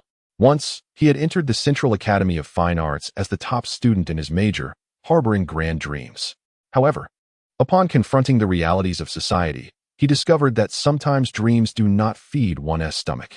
Passion, often, requires financial backing to sustain it. Thus, after graduating from university, he opted not to pursue a career as an artist, but instead opened a studio. A decision met with confusion from many teachers and peers who deemed it a squandering of his talent. Now, with sufficient funds, he was ready to embark on a new journey. Ling Yu had always believed that the pursuit of dreams is never too late as long as one is alive. Would you mind sitting here? Ling Yu gestured towards a chair by the window, where sunlight filtered through the shadows of the trees, casting a glow on her cheeks. He gazed at her, his muse. Sure, no problem. You're the boss. I'll follow your lead. Wen Yu gently took her seat, positioning herself as Ling Yu requested. Though modeling was not unfamiliar to her, having taken turns to pose during her art studies, she was well-versed in how to present herself for sketches, drawings, and color studies. Ling Yu's gaze wandered over Wen Yu, yet she felt that his eyes were not truly focused on her. It seemed as though he was admiring his own creation, engrossed and entranced. At one point, Wen Yu rose to observe the painting Ling Yu was working on, and she was taken aback. It felt as if he had captured the very essence of her soul's colors. It was not mere beauty. The figure within the painting appeared to have stepped forth from a 17th-century oil canvas, smiling directly at her. Exquisite, though it remained unfinished. He had already laid down most of the colors over the past 2 days, leaving the details for her to finalize. Thank you. Once it's unveiled, I will invite you to see it. After 2 days, Ling Yu transferred the modeling fee to Wen Yu. Upon receiving the payment, she instantly felt revitalized. Her aching back and weary legs forgotten, as if she had come back to life. When she stepped outside, night had fallen, and Ling Yu insisted on escorting her, accompanying her down the stairs and into the car, both oblivious to a pair of eyes observing them from the shadows. I truly appreciate your help this time. No need for thanks, great artist. Once you achieve fame, perhaps I too shall bask in a bit of your glow. After bidding farewell to Ling Yu, Wen Yu was utterly exhausted. She returned home, took a shower, and collapsed into bed, falling into a deep slumber. In the morning, she was jolted awake by a flurry of urgent calls. Just as she was about to express her annoyance, she saw it was Chi Yue calling and answered with a weary tone. Hello, what's up? Have you seen the trending topics? What on earth happened? Did you cheat? What? Cheat? What are you talking about? Wen Yu was momentarily disoriented, yawning as she assumed Chi Yue was joking. It's all over the trending list, claiming you've cuckolded President Li. Where were you yesterday? What? Only then did Wen Yu fully awaken, her heart sinking with dread. I was at the studio. Does Teacher Li know? I didn't tell him. Tell me the truth. Did you cheat yesterday? You can rest assured, whatever you did, I will support you. I'm just curious about what transpired. No, absolutely not. Ling Yue is preparing for an exhibition and needed a model, so I simply went to assist him. It's that straightforward. Did you work all day, from dawn till dusk? Yes, being a model requires a considerable amount of time, as you know. Of course, but will Teacher Li believe that? I'm finished. Who is the scoundrel that put me in this trending mess? Yu, what do you plan to do now? I don't know. Brother Li Chen has gone abroad. He should be back today. Yue, this is truly the end for me. After hanging up, Wen Yu remained in bed, sighing in despair. She contemplated sending a message to Li Chen, but after much deliberation, she deleted it, uncertain of what to say. The news had been leaked by Qi. Following his previous unsuccessful attempt to accuse her of plagiarism, Qi had never given up, operating in the shadows and sending people to monitor her, and unexpectedly, he had managed to seize a piece of incriminating evidence. When you spent an entire day with a man in a residential building, and now Li Chen would undoubtedly be preoccupied for a while. Li Chen had flown to Linchuan this morning, and upon landing, he was greeted by Yu Chuan. Why are you here today? Isn't the driver usually the one who picks me up? Li Chen inquired. Brother, the driver was dispatched elsewhere today, Yu Chuan replied, concealing the truth that he had forbidden the driver from coming, as he was still uncertain about how to explain the recent events to Li Chen. Did you see the trending news yesterday? Yu Chuan cautiously asked, glancing at Li Chen to gauge his mood and determined the best way to break the news. No. My phone died, and I slept during the flight. What is going on?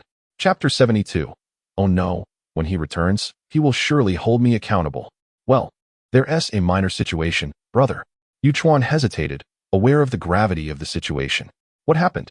The trending news exploded with a story that has some connection to sister-in-law.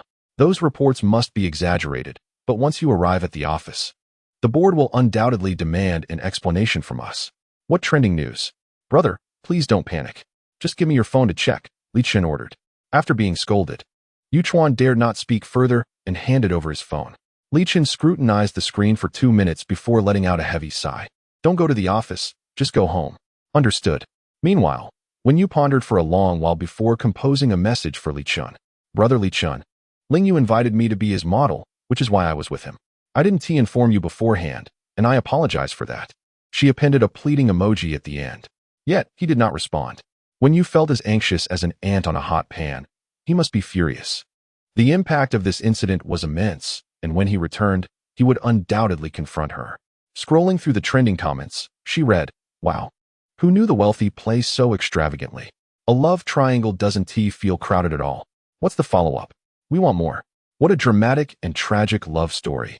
If he can endure this, then Li Chen is truly a man. The comments overwhelmed her, and she felt a wave of darkness wash over her. She checked WeChat again, but still, there was no reply from Li Chen. Oh no, he must be angry. When he returns, who knows how he will deal with me? Overwhelmed with panic, Wen Yu realized she could not remain idle any longer. She decided to flee. Without hesitation, she drove away from home, unable to face his wrath. Just the thought of it made her heart race.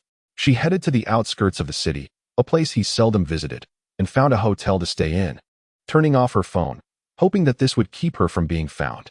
Once everyone has calmed down, we shall speak again. Upon returning home, Li Chen noticed that Wen Yu was absent. After charging his phone for a while, he discovered a message from her sent 2 hours prior. It turned out she had gone a model. A subtle smile crept onto his lips as he picked up his phone to call Wen Yu, but it remained switched off. Frowning slightly, he summoned Uncle Qi to inquire about Wen Yu's whereabouts. I am not certain, Uncle Qi replied. However, the madam left in a car equipped with a tracking system, which we can trace. Very well, please connect it for me. I need to ascertain her precise location as swiftly as possible. Brother, a group of reporters has arrived outside. Perhaps we should refrain from going out for now to avoid them? Uncle Qi soon located Wen Yu's position, but just as Li Chen intended to step out, he was halted by Yu Chuan. It is fine. Li Chen's expression remained unperturbed as he glanced casually at the throng of reporters. Mr. Li, could you respond to the rumors of your wife's infidelity? Mr. Li, what are your plans moving forward? A divorce? Will Guangrong's stocks be affected by this incident? The reporters bombarded him with questions, and Li Chen found himself momentarily overwhelmed. However, he swiftly regained his composure and replied steadily, my wife has not been unfaithful. At the utterance of this statement, the previously boisterous crowd fell into an immediate hush. She went to assist Teacher Ling as a model and informed me beforehand. I am fully aware of her whereabouts. Should anyone continue to spread slander regarding my wife, I will pursue legal action against them. Having delivered these words, Li Chen departed in his car, leaving Yu Chuan momentarily stunned by the decisiveness of his response. Brother, where are we headed now? To the Jiyuan Hotel in the Western District. I have sent the location to your phone. You may return home to rest. I will go alone. Understood. Meanwhile, Wen Yu found herself utterly bored at the hotel and succumbed to the temptation of ordering takeout. As she opened her phone, a trending topic popped up. Mr. Li fiercely defends his wife. Denounces rumors. Clicking on it, she was met with a video of Li Chen that nearly brought her to tears. He truly believes in her. Doesn't he? It had been ages since someone had placed such unwavering faith in her. The comments below were also markedly different from the previous ones. Oh my, Mr. Li is so handsome. Their marital bond is enviable. Why are all the good men already married? I wish for a husband like that. Additionally, Ling Yu's response had also become a trending topic. I've been painting in the studio for the past few days and haven't had the chance to check my messages. I just realized the chaos I have caused. Please, no more speculation. I invited Miss Wen to model for me. Our relationship is purely professional and nothing else has occurred. Isn't that the genius artist from Central Academy of Fine Arts from a few years ago? Indeed, it seems that he garnered quite a bit of media attention back then. It's him. In recent years, there has been no news of him. I never anticipated that he would re-emerge under such circumstances. As the tumult gradually subsided, Wen Yu's heart found a semblance of peace. Knock, knock, knock. Someone was at the door. Who is it? Miss, it's room service. Approaching the door. Before Wen Yu could discern the face of the attendant outside, Li Chen pushed the door open. A shadow swept in like the wind, pulling her into the room.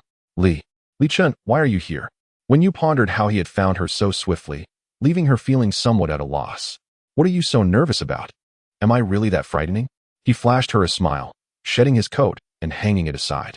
Wen Yu felt his gaze upon her, leaving her in a state of indecision, neither standing nor sitting comfortably. What a surprise, my Yu. You've even learned to run away from home. His eyes were dark, as if a storm were brewing. I won't do it again. Every instinct within Wen Yu was on high alert, for his expression foretold that this night would be a challenging one. What on earth is going on? Speak. Aren't you aware of it all? I want to hear you articulate it. During the past couple of days I was away, what have you been up to? Tell me everything, clearly. Li Chen slowly approached Wen Yu, looking down at her with an intensity that betrayed a tempest of emotions swirling within him. In a calm tone, he stated, If you lie, you know the consequences. Chapter 73. The Education of Discipline. Well, Wen Yu mentioned wanting to hold an art exhibition and asked me to be his model. I didn't think much of it. Wen Yu bit her lip lightly, her hands unconsciously tightening as she endeavored to steady her breath. I agreed to assist him out of respect for his professional skills. Li Chen, I truly did not expect this matter would be sensationalized. Over the course of 2 days, the day before yesterday and yesterday, from morning until evening, my sole activity in his studio was to sit there and I also got up yesterday afternoon to have a snack. She spoke softly, yet despite the veracity of her words, an inexplicable sense of guilt lingered. Come here. He glanced at her, sighed softly, and turned to sit on the sofa. What do you want? What are you so anxious about? Are you that frightened of me? He fixed his gaze upon her, a faint smile gracing his lips, as if he sought to penetrate her very soul. Before I left, you had already made your decision. Hadn't you? Prior to my departure, I inquired about your plans for these 2 days. Why did you deceive me? Wen Yu was momentarily taken aback, unprepared for his question. Her breath caught, leaving her feeling somewhat disoriented. At this moment, all she desired was to flee. Her gaze instinctively darted towards the door, contemplating how many seconds it would take to escape. Speak. He raised his head, his brows slightly furrowing. Observing his expression intensified Wen Yu's anxiety. I apologize, Brother Li Chen. I did not intend to deceive you. I shall not dare to do so again, truly. Wen Yu's tone softened considerably as she stepped forward to tug at his clothing, attempting to gloss over the situation. I ask you, was the car downstairs driven by you? I drove it. What of it? Are you upset because I took your vehicle? What I mean is, do you possess a driver's license? Did you simply take the car out on your own? Well, I was rather nervous at the time and did not pay attention to such details. His brow furrowed as he listened to her response, the color in his eyes growing increasingly frigid. After a long pause, he finally spoke. Come home with me. We shall address these matters one by one upon our return. Wen Yu initially intended to refuse, but under the oppressive weight of his gaze, she ultimately shrugged and timidly entered the car with him. Throughout the journey, his expression remained grim, and the veins in his hands, gripping the steering wheel, stood out prominently, possibly due to his anger. Wen Yu pondered for a considerable time, seeking words to alleviate the tension, yet she could not find the right phrasing. As they neared home, her heart raced faster, and she could not conceive any reason that might allow her to evade the consequences of the day. Her legs felt burdened, as if weighed down by lead. From a distance, just as they approached the entrance to their home, Wen Yu spotted a somewhat familiar figure standing there. As they drew closer, she recognized it as Li Chen. Li Chen also noticed him, bringing the car to a halt, and furrowing his brow, he inquired what he was doing. "I apologize. I am here to explain. I have contemplated this for a long time and decided I must clarify matters with you. Yu was merely assisting me as a model. I had no idea this would escalate to such proportions. My personal studio is located in a residential building, and we did nothing other than paint. I hope you do not misunderstand." "I understand. There is no need for further explanation. This is not your fault. I believe Yu has been targeted, specifically to be used in my article. I trust my wife. She would never engage in any impropriety. Even without your clarification, I am aware." Hearing Li Chen's words caused a slight tremor in Wen Yu's heart. "No, it is my fault. If I had not invited Yu to model, this situation would not have reached this point. Since it has occurred, focus on completing your work well, regardless of what they may say." Li Chen was taken aback, not anticipating that he would form an unexpected alliance with Li Chen under such circumstances. "Thank you. If there is anything further that requires assistance or clarification, please do not hesitate to contact me." Indeed, Wen Yu exhaled deeply, exchanging a few pleasantries before bidding farewell to Li Chen. Upon entering her home and retreating to her room, she washed her hands in the bathroom, only to turn around and find him leaning against the doorframe, observing her. In his hand, a ruler had appeared, the wooden ruler from the study, crafted from rosewood. The ruler was approximately half a meter long and a thumb's thickness, and the mere sight of it caused Wen Yu's heart to race. "Brother, I have something to attend to. I must take my leave now. It seems there is an exam at school today, truly. If I delay any further, I shall be late." As Wen Yu attempted to dash towards the door, she was halted by Li Chen's arm, colliding into his embrace. "You do not believe this matter will simply be overlooked, do you? Are you aware of how disobedient children are treated? Yu, I had afforded you an opportunity. The situation has reached this point today.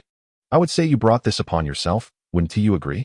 His tone was measured, devoid of discernible emotion, imbued with a subtle detachment, as if every situation lay firmly within his grasp.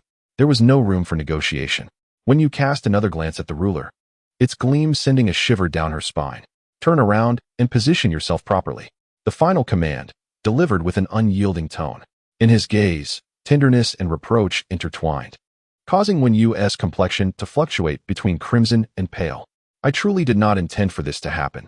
I promise I shall not dare again." She stepped closer, grasping his arm, attempting to plead her case once more. "Not dare again? What of this occasion? You have deceived me, run away from home. I could overlook these transgressions. But you drove without a license. What if something were to happen? Have you considered that?" Li Chen was genuinely angry. This audacity was rather excessive. "I shall repeat myself. Turn around and position yourself properly. Should I have to fetch you? Yu, this matter shall not be so easily resolved." Struggling internally, her face ablaze, Wen Yu gritted her teeth, and, seizing a fleeting moment when he momentarily shifted away from the door, she bolted forward. Attempting to escape, she was effortlessly yanked back. With a light chuckle, he seized her as one would a chick, drawing her closer. She found herself pressed against the bed, her waist firmly restrained by one of his hands, unable to move. Her fair wrist was grasped tightly, turning a shade of crimson. Before she could brace herself, a strike from the ruler met her back. The pain surged, and Wen Yu felt her skin heating beneath the impact. "Ouch! Brother, be gentler, please." Her tone clearly softened. Yet Li Chen appeared oblivious, continuing his actions. His strikes were measured, not merely venting anger, but rather a systematic punishment. After enduring over 20 strikes, though only a few minutes had passed, to Wen Yu, it felt as protracted as an eternity. Chapter 74. Love is taming after a brief pause. Their breaths began to synchronize, and he ceased his hand. With lowered brows, he gazed at her, the ruler twirling in his grasp. "Still not rising? Do you wish to continue?" With tears welling in her eyes, Wen Yu struggled to stand, her hair disheveled, cheeks flushed like a ripened lychee. A tear lingered at the corner of her eye as she furtively glanced at him. Her shyness was evident to him, as if she were a child who had erred. Now filled with trepidation, undergoing her moment of reflection. She was pushed against the wall, standing there in silence, her gaze wavering beneath his intense stare. He grasped her hand and placed the ruler he had just used into her palm, a warning lingering in the air. "Stand still," he commanded. A faint sensation of pain crept through her back, and suddenly, a phrase from her childhood echoed in her mind. "Love is taming." She rubbed her back, contemplating how harshly he had struck. Yet, she realized that his dissatisfaction stemmed not from her modeling for Lingwei, but from her deceit and unlicensed driving. Did he truly trust her? Throughout her formative years, Wen Yu had often tasted the bitterness of being misunderstood. They wielded various excuses to define and judge her whimsically. Perhaps after countless attempts to clarify herself, she had grown to detest explanations, not out of malice, but as a means to avoid trouble. She had grown accustomed to this over the years. Yet, he believed in her justifications. Li Chen emerged from the room, his heart tumultuous, filled with her image. He regretted being too harsh today. He feared that his actions had become unreasonable, and that if he continued in this manner, chaos would ensue. Descending the stairs, he sat on the sofa, pondering for a moment before picking up the phone. "Yuchuan, investigate the source of the initial news report. Find out who reported it." "Understood. Brother Chen, I will look into it." Li Chen's gaze hardened. This individual had evidently been tracking both him and Wen Yu for some time, accurately reporting her every move. He needed to locate this person, or trouble would inevitably arise.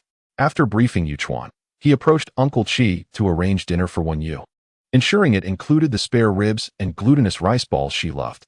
Once these tasks were completed, he returned to the room, finding her still standing there, diligent and unyielding. "Brother, I was wrong," she said, her voice soft and melodious, almost melting the heart. "Please don't punish me. I know my mistake." She turned and wrapped her arms around his neck, her tone playful like a kitten seeking affection in his embrace. The disarray of her hair wafted a delicate jasmine fragrance. The warmth of her body sent his heart into a flurry. "You, do not be too mischievous. Take care of yourself." Wen Yu paused at his words, a sudden ache swelling in her chest, as if he had stripped away her facade, offering gentle reproach and sincere concern. In that moment, she was left unsure of how to respond. "Do not engage in dangerous activities. Do not conceal anything from me. As long as it is feasible, pursue whatever you desire. I will not hinder you. Whether you wish to paint or explore other endeavors, it is all permissible." Are you listening to me? If I make a mistake, is that not acceptable? Everyone makes mistakes. It is a part of action. Only those who lie idle in bed each day are free from error. It is merely a mistake, and of course, it is of no consequence. Even if a mistake is made, she remains my beloved.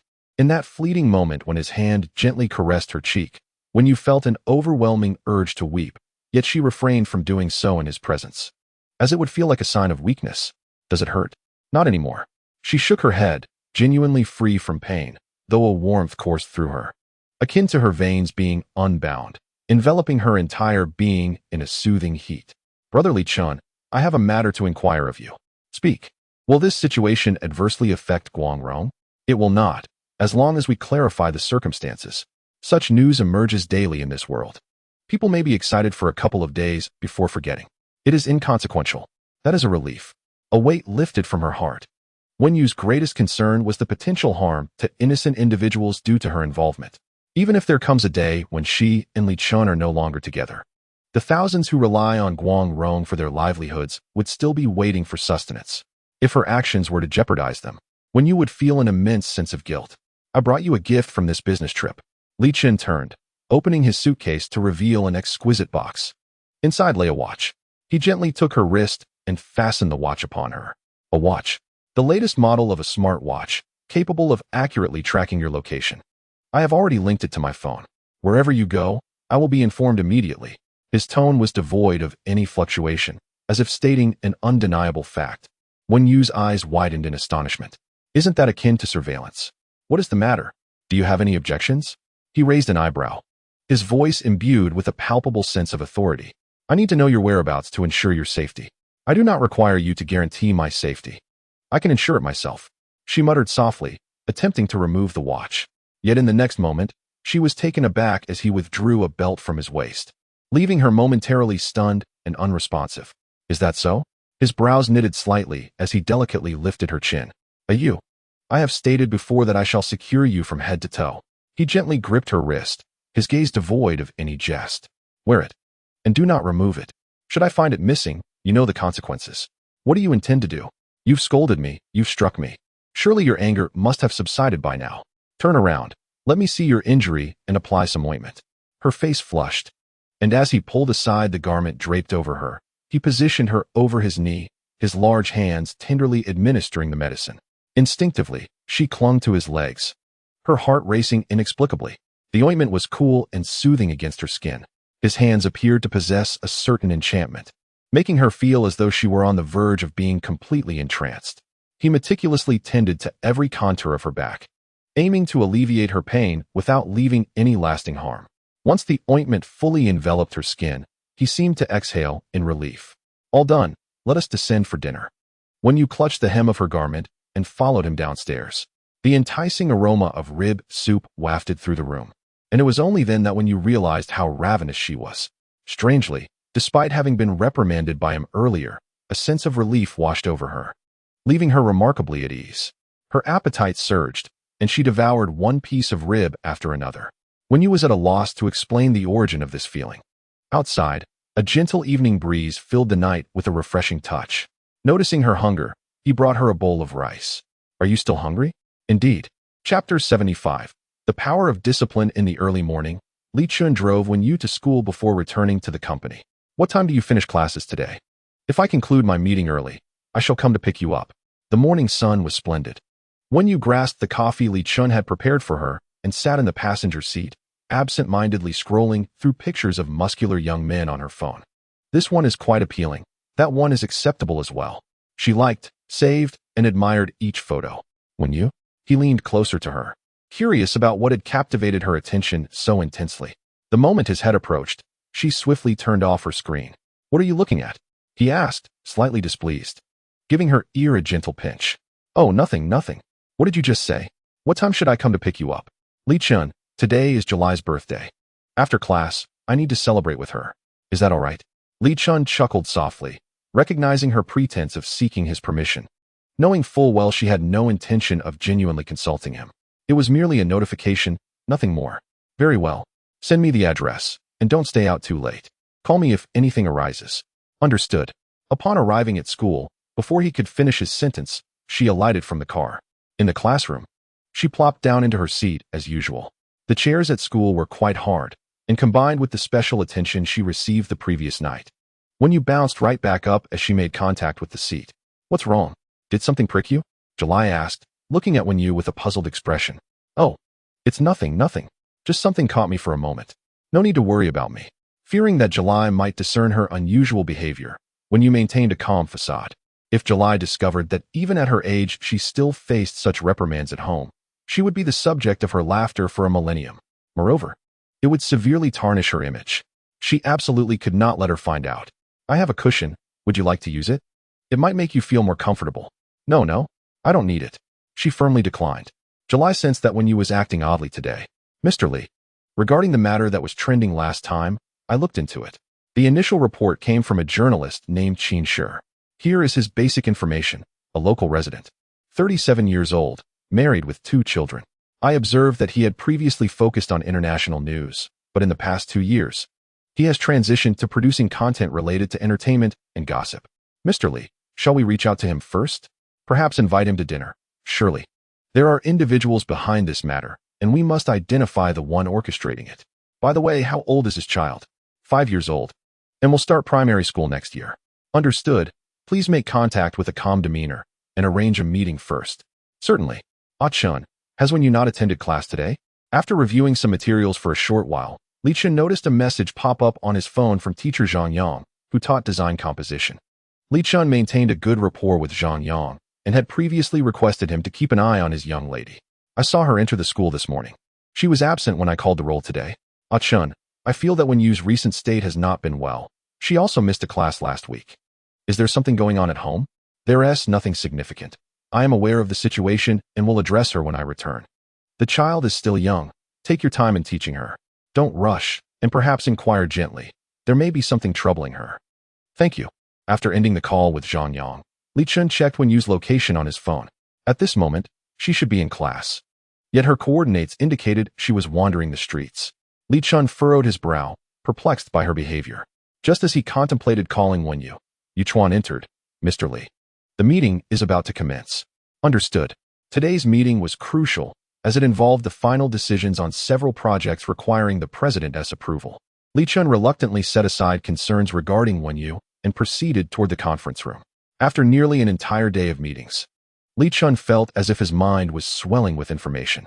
Mr. Li, I have arranged to meet Qin Shi at a quiet bar. It's not crowded, and the dim atmosphere should facilitate our conversation. I've reserved a room for 8 o'clock. With time still on their side, they decided to grab a bite to eat. There were numerous matters at hand, and Li Chen had already forgotten about Wen Yu. After dining and listening to Yuchuan's updates on recent developments, they drove to the agreed location. Qin Shi was already in the room, appearing somewhat timid upon their arrival. Hello, Mr. Qin, I am Li Chen.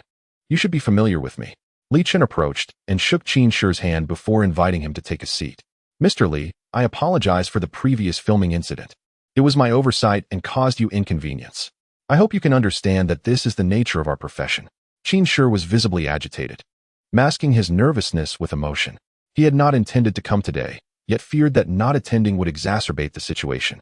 I am uncertain why you sought me out. I am merely doing my job. Do not be anxious. Let us dine first, Li Chen replied in a calm and composed manner. Just as he was about to pick up his chopsticks, Qin Shi's phone rang. He glanced at it, then immediately composed himself, altering his tone and expression before answering. Be good. Learn from your mother first. Daddy will be home a bit late today. I'll bring some delicious treats. And remember to practice your English well. After hanging up, Li Chen looked over at Qin Shi and said calmly, I've heard that Mr. Qin has 2 children, 1 son and 1 daughter. Both still in kindergarten, is that correct? Mr. Li, this matter concerns only you and me. There is no need to involve family, especially since they are still children. Qin Shi replied, somewhat agitated, rising abruptly as if ready to confront Li Chen. Li Chen remained composed, taking a sip of tea. What I mean is, they will be starting elementary school next year. Have you decided which school they will attend? You reside in Jiangbin community, correct? That community was in the news last year due to construction delays and unfinished projects. Although the houses have been reluctantly handed over, the property certificates have yet to be processed.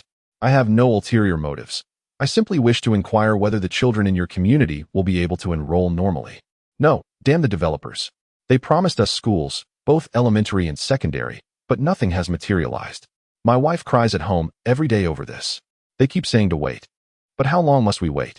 My child is already of school age, yet there is no news from the promised elementary school.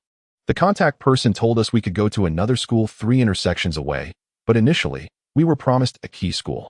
What parent wouldn't want their child to attend a better institution? Once the topic was broached, Qin Shi seemed to have opened a floodgate, expressing his grievances with fervor. There's another key school 3 kilometers from home, and I inquired about it. The enrollment fee is 200,000. So, you accepted this job to follow me and my wife, hoping to earn some extra money through it. Li Chen preemptively answered for Qin Shi, who felt a flush of embarrassment at being exposed. Yes, I know it's unethical, but I had no choice. The situation is as you understand it now. What do you wish to do? Qin Shi, we privately investigated your background. Your wife has health issues and requires money for treatment. And your 2 young children need your care. You share a strong bond with your wife. I assume she doesn't know you left your previous job to earn more money as a gossip journalist. So what? What are you trying to convey? Qin Shi, you are a family-oriented man, willing to engage in perhaps less than reputable activities to provide for your household. Your family must think highly of you. I, too, regard you with respect. Qin Shi stood there, taken aback, not expecting such words from Li Chen. Regarding matters at school, I can assist you. Guangrong has been collaborating with several prominent primary schools. You might find one that piques your interest. What is it that you require from me, Mr. Li? Qin Shi is not foolish. In the realm of adults, to acquire resources, one must exchange them for corresponding tokens. Are you aligned with Mr. C? This abrupt inquiry left Yuchuan momentarily speechless. Following the incident with Wen Yu, Li Chen had already harbored suspicions, perhaps out of consideration for past connections. He had refrained from initiating an investigation. However, if this continued unchecked, matters would likely escalate further. Qin Shi felt somewhat helpless. He had no desire to become embroiled in the feuds of the affluent young masters. Rest assured, I shall not make things difficult for you. Continue assisting them. Do not falter. Whenever new directives are issued, inform me first, and I shall guide you on the subsequent steps. This feels rather akin to being a double agent. Doesn't he it? Quite so. Furthermore, whatever remuneration Mr. C offers you, I shall provide you with double. I have prepared small gifts for your two children. Yu Chuan emerged from a corner, presenting 2 boxes to Qin Shi, containing 2 sets of authentic Lego. Qin Shi glanced at the Lego. Indeed, the children had long desired them, yet the family's finances had been too strained over the past 2 years to afford such luxuries. Thank you, Mr. Li. His intuition suggested that this Mr. Li was likely more amicable than Mr. C. By the way, Mr. Li, I wish to remind you of a matter previously mentioned by Mr. C regarding a certain wine gathering. They seem to have some plans in place. Hearing Qin Shi's words, Yu Chuan's heart sank, fearing he might mention something pertinent to him. However, the specifics eluded him. Once Qin Shi's words ceased, Yu Chuan felt a slight relief. Glancing at Li Chen, who seemed to show no particular reaction. Understood. Remember, for all tasks Mr. C assigns you, inform me. Rest assured, I comprehend. Brother Chen, are we placing such trust in him? After the meal, Qin Shi departed first, and Yu Chuan approached Li Chen, feeling somewhat anxious. It's nothing to worry about. Little reporter, he won't stir up any trouble. Let us observe what Mr. C intends to do. Indeed. Exiting the room, the clock had already passed 10. Li Chen had initially planned to head home, but as he turned, Yu Chuan detained him. Brother Chen, look. Following Yu Chuan's direction, Li Chen spotted Wen Yu seated in a booth with several friends. She appeared to have indulged in some drink, her movements slightly unsteady. He had no intention of involving himself. She had already informed him earlier of her plans to celebrate her birthday with Qiyu. Yet, as he contemplated turning away, he recalled Zhang Yang's earlier remarks. This fellow was skipping classes and yet celebrating a birthday. Brother Chen, it's quite normal for classmates to socialize. Do not rush. Yu Chuan noticed Li Chen's expression darkening and was about to intervene when Li Chen had already begun striding towards Wen Yu. His tall figure emerged from the crowd. And it was July who first spotted him. July, happy birthday. I apologize, but I must discuss some matters with Wen Yu today. I need to take her home now. Li Chen's tone remained relatively gentle and proper. July glanced at Wen Yu, feeling no particular concern. Are you out of your mind? I'm not going back. Perhaps it was the influence of alcohol, or perhaps a culmination of pent-up frustration, but Wen Yu's temper flared up suddenly. She felt a sense of discontent. After all, they had agreed on this day, so why was he insisting on taking her home now? I'm not going back. You can return by yourself. I haven't had enough fun yet. Yu, don't make me resort to force. Li Chen whispered in a tone audible only to the two of them. After speaking, he looked at her, his gaze growing colder, causing the others present to exchange glances of concern. Yu, you should return with him. Whatever the issue is. It's better discussed at home. There's no need for it here. July stepped in to persuade Wen Yu to go home as the evening air grew cooler. Li Chen removed his coat and draped it over Wen Yu, only to receive an indignant glare in return. He seemed oblivious, taking her hand and leading her away. Li Chen, if you're mentally unstable, please seek help. You promised me this morning, and now you're behaving like this. What do you intend to do? This is merely a normal gathering among classmates. Don't take it too far. If you continue like this, I will call the police and report you for restricting my personal freedom and have them arrest you. As Li Chen drove, Wen Yu sat in the passenger seat, infuriated, while Yu Chuan sat in the back, wanting to say something to ease the tension but finding himself at a loss for words. I've arrived. Only when it was time to disembark did he timidly raise his hand, fearful that the discord in the front would spill over onto him. Li Chen parked the car steadily, and without hesitation, Yu Chuan vanished into the night. Yu, he sighed softly, just as he was about to say something. But when you turned her head away, please don't rush, Yu. I understand that I promised you this morning, but earlier, Teacher Zhang called to inform me that you didn't attend class. I brought you back to have a serious discussion about this matter. In the dim light of the evening, his fingers lightly drummed on the steering wheel as he adjusted his tie, turning to face her. Give me an explanation. Xiaoyan is ill. I took her to the hospital. Is that a reasonable excuse? Upon hearing Li Chen's words, Wen Yu did not hold back, her eyes flashing with anger as she met his gaze. What? Li Chen appeared momentarily taken aback. I said, Xiaoyan is sick. Chapter 77.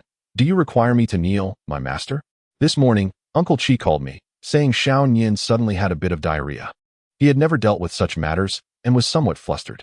I was anxious too, thinking about hurrying back to take Xiaoyan for treatment. I was in such a rush that I forgot to request a leave of absence, which is indeed my fault. But you, is it really necessary to react this way? What do you take me for? Why should I heed your every word? What gives you the right? Our initial encounter, the blind date that led to our marriage, was merely a serendipitous event. Perhaps from the very beginning, it was a mistake. Li Chen, we are fundamentally from different worlds, and inevitably, we shall return to our respective realms. Li Chen, wished to convey something, but when you turned her head away, refusing to listen. Even upon returning home, she showed no inclination to engage with him. In the room, she checked on Xiaoyan, who had received medication from the veterinarian and was feeling much better, though still somewhat weak and fast asleep. Its little belly rose and fell rhythmically. Xiaoyan, are you all right? Li Chen, having emerged from nowhere, cautiously approached Wen Yu. After receiving a disapproving glance from her, he hesitated to speak. No need. By the time you take action, it will be too late. Yu, I wish to discuss something with you. I have nothing to say to you. The following morning, Wen Yu continued to ignore Li Chen, leaving for the day without even taking the iced coffee he had meticulously prepared.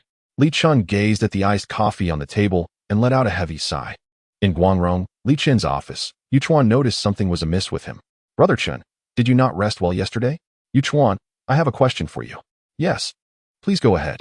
How should I apologize? Will simply asking for forgiveness seem insincere? Yu Chuan almost burst into laughter. Look at you. You've finally reached this juncture. Then you should say, I acknowledge my mistake and have deeply reflected upon my shortcomings. If my dear wife remains upset, I submit to your judgment. Will that suffice? Of course. By giving her the choice of forgiveness or punishment, you demonstrate sincerity in your apology, rather than treating it casually. I understand. After contemplating for a moment, Li Chen sent a message to Wen Yu. Yu, I recognize my error from last night. Those who err deserve punishment. Please, punish me. Wen Yu, sitting in class and scrolling through her phone, was startled when his message popped up, almost causing her to spray the soda she was drinking. What's wrong? Chiyue leaned over to Wen Yu, who felt her face flush with embarrassment. Nothing. It's just that with the changing seasons, mental health issues are on the rise. One must be cautious when going out. Perhaps it's time to consult an expert at home. What do you mean by that? What punishment? The literal meaning. Any punishment will do. Yes. Why? Because I was wrong. Wen Yu stared at her phone for a long time, her heart racing. The anger she had felt earlier seemed to dissipate. Then can you come home early tonight and wait for me? Listening to your commands. Li Chen's demeanor was excessively submissive, leading Wen Yu to question whether it was truly him responding. How should she administer his punishment? A message from the pet shop owner popped up on her phone. Miss Wen, the collar you ordered has arrived. If you have time today, you can come to pick it up. Upon seeing the photo of the pink collar for the little dog, a sudden idea struck her. Do you have a larger collar? I would like one that is bigger. Yes, is it for a large dog? What size are we discussing? 187 to 150 pounds. The pet shop owner was taken aback. That evening, when Wen Yu returned home, Li Chen awaited her in the room. She directly placed a small box in his palm. What is this? Your punishment. And also a reward. A smile threatened to escape her lips as she met his gaze, which sparkled with mirth. It's the same style as the one for the little dog. I had the owner expedite another for me. Will you wear it? Tentatively she asked, feeling a lack of confidence under his watchful eyes. Yu, those in power do not seek permission in such a manner, he whispered in her ear, causing her cheeks to flush crimson. She bit her lip lightly. At that moment, it was he who was being punished, yet she felt the nervousness within herself. Li Chen took the collar from the box and adorned himself with it, handing her the leash. Wen Yu felt a bead of sweat forming on her forehead. She found it nearly impossible to withstand his presence. What do you require of me next? Her mind went blank, her heart racing. Should I kneel? What? Li Chen suggested. And Wen Yu's eyes widened in disbelief at what she had just heard. You wish for me to kneel, my master? Before she could fully comprehend, Li Chen had already knelt before her, his expression devoid of hesitation, exuding a natural demeanor. Standing before him, she observed his devotion and calmness, and an impulse to tease him suddenly arose. She reached out and yanked on the leash, causing Li Chen to momentarily lose his balance and nearly topple over. Unable to kneel properly, it seems our CEO lacks sincerity. I apologize. The moment his gaze fell, Wen Yu felt as though his clear eyes were about to melt her. She pointed towards the mirror beside them. I punish you to kneel here in reflection. You are not permitted to rise until I say so. Striving to keep her voice steady, she watched him from behind. Without a hint of resistance, he approached the mirror and knelt upright, hands resting on his thighs. After contemplating, she returned to the study to fetch a book, dropping it onto his head. Having completed all of this, Wen Yu gazed at him from behind, captivated by his remarkably superior physique. Even in a kneeling position, he exuded an air of nobility and uprightness that could not be concealed. He strained to keep the book from slipping, his muscles taut, the contours of his form rendered even more pronounced. She could scarcely recall what had previously irked her, her mind now solely occupied with the image of his lowered brow and eyes. Why didn't he weep? A tear would render him even more striking. A man's tears serve as a woman's stimulant. Well, that shall suffice for today. Let us turn the page on this matter. As Wen Yu removed the book from his head, she turned to leave, only to find her wrist ensnared by his grip. What is it? Under the intensity of his gaze, she felt a twinge of anxiety. Do not depart. I shall instruct you on how to be a competent ascendant. His voice, husky as he spoke near her ear, sent a shiver through her. Wen Yu felt as though caught in an invisible chain, rendering her immobile in an instant. She reached out, grasping his neck, yet it did little to hinder the deluge of kisses that followed. She was unaware of when her garments had been torn away. He embraced her more tightly. Chapter 78. How could this man possess such boundless energy, akin to a wild dog? After more than an hour of fervent activity, he finally released her, leaving her feeling as though her very bones might disintegrate. How could he be so vigorous? Wasn't it said that men over 25 were akin to 60? He was anything but ordinary. Wen Yu had never anticipated, during her matchmaking endeavors, that she would encounter such a hidden gem. Are you going to the gym? Still languishing on the bed, she glanced as Li Chen had already changed into his running attire, ready to head outside. Do you know why turtles live so long? He mused. It is because they remain still. And do you know why hares meet their demise so swiftly? It is because they cannot cease their incessant movement. I firmly believe the essence of life lies in repose. What a peculiar philosophy, Li Chen remarked, chuckling as he turned to leave. She remained sprawled on the bed as he exited. Are you there? A message from Ling Yu appeared on her phone. I have completed the painting from last time. If you have a moment, you can come and see it. He sent her a photograph of his work. Awash in hues of pale yellow, imbuing Wen Yu with a sense of vibrant vitality, reminiscent of a sunflower that refuses to yield. You go, I still shan't visit. The last time I went, it caused such a ruckus. Perhaps I shall wait until your exhibition to offer my support. Very well, Ayu. Do you recall what I mentioned last time? The Paris Academy of Fine Arts. Upon your graduation, we can attend together. I am aware you possess that talent. I can assist you in contacting teachers and writing recommendation letters. Whatever you need, I am here to help. Intending to decline directly, her eyes inadvertently fell upon the bracelet adorning her wrist. A sudden thought emerged in her mind. If she were to truly go abroad, would he no longer be able to interfere in her life? From the moment she discovered Li Chen's true identity, Wen Yu remained acutely aware of her circumstances each day. To claim that she was unhappy with him would be an oversimplification. The moments he spent lavishly on her brought genuine joy, tangible and real. Yet, she understood the immense burdens he bore, the latent dangers that lay between them, ready to erupt at any moment. Ignoring the judgment of outsiders was an impossibility. He was the heir of Guorong, the successor of the Li family. How could he possibly relinquish everything he possessed for the sake of what society deems love? And she, too, could never resign herself to exist in the shadows, hidden from the world for him. If their love was destined to remain unfulfilled, then perhaps it would be best to let it go. After all, he was merely a man, and there were plenty of others. The passionate surge of hormones could not sustain itself indefinitely. Forcing together those fated to be apart would surely lead to an unfortunate conclusion. Yet, money remained essential. During her time with Li Chen, Wen Yu had quietly saved a considerable sum, along with some jewelry and designer bags. She intended to prepare for their eventual separation during the time they spent together. With financial independence, she could seize control of her future. Chenggu. The test report for the paint we sent for examination has come back. The paint was deemed safe, non-toxic, and classified as normal. While jogging by the lake, Li Chen received a call from Yuchuan. Are you certain? Could it be that over time, any toxic substances have evaporated? I inquired about that as well. The representative assured him. If there were any toxic substances, traces would certainly be detectable. Even if they evaporated, there would still be evidence. Based on the current situation, the paint is undoubtedly clean. Li Chen felt as though his head might burst. He took a deep breath and sat on a bench by the lake. Initially, He had been inclined to believe there was something wrong with the paint, but now it seemed his investigative pursuits had led him astray. If the paint was innocent, then who was at fault? If there was nothing amiss with the paint, and if Wen Ning was also unproblematic, why would his father make such statements? Was he truly attempting to conceal something? By the way, Chenggu, Xiao He contacted me and asked me to inform you that he showed the photos from the cemetery to an old Taoist priest he knew.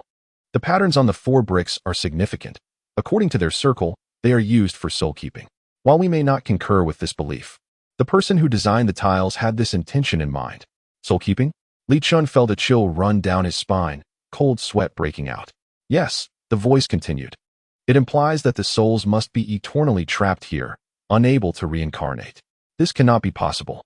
Surely, even if there were some discord between them, it wouldn't escalate to such profound enmity that even their souls are denied repose. Brother Chen, do you think there is a possibility that when our elder chose the design for the burial site, he was unaware of the implications behind it?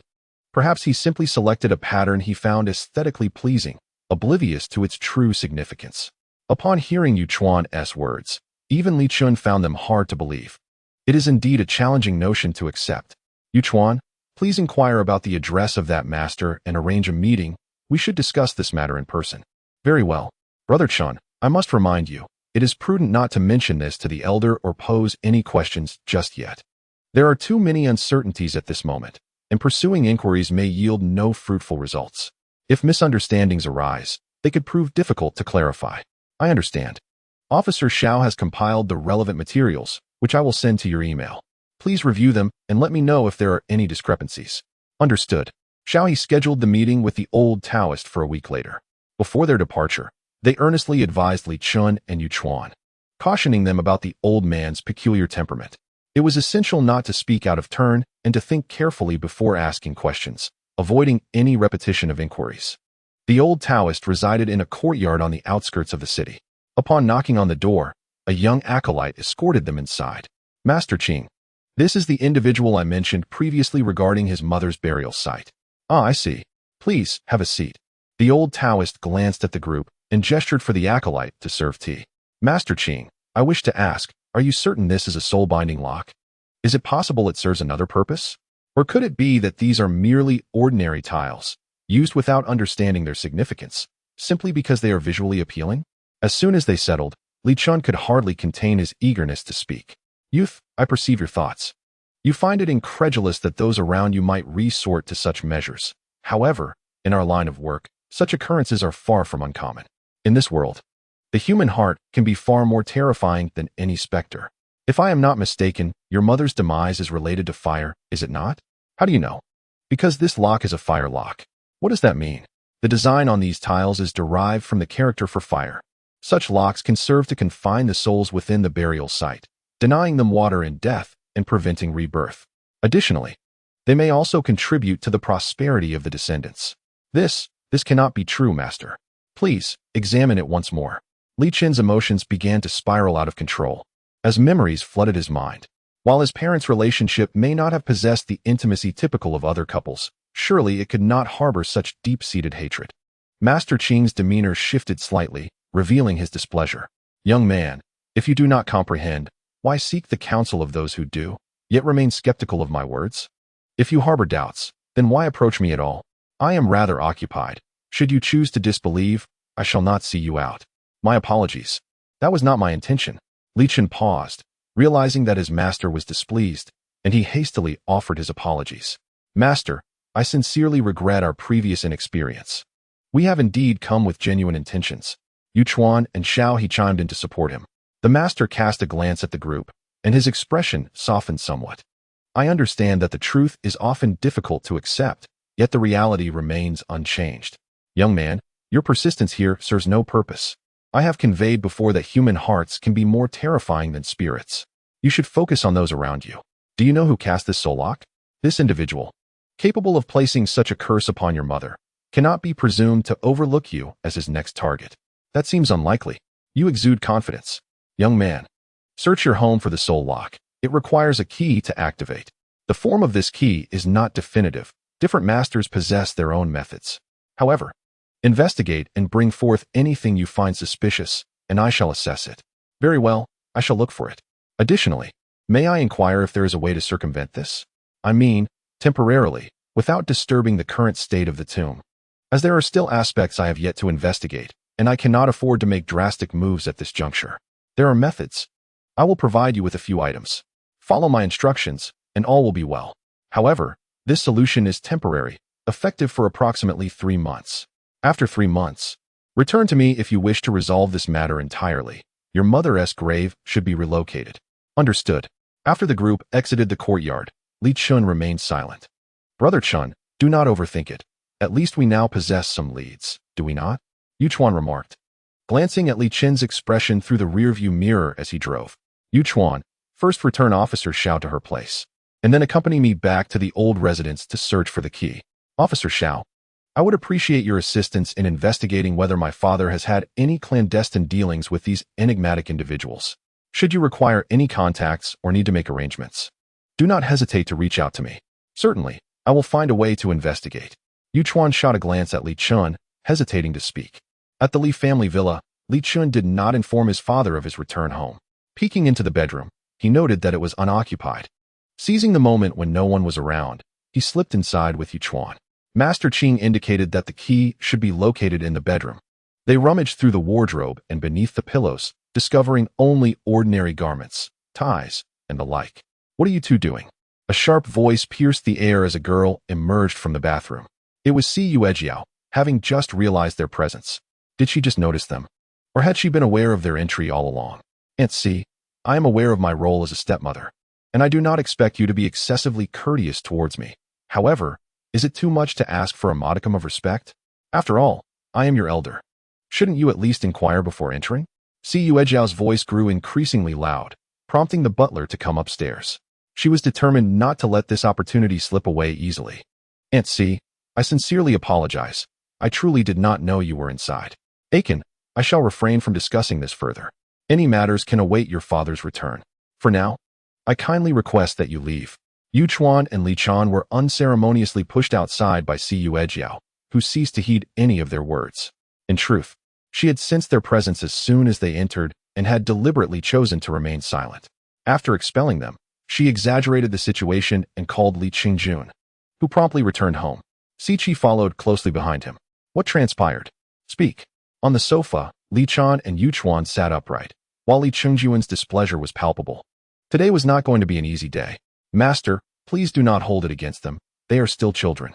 I am not opposed to Aiken entering, but I am in my own home, and for a grown man to barge in unannounced, what if he were to witness something inappropriate? Siyu Ejiao was adept at this tactic. Ostensibly defending Li Chen, she was, in reality, stoking the flames. Hearing her words only heightened Li Qingjun's anger. Speak, are you mute? Did Aiken enter the room with a purpose? Si Chi, who had been silent, interjected calmly. I was looking for a book. I believe it might be in my father's room. Li Chen clenched his fists slightly, a thin sheen of sweat forming on his back. A book? Why go to my bedroom for a book?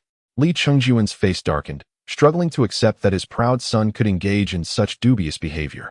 Father, I apologize. I thought I had seen it in your room before. What book are you searching for? Microeconomic analysis, Li Chen replied nonchalantly. And it seemed Li Qingjun's expression softened slightly. Your eagerness to learn is commendable. Do bear in mind, my room is not solely mine. Aunt C resides there as well. In the future, should you require anything, feel free to contact me directly. I understand, Father. Li Qingjun's demeanor noticeably lightened, leaving both Siyu Ejiao and Si Qi in disbelief. Was it truly this simple? Their expectations of a more arduous confrontation were dashed. Master, Siyu Ejiao's tone was clearly dissatisfied, prompting Li Qingjun to gently pat her back in a gesture of reassurance. Calm down. The child is still young and lacks understanding. Do not engage in conflict with him. I recognize you have been startled. Let me compensate you with a gift. Would you prefer a handbag or jewelry? Or perhaps both? Li Chen cast a glance at Si Qi, who sat across from him on the sofa. His expression remained as composed as before, yet his right hand was evidently clenched into a fist. Chapter 80. Have you forgotten the rules of the household? Why is it that the things he desperately yearns for are effortlessly attained by Li Chen? Why, even when he errs, does his father readily forgive him? Why such unwavering trust? How can one garner the trust of others without lifting a finger? On what grounds? Si Qi opened his mouth, intending to speak, but turned to see Yuejiao, signaling him not to. She understood that at this moment, their words would be futile, and could only provoke Li Chengjun to chastise Li Chen once more, which would only serve to irritate him further. Chun, Chi, since you are both here today, I have something to discuss with you. Yesterday morning, representatives from Tianqua Group approached us, expressing interest in collaborating with Guangrong to develop the A71 plot near the Linchuan high-speed rail station. Are you familiar with that area? The Linchuan high-speed rail station experiences significant foot traffic, making it highly suitable for commercial real estate development. However, the complexity of the site, intersecting rail and subway lines, along with numerous underground pipelines, poses considerable challenges for development and construction. Tianqua wishes to partner with us for this endeavor. A71? I am aware. We engaged with that plot 3 years ago. The primary issue is the excessive number of pipelines that require relocation beneath the site, each corresponding to a different department. Financial matters are relatively straightforward, but liaising with the relevant authorities is not our forte, Li Chen reflected before responding. Indeed, this aspect is not our strength at Guangrong. Li Chengjun nodded in agreement. Our expertise lies in crafting urban masterpieces, creating the most exceptional and distinctive works. However, in terms of liaising and handling the necessary procedures, that is Tianqua's area of expertise, hence their desire to collaborate. What is your opinion, Father? Siqi inquired. We can give it a try. This project has high attention from various levels of leadership and great expectations from the public. It may prove more challenging than other projects, with slightly lower profits. However, if successful, it would be beneficial for Guangrong and further expand the group's influence. Chun, please meet with General Manager Qin tomorrow to gather information on all aspects of the project. Conduct a feasibility analysis within the day, and we shall discuss whether to pursue this project in next week's meeting. Understood. Father, is there anything you need me to do? Siqi suddenly lifted his gaze. Assess what Chun requires and assist him, came the response. All right, he replied softly, the light in his eyes flickering. Li Chen left home, and it was already past 11 o'clock. Upon returning, he found Wen Yu absent. Checking her smartwatch's location on his phone revealed she was in the bedroom. Yet, when he was not home, she had deliberately left her watch behind, wishing to prevent him from tracking her. Li Chen stared at the watch on the pillow, a sense of anger bubbling within him. He called her, but there was no answer. Where are you? Why didn't you tell me where you were going? Yuan, come home immediately.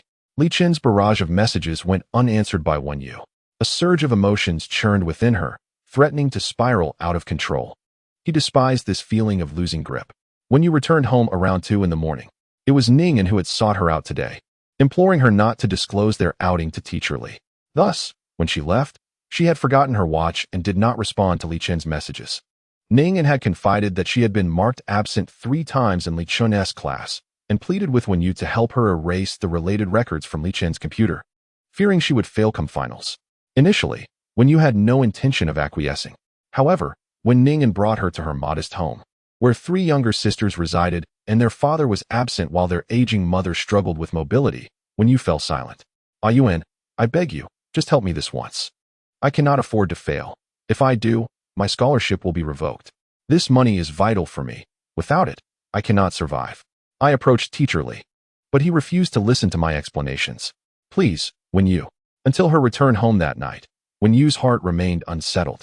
In this era, amidst the seemingly glamorous Linchuan, there existed families of 5 cramped into a single room, subsisting on plain boiled noodles for dinner. She promised Ning and she would assist her.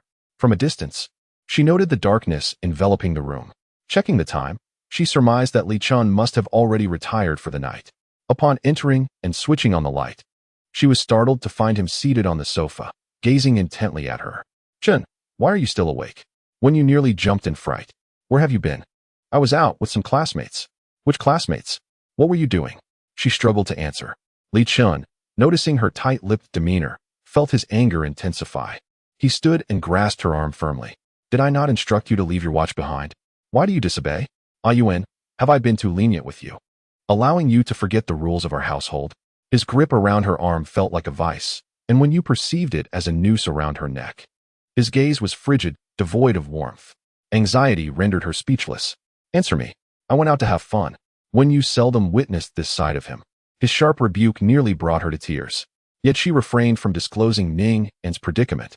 She had committed to helping her friend, and even if it meant enduring some hardship, she would fulfill her promise. After her response, an eerie silence enveloped the room.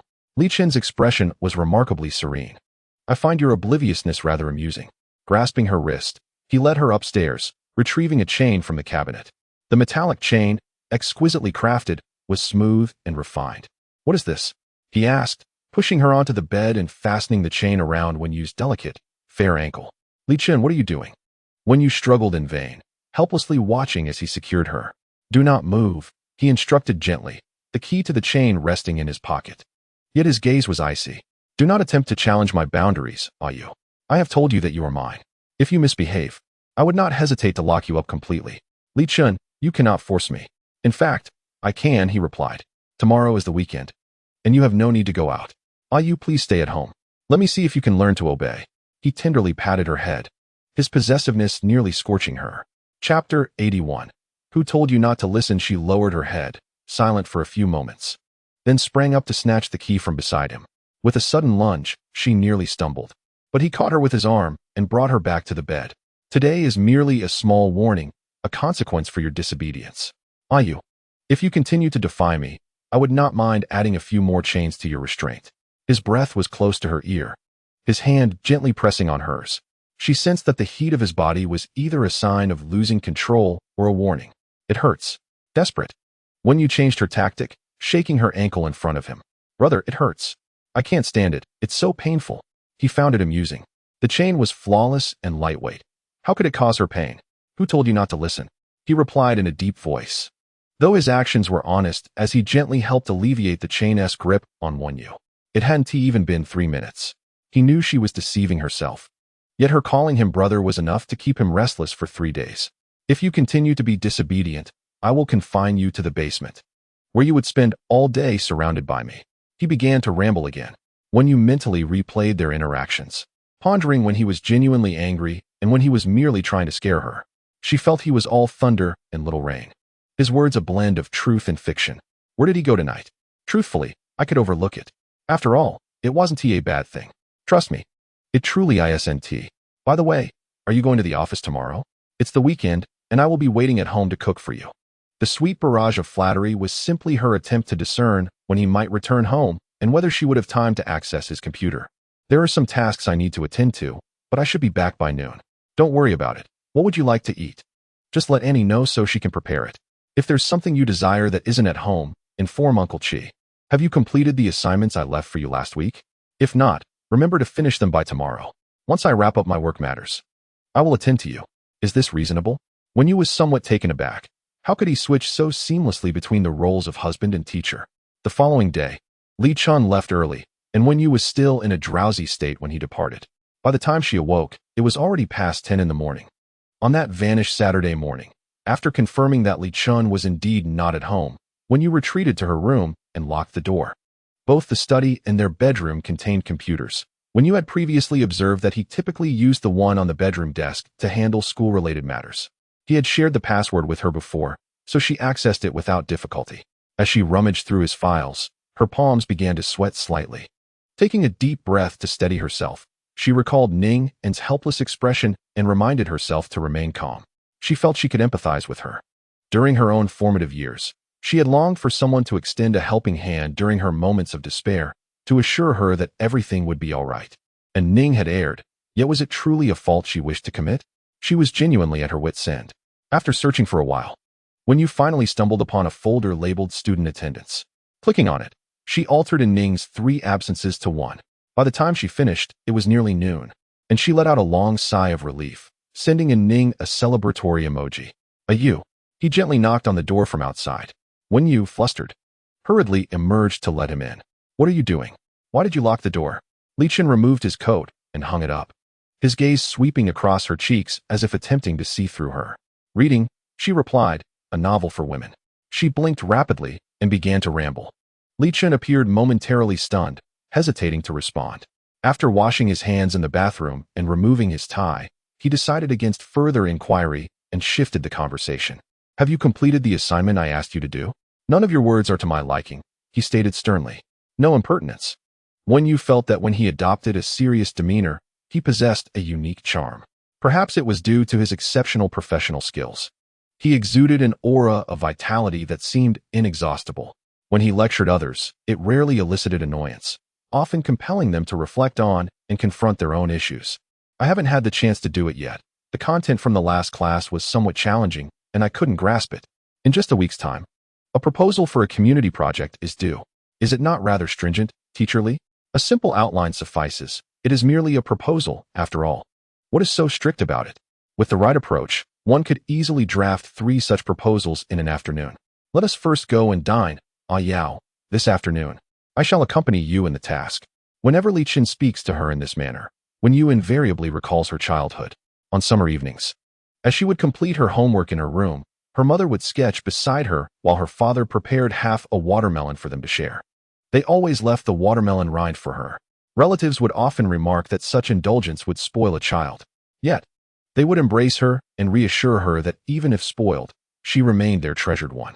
In time, as her parents departed from this world, no one remained to share in her studies, and even sitting quietly to write became a challenge. She was often summoned for chores or found herself amidst her uncles and aunts quarreling outside. No one ever left her the remnants of a watermelon again. Recently, Li Chen has been particularly busy. Although he returned home, he was still occupied with work during dinner. Wen Yu ate little, the heat diminishing her appetite. Li Chen ordered someone to cut a watermelon, presenting 2 small plates, one notably more vibrant in hue. When he playfully pushed the plate with the rinds toward her, Wen Yu felt momentarily stunned. What is it? Do you not wish to eat? She shook her head, tears brimming in her eyes, which she fought to hold back. I do want to eat. It is sweet. Let us share. I do not have a fondness for sweets. He chuckled softly and returned the more luscious plate to her. For him, such a plate of watermelon was of little consequence. However, Li Chen abhorred waste and wished to reserve the sweeter portions for her. He felt this might be a tradition of sorts, the sweetest part reserved for the child. Afterward, we shall go to the study. Bring your backpack. I wish to review your progress in other subjects. What? What do you mean? Your books and assignments. Cannot I see them? After sending the last message on his phone, he lifted his gaze to her, brow furrowed. When you deemed this man surely had some issues. His mood shifted faster than one could turn a page. An unstable individual. Chapter 82. If you cannot remember, I shall assist you with a ruler. After dinner, when you washed up briefly, when she emerged from the bathroom, Li Chen was already rummaging through her backpack, examining its contents. Such a simple action made her heart race. The tension was palpable. What difference was there between this and having a teacher at home? The thought of enduring such a period filled her with dread. Your books are quite pristine. Do you not take any notes in class? He glanced at her, pushing her botany book toward her. Indeed, it was immaculate. During the last midterm, your teacher, Ms. Yang, informed me that you scored 35 in this subject, correct? It was merely a quiz, not counted toward the final grade, when you muttered softly. Botany is indeed not her forte. Merely glancing at it makes her feel overwhelmed. The examination content is fundamentally straightforward, yet she struggles to retain it. I have marked the key points for you. Reviewing a little each day is not insurmountable, and failing the final exam is not an option. He sat there, diligently turning the pages of his book. A breeze swept through, casting the shadows of trees upon the ground. She gazed at his silhouette seated at the desk, already distracted before even beginning. I have highlighted the essential points from these few pages. Review them first, and if anything is unclear, feel free to ask me. Chen, I'm fatigued. This is exceedingly challenging. I cannot remember it. Ayu stared at the densely packed text, feeling her scalp tingle with anxiety. Under the teacher's scrutiny at school, and then again at home, she felt like a mere bitter melon of the world. It is now 1 o'clock, at 2:30. I will assess your review. For each mistake, 10 strikes, with no limit. You know what I mean. He pushed the book into her hands, and Wen Yu, taken aback, stared in disbelief. She had been somewhat drowsy, but now all fatigue vanished. Why? I do not agree. I am merely informing you. I did not seek your consent. How could he assert such a declaration with such confidence? Ayu, the body's memory often surpasses that of the mind. If you cannot remember, employ my method to aid your recollection. Pain will stimulate your brain into action, allowing you to accomplish what ordinarily seems impossible. This is the most effective approach. Li Chen gently tapped Wen Yu's head with the book. She looked defiant, yet was at a loss for a retort. Just a reminder. You have 1 hour and 20 minutes left. I see, can I just look?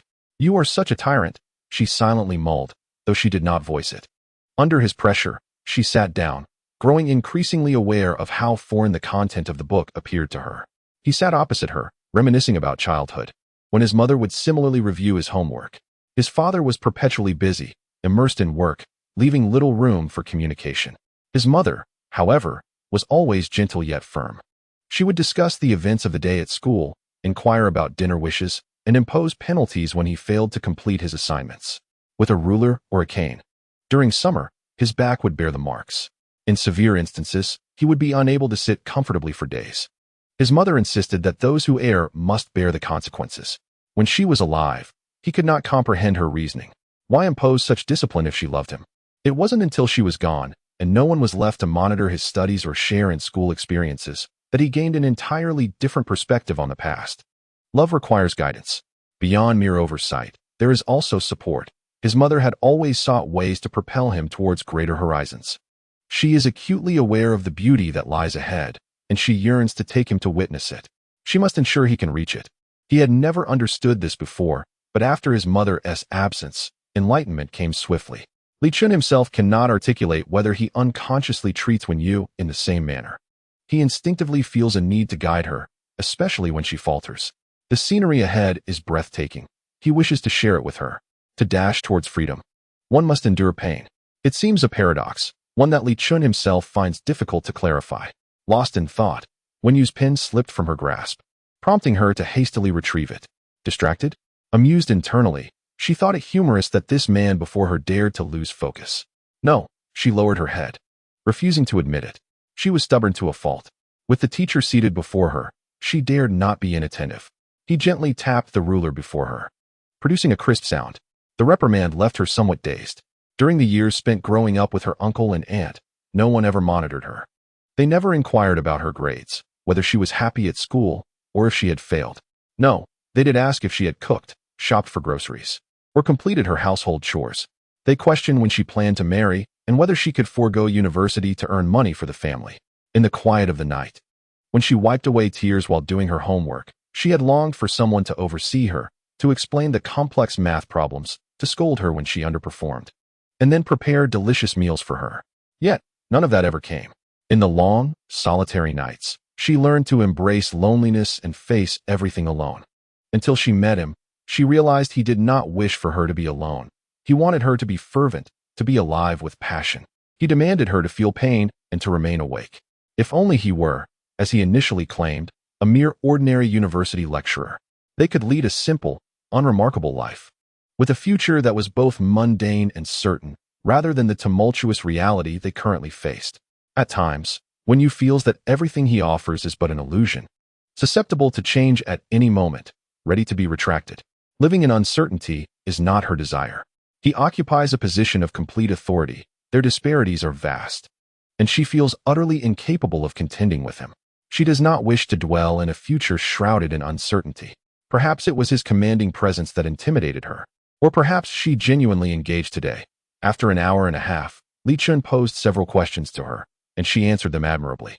Well done, he praised, his eyes glistening with unmistakable pride as he gazed at her in the sunlight. He appreciated her, guided her, and loved her. She felt a hint of embarrassment under his gaze, yet could not articulate the reason. I forgot to mention that I just checked. And you have reached the final round of the Ideal Realm competition. You are truly exceptional. The final requires some additional documentation, but do not worry. I will assist you with any issues that may arise. By the way, remember to prepare for the banquet tomorrow. This will be our first official appearance. Do not be anxious. No matter what transpires, remember I will be there for you. Chapter 83.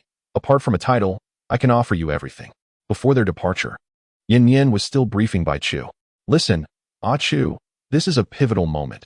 You must not falter at such a critical juncture. Remember, even if we have to descend into hell, we will drag Li Chen along with us. Mom, what are you talking about? What success or failure? The business banquet is at 8. What is going on with you? Why have you seemed so distracted lately? Oh, I know. I don't understand what has been happening to me recently. It feels as if my mind is malfunctioning. I can hardly recall what I just said a moment ago. Chu, you must pull yourself together. Yin felt a twinge of concern. She had noticed that Bai Chu's responses seemed somewhat off lately, as if she had misaligned her thoughts. I'm fine, Mom. Bai Chu suddenly tapped her head, startling Yin, then adjusted her attire. She stepped outside to join Si Chi, who was waiting for her. By seizing his weakness, not only would the Bai family secure funding from the Li family, but you may also seize the opportunity to elevate your own status, while I can obtain what I desire. Ah Chu, we've prepared for so long. Do not show any hesitation now. Si Chi reached out to fix Bai Chu's hair, and she instinctively recoiled. I understand. As long as we execute this flawlessly, this matter will conclude. Si Chi parked the car outside. To avoid unnecessary complications, he had no intention of entering too early. Her heart raced. A deep breath. Mr. Li, may I inquire about Guangrong's main plans for the latter half of the year? Could we discuss it? At the banquet. As soon as Li Chen and Wen Yu made their entrance, they captured the attention of a throng. The striking combination of handsome man and beautiful woman stood out conspicuously among the crowd. Wen Yu's shimmering white sequin dress sparkled under the lights, perfectly complementing his black suit. Walking to the center of the room amidst the gaze of the crowd and reporters, it was Wen Yu's first time attending such an event, and she felt a flutter of nerves as he held her hand tightly. Guangrong's primary focus for the latter half of the year will be on hotels and commercial real estate. Specific projects are still in the coordination and planning stages, so everyone can stay tuned for further updates. Li Chen succinctly answered several questions. As more people gathered around him, Wen Yu began to feel hungry. She slipped away from the crowd to grab a small cake. Once the crowd dispersed, Yuchuan handed him a glass of wine. When Li Chen awoke, he found himself in a hotel room with Bai Chu. The bruises on her wrist and cheek were conspicuous. Brother Chen, have you made up your mind? Will you acquiesce to my demands, or shall I rush outside and disclose to the world what you have done to me? You must consider this carefully. My revelation could brand you a rapist. Brother Chen, I bear wounds, and no amount of eloquence can absolve you of the truth. Will you deny it? If you refuse, I shall step outside and let the journalists witness the truth for themselves. Li Chen furrowed his brow slightly, casting a serious glance at Bai Chu while tapping his fingers lightly on the table. Chu, you are not in a position to. His words were abruptly interrupted by Bai Chu. Do not speak to me like that. I demand a simple answer. Will you comply with my condition? Invest 10 billion into the Bai family within 3 months. That is impossible. Then marry me. That is even more impossible. Li Chen's expression was a complex tapestry, as if he had much to say yet was at a loss for words. Observing his silence, Bai Chu tugged at her dress and flung open the door, shouting into the hallway, "Help me! Save me!" Li Chen rushed forward in an attempt to stop her, but he could not hinder her actions. Outside, the journalist she had previously contacted with Si Chi quickly descended upon them. Cameras immediately focused on the bruises on her arms and thighs, as well as the somewhat flustered Li Chen. He had not anticipated the press waiting outside. It was evident this was all premeditated. What is happening, Miss Bai? Why were you with him? How did you acquire those injuries? Did he force you? Mr. Li, could you provide an explanation? I have nothing to explain. Li Chen's response sent a ripple of astonishment through the crowd. What do you mean, nothing to explain? A man and a woman alone in a room, and you have nothing to say to your wife? No explanation for the public? I can only assert that I have done nothing wrong and have a clear conscience before all. Should anyone have further inquiries, please direct them to my attorney. With that, Li Chen strode through the throng and departed, leaving Bai Chu alone, sobbing before the cameras. Well, was I not correct? In Si Chi's room, Wen Yu was also watching the live broadcast.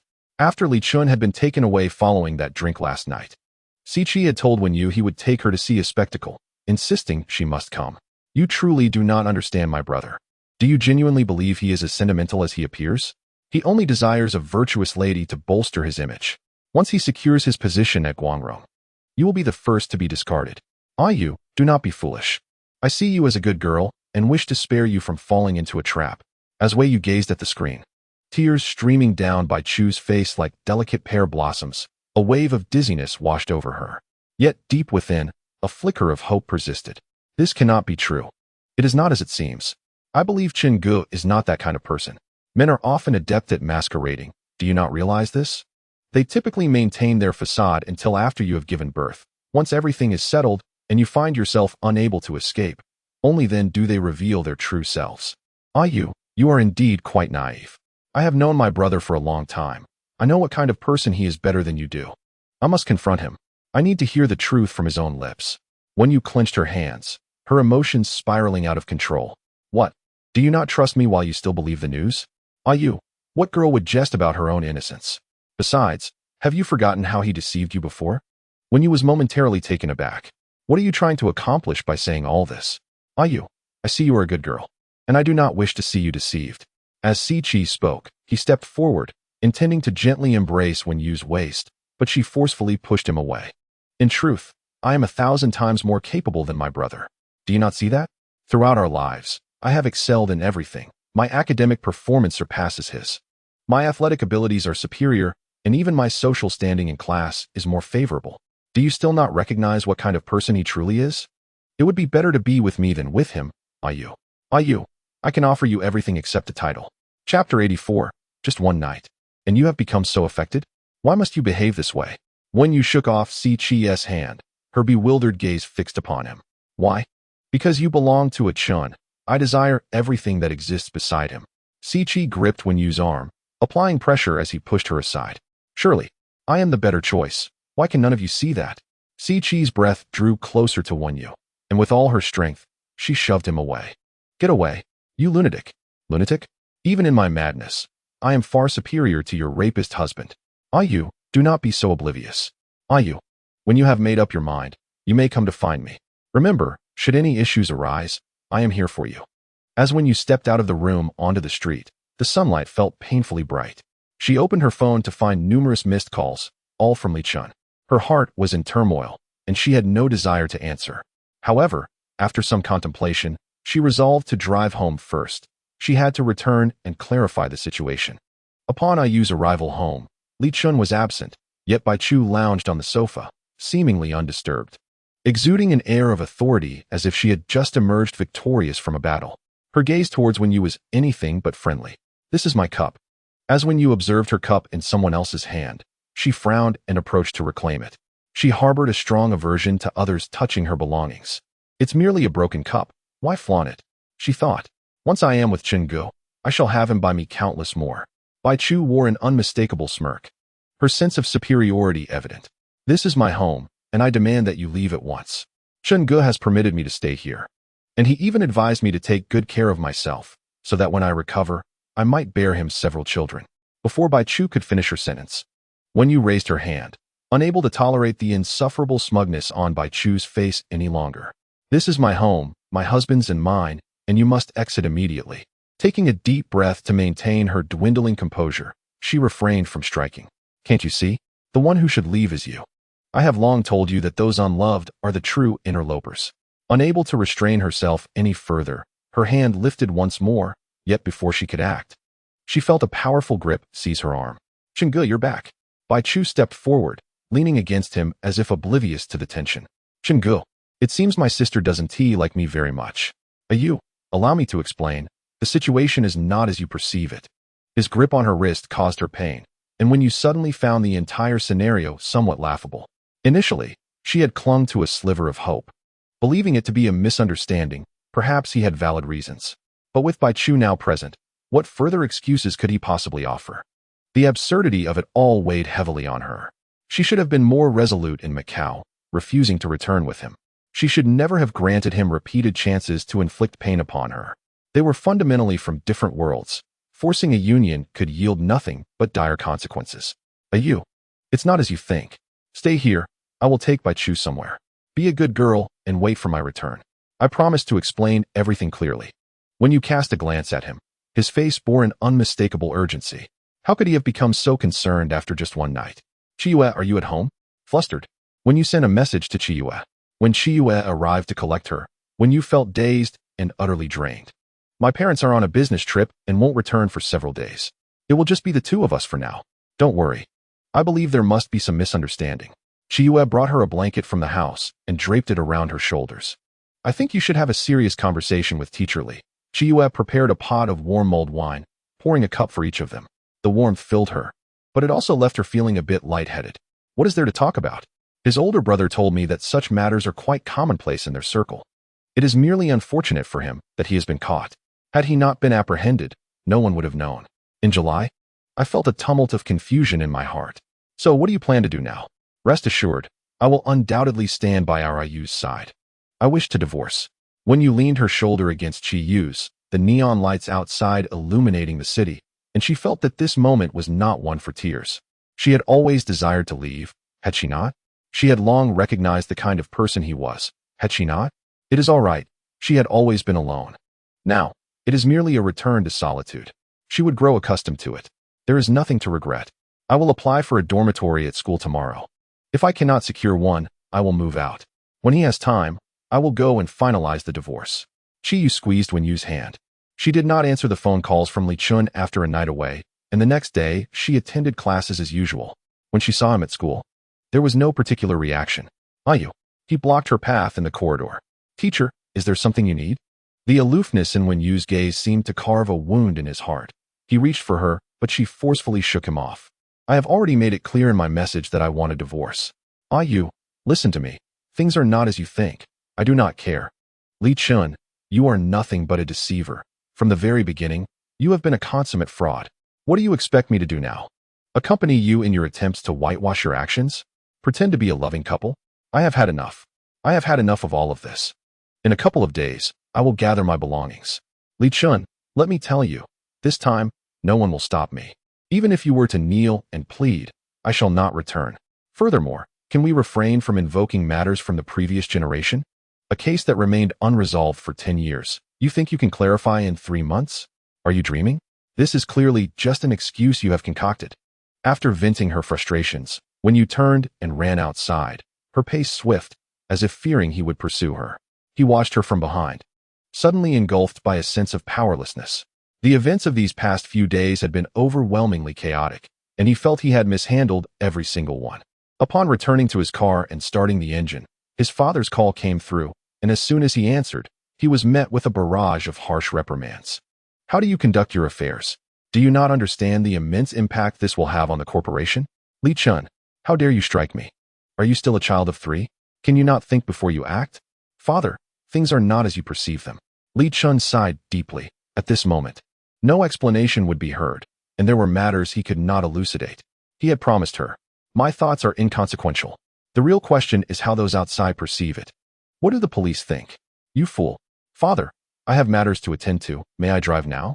I must tell you, Li Chen, if this situation cannot be resolved, you shall publicly announce your divorce from Wen Yu, and that your relationship with Bai Chu is a free romance, with marriage imminent. There is no question of coercion. Your love is entirely voluntary. I believe this is the only way to salvage the reputation of Guangrong. Father, this is utterly absurd. Do not act on impulse. I will not divorce you. After hanging up, he tossed the phone aside, where it landed beneath the seat with a dull thud, further aggravating his irritation. After chastising Li Chen, Li Changjun sought out Wen Yu, arranging to meet at a cafe near Yu's school, perhaps feeling that the circumstances were less than honorable. His demeanor was noticeably more subdued than during their previous encounters. Yu, I am aware that we have had our share of misunderstandings in the past, but I hope you can understand. Li Chen is my son, the heir to Guangrong, and I wish for you to comprehend a father's sentiments. Both of you are still young, with boundless possibilities ahead. Romantic entanglements will not define your lives, and a failed marriage does not dictate your future. However, the situation is different for the corporation. We have thousands of employees, and behind each of them are countless families. For those families, the continued operation of the company is crucial. I trust you grasp the significance of my words. Life is often unfair. Mistakes made by some must be borne by others. I must convey that, whether for the sake of the company or for you and Li Chen, you must part ways. Once you are divorced, I will ensure he announces to the public that you have separated and that he and Bai Chu are together in a morally and legally acceptable relationship. Only in this way can we restore the company's image. As for you, rest assured, if you wish to leave the country or do not want to remain in Linchuan, I can arrange for your transfer abroad.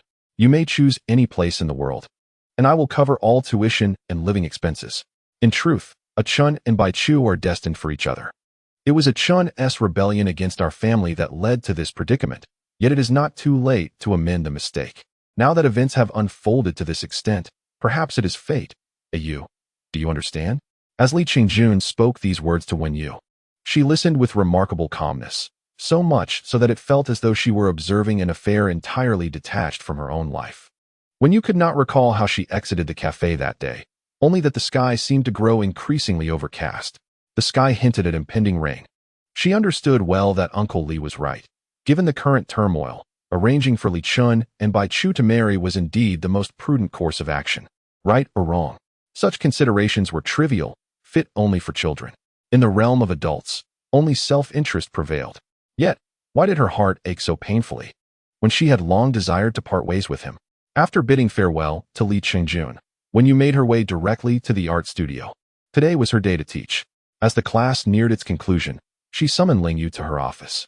May I see the materials about the Paris Academy of Fine Arts that you mentioned last time? Certainly. I'll get them for you. Yao. I hope you've thought this through. It's never too late to reconsider. Here you go. Besides pursuing a master's degree, you could also transfer as an undergraduate. The process may be somewhat complex, but given your level of expertise, I believe it's quite feasible. Ling Yu's face betrayed his excitement, yet he cautiously shifted the subject. I've seen the news these past few days. Yao, you've endured quite a lot. I always said that man named Li was no good. But it's all in the past now. Everything will change once we're together in Paris. As Ling Yu's enthusiasm grew, the office door, slightly ajar, swung open to reveal Li Chen, wearing a smile that failed to reach his eyes. Hello, Teacher Ling. I've come to take my wife home. His frigid tone plunged the room's temperature to an icy low. I have other plans today. I want to be going home. Her voice was even colder than his, as she didn't even spare him a glance. Not going home. One side of his face was shrouded in shadow, making it impossible to discern his thoughts. Did you not hear? Yao said she is not going home. Ling Yu, emboldened by Wen Yu's words, retorted sharply. We had a minor disagreement. It's a matter between us, so it's hardly your place to interject. Li Chen shot back. You may leave. I said she is not returning home.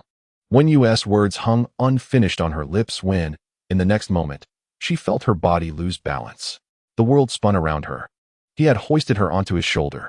Even Ling Yu stood dumbfounded, momentarily at a loss for words. Are you out of your mind? I said I'm not going back. What are you doing? Li Chen, put me down. Wen Yu struggled fiercely, but to no avail. He tightened his grip around her. Li Chen, you better get lost. Mind your language, he replied calmly, giving her a few light smacks on her backside. Li Chen, put me down. On what grounds do you strike me? He drove them home in silence. Throughout the journey, he said nothing, gripping her wrist tightly, his emotions visibly tumultuous. Listen to me. Yu, I assure you that nothing transpired between Bai Chu and me. I have not done anything to her, I promise. Is this why you brought me back? Li Chen, you truly amuse me. Do you believe I would trust you? You claim nothing occurred? Then why not report it to the authorities? I must inform you that I am indifferent to your past actions or lack thereof. I wish to divorce you. Do you comprehend? I understand, but I do not consent. When you could hardly believe her ears. How could he utter such a statement with such tranquility? Are you out of your mind? I have not finished my meal yet. Wen Yu nearly laughed in exasperation. However, upon the entrance of Yu Chuan and the man they referred to as Dr. Qin, both bearing serious expressions, she sensed the gravity of the matter. She recalled the mention of Gushi Hospital, renowned in Linchuan City for treating mental health issues. Mr. Li, let us speak in the study. My apologies, Yu. Once I have resolved this matter, I will seek you out. Li Chen's expression was one of regret, to which Wen Yu rolled her eyes in response. What do you mean by missing? Did she say anything? The group entered the study, and Li Chen shut the door behind them. The individual they were discussing was Bai Chu. In truth, Li Chen had already been aware that the events of that evening were part of a scheme orchestrated by Bai Chu and Si Qi. The reporter Qin Shi had previously alerted him to this. Yu Chuan, unable to reconcile with his conscience, had divulged the entire plan to Li Chen the day before the banquet.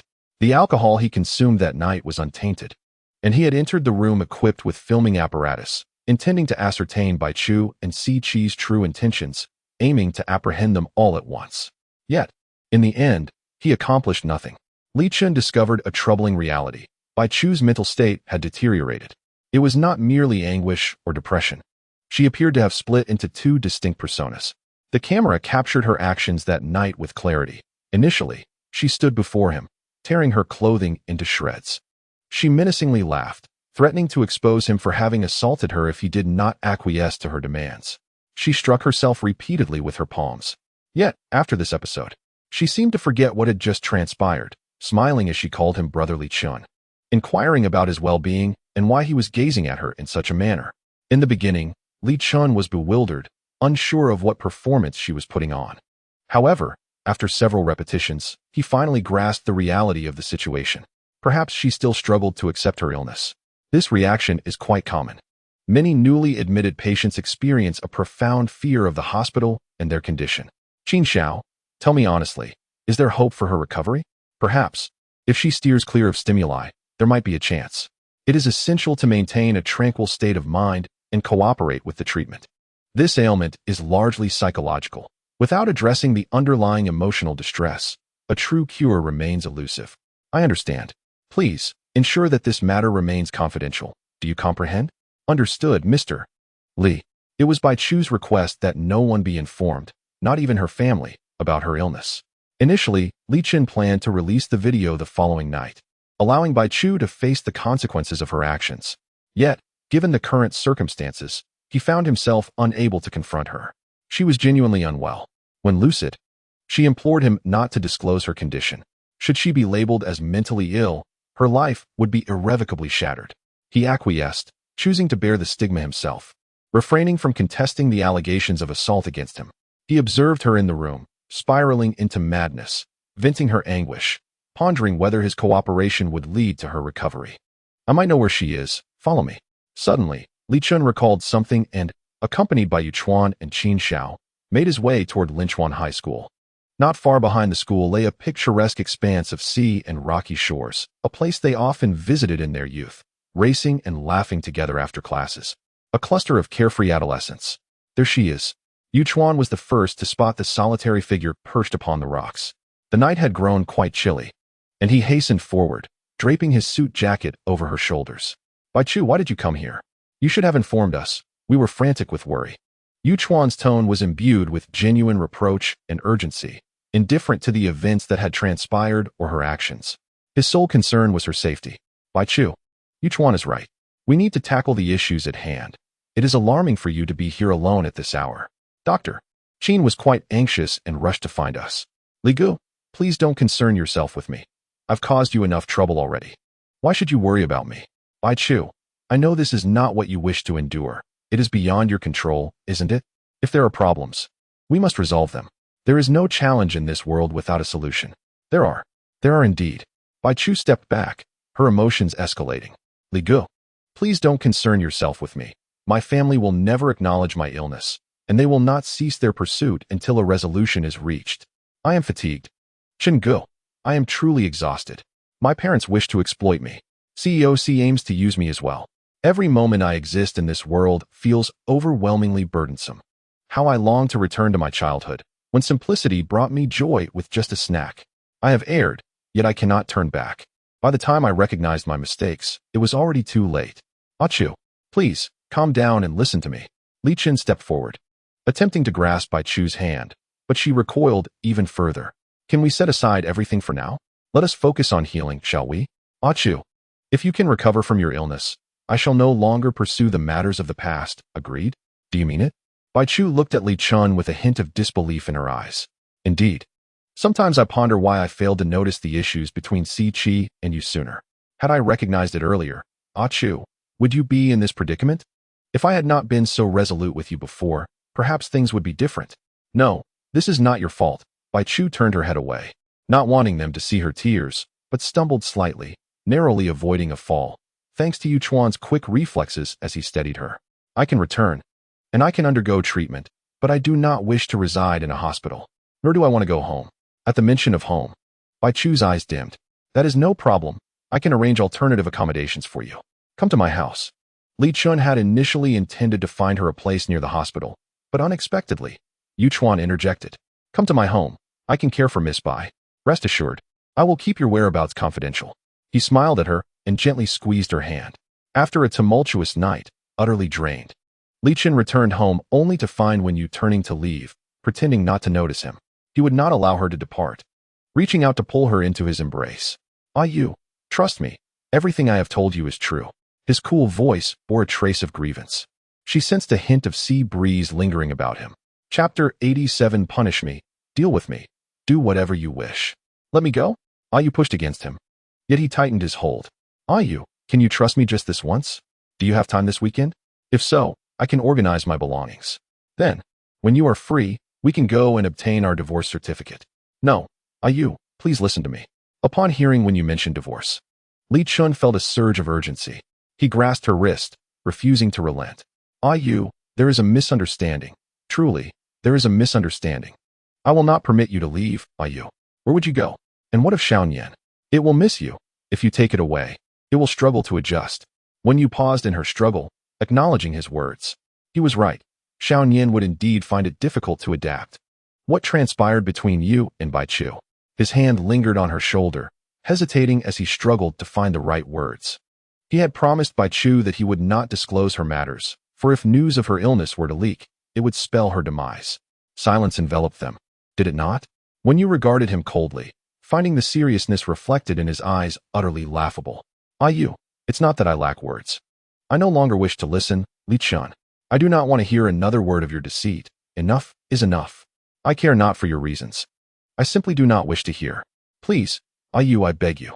His eyes, tinged with red, gripped her hand with a slight tremor. And Wen Yu sensed a tearfulness within him that she had never witnessed before. She had always perceived him as the one in absolute control within their relationship, but today, she suddenly realized that the moment one becomes ensnared or more invested, they cease to be the dominant force. The more one cares, the less control one has. Is this the paradox of love?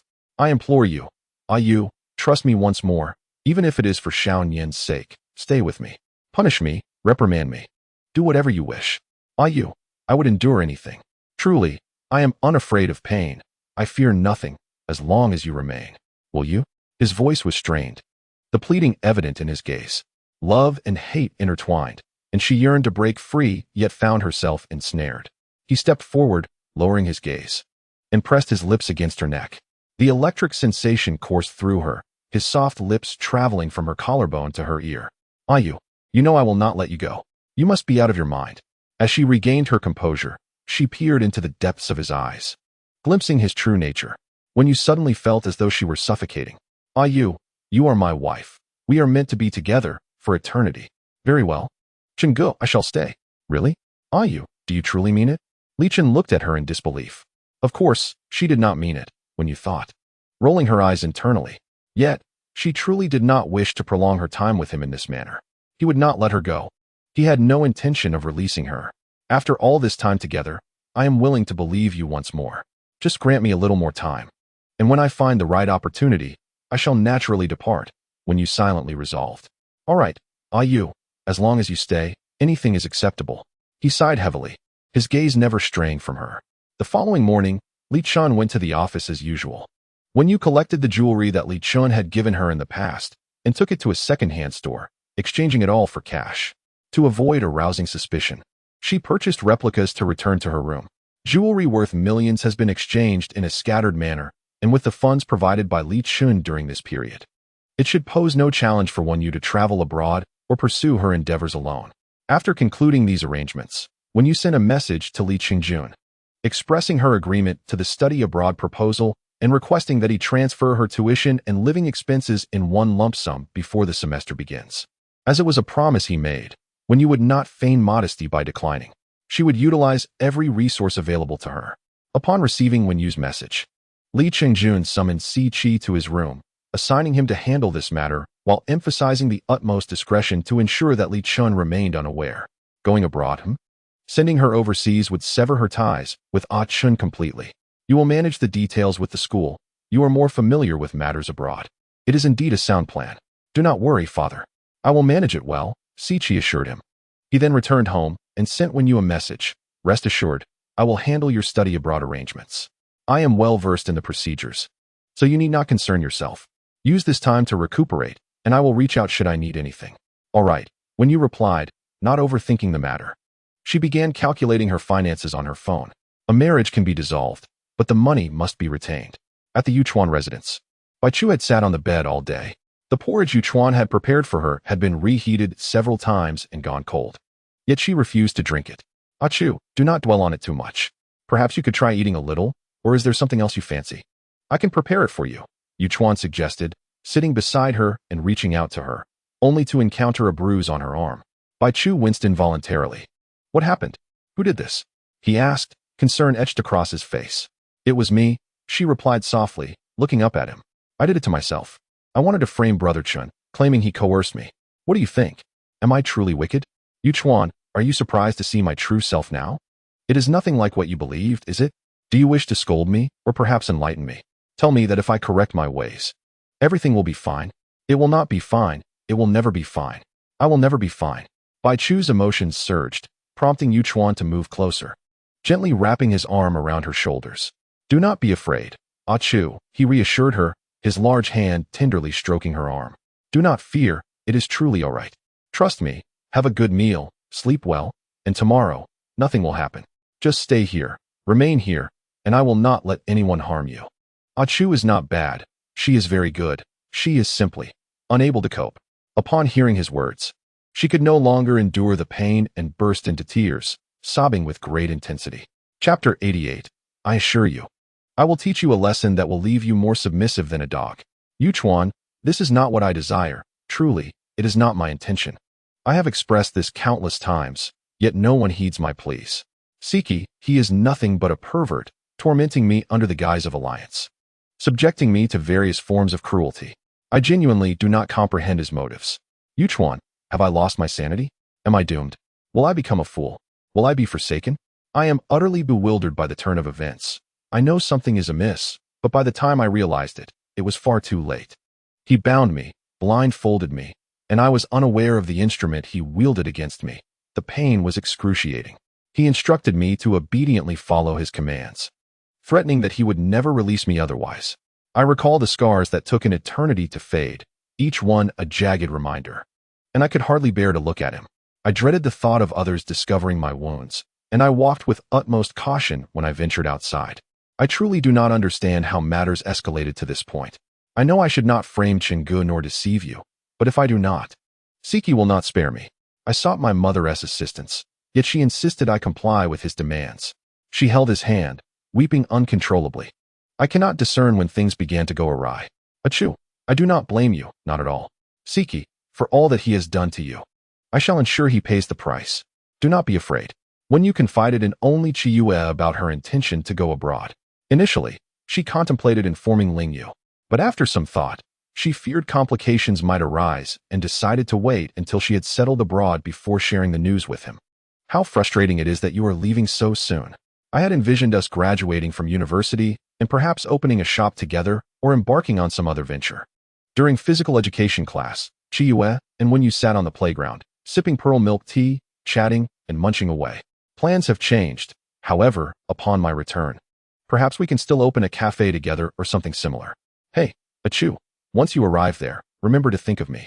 If you achieve success, do not forget me. Rest assured, I will inform you once I land.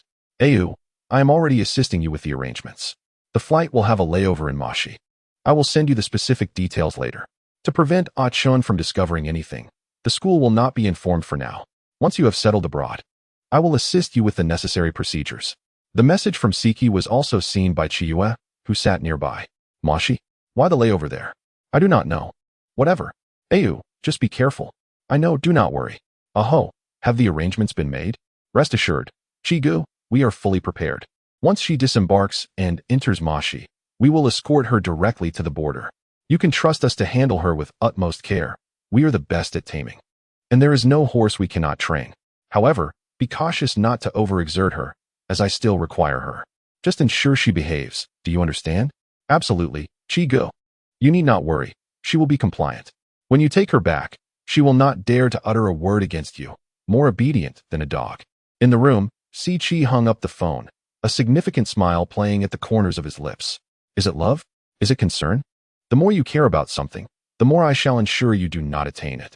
He retrieved a key to a door and descended to the basement of the villa, pushing open the door to reveal a confinement chamber he had meticulously crafted. He intended to imprison her. Any woman favored by Li Chen would find herself confined in his abode. He desired for them to kneel at his feet, perceiving him as the singular monarch of their world.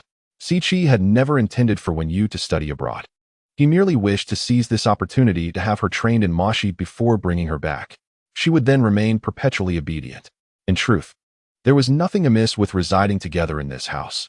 She needed nothing more than to wholeheartedly serve her one true king.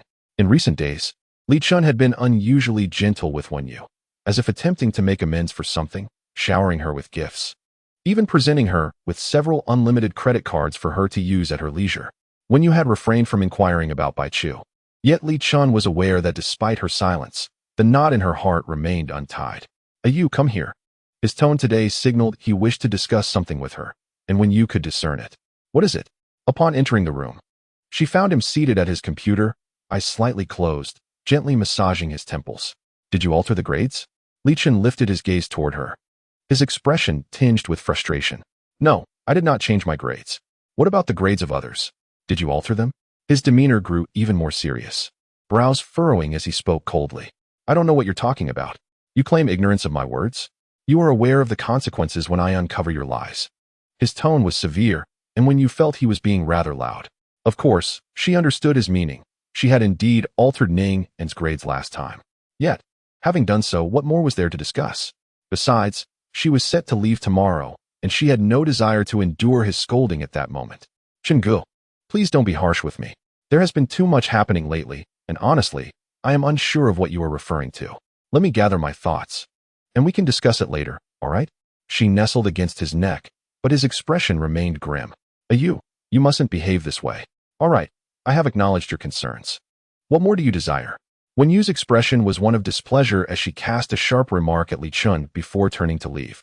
He watched her retreating figure, wanting to say something, but her demeanor was clearly one of indifference, akin to a dead pig that fears not the boiling water, rendering him hesitant to speak.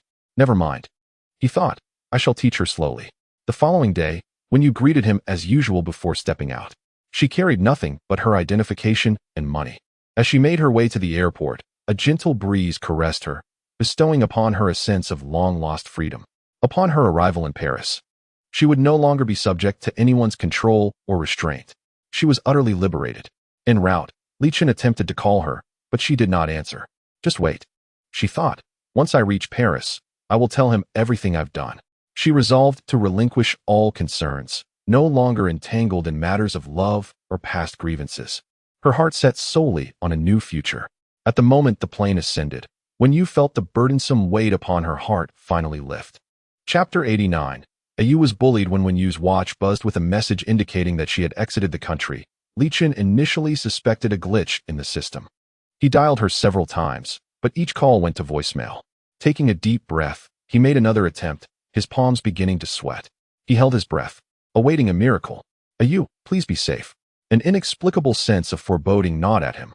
Wen Yu dozed on the plane and soon arrived in Moshi. Upon disembarking, she was greeted by a seemingly polite gentleman who introduced himself as a Ho, sent by Si Chi. "Do not worry, Yu, everything is arranged. First, I will take you to the hotel to rest. The flight to Paris departs the day after tomorrow. Let us relax and enjoy some good food." He smiled warmly, and she, unaware of any oddities, followed him into the car. In this region, it seemed the signal was poor. While seated in the vehicle, Wen Yu attempted to send a message to July, but the desolate road outside made her think perhaps this was the norm abroad. "Yes, the signal has been unreliable in this area for many years. It improves up ahead," a Ho remarked, glancing at her through the rearview mirror. Indeed, as they progressed, the signal became nearly non-existent, and Wen Yu lost her sense of direction, observing they were heading towards a village near the border. "Are we heading to the hotel? Is this the right way?" she inquired. "Rest assured, it is the correct route. I have traveled this path for many years," a Ho replied, taking a puff from his cigarette. The smoke irritated Wen Yu, prompting her to lower the window. Noticing her action, a Ho chuckled softly. "May I ask how much longer until we arrive?" she questioned. "Very soon. Do not worry, we are almost there." The vehicle came to a halt beside a building surrounded by barbed wire. A few individuals were already waiting at the entrance. "Is this the hotel?" Wen Yu gazed upon the heavily guarded structure, her awareness finally beginning to dawn. Yet, it was far too late. "Stop asking questions, just do as you're told." Aho descended from the front row and forcefully pulled Wen Yu down, seizing her bag in the process. "What are you doing?" A chill ran down Wen Yu's spine as her body trembled. "I said, don't ask so many questions." Just as she attempted to escape, Aho stepped forward and struck her twice with a resounding slap, leaving her momentarily dazed. "Where am I?" Her voice quivered with fear. "Where? Just step inside and find out," he retorted, exhaling a cloud of smoke directly in her face. The man before her now bore no resemblance to the one from moments ago. "Brother, I have money. If you let me go, I can pay you whatever you want." she pleaded desperately. A sharp crack echoed in the air as Aho silenced her with another heavy slap before she could finish her sentence. I don't want your money, little sister. I'm merely following orders from above. Whatever they instruct, I must carry out. Do not blame me. Wen Yu turned to flee, but several men seized her, forcing her into a room within the imposing building. It was there that she learned this place was known as CK Park, situated near the border of Mashi, essentially a lawless territory. Here, countless illicit dealings transpired, where death and injury unfolded daily, unnoticed by anyone. In this realm, a person's worth was even less than that of a dog. Aho, what do you intend to do? I have wronged you in no way. Surely, we can come to some agreement? In the room where Wen Yu found herself, the door was bolted shut and the windows reinforced with bars. She surveyed her surroundings, realizing all exits were utterly blocked. Not even a fly could escape. Please, just let me go, she begged. Someone has paid for your presence here. We are powerless. If you comply and endure the training here, I will eventually allow you to meet the person you wish to see. What do you mean, training? Kneel. Aho sat in a chair, his finger gesturing dismissively to the floor. Wen Yu's countenance shifted, fear gripping her. Why? She dared to ask, her voice trembling with suppressed fury. Why? Aho chuckled softly, retrieving a slender rod from behind him, and struck her with it. A surge of electricity coursed through her body, rendering her speechless in agony. He disregarded her pleas and sobs, only ceasing his assault after 3 excruciating minutes. Here, you would do well to learn obedience swiftly. Only by complying can you spare yourself some suffering, he stated before exiting. It was then that Wen Yu realized she had cried herself into exhaustion, summoning all her strength to crawl onto the narrow bed beside her. Terror had yet to settle, and the pain coursing through her body was unbearable. At last, she comprehended the gravity of her situation. Brother, I was wrong. I am so afraid now. I can't bear it any longer. Please stop, I beg you. From other rooms, intermittent wails echoed, both male and female, suggesting that this compound was far from empty. Calm down. Think, is there any way out of this? Wen Yu forced herself to regain her composure. In this critical moment, surrender was not an option. She needed to devise a means of escape. Her bag had been taken, her phone confiscated, and a chill crept up from her feet as she instinctively wrapped her arms around herself. As her fingers brushed against her wrist, she felt a familiar protrusion beneath her clothing. The watch. They had overlooked the watch. The custom timepiece crafted by Chun Gu, with an excellent signal. She hurriedly activated it, discovering that the signal was full. Dialing Li Chen, tears nearly spilled from her eyes when the call connected. Brother, don't say anything yet, just listen. I think I've been sold, and now they've locked me up, beating and shocking me. You must come quickly, or I will die. Ayu, where are you? Mo-shi, CK compound. Chenggu, I'm so afraid they will kill me. Ayu, don't be afraid. Trust me, I will rescue you. The watch has a location tracker. I'll be there soon. Li Chen quickly grasped the situation, his hands clenched tightly. His worst fears had come to pass. Clearly, someone was orchestrating this from behind the scenes, but now was not the time for accountability. He had to focus on rescuing her. He had long heard of the CK compound's notorious methods, and Ayu, so innocent, could hardly withstand such cruelty. Yu Chuan. As he stepped out of the room, his vision blurred suddenly, and he nearly fainted. Brother Chen, are you unwell? Yu Chuan rushed to support him. Yu Chuan, we must save her.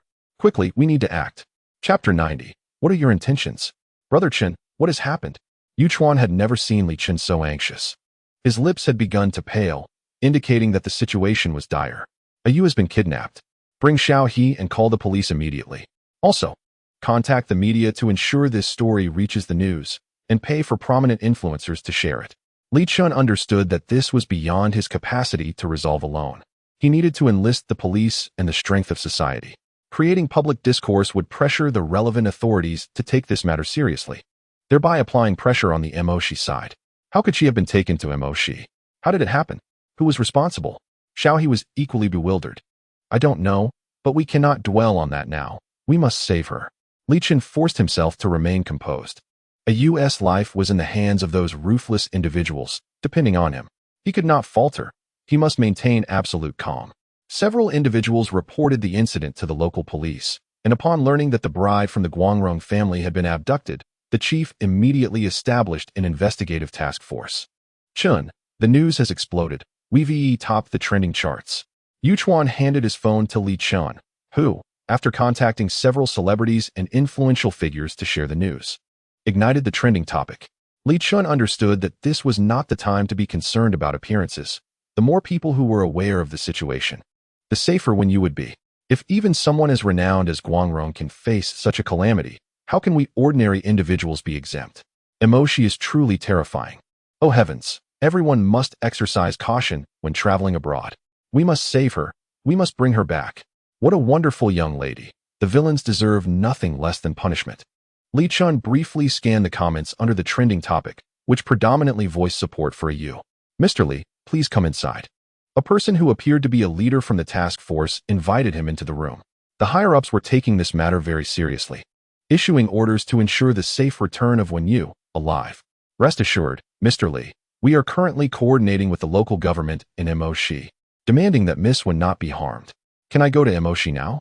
I want to negotiate with them myself. Li Chen could hardly bear to sit idly by. He longed to set off immediately and rescue her. It is advisable not to act impulsively, Mr. Li. Please trust us. The official endorsement carries weight, and they will harbor some trepidation. When the time is right, and we have negotiated effectively, we will facilitate your journey to Emoshi to retrieve her. This is not the opportune moment. What defines an opportune moment? Tell me when it will be. Li Chen's emotions surged, and he raised his voice at the officers in the room. Mr. Li, I understand your feelings. Encountering such a situation is undoubtedly overwhelming. But please believe that we will do everything in our power to rescue her. Li Chen's hands trembled uncontrollably. The mere thought of a Yu trapped in a cold room in the Emoshi district, suffering from hunger and discomfort, shattered his heart. I apologize, officer. I am simply too anxious. Whatever you need me to do, please instruct me. I am willing to do anything. He even feared to close his eyes, for doing so conjured the direst possibilities in his mind. Boss, we have a problem. Several subordinates rushed into a Ho's room at the CK district. What is all the fuss about? Yesterday's girl appears to have significant connections. The local government is now liaising with our Emoshi government to demand her return. The boss is aware of this and is on his way. What did you say? Fei Ge knows about this. Aho's demeanor shifted to one of alarm. Fei Ge typically refrained from intervening. When he did, it was usually in response to grave matters, issues so serious that a single misstep could lead to the entire district being swept away. Fei Ge arrived today. The purpose of his visit shrouded in uncertainty, yet it was evident that he was not here to bestow any rewards upon him. The thought sent a shiver down Aho's spine. Hastily rising, he intended to greet Fei Ge, only to nearly collide with him upon entry. A cold glare from Fei Ge rendered Aho weak-kneed, almost causing him to fall to the ground. You brought her in? Fei Ge, allow me to explain. This was a request from Si Chi at Guangrong, urging us to teach her a lesson. You are aware that Si is one of our significant clients. Are you out of your mind? That girl is Li Chen's wife. Did you not conduct any due diligence? How dare you accept such a task? Have you been living too comfortably? Fei Ge's anger escalated, and he physically pushed Aho down. Before he could regain his footing, Fei Ge's shoe pressed down on his hand. Brother, it hurts. Aho's tone shifted in response to the unbearable pain. We cannot afford to offend the government of Ronghua. Do you understand? If we incite their displeasure, our business will be irrevocably jeopardized. Hurry and resolve this matter. Check if that girl is injured and see to her treatment. I warn you, should any complications arise, I will toss you into the lake to feed the sharks. A chill ran through Aho, realizing Fei Ge was not jesting. Ignoring the pain in his hand, he scrambled to his feet and rushed to Wen Yu's room. Upon the door's opening, Wen Yu instinctively recoiled. Miss Wen, please. There has been a misunderstanding. Truly, it's a misunderstanding. Miss Wen, you must be hungry. Allow me to arrange some food for you. Wen Yu remained fearful. Miss Wen, this is genuinely a misunderstanding. What can I do for you? Just let me know, and I will make it happen. As he stepped forward to grasp Wen Yu's arm, he inadvertently tugged too hard, causing her pain. Don't touch me. She felt a surge of tears as the rapid change in demeanor from these individuals left her feeling uneasy, suspecting ulterior motives. I apologize, Miss Wen. This situation is indeed a misunderstanding. Please tell me what you desire. I promise to fulfill your request if it is within my power. I wish to call my family. She cautiously raised her gaze, suspicion flickering in her eyes. Aho's words were met with disbelief. That is not possible at the moment, Miss Wen. I must adhere to the directives from above. My apologies. Then, return my phone to me. That, too, is currently unfeasible. Nothing is permissible? What exactly do you intend to do? Wen Yu teetered on the brink of despair, momentarily questioning her very survival, wondering if they intended to silence her. She huddled further into the corner, nursing the various injuries she had sustained over the past few days. While not life-threatening, the scrapes and bruises were undeniably distressing. In her memories, she had never experienced such a state of vulnerability. Chapter 91. Take her to the dark room and discipline her properly. Do not make this difficult for me. We are merely following orders, adhering to directives from above. Aho tugged at Wen Yu's arm, only to be repelled by her disdain. Don't touch me. Do you not understand when I speak to you? Let me make myself clear. This is Mo Shi. If you refuse to listen, I will toss you into the lake to feed the sharks. Aho was not one to tolerate disrespect. After a prolonged struggle with Wen Yu, his patience had nearly evaporated. He glared at her, his expression menacing. His fist clenched tightly, ready to unleash his wrath upon her at any moment. The sunlight outside the door was glaring. In that moment, Wen Yu felt a sense of disorientation. As Aho moved closer, preparing to say something, she swiftly seized the dagger at his waist and dashed to the door. "Stay back," she shouted, brandishing the knife as if prepared for mutual destruction. "Miss Wen, please don't do this. There has been a misunderstanding, truly." Aho began to panic, regretting his earlier attempt to intimidate her. If anything were to happen, he would be accountable to his superiors. "I'm telling you." But before Wen Yu could finish her sentence, she received a punch to her neck, collapsing unconscious to the ground. Fei Ji's figure appeared behind her, stepping over the fallen Wen Yu to confront Aho directly, delivering a forceful kick to his knee. "Useless. You can't even handle this simple task." "Brother." Aho gasped, crumpling to the floor, his complexion pale. Fei Gu took a step forward, pinning Aho's hand to the ground. "Have you been living too comfortably? Are you incapable of performing your duties?" He regarded Aho's cries with cold indifference, not easing his grip despite the latter's pain. "Brother, I was wrong, truly wrong." Fei Gu finally released him only when Aho's lips turned a shade of violet.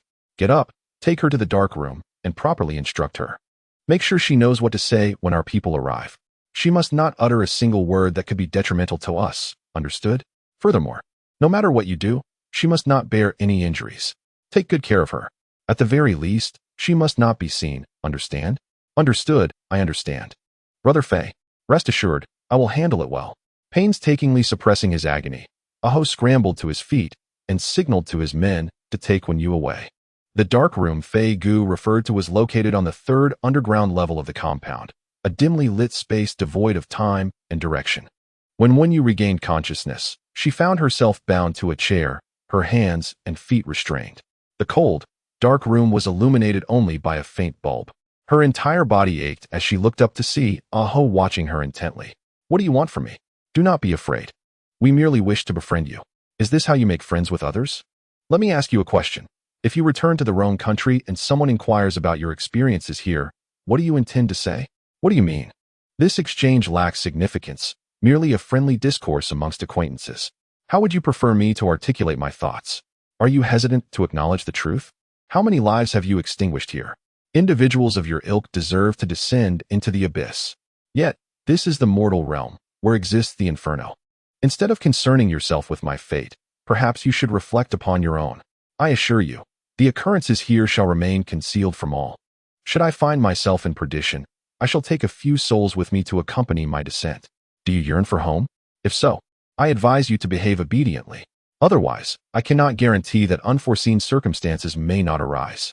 Aho, with a sinister grin, lifted Wen Yu's chin, while his other hand retrieved a pair of scissors from his pocket. "Be still. You must be weary lately. Allow me to trim your hair."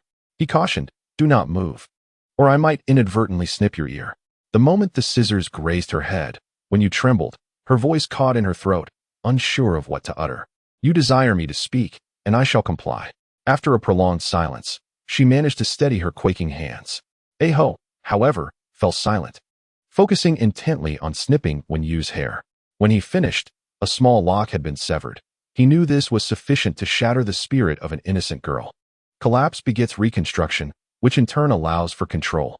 Let me inquire, if someone were to ask you whether you like Mashi, how would you respond? "I like it here. Everyone is quite amiable. Has anyone bullied you?" "No, it's merely a misunderstanding, a misconception among everyone." "Do you enjoy your time here? Will you return?" "Yes, I will return." "Good."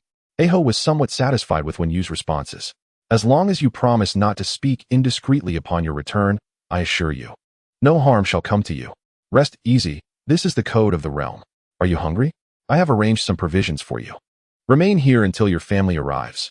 Remember to converse respectfully. Li Chen, preoccupied with concerns for Wen Yu, had not rested for an extended period. On the airplane, he dozed off, only to be jolted awake. Nightmares plagued him, presenting images he dared not contemplate. A bloodied girl cradled in his arms. What troubles you, Brother Chen? Yu Chuan remarked, noticing Li Chen's pallor, which was unsettlingly ghastly. It's nothing, merely concern. Rest assured, the government of Ronghua is involved now, negotiating with Maxi's authorities. Coupled with the media's sensationalism, the matter has escalated to a notable level. Any attempt to conceal it will be futile. Let us hope so. Li Chen acknowledged Yu Chuan's rationale, yet his eyelids continued to twitch anxiously. He could not fathom the ramifications of even the slightest misstep. He still grappled with how events had spiraled to this point, and how Wen Yu found herself within the confines of the park. However, now is not the time to delve into the depths of the matter. The most pressing concern is to rescue Yu first. Mr. Li, the contact on the Moshi side has been established, and they are now willing to release her. However, their condition is that you and Miss Wen must cooperate in filming a few promotional videos, stating that this is all a misunderstanding. No problem. As long as they release her, I am willing to say anything. As long as she is freed, all their demands will be met. Please do not be agitated. We will certainly do our utmost to coordinate with them. I must remind you to be cautious with your words when you go there. Those individuals lack integrity. And we are, after all, in their territory. If they suddenly change their minds and refuse to acknowledge the agreement, we will have no recourse. Mr. Li, I trust you understand what I am conveying, correct? I understand.